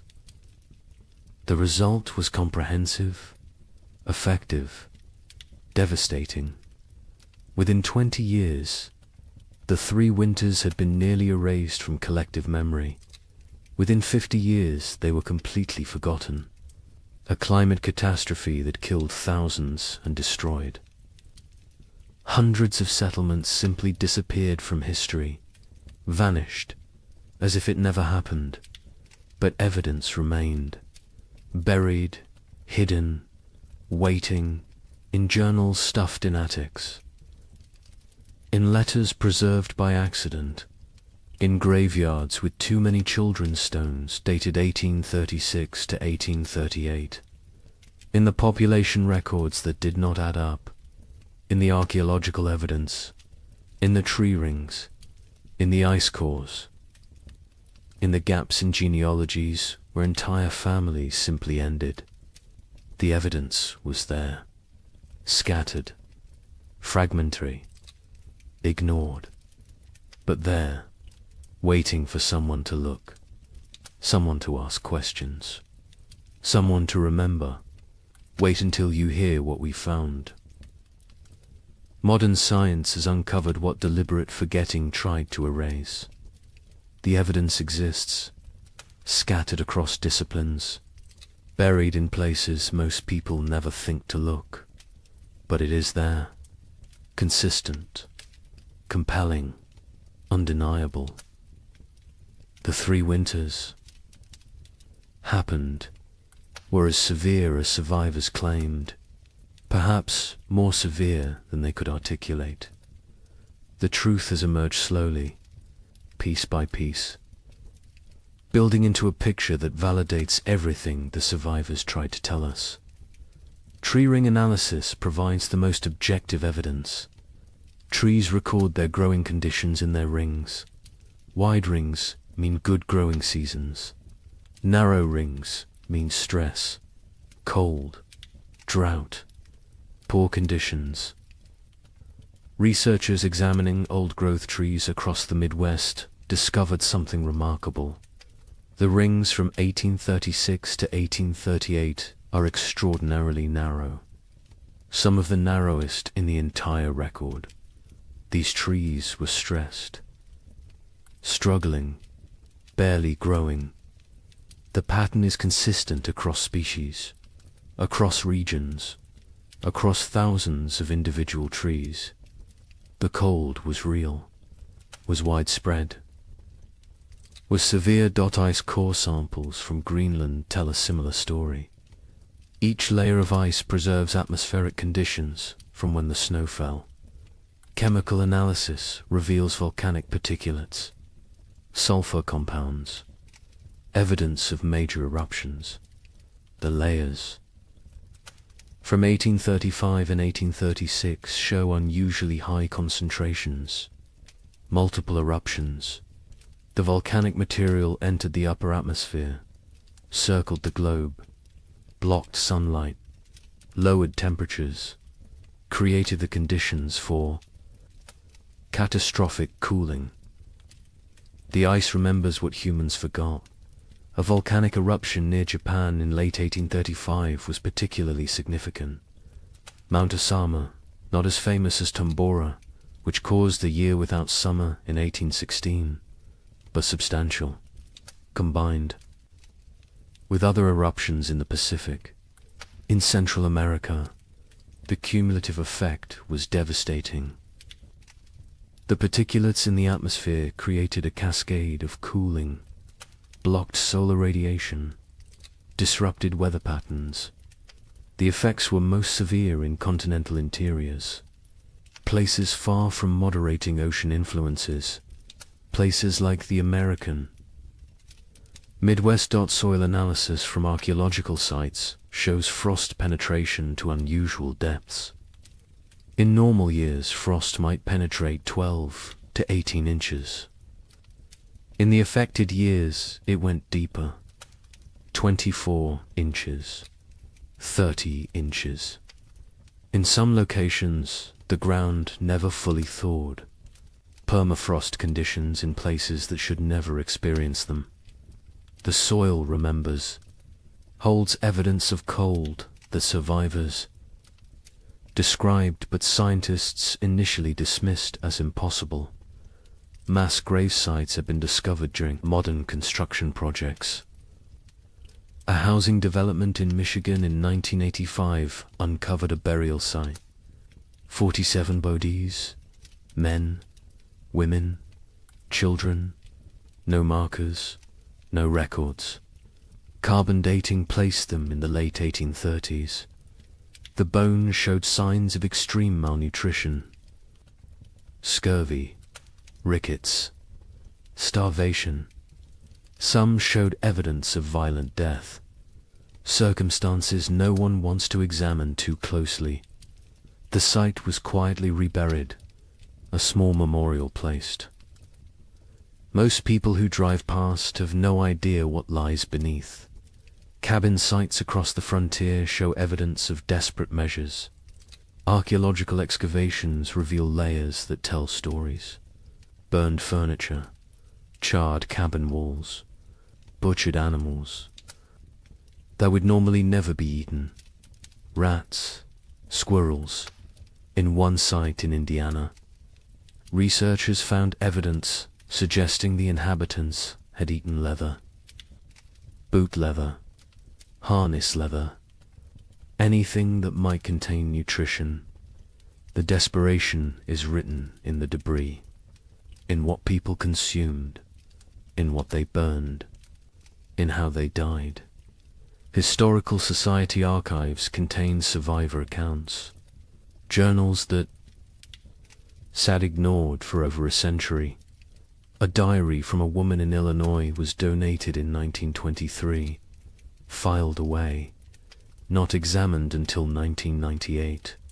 It documented day-by-day survival through all 3 winters, the declining food stores, the deaths of neighbors, the choices she made to keep her family alive, the guilt she carried. The final entry was in March 1838. It said simply that spring had come, that they had survived, that she did not know if survival was blessing or curse. The journal was published in 2005. 90 academics read it. The general public remained unaware. More journals continued to surface, in estate sales, in attics, in old trunks, in historical societies. Each one adds detail, adds confirmation, adds validation to what survivors tried to tell anyone who would. Listen. A journal from Ohio described November 1836. The cold that went beyond anything imaginable. The wind that never stopped. The children asking when they could go outside again. Being told maybe spring. Knowing spring might never come. The journal, as a matter of fact, unemotional, which makes it more powerful. The horror is in what is not said, in the gaps, in the things too terrible to write. Census records show the truth when examined carefully. The 1840 census recorded population in the affected territories. Researchers comparing it to 1830 projections found massive discrepancies. The expected population based on immigration rates and natural growth should have been far higher. Tens of thousands of people were simply missing, not relocated, not accounted for, gone. The census takers noted the discrepancies at the time. Their concerns were dismissed. The records were filed. The questions remained unasked for over a century. Statistical analysis reveals the scope of the catastrophe. Researchers in the late 20th century compiled data from multiple sources: church records, land claims, tax rolls, census data, letters, journals, everything available. They built demographic models. The model showed that approximately 15,000 families entered their affected territories between 1830 and 1835. The 1840 census showed fewer than 7,000 families. The missing 8,000 families represented perhaps 40,000 individuals. Some fled, but many died. The exact numbers will never be known, but the scale is clear. This was demographic catastrophe. Climate modeling supports the survivor accounts. Modern computers can simulate historical climate conditions, input the volcanic eruptions, the solar activity, the ocean currents, Run the models. See what temperatures they produce. The models consistently show severe cooling in the continental interior from 1836 to 1838. Temperature drops of 10 to 15 degrees below normal. Extended growing seasons by 30 to 60 days. The kind of conditions that make agriculture nearly impossible. The kind of conditions that kill. The models validate what survivors said. Validate what written records document. Validate what physical evidence proves. A particularly compelling piece of evidence emerged in 2012. A locked trunk. Found in the basement of a historical society in Pennsylvania. Inside were letters. Dozens of them. From frontier families to relatives back east. Letters that never reached their destinations. Letters that had been intercepted. Saved by the postal clerk who could not bring himself to destroy them, but could not deliver them either. The letters describe starvation, death, terror, desperate pleas for help that never came. Because the letters never arrived. The trunk sat unopened for 170 years. The stories inside died with those who wrote them, until the trunk was finally opened, finally read. Finally acknowledged the letters paint a consistent picture. Cold that started early, that would not end. Food running out. Neighbors dying. Children dying. The grinding daily battle to survive another day. One letter from a mother in Michigan described watching her daughter grow thinner, watching her stop playing, stop laughing, stop being a child, becoming instead a small, starving creature focused only on survival. The letter was dated January 1837. It is unclear if the daughter survived. The mother's name appears in no later records. She likely died. The letter is her memorial, her testimony, her proof that she existed, that she suffered, that she tried. Genetic evidence provides another layer of confirmation. Population geneticists studying Midwest families found bottleneck events in the late 1830s. Sudden reductions in genetic diversity, indicating that populations declined rapidly, that only certain family lines continued, that many lines ended completely. The genetic record shows what historical records obscured, shows the true impact, shows that entire family trees simply stop, branch after branch ending in the same narrow window. 1836 to 1838. Native American oral histories mention the hard years. Tribes in the affected regions have stories of the time when winter would not end, when buffalo disappeared, when people starved. The stories were not prominent, were overshadowed by other traumas, removal, disease, war, but the stories exist. Another source of validation, another voice confirming what happened, confirming that the cold was real, was widespread, was catastrophic for everyone in its path. European records provide external confirmation. Observers in England and France noted unusual weather patterns in North America, received reports from travelers, from ships, from traders. The reports described severe cold, crop failures, humanitarian disaster. These reports were published in European scientific journals, were discussed in academic circles, were known at the time, but were forgotten in America, were not incorporated into American historical narrative, were treated as foreign observations of foreign problems, not as documentation of American catastrophe. The evidence is overwhelming, undeniable, consistent across every discipline. every source, every method of inquiry. The 3 winters happened, were as bad as survivors claimed, killed thousands, destroyed hundreds of settlements, set back westward expansion by years, changed the trajectory of American development, and was systematically erased from memory, deliberately forgotten, buried under more palatable narratives.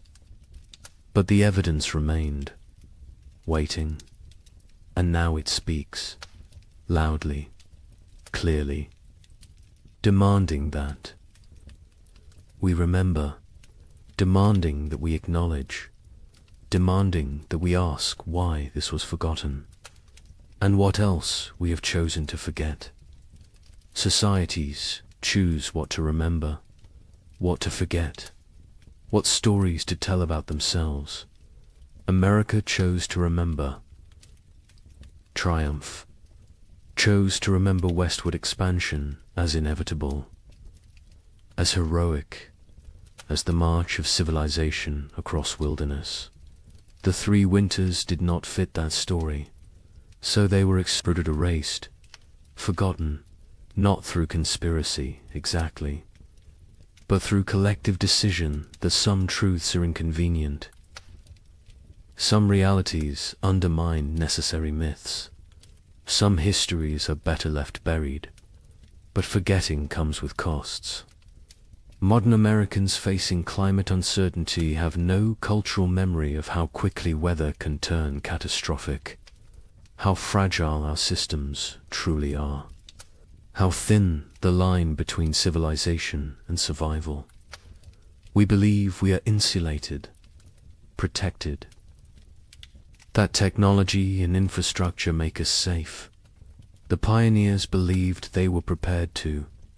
They had survived winters before, had skills, had experience, had confidence.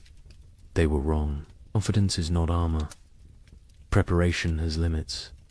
And nature does not care about human expectations.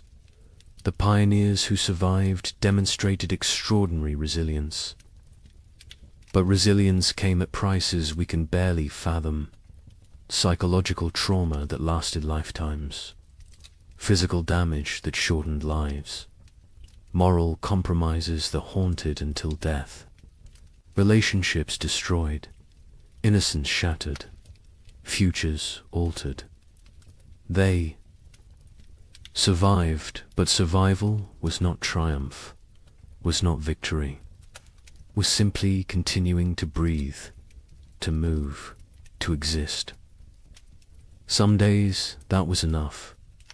Other days it was not. The Illinois family that lost their daughter eventually prospered.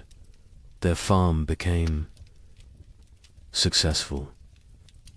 They appeared to outside observers as model frontier family, hard-working, productive, respectable.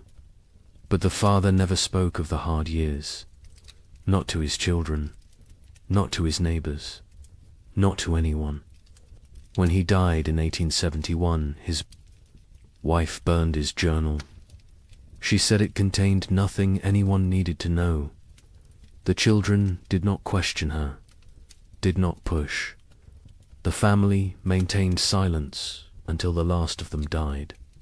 The story died with them. As so many stories did, the young couple in Michigan who nearly starved in February 1837 lived into old age. They watched their children grow, saw grandchildren born, built prosperity from the ruins of trauma, but they never truly healed. The wife developed hoarding behaviors, stored food obsessively, could not throw anything away, could not trust that abundance would continue. The fear never left. The husband, startled at sudden noises, had nightmares until he died, woke, screaming about cold, about hunger, about his daughter dying. They lived together for 40 years after the winters ended, but part of them never left those years. never fully returned to the present, always remained trapped in the cold, in the fear, in the desperate fight for survival. We need to remember their stories, need to understand what they endured, not to glorify suffering, not to romanticize hardship, but to recognize truth, to acknowledge that American expansion was built on uncounted graves, unforgotten tragedies, unerased catastrophes. The triumphant narrative is incomplete, is dishonest, is disrespectful to those who suffered, who died, who survived but carried wounds forever. Climate catastrophe can happen faster than we imagine. The pioneers of 1835 had no warning, no time to prepare. Within months, their world transformed from abundance to survival. They believed they were equipped for anything, believed their skills and determination were sufficient. They were wrong.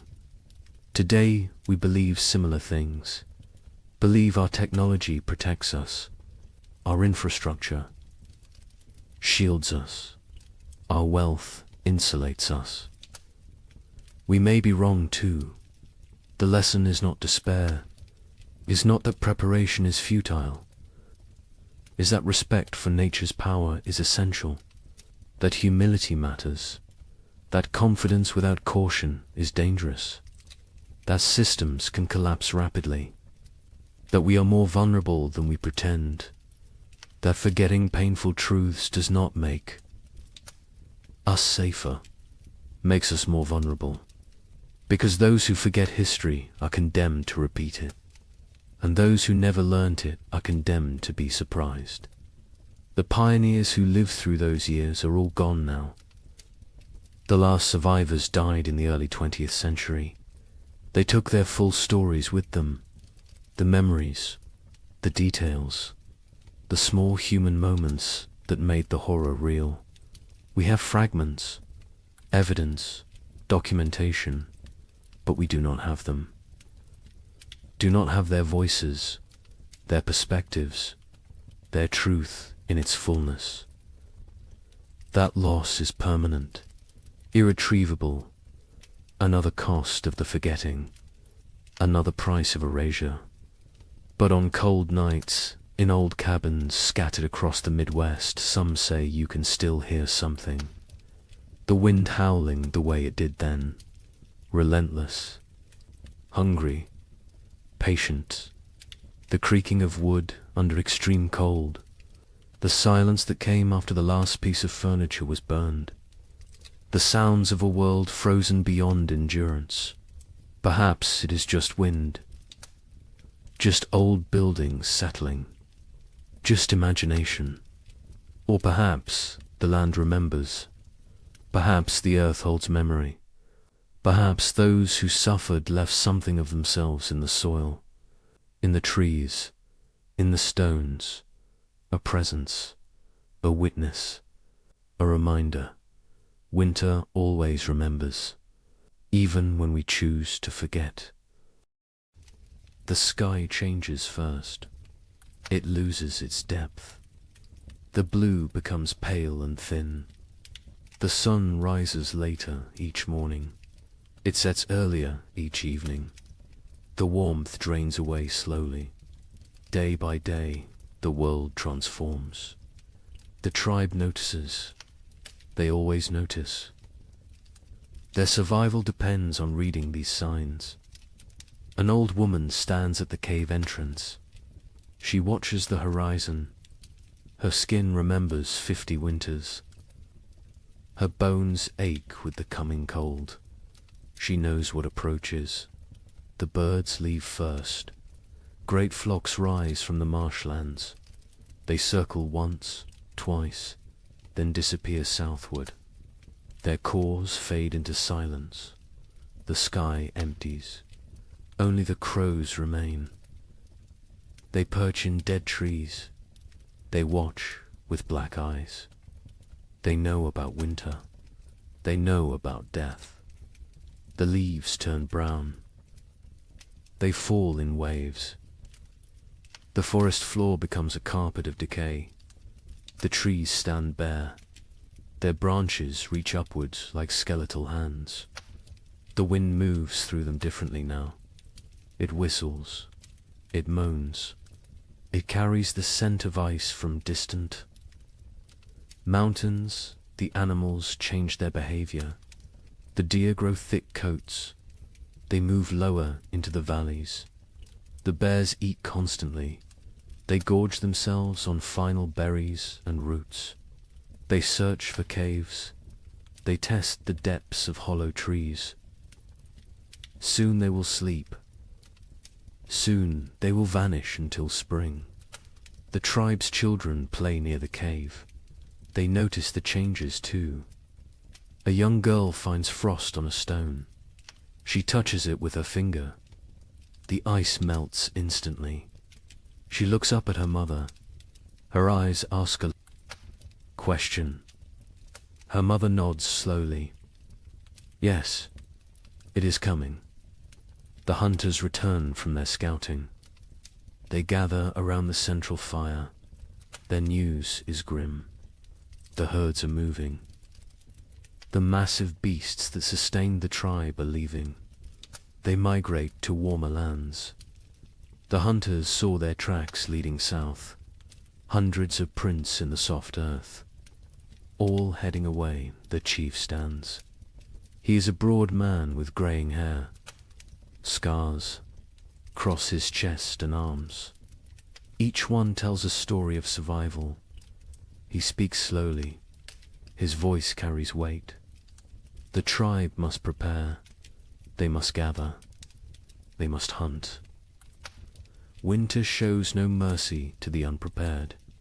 The women begin their work immediately. They repair the leather hides that cover the cave entrance. They check every seam. They patch every hole. Cold air finds the smallest gaps. It sneaks in like a predator. It steals warmth. It steals life. The children are sent to gather firewood.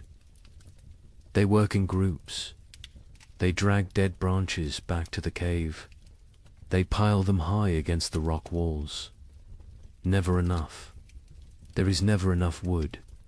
The fires must burn for months. The fires are life itself.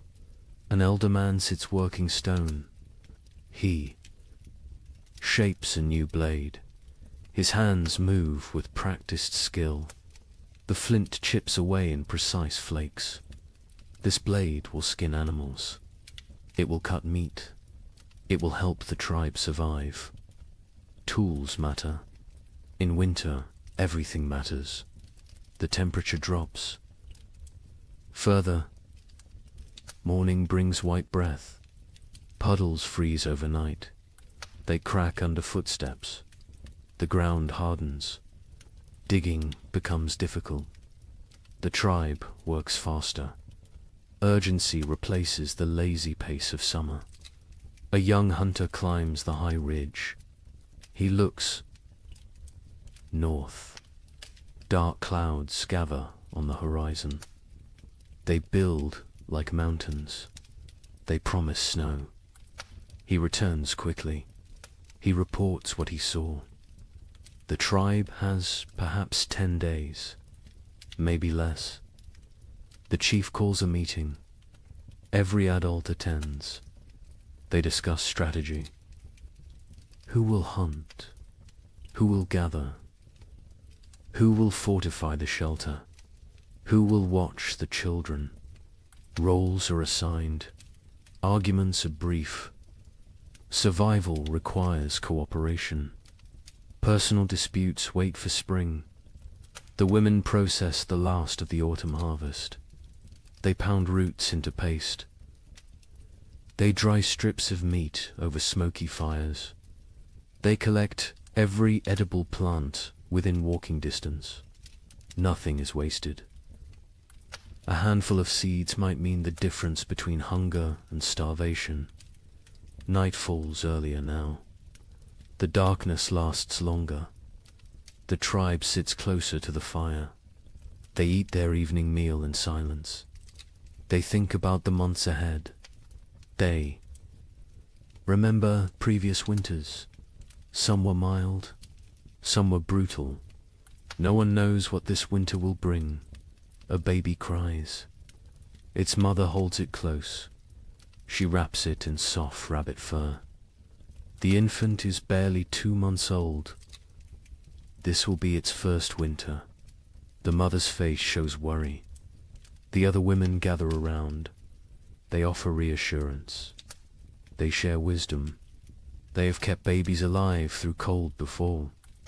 The old woman who watches the sky speaks. She tells of a winter. From her youth, snow fell for 20 days without stopping. The drifts rose higher than a man.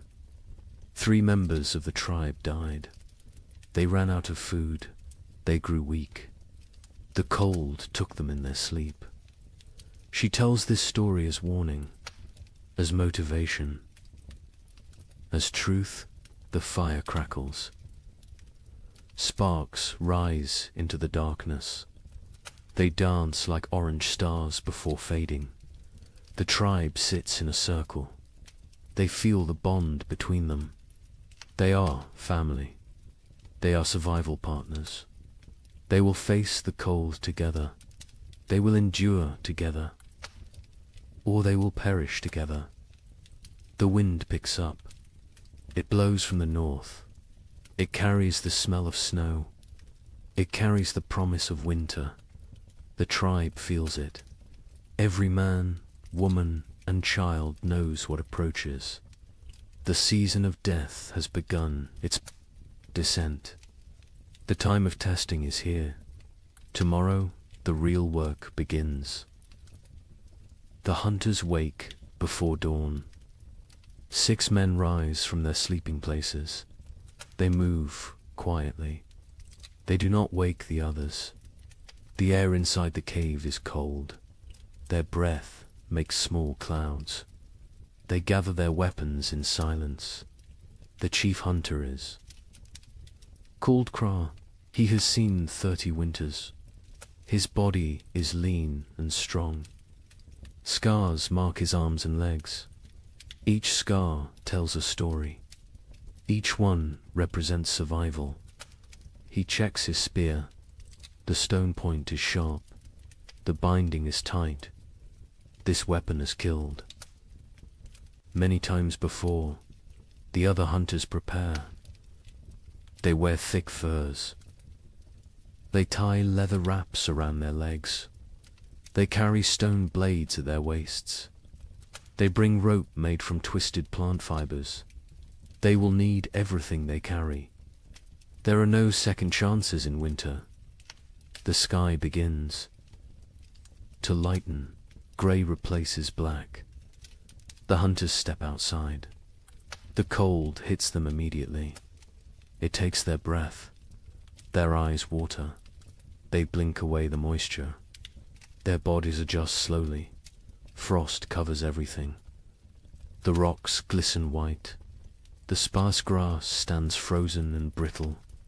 Each footstep crunches. The sound carries in the still air. They must move carefully. Sound travels far on cold mornings. Kraw leads them north. He knows where the herds gather. He has hunted these lands his entire life. His father taught him. His grandfather taught his father. Knowledge passes through generations. It keeps people alive.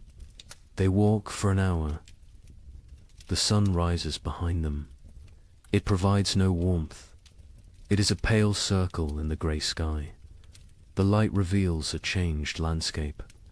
Winter is transforming their world. Snow patches appear. Small drifts collect in shadows. The ground is harder now. Frozen. Solid in places. Walking becomes more difficult. Legs tire faster. But they push forward. Kraw stops. He kneels. He examines the ground. Tracks. Large tracks. deep impressions in the half-frozen earth. Bison. A small herd passed through recently, perhaps during the night. The tracks are fresh. The hunters gather. Around they study the signs. Craw counts the tracks. Maybe 8 animals. Maybe 10. The herd is moving slowly.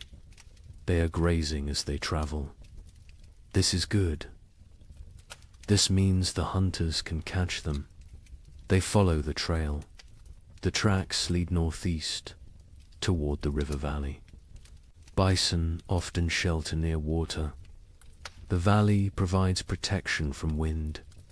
There is still grass there, brown and dry, but edible. The wind picks up. It blows from the north. It carries tiny ice crystals. They sting exposed skin. The hunters pull their furs tighter. They lower their heads. They keep moving. Another hunter named Dren speaks quietly. He points to the sky. More. Clouds are building, dark and heavy.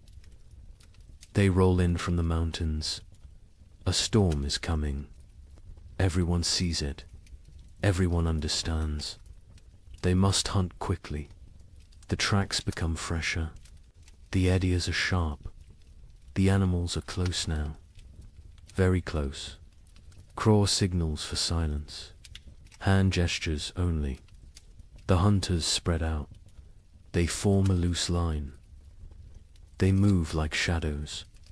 They crest a small rise. Below them, the river valley opens up. And there, near the frozen stream, the bison herd grazes. 9 massive animals, brown and shaggy. Their breath rises in great clouds. They paw at the snow. They search for grass beneath the hunters crouch low. They are downwind. The bison cannot smell them. This is crucial. Bison have poor eyesight but excellent noses. Scent betrays hunters more than sound. Craw studies the herd. He looks for weakness. Old animals. Young animals. Injured animals. His eyes settle on a large female. She stands at the edge of the group. She limps slightly. Her left rear leg favors her weight. She is the target. He signals to the others. They understand immediately.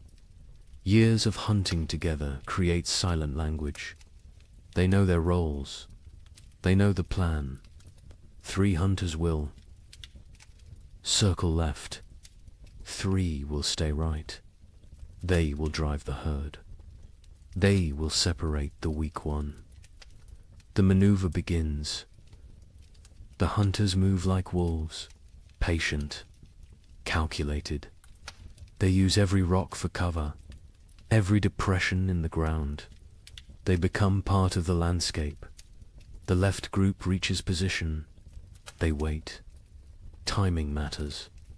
Rush too soon and the herd scatters. Wait too long, an opportunity vanishes. Craw watches. He feels the moment. He rises. His shout breaks the silence. The other hunters echo him. The bison startle. Their heads snap up. Panic floods through the herd. They bunch together. They begin to run. The injured female falls behind. She tries to keep pace. Her bad leg betrays her. The gap widens. The hunters close in. Their legs pump. Their lungs burn. The cold air sears their throats. Craw is fastest. He closes the distance. The female sees him. She turns. She tries to change direction. Too slow. Crow throws his spear. Years of practice guide the weapon. The stone point strikes true. It sinks deep into her shoulder. The bison bellows. Pain and rage combine. She spins. Blood sprays across the snow. bright red against pure white. She charges at Craw, massive and furious. Death approaching on 4 legs. Craw dodges, barely. The bison's horn scrapes his side. His fur tears. He rolls away. Another hunter throws his spear, then another. Both strike the animal's flank. She staggers. Dren moves in close, very close, dangerous close. He thrusts his spear upward, into the chest, between the ribs, toward the heart. The bison's front legs buckle. She goes down. The hunters surround her. They wait. She kicks twice. Her breath comes in gasps. Her eyes roll, then stillness. The fight ends. The hunt succeeds. The hunters stand panting. Their bodies steam in the cold.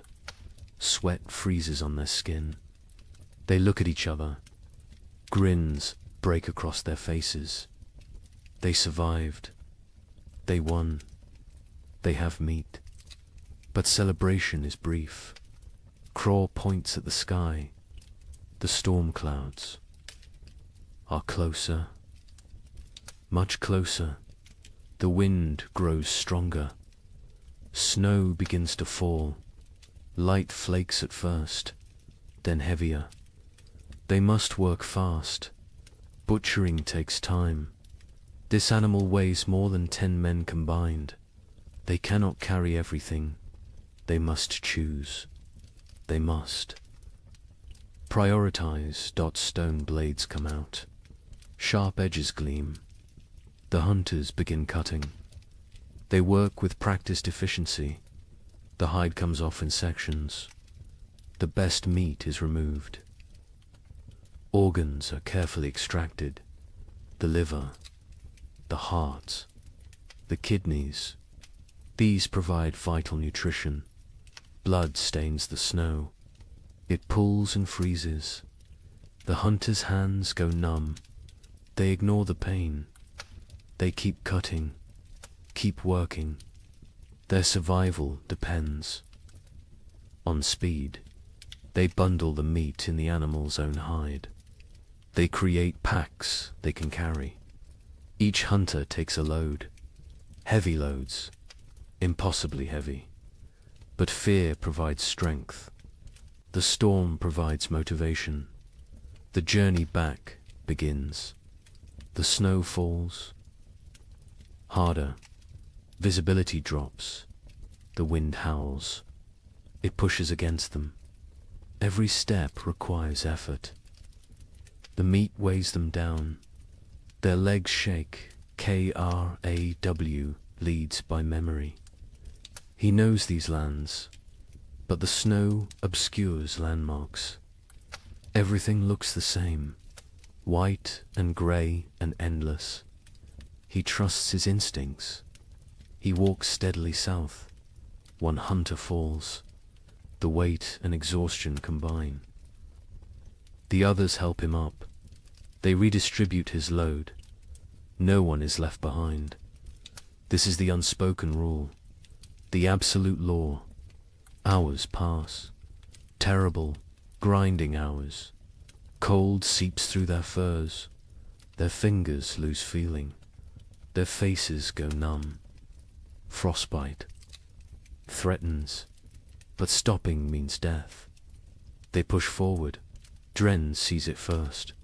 A dark shape in the swirling snow. The cave. Home. Relief floods through them. They stumble faster. The last 100 paces feel like miles. They enter the cave. Warmth hits them. The central fire burns bright. The tribe has kept it strong.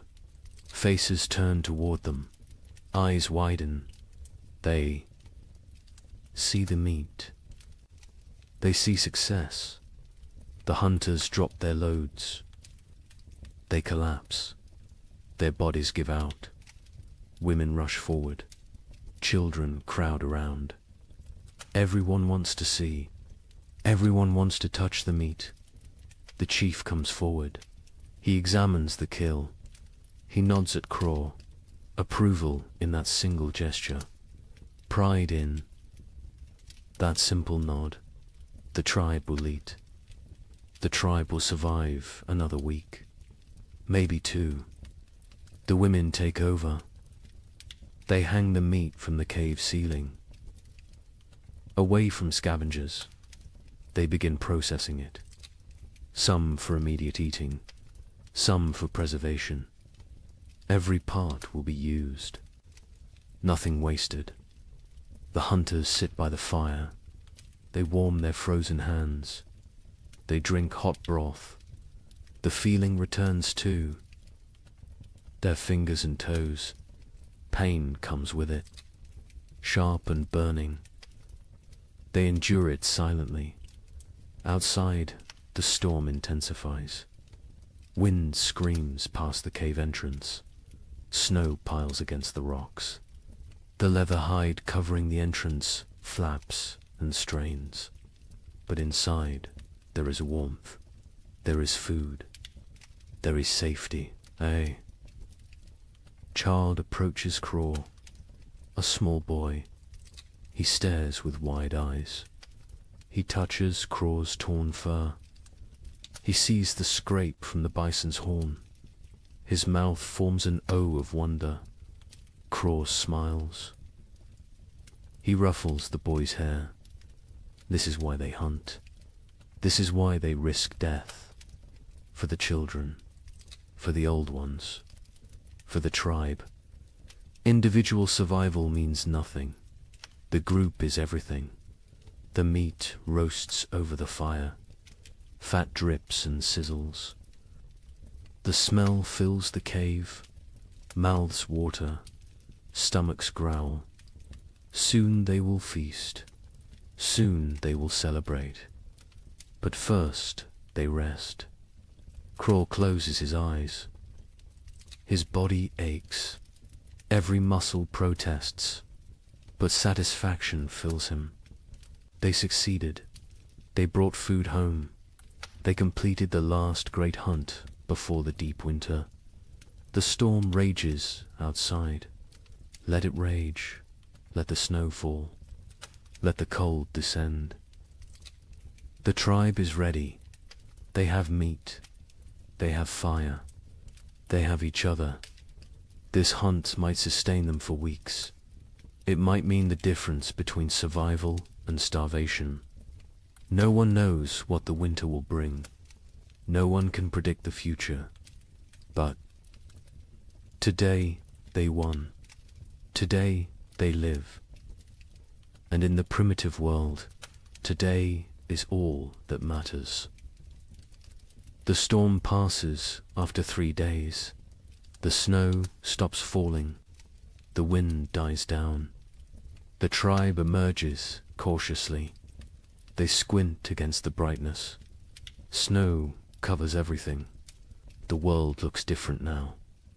Transformed. Dangerous. The work begins immediately. Winter preparation cannot wait. Every day matters. Every hour counts. The tribe divides into groups. Each group has specific tasks. Organization means survival. The women examine the cave entrance. The leather hide covering took damage in the storm. Wind tore several seams. Snow forced its way through gaps. Cold air invaded their shelter. This cannot happen again. An older woman named Mira leads this work. She has repaired shelters for 20 winters. Her hands know the work. Her eyes spot every weakness. She directs the younger women. They listen carefully. They learn by doing. They take down the damaged hide. It is stiff with ice. They carry it to the fire. The heat makes the leather pliable again. They can work with it now. They can repair the tears bone needles come out.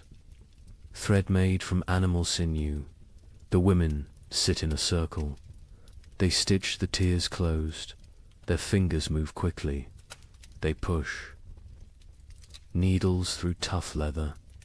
They pull thread tight. Each stitch must be perfect. Weak stitching means cold air. Cold air means death. While they work, others gather moss. They find it on the north side of rocks. They peel it away carefully. Moss provides insulation. They stuff it into cracks in the cave walls. Every tiny gap gets filled. The cave must become a sealed chamber. The men focus on firewood. They need mountains of it. What they have is not enough. It is never enough. They venture into the forest. They search for dead trees. Dead wood burns best. Green wood smokes and sputters. A young man named Torg swings a stone axe. He strikes a dead trunk repeatedly.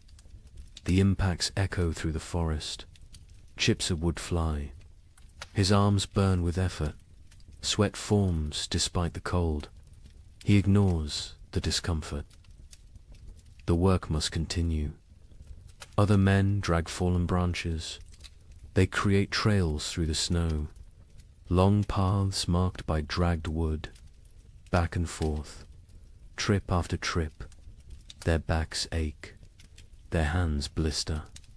They keep working. Children help too. Even the smallest ones. They gather kindling, dry twigs and bark, pine cones that will catch fire easily. They fill baskets. They carry them back to the cave. Everyone contributes. Everyone has value. By afternoon, wood piles grow. They stack it along the cave walls, high stacks that reach toward the ceiling. The cave begins to shrink. Storage takes space, but space is less important than fuel. Inside the cave, women organize food storage. The meat from the hunt hangs from the ceiling. They wrap it in bark. This protects it from insects, from moisture, from mold. Preserved meat can last months if stored correctly. Dried roots go into leather pouches. They stack these near the back wall, the coldest part of the cave. Natural refrigeration. The cold preserves. It prevents rot. Nuts and seeds fill clay pots. These pots are precious. Making them takes skill and time. They seal with wooden lids. They keep contents dry. They protect from rodents. A woman counts the supplies. She uses stones to track quantities. 1 stone for each pouch of roots. 1 for each bundle of dried fish. The counting is important. They need to know what they have. They need to ration carefully. The chief watches this inventory. His face shows concern. They have food, but is it enough? 6 months of winter stretch ahead, maybe 7. No one knows how harsh this winter will be. He makes a decision. Starting tomorrow, 1 meal per day, not 2. Rationing begins now, while they still have surplus. Better to be cautious early. Starvation at winter's end kills many tribes. The sleeping areas need attention. The tribe sleeps in a specific arrangement. This is not random.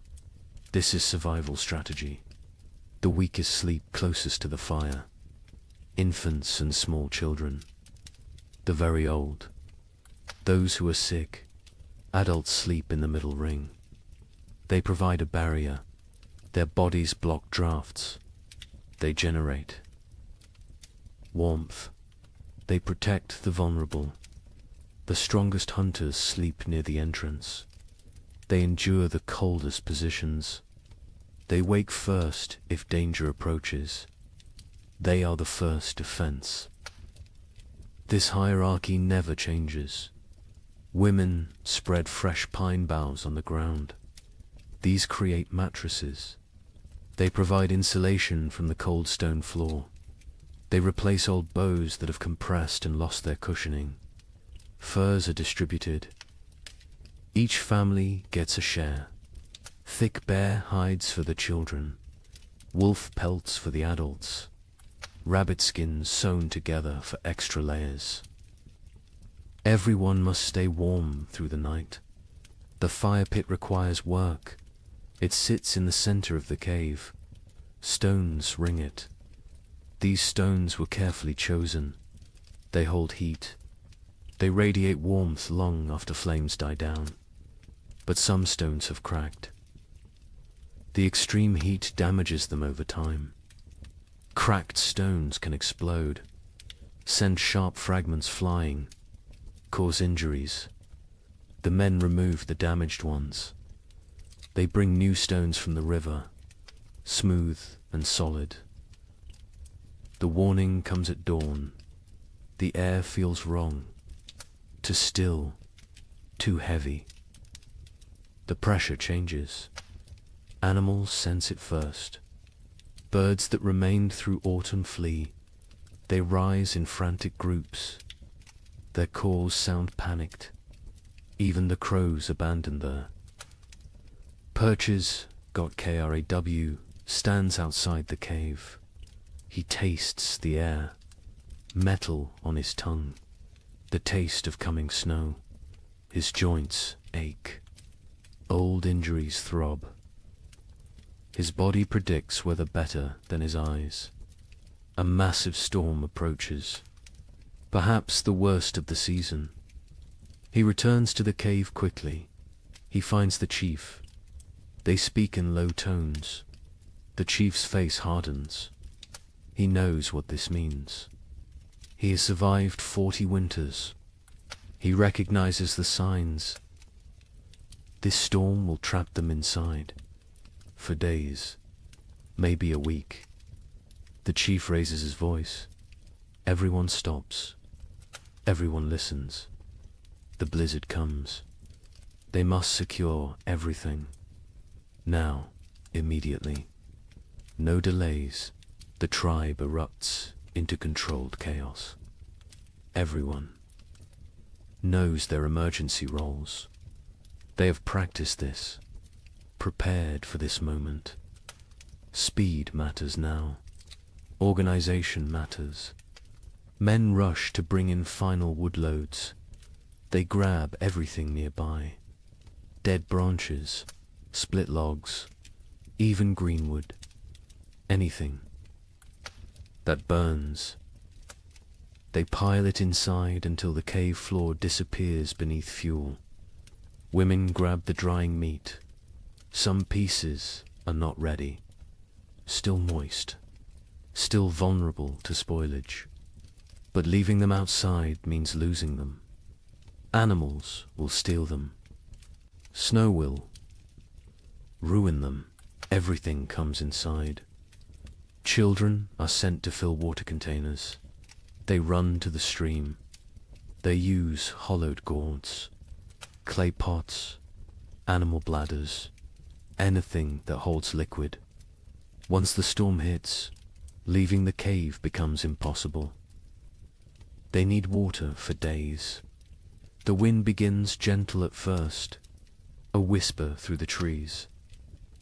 Then stronger, a moan, a howl.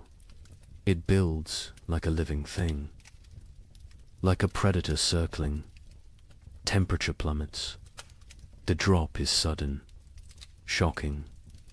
Breath becomes visible fog. Exposed skin stings. Fingers go numb within minutes. The cold announces the storm's arrival. The first snowflakes fall, large and soft. They drift lazily, almost peaceful, but more follow than more. Within minutes the air fills with white. Visibility shrinks. The forest disappears. The world becomes a swirling void. The tribe retreats inside. The hunters enter last. They pull the leather hides tight. They secure every fastening. They add the extra layer. The interior darkness deepens. Only firelight remains. The storm intensifies. Wind screams past the cave mouth. It sounds almost human. Anguished wails and shrieks. The leather hide strains against its bindings. It flaps and snaps. The noise is constant, overwhelming. Snow drives.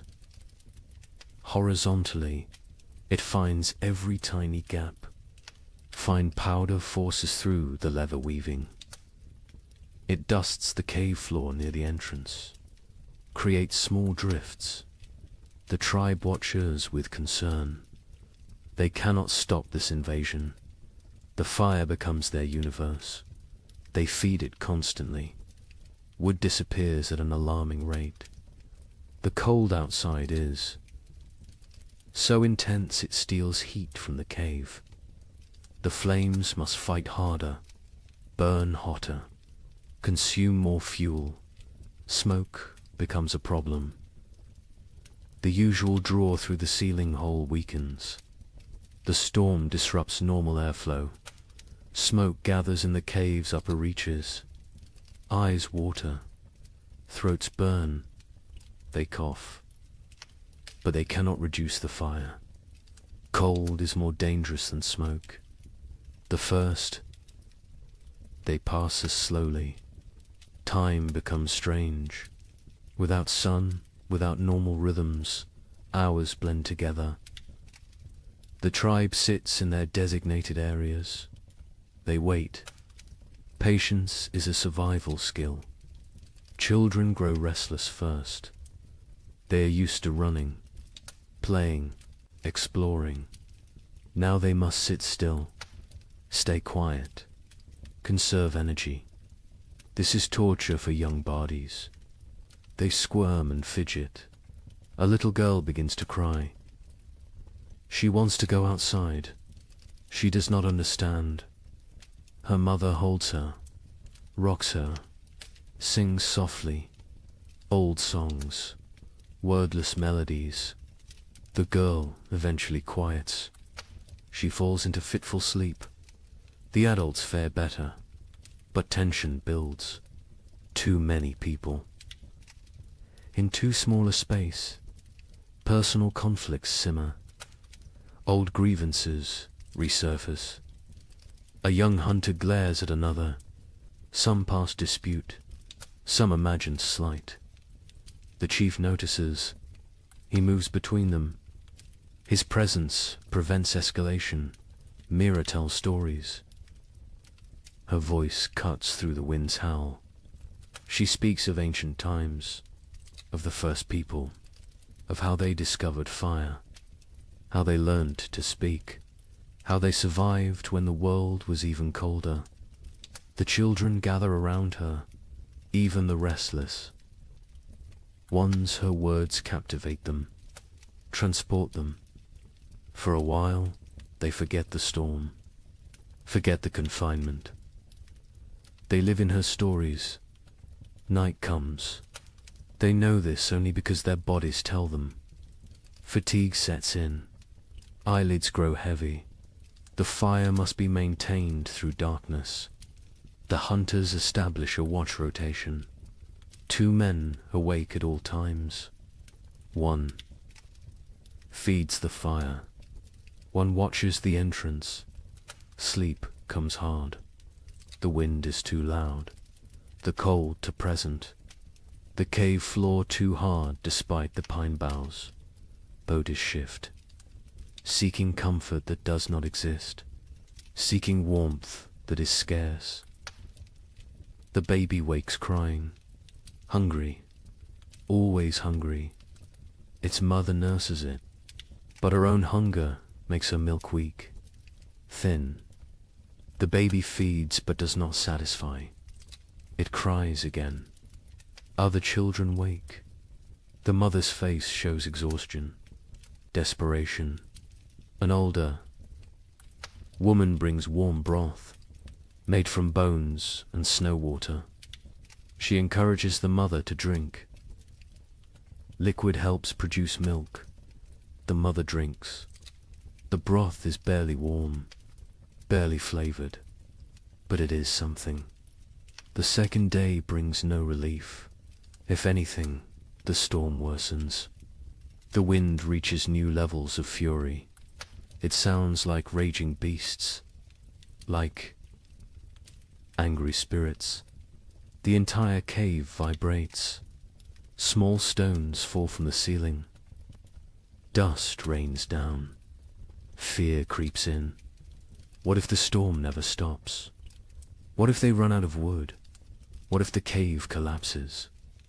These thoughts spread silently, visible in worried eyes, in tense shoulders, in clenched jaws. The chief sits straight. Projects. Confidence. But privately he worries. The woodpiles shrink rapidly. Too rapidly, he calculates. 3 more days, maybe 4. Then they burn sleeping firs. Then they face choices. Terrible choices. Food rationing becomes stricter. 1 small meal, barely enough to sustain. Stomachs growl constantly. Children whimper. Adults endure silently. Hunger is familiar. Hunger is survivable. For a while, Torg's hands have healed from the axe work. Now they crack from the dry cold. Blood seeps from split skin. He wraps them in leather strips. The bleeding stops, but the pain remains. He says nothing. Complaining helps no one. A hunter notices moisture on the cave walls, condensation from their breath, from their bodies. This moisture freezes, creates a thin layer of ice. The cave becomes a frozen chamber. Beauty and danger combined. Mira leads. The women in work. They cannot hunt, cannot gather, but they can prepare. They sort through supplies. They repair torn clothing. They sharpen stone blades. Idle hands create despair. Work provides purpose. The women sit together. They speak quietly. They share memories of other winters. Some worse than this, some better. They draw strength from survival stories. From knowing others endured. One woman speaks of losing her first child to cold 10 winters ago. The baby simply did not wake one morning, frozen in sleep. Her voice breaks. Others reach out, touch her shoulder, her arm. Physical. Connection matters. They grieve together. They heal together. The third day breaks their spirits slightly. The storm continues unabated. White chaos outside. Grey despair inside. Hope becomes harder to maintain. Faith in survival wavers. A young child develops a cough, deep and wet. The sound echoes in the cave. His mother's face shows terror. Winter. Coughs kill. They start small. They grow. They steal breath. They take lives. The healer examines the child. An old woman with knowledge of plants, of remedies. She has dried herbs, stored carefully. She makes a tea, bitter and strong. The child refuses it. She forces him. He must drink. He must fight. The child drinks. He gags. He sputters. But the liquid enters his body. The healer wraps him in extra furs, keeps him near the fire. She monitors his breathing, his color. She has saved children before. She has lost children before. She does what she can. The fire burns lower. Fuel supplies deplete. The chief makes a decision. Smaller fire, colder cave, extended resources, survival over comfort. The tribe huddles closer. They share body heat. They become one organism, one survival unit. Stories continue, but energy for telling wanes. Voices grow hoarse. Throats hurt from smoke and dryness. Still they persist. Stories are medicine. Stories are hope. Stories are memory. Kraw dreams fitfully.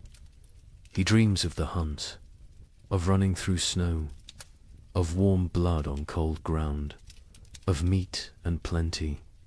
He wakes to cold and hunger. Reality disappoints. But reality is what they have. The fourth day brings a subtle change. The wind decreases slightly. Not much, but enough to notice. Enough to spark hope. Ears strain, listening for further improvement. Praying for silence. By afternoon, the wind drops to a steady roar instead of a scream. The leather hide stops its violent flapping. Stillness seems possible, seems real. The tribe exchanges glances, cautious optimism. The chief crawls to the entrance. He carefully lifts the hide edge, a tiny gap. Snow immediately blows in, but he can see outside. Barely. The world is still white, still falling, but less violent, less deadly. He drops the hide. He turns to face the tribe. His expression gives them their answer before he speaks. The storm weakens, not over, but weakening. They will survive. They will see the end. Relief flows through the cave, visible, tangible. Shoulders relax. Faces soften. Tears form in some eyes. The trial continues, but the worst has passed. That evening, the coughing child breathes easier. The healer's tea worked, or luck worked, or sheer will worked. The reason does not matter. The child will live. This small victory lifts everyone. The tribe eats their meager ration with less complaint. The end approaches. They can endure. They can last. The wood will suffice. The food will suffice. They are strong enough. The fifth morning brings silence. Actual silence. The wind has stopped. The storm has ended. The sudden quiet feels strange, wrong. Ears ring in the absence of noise. Kraw approaches the entrance again. This time he fully opens the hide. Daylight floods in, blinding and beautiful. The tribe shields their eyes, adjusts slowly. The world outside has transformed. Snow everywhere. Drifts higher than a man. The landscape is unrecognizable. Every familiar feature buried, erased. They look upon an alien world, white and pristine and deadly. But the sky shows blue, clear blue. The storm has truly passed. The tribe survived. Every member, every child, every elder. They made it through together. They do not celebrate loudly. They have no energy for celebration, but quiet satisfaction fills the cave. They endured. They protected each other. They remained human in inhuman conditions. The first blizzard has ended. Many more will come, but this one is done, and they are alive. Cold, hungry, exhausted, but alive. That is enough. That is everything. The days after the blizzard bring cruel clarity. The tribe emerges to assess their world. Snow covers everything in impossible depths. Walking is exhausting. Each step sinks to the knee, sometimes to the waist. Movement becomes a brutal task. The hunters try to venture out. They search for game, for any sign of life. But the animals have vanished, gone deep into dens, hibernating, or dead, or fled to distant warmer lands. The forest stands empty, silent as a grave. They check their trap. Lines, the snares they set before winter. Snow has buried them all, invisible, useless. Days of work erased by one storm. They dig frantically. They find 3 traps, all empty, all sprung by falling snow. The tribe returns to the cave. Their faces tell the story. No food, no prospects, only what they stored, only what hangs from the ceiling, only what sits in clay pots.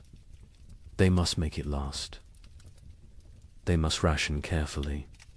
The chief counts the supplies again. He uses his stones. He moves them slowly. His count confirms his fears. Not enough. Even with strict rationing, even with 1 meal per day, they will run out before spring arrives. Weeks before, he does not share this calculation. Not yet. Fear helps no one. Panic kills faster than hunger. He will wait. He will hope. Perhaps another opportunity will come.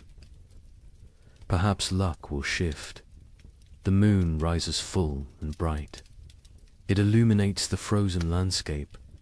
Everything glows silver, beautiful and deadly. This moon marks the deepest part of winter, the coldest nights, the longest darkness. The tribe calls it the moon of hunger. Every winter it appears. Every winter it tests them. Food becomes an obsession. Stomachs growl constantly.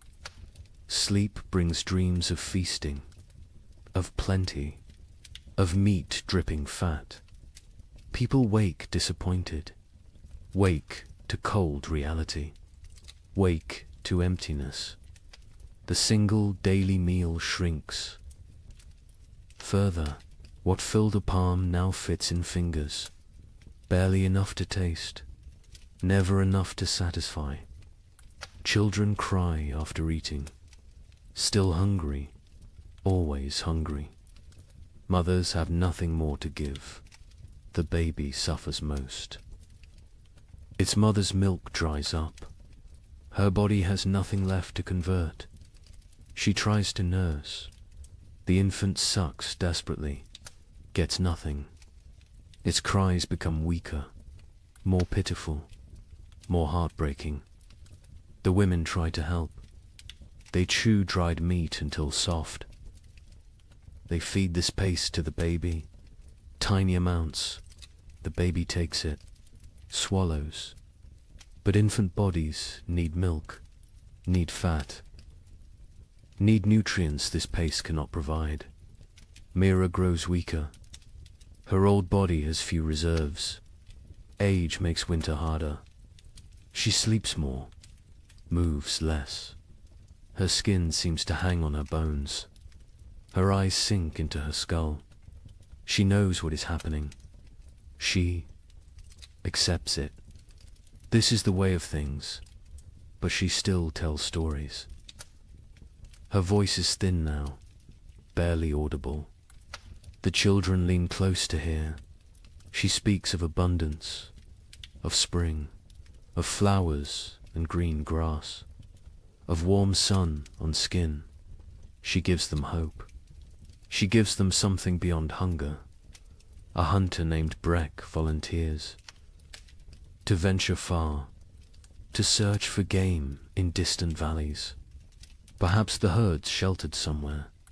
Perhaps hunting is possible. The chief considers this. The risk is enormous. But starvation is certain. He agrees. Breck leaves at dawn. He carries a spear, a stone blade, nothing else. Weight would slow him. He must move fast, cover distance, return quickly, or not return. At all, the tribe watches him go.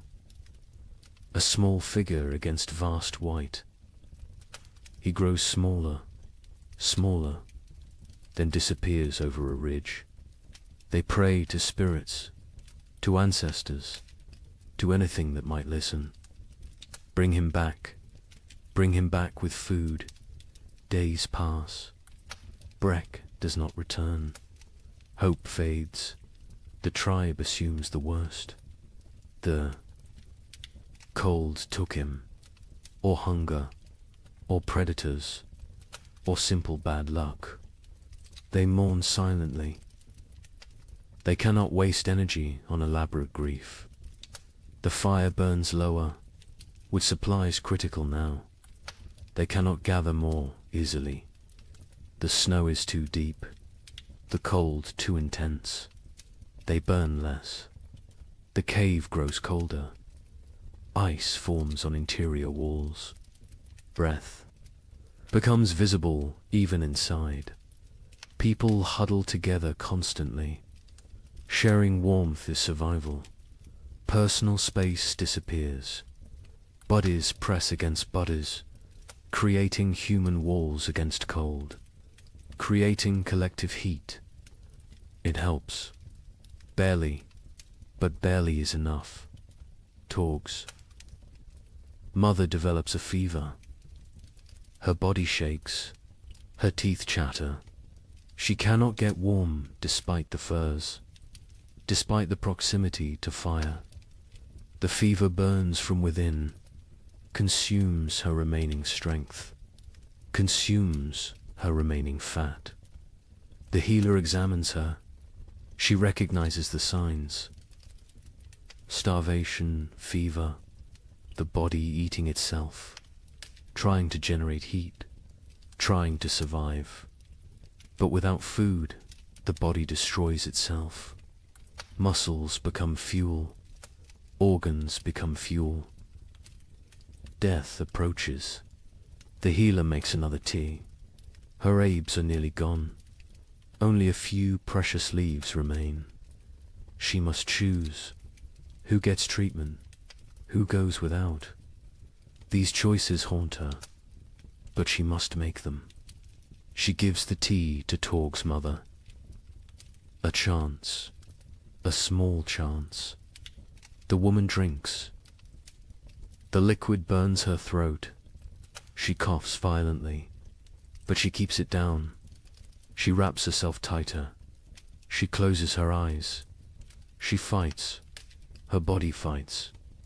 Time will tell if fighting is enough. The children stop playing. They lack energy for play. They sit quietly, stare at nothing. Childhood vitality drains away. They become small, old people, serious, silent, waiting. One boy asks his father when they will eat more. The father has no answer. He pulls his son. Close, he says, spring will come. Spring always comes. The boy asks when. The father says soon. He lies. Spring is months away, but the lie is kindness. The tribe begins eating leather. They take old, worn pieces. They boil them. The leather softens slightly, becomes chewable. It provides almost no nutrition, but it fills the stomach, tricks the body temporarily, delays the inevitable. They scrape hide scraps, collect tiny bits of dried meat, particles that fell, that were missed. They gathered these with desperate care. Every crumb matters. Every fragment could mean another day. The chief notices people eyeing the stored seed. Small amounts save for spring planting. Eating that seed means no crops next year. Means starvation then instead of now. But now is very real, very present, very tempting. He moves the seed, hides it in a far corner, tells only 2 trusted hunters. They will guard it. Die before allowing it to be eaten. Future survival demands this sacrifice. Present suffering must be endured. On the 7th day of the moon of hunger, the baby dies. It simply stops breathing during the night. Its mother wakes to cold stillness. She does not scream. She has no energy for screaming. She holds the small body, rocks it, as if warmth could return life. The women come. They gently take the infant. They wrap it in soft rabbit fur. They place it near the cave entrance. The frozen section, it will keep there. When the ground thaws, they will bury it properly. For now, this is all they can do. The mother sits empty. Her arms feel wrong without the weight. Her chest aches with useless milk that finally came. Too late, always too late.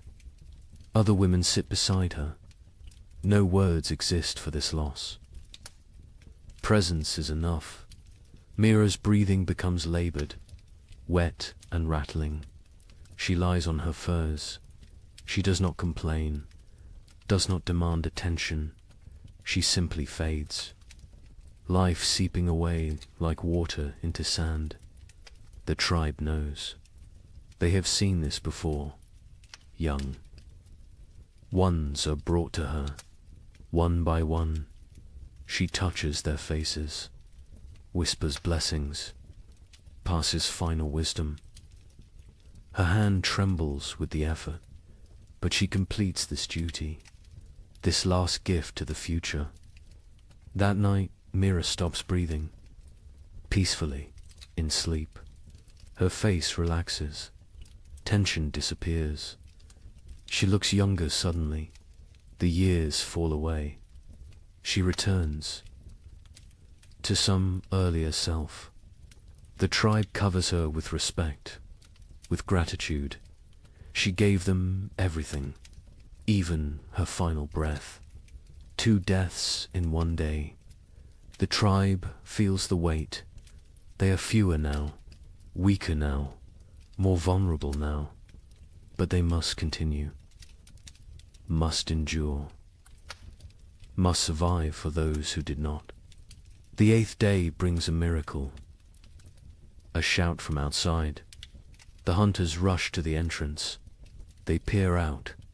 A figure approaches, limping, struggling, but alive. Breck has returned. He collapses at the cave entrance. His lips are blue, his face is white. Frostbite blackens his fingers, his toes, but he smiles. He gestures weakly behind him. There, in the snow, a shape. The hunters rush out. They find his kill, a mountain goat, not large, but fresh, real, actual meat. Breck tracked it for days, followed it to high cliffs, killed it with a desperate throw, then dragged it back. Somehow, against all odds, they bring the goat inside. They bring Breck inside. The tribe crowds around. They cannot believe it. Food, real food, hope made flesh. Tears flow freely. Relief, gratitude, joy. The women butcher immediately. They work with trembling hands.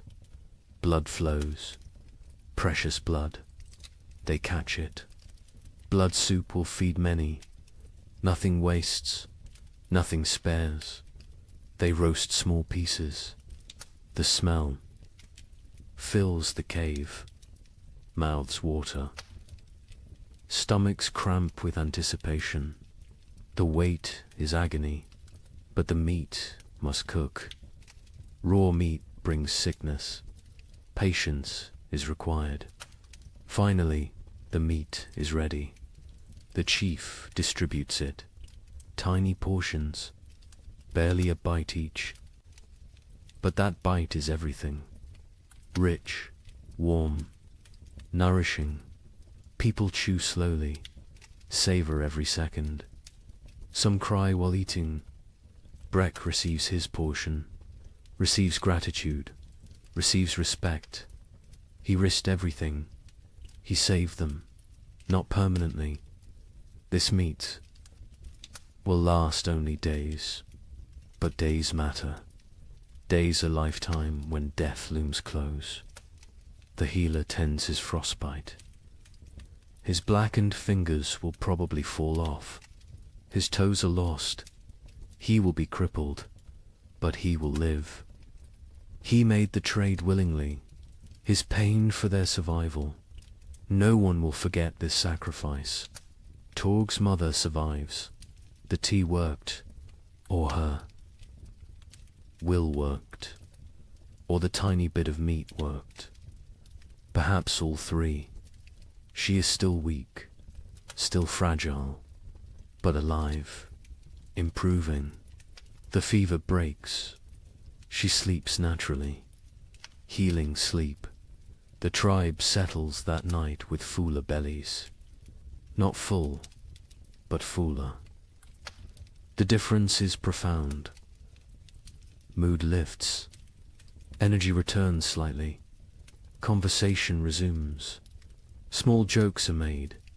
Laughter sounds strange, foreign, but welcome.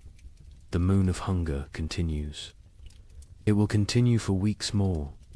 They are not saved, but they are not finished. They endure. They adapt. They survive. More storms will come. More hunger will come. More death might come. But tonight, they have meat. They have hope. They have each other. The fire burns a bit brighter. Wood is still rationed. But they allow a slightly larger flame. Warmth spreads. Bodies relax marginally. Sleep will come easier tonight. Outside, the moon hangs cold and distant, indifferent to human suffering, indifferent to human triumph. It simply shines, marking time, marking the season. The moon of hunger watches all, judges none. The tribe learned to gain what they already knew. Survival requires sacrifice, requires courage, requires the few to risk for the many. Breck proved this. Mira proved this. The baby's mother proved this. They carried these lessons. They teach these lessons. They live these lessons. This is how humans persist. This is how they conquer impossible odds. Not through strength alone, but through sacrifice, through love, through unwillingness to surrender. The moon of hunger is not over, but they will face it together. They will face it standing. They will face it human. And that makes all the difference. They step onto the plain. The wind hits immediately. Ferocious, brutal. It steals breath. It pushes them backward. They lean into it. They fight for every step. Progress becomes measured in body lengths, not miles. The cold is different here. Worse. It penetrates every layer, finds every gap in clothing, numbs exposed skin within seconds. Their eyes water. The tears freeze on their cheeks. Ice crystals form on their wrappings. They walk in a tight group, close together, sharing body heat, creating a mobile shelter.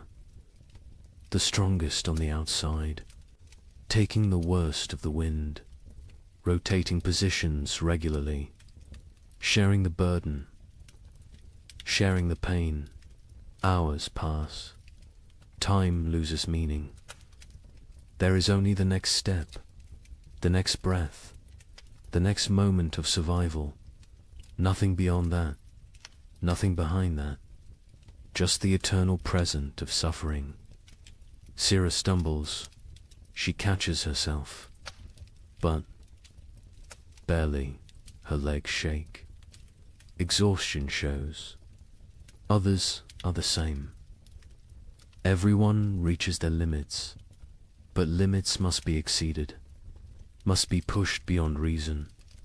Survival demands the impossible. They come to a frozen river. Ice covers it completely. Thick. Ice. Strong ice. Probably safe. Probably. But ice is treacherous. Currents flow underneath. Weak spots form. One wrong step means freezing water, means death. Crawl tests the edge. He stamps hard. The ice holds. He ventures further, still solid. He waves the others forward. They cross one at a time, spreading out, distributing weight. Every step careful, every movement calculated. Halfway across, the ice groans. A deep, ominous sound. Everyone freezes. They wait. The groaning continues, but no cracking, no breaking. They breathe again. They continue, faster now. Urgency overcoming caution. They reach the far side. Relief is brief. More walking awaits. More suffering. The plain continues endlessly. Horizon meets horizon in white emptiness. No landmarks, no reference points. Only Craw's memory guides them. Only faith in his knowledge. Afternoon brings no warmth. The sun is visible but distant, cold. Its light provides no comfort, no heat, just illumination of their misery. Of the vast emptiness surrounding them, Ren falls. He does not get up immediately. Others stop. They help him, pull him upright. His face is white, his lips blue. Hypothermia begins. They force him to walk. Movement generates heat. Stopping means dying. He walks, stumbling, barely conscious. But walking, they find a small depression, a slight dip in the endless plain. It blocks some wind, not much, but some, enough. They stop briefly. They need rest, need water, need to check their bodies. They huddle together. They share warmth. They drink from water skins. The water is partially frozen. They break ice with their teeth. The cold liquid burns going down. But hydration matters.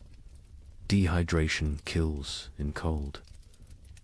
Silently, quickly, Syrah checks everyone's extremities. Fingers, toes, noses, ears. Looking for white patches.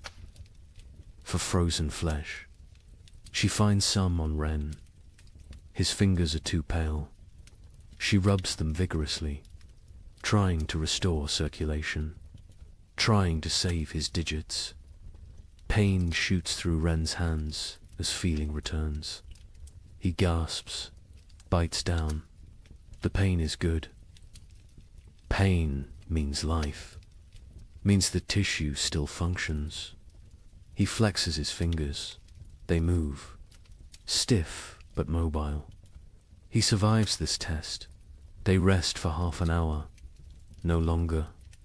Their bodies cool quickly without movement. Already the cold seeps deeper. They must continue. Must reach the valley before nightfall. Darkness on the plain means death. Certain death. The afternoon trek is harder. Fatigue accumulates. Muscles refuse commands. Minds grow foggy. This is dangerous. Clear thinking preserves life. Confusion kills. They focus on simple goals. Next 100 steps. Then next 100. Then next, they see shapes ahead. Dark forms against white. Rocks. Trees. Hope. Surges, but distance deceives. The shapes are far, so far. What looked like minutes away takes hours to reach. The plain plays tricks, tests sanity. Finally, they arrive. Not trees, just large boulders. But boulders provide shelter. Wind breaks around them, creates calm pockets. They can rest here. They can survive the night here. Relief is overwhelming. They collapse against the rocks. Their bodies give out. They have nothing left. They walked for 14 hours, maybe 15, through impossible conditions. They should be proud, but they are too tired for pride, too exhausted for emotion. They must make fire, must create warmth, but they have no wood. The plain offers nothing, just snow and rock and ice. Craw searches desperately. He finds dried grass, small amounts poking through snow. He gathers every strand, every piece. They pile the grass. They work their firestones, striking, sparking, again and again. Their frozen fingers fumble, drop the stones, retrieve them, try again. Finally, a spark catches. Tiny flame, fragile, growing dot, they feed it carefully. Grass burns fast, too fast. The flame provides momentary warmth, psychological comfort more than physical heat, but it helps. It reminds them they are human. They can create. They can fight nature. The fire dies within minutes. No fuel remains. Darkness settles completely. Cold intensifies. Night on the plain is brutal beyond measure. They huddle together, all 10 bodies pressed close, creating a human ball. Preserving core warmth, sleep comes in fragments, minutes at a time. Someone must stay awake, must watch, must ensure everyone breathes, must prevent the final sleep that never wakes. They rotate this duty, share this burden. The night lasts forever. Time becomes meaningless. There is only cold, only suffering, only the desperate clinging to life. Some pray to spirits, some think of family, some think nothing. Just exist, just breathe, just survive. Dawn arrives, grey and grudging. They survived. All 10, frozen, hurting, but alive. They check each other. Frostbite has spread. Fingers are white. Faces are damaged. But they can walk. They can continue. They eat tiny portions of dried meat. The food is frozen solid. They soften it in their mouths. It provides minimal energy, but enough. Enough for another day. Enough for more walking. The valley must be close. Croft feels it. He cannot explain how, but he knows. A few more hours, maybe half a day, they can make it. They must make it. They walk again, Bodhi's screaming protest. Every joint aches, every muscle tears. They walk anyway. They walk because stopping is death, because the tribe needs them, because they are human and humans endure. The terrain begins to change, subtle at first, a slight slope, a gentle descent, then more pronounced.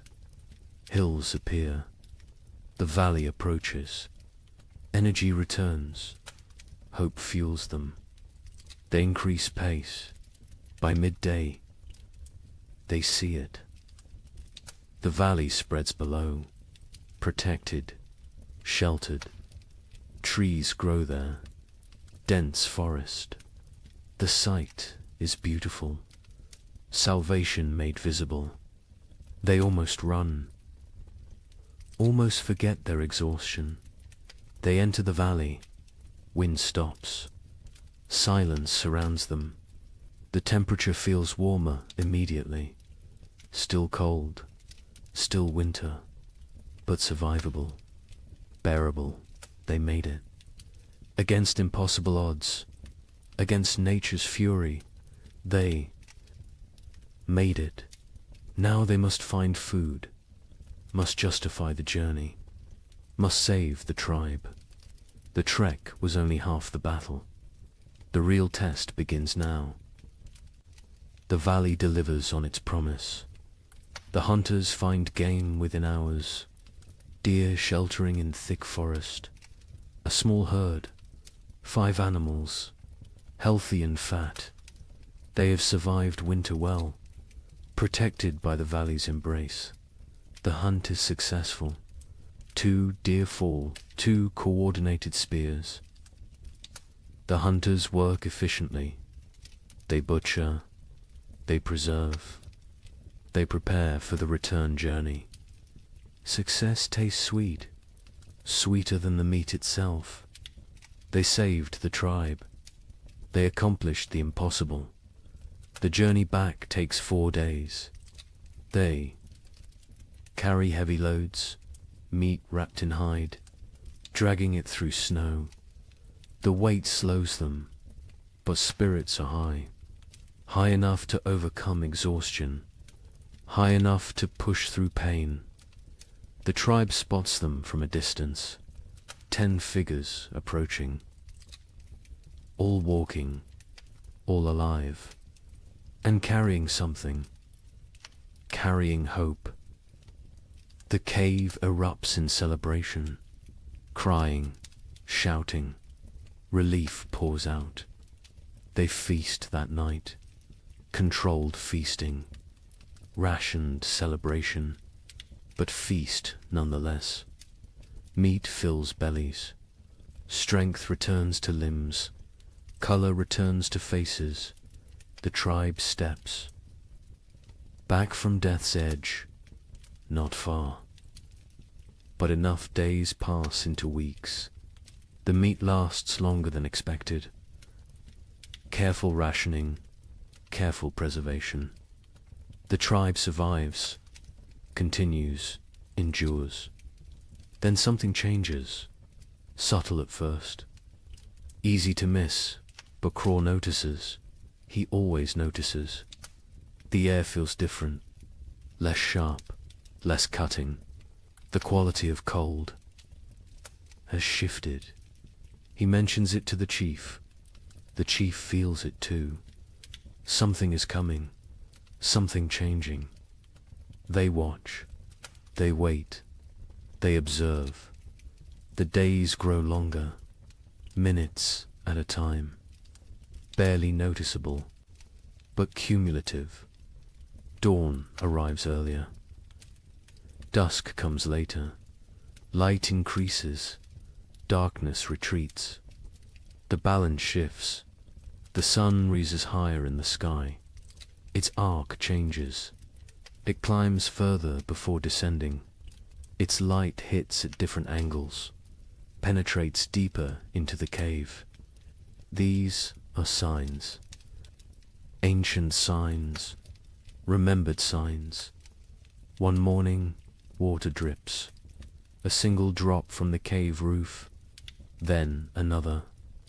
Ice is melting, slightly, temporarily, but melting. This has not happened in months, not since autumn. The tribe gathers to watch, to witness this miracle. Liquid water, life returning. The dripping stops when temperatures drop again. But the message was sent. Winter weakens. Its grip loosens. Imperceptibly, gradually, but definitely. Birds return. Not many, just a few scouts. Ravens first. Always ravens. They circle overhead. They call to each other. Their voices break the silence of months. The sound is jarring, almost forgotten, but welcome. So welcome. The snow begins to change. Its texture alters. Morning crust forms. The surface freezes hard overnight. Supports weight. Walking becomes easier. No more sinking to the thighs. Progress quickens. Movement improves, but afternoons bring different snow. Soft, wet, heavy.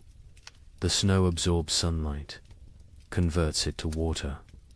Slowly, drop by drop, the snow level decreases. Patches of ground appear, brown and dead, but ground, actual earth. The hunters venture out more frequently. They find tracks, fresh tracks. Animals emerge from dens, from hibernation, from wherever they sheltered. Life stirs again, cautiously, tentatively, but undeniably. A child sees something green, a tiny shoot, pushing through melting snow. Green, the color is shocking. Alien after months of white and brown and grey. The child calls others. They gather around this small miracle, this proof of continuation, this promise. The tribe's energy shifts. Desperation eases. Not gone, but reduced. They can see the end now. Not tomorrow, not next week. But eventually, spring will come. They will survive. They endured the worst.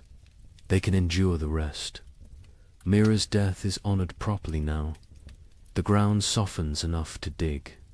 Not deep, but enough. They bury her with ceremony, with gratitude, with love. They mark her place with stones. She will rest among her people, among the land she knew. The baby is buried beside her, grandmother and infant. Together, the mother stands silent. She has no tears left, but she has survived. She will continue. She will have other children. This is not comfort, but it is truth. It is the way. The tribe expands their range. They explore further from the cave, finding what winter destroyed, what winter spared. They assess damage, plan repairs, think ahead.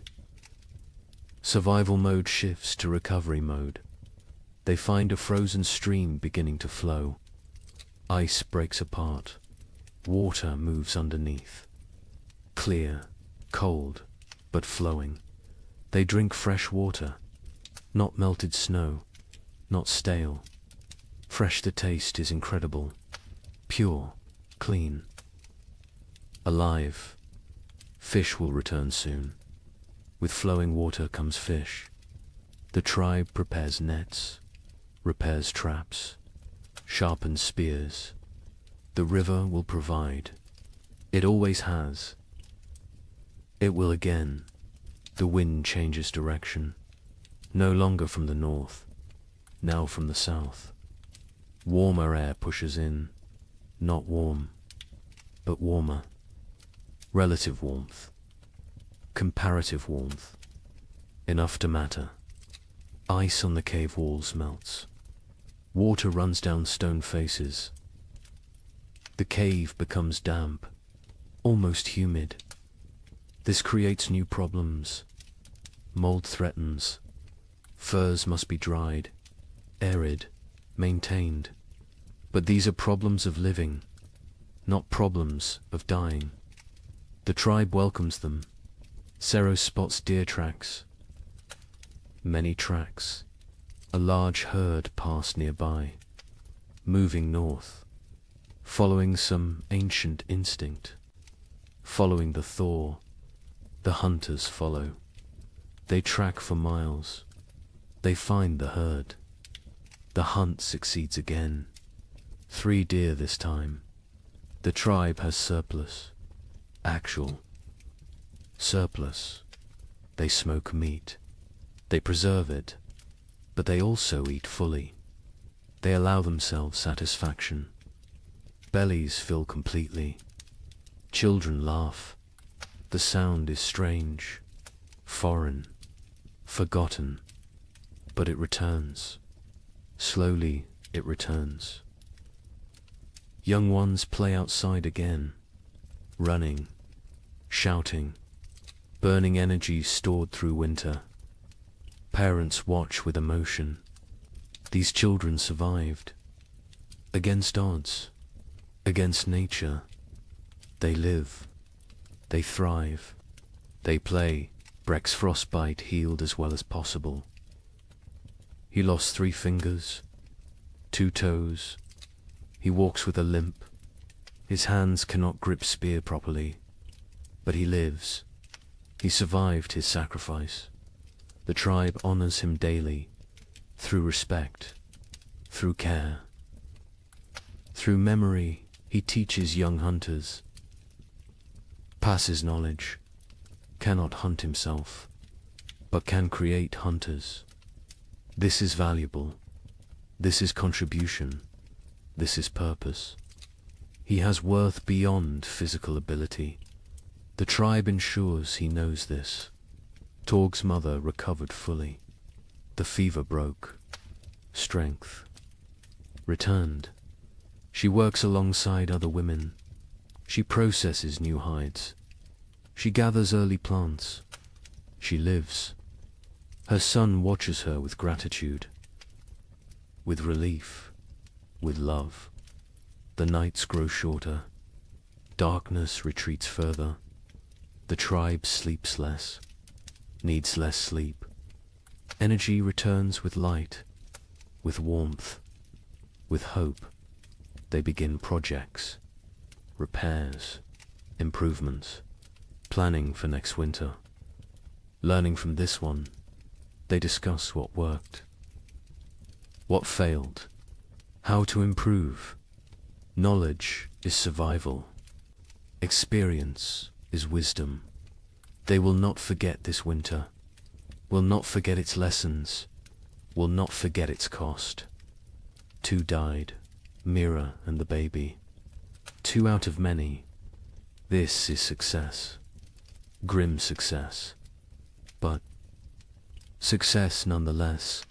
Other winters killed more, much more. This winter was survived. This winter was conquered. The chief ageth visibly. The stress wore him. Carved lines deeper. Grayed his hair further. But he stands straight. He led well. He made hard choices. He saved the tribe. Leadership exacted its price. He paid willingly. Cross joins ache more. The track damaged him. Pushed. His aging body beyond limits. He knows his hunting days near their end. Soon he will teach only, lead only. hunt vicariously through younger men. This is natural. This is right. This is the cycle, but not yet. This spring he will hunt. This summer he will provide. He has a few good seasons left. He will use them fully, will extract every last contribution. This is his way. This has always been his way. The tribe ventures to high ground. They look north, the direction of the killing cold, the direction of death. Snow still covers distant mountains. Ice still gleams on peaks. Winter remains there, will remain for months.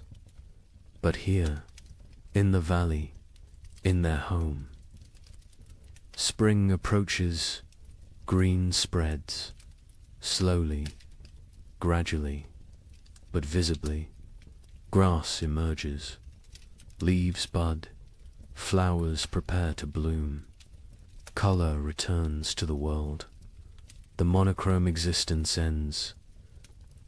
Life reasserts itself. Birds return in waves, small ones first, then larger. They sing, they call, they mate, they build nests. They choose to live here, choose to raise young here. The tribe takes this as blessing, as approval, as sin. Children collect eggs, carefully, leaving some, taking some. The birds can spare them. The birds will lay more. This is balance. This is sustainable. This is how it works. A bear emerges, thin, hungry, dangerous. It approaches the cave. The hunters drive it away. They cannot kill it. Too dangerous, too large. But they make their presence known, establish dominance, protect their territory. The bear leaves, seeks easier prey. The tribe remains vigilant. More bears will come, more predators. Spring brings life, but also competition, also danger, different danger than winter, but real. They prepare defenses, reinforce barriers, sharpen weapons. Spring is not safety. Spring is different challenge. Different tests, but they survived winter. They can handle spring. The elderly who remained in the cave through the trek are recovering. They endured. They kept fire burning. They maintained hope. They held the center. Their contribution was essential, unrecognized during the crisis, acknowledged now. The tribe holds council. All adults attend. They discuss summer plans. Where to hunt, where to gather, what to store, how to prepare for next winter. Always next winter. Winter always comes again. But between now and then, between this moment and that future threat, there is spring. There is summer. There is abundance. There is life. They will live fully, live completely, live gratefully. The thaw continues, accelerates, snow vanishes, rivers swell, the land transforms. The frozen death world becomes living green world. The change is profound, almost unbelievably, but real. Witnessed, experienced. The tribe survived. All but two. They endured when winter meant death. They outlasted the brutal cold. They conquered the primitive darkness. They proved again what humans are, what humans do, what humans will always do. They survive. They adapt. They continue. Spring has begun. The tribe gathers in evening light, not inside the cave, outside, under open sky. This gathering is ritual, sacred. It happens after every winter, after every survival. The time has come to speak, to remember, to learn. The chief sits at the center. Elders form a circle around him, hunters behind them, women next, children at the outer ring. Everyone has place, everyone has voice. This is how knowledge passes. This is how wisdom survives. The fire burns. Between them, not for warmth now, for ceremony, for focus, for connection. Flames dance, sparks rise. The tribe watches, reflects, prepares to speak their truths. The chief begins. His voice carries weight, authority earned through survival, through sacrifice, through leadership in darkness. He speaks of the winter, its harshness, its cruelty, its lessons. He names those lost. Mira, the infant, their names spoken aloud, remembered, honored. He speaks of choices made, rationing food, sending the trek, hiding the seed. Hard choices, choices that saved them, choices that cost them. Leadership is burden. This winter proved it again. He carries these decisions, will carry them forever. Cross speaks next. He describes the hunt before the storm, the desperate race, the near miss with the bison's horn. He shows his torn fur, his scar, physical proof of survival, of risk, of success. He speaks slowly, choosing words carefully. Each word teaches. He talks about the trek, the frozen plain, the endless walking, the night without shelter, the valley discovered, the game found. He does not glorify, does not exaggerate, simply states, truth is lesson enough.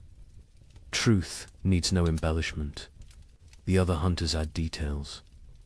Each perspective matters. Each view completes the picture. One speaks of exhaustion, another of fear, another of hope sustained. Together they create full understanding, complete knowledge, shared experience. Breck holds up his damaged hands. 3 fingers gone. Stumps healed now, scarred. He speaks of tracking the goat, days alone, nights frozen, the desperate throw that killed, the impossible drag back. His voice is steady, no regret, no bitterness, only statement, only fact. He says he would do it again, would sacrifice again. The tribe is everything. Individual is nothing. This is core truth. This is survival principle. This is what separates humans from animals. Willingness to suffer for others, to die for others. If necessary, the women speak. Myra's daughter tells of her mother's final days, her weakness, her continued teaching, her peaceful end. Tears flow, but also pride. Mira lived well, died well, left legacy. This is all anyone can hope for. The baby's mother speaks, briefly. Her voice breaks. She cannot say much, but she says enough. Her child lived weeks, new warmth, new love, new mother's touch, short life, but life nonetheless. She will honor it, will remember it, will carry it forward. Other women discuss food preservation, what worked, what spoiled, leather eating, bone boiling, every technique examined, every method evaluated. They share improvements, better ways, smarter approaches. Next winter, they will do better.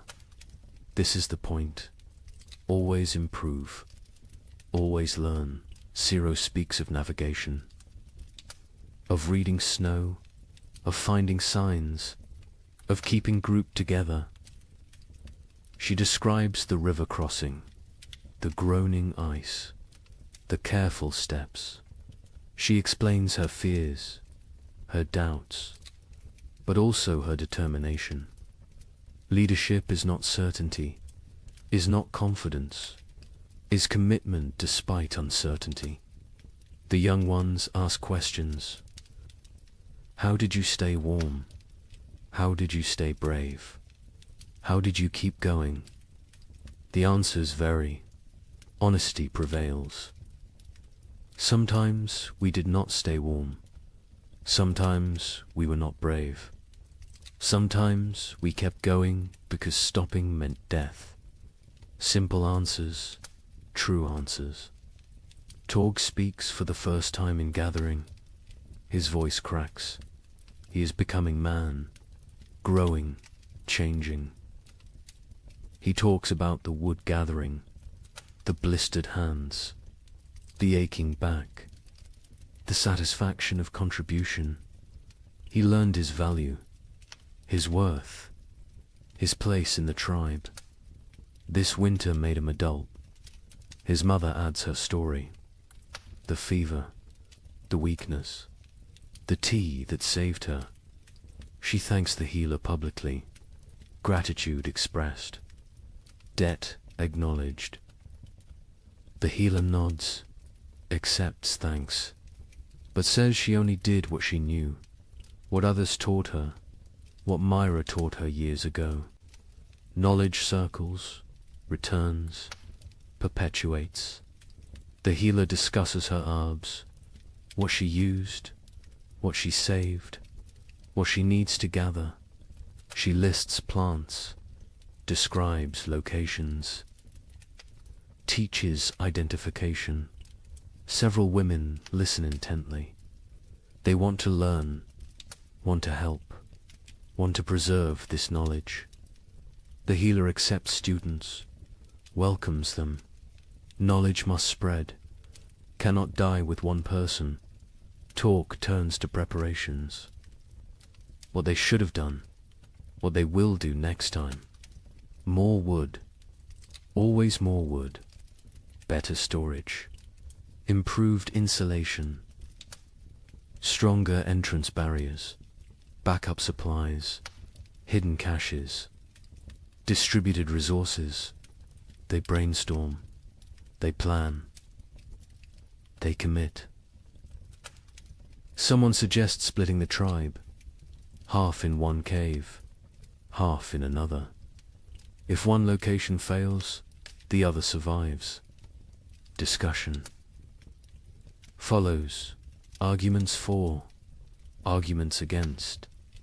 The chief listens, considers, makes no decision tonight. This needs thought, needs time. Will be decided before next winter. The feast day arrives with warmth, actual warmth. The sun climbs higher. It stays longer. Its rays penetrate winter's final defense. The cold retreats, step by step, day by day. Life returns. The tribe moves through mourning with purpose. Women prepare food, all the food, reserves brought out, smoked meat, dried fish, roots saved, seeds roasted. Nothing held back today. Today is abundance. Today is celebration. Today is life affirmed. Children run wild, energy unleashed, months of confinement explode into motion. They chase, they climb, they shout. Their laughter echoes off rocks, off trees, off the sky itself. Parents watch with full hearts. This sound, this joy, this is why they fought, why they suffered, why they survived. The hunters bring fresh game, killed this morning, deer and rabbits. Prepared quickly, cooking now. The smell fills the valley, rich, savory, irresistible. Mouths water, anticipation builds. The feast approaches. By midday, everything is ready. Food covers flat rocks, arranged, displayed. More food than seen in months, more than anyone remembers. It looks impossible, looks like dream, but it is real, earned, deserved. The chief stands. He raises his hands, silence falls, even children quiet.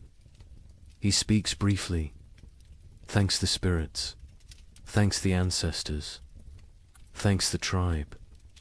Each person contributed, each person matters, each person survives because all survived. This is truth. This is their way. Then he gestures. Begin, eat, celebrate, live. The tribe descends on food with controlled urgency, not greed, not desperation, but hunger, real hunger. Months of deprivation cannot be ignored. They fill their hands, fill their mouths, fill their bellies. The taste is incredible. After bland rations, after leather, after nothing. This food is ecstasy, simple food, basic food. But to them it is feast worthy of gods. They eat slowly, savoring, appreciating, grateful for every bite. Children eat until they cannot move, then play, then eat more. Their bodies demand fuel, demand rebuilding, demand growth delayed by winter. Parents smile, let them eat, let them grow, let them live. Adults pace themselves. Years teach moderation, but they eat fully, satisfied fully, for the first time in forever. Bellies are tight, bodies are warm, hearts are full. This moment is perfect. This moment is earned. This moment is theirs. As afternoon settles, the tribe relaxes into contentment. Some sleep, some talk, some simply exist, peacefully, completely, without fear, without hunger, without cold. Present moment contains everything needed. Stories begin again. Different stories now, lighter stories, funny memories, embarrassing moments, gentle teasing. Laughter comes easily. Naturally, the tribe remembers how to be happy, how to be human beyond survival, how to live rather than merely exist. Brexits. With young hunters, he demonstrates techniques despite damaged hands, shows them tracking signs, explains animal behavior, shares decades of knowledge.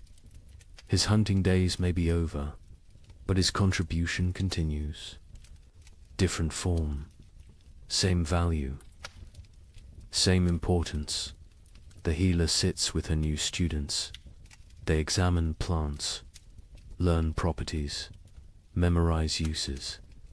She teaches patiently, thoroughly. She knows she grows old. She must pass knowledge before she cannot, before it dies with her. The young women listen intently. They understand the gift. They accept the responsibility. Sira walks the valley's edge, exploring, mapping, planning. Her mind is always forward, always preparing. She finds new water sources, better hunting grounds, strategic locations.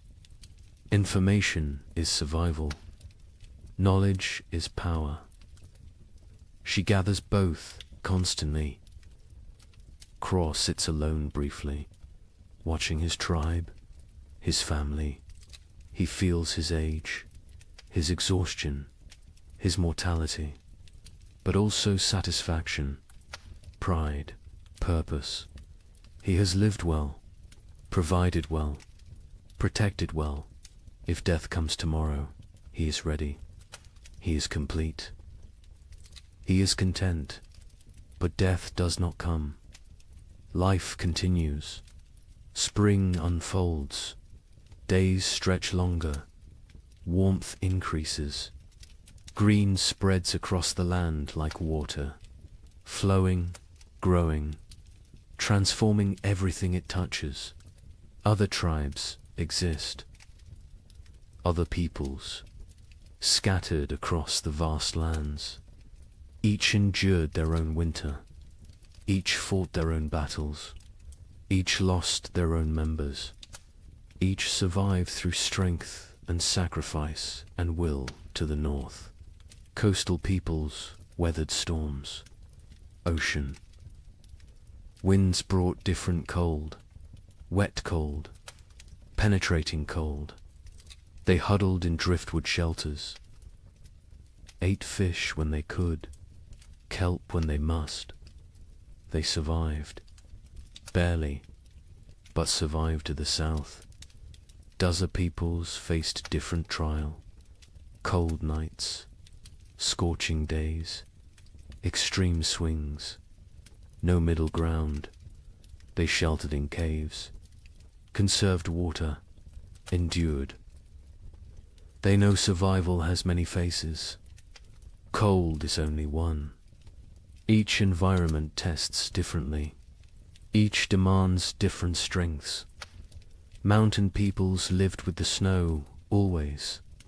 Surrounded, buried, isolated. They knew winter intimately.